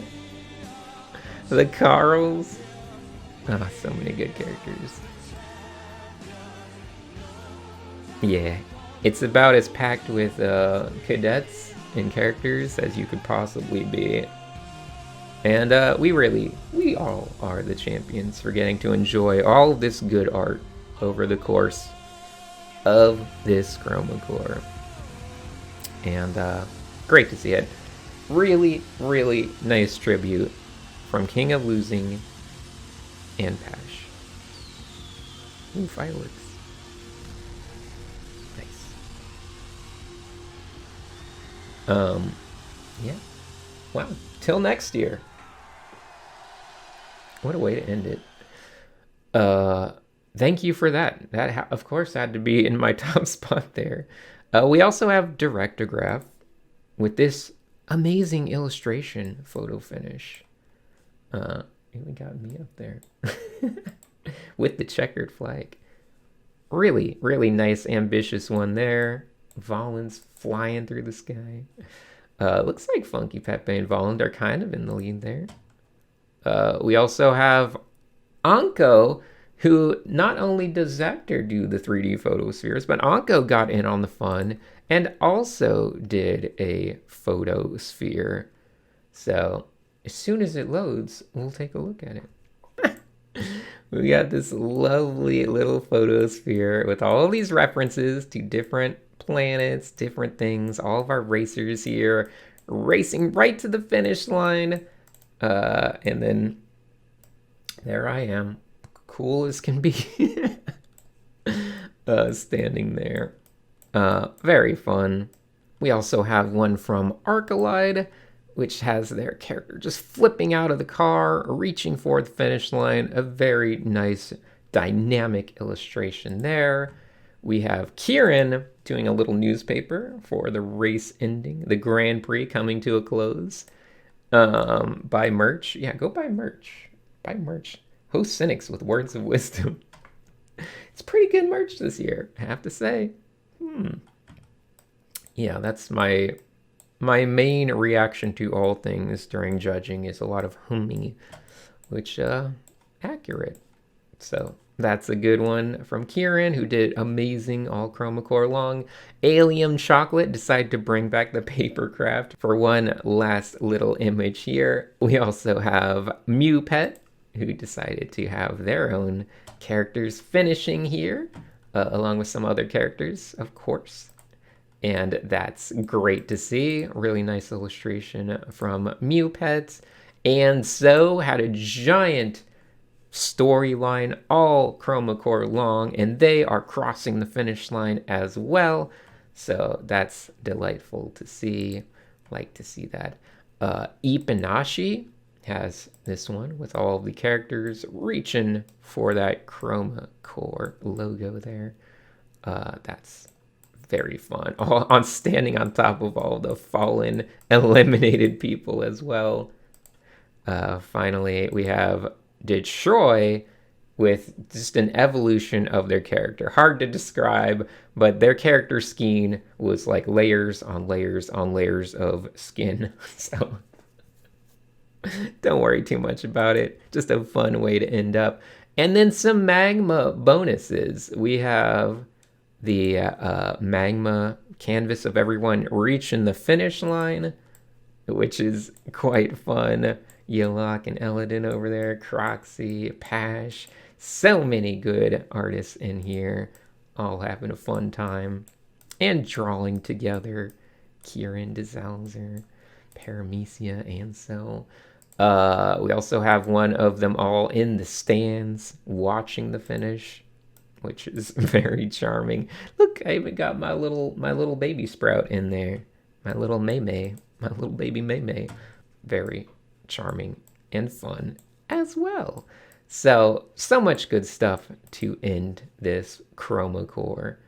And I'm very happy to see it. So assignment 30 is officially in the books. We have our winners for this year of Chroma Corps. The Chroma Corps Grand Prix has ended. But we do have a little bit more stuff before we end this video. So stay tuned for the epilogue. All right, we're at the end now, and I want to thank you all for staying with me for such a long video. I'm sure you might have watched it broken up in chunks over, I don't know, maybe the course of 10 months. Who knows how long it's going to take. But regardless, if you ever see this, if you're one of the 10 people that watch this far, thank you. I appreciate it. And speaking of thank yous and appreciating stuff, we're going to take a quick look at the epilogue for this year's Chroma Corps, because we got plenty of fun stuff. Yeah, this is fun stuff. There's Bingo licking a Savory Valley. Yeah, what's this guy doing? I don't know. Here's NAKA running me over. Why not? That's a good way to end things. A lot of just happy, fun times to be found in here.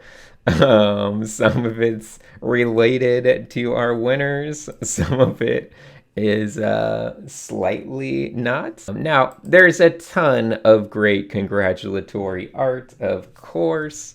And that's part of the fun of Chroma Corps too. I know everyone's worn out from 30 days of illustration, but you get a little boost near the end, a little bit of extra energy. Of course, many people are just posting their whole collection of work they made, but yeah, there's also just a charming little in-jokes and fun little stuff. Look at this trophy. Our two winners. Sashi made all these little logos as well. Very cool.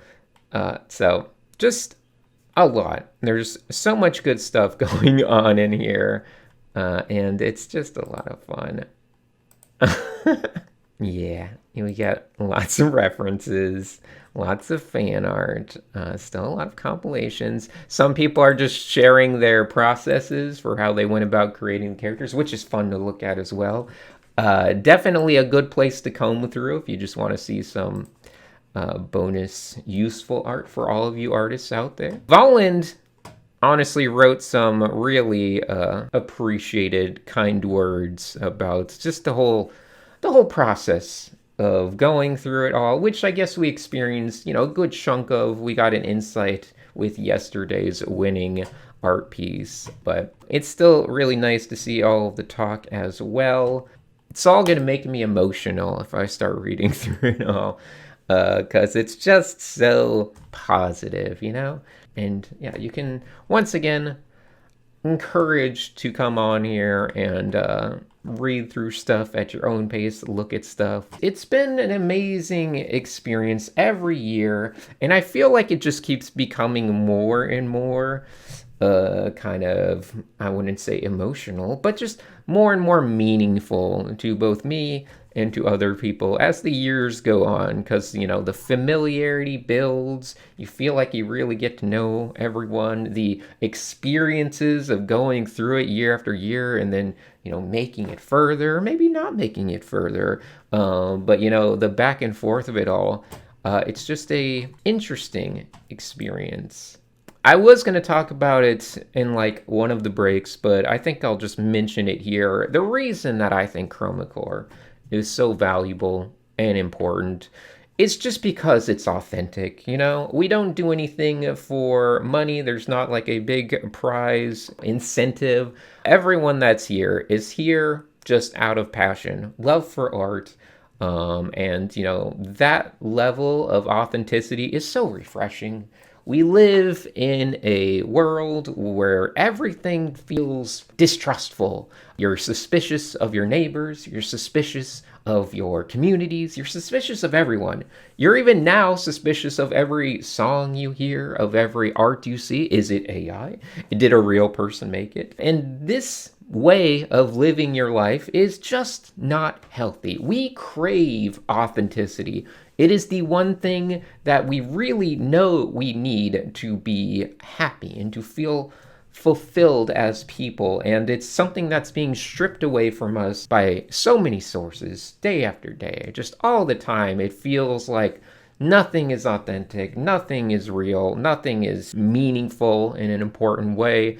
It's just content now. Everything's just a big slog of content and stuff to dig through. There's no curation. Everything's just algorithmically shoved at you. But there are a lot of things out there, like Chroma Corps as an example, where you can find a place where even just for a moment of time, you have true authenticity. You have people that are just there for having a good, passionate experience, and there's no ulterior motive. It's just everyone cheering each other on, seeing who can do the best, and just enjoying this creative life that we've chosen to pursue. But yeah, lovely stuff here from Novahedron, giving their character some lovely illustrative lore stuff.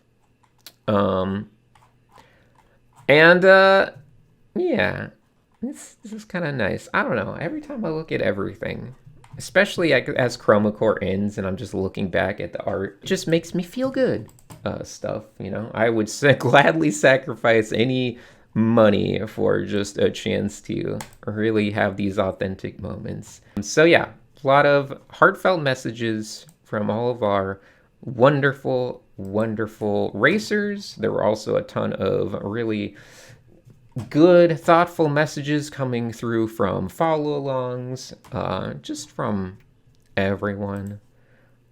So, a lot of humor too, which is great to see. You know what I always love seeing though? Crafty Jellyfish's collages. Especially when we get to see them kind of in a pile like this, where there's just a big old pile in a room somewhere with all of these entries embroidered and sitting around, piled up. It's so much fun. There is a couple things. I'll be posting stuff, as you can see, that were from the follow-alongs. Now, there is a song here, and I will play it, but there's a better time for me to play it, so I'll come back to that Kinzaria made this lovely little fan art. Captain Skells made one. Sigvis made this one. So many good tributes. Apricot Soup has that one. Fos has a nice one. Nira, Sunguide one. Nido, cute little ones. Jeb Cosby, always happy to see it. Love the little Pepito in there. Yeah, a path. It's just great. Brand. Thadashi. Nice. So basically, after all the events, it was like the lore of these two characters, and I need to be specific here because some people actually think it's a real life thing. Valen's character and Mata's character have a romance. It's not the artists themselves having a romance or getting engaged. I know someone asked that, and they're like, oh, Voland and Mata are engaged. No, it's just a little fun thing for the lore of their characters, and it is a very fun thing. Even Crafty Jellyfish did a little ending piece tribute to our winners. Druid for Hire. Of course, I've mentioned things like the trading card game, the tarot cards, all that type of stuff. Zactor's back. Yeah, that's a nice one as well from Astris. Here we go, the class of 2025. This is a video that I will be playing to end this whole recap this year. So we will come back to it. I will be playing this video with the song collab that we saw earlier. And I guess I'll just do the quick credits for them now. There's a song made by Zero Headroom, Benjamin, and Kiki. I think there was another non-Chroma Corps person who also is in there working on it, and I would say it fits perfectly as our big ending video for this year. There are a couple other quick things I wanted to share. If you can believe it, Olbers actually made a little chroma carding game featuring different cadets, different racers. I see Asashi's in there and some different ones. And of course their character, it's kind of like a side-scrolling beat 'em up because you can just go up or down and have little attacks and jump. But you're just fighting off a big old group of people. We got Funky Pepe in there. Valen's in there. It's a fun thing. And I love stuff like that. So thank you, Olbers, for sharing that with us. But I have to thank so many people. Obviously, all the people that participate are just, you know, the greatest. I love them all. Not only the people on there, I just have to give a thank you to my Patreon supporters as well, who I know I'm terrible. I haven't done my Paint Over Pals in 3 years. Everything's way far behind, but people are still nice enough to support, you know, on Patreon. And the main benefit of that, if nothing else, is that it gives me the freedom to do an event like this, which takes up months of my time. And I love that I can afford to do it. So, you know, love all of you people who support this stuff in any way, financially, morally, just by being a part. You guys are all wonderful. And we will, once again, get to that finale video. But before we do that, I want to give one last look into this follow along channel, because we have a giant list here. Like with last year, Eladin compiled a list of all of the people who did all 30 prompts. It's around 150 people, which I believe is more than last year. I mentioned every year the original idea for Chroma Corps was that people would just drop out and it would be last man standing by virtue of who would last the longest doing a daily illustration. And I imagined it only going for like a few weeks. And it was people's tenacity that made me change everything, that evolved Chroma Corps into what it is today. But, you know, for their super hard work, I want to give a shout out to all of these people. So Ewoks Rock, that is, of course, Kisalon's little sister, did every prompt again.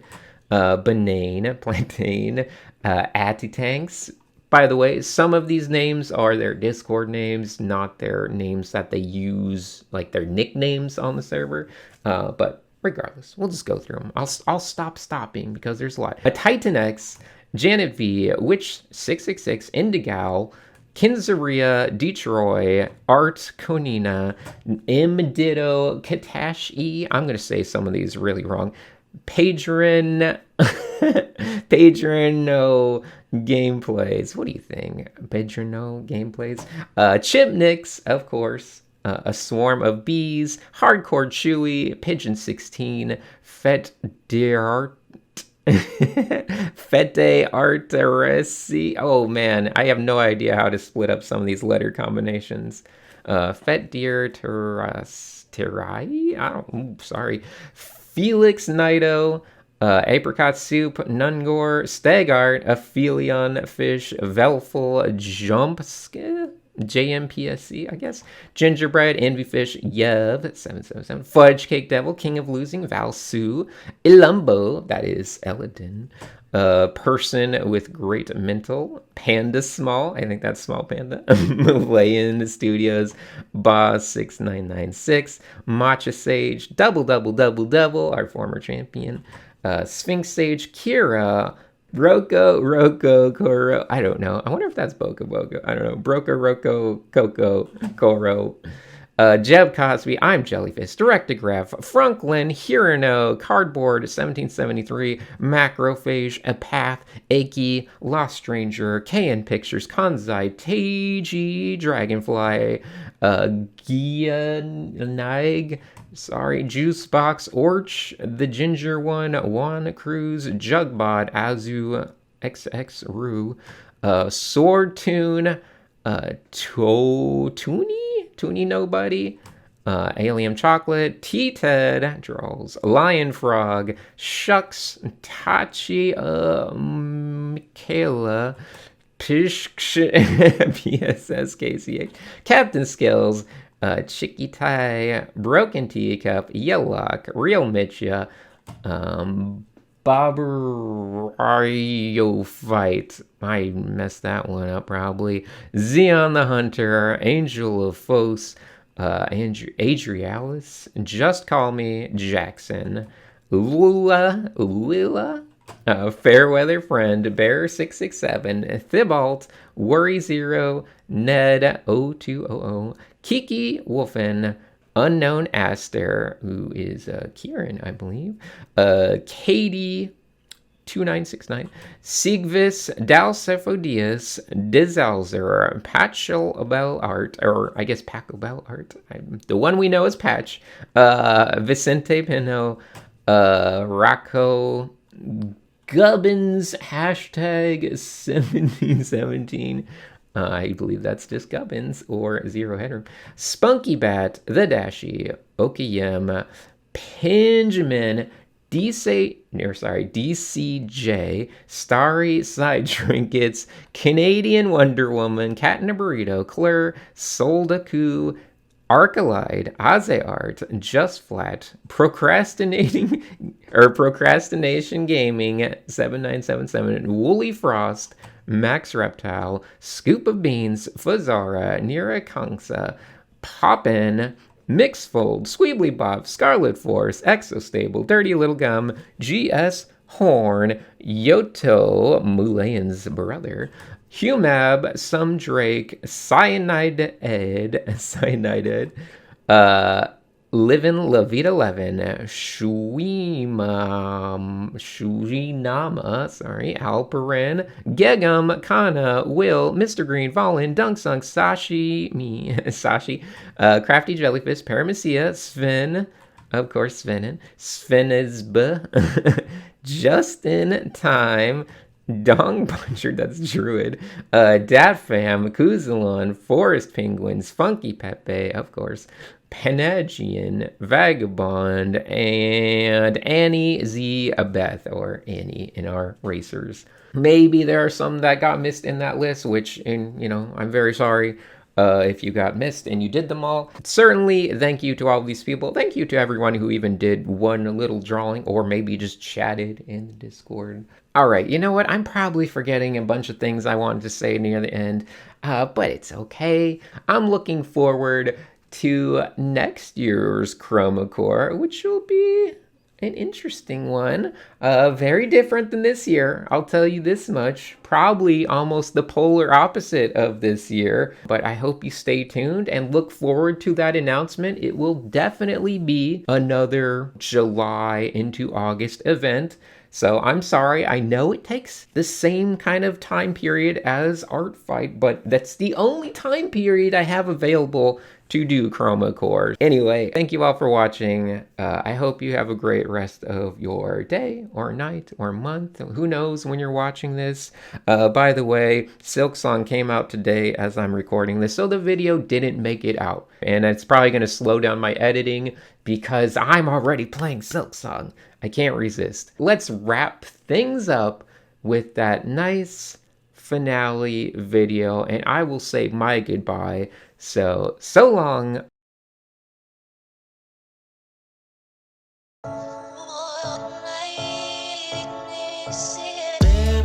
Frame of a broken race car, burning still like a blazing red star in the flames, sitting in the free sea. When you're dead, you don't mind the sweet heat, white bleach bones in a black cinch car wreck. Ash falls slow on the dark cold tarmac. See no speed where the fire dances. See no hope, zero winning chances. I have no devotion, ran out of emotion. Believe me that I tried. Controlling my motion, facing a new notion. I am trapped inside. Pour some gas in this raging fire. Want to see hungry flames reach higher. Burnt out husk and an empty pilot. Engine that stays forever quiet. Left behind, staying in this damn spot. Lost in time just until you get caught. See no speed where the fire dances. See no hopes, zero winning chances.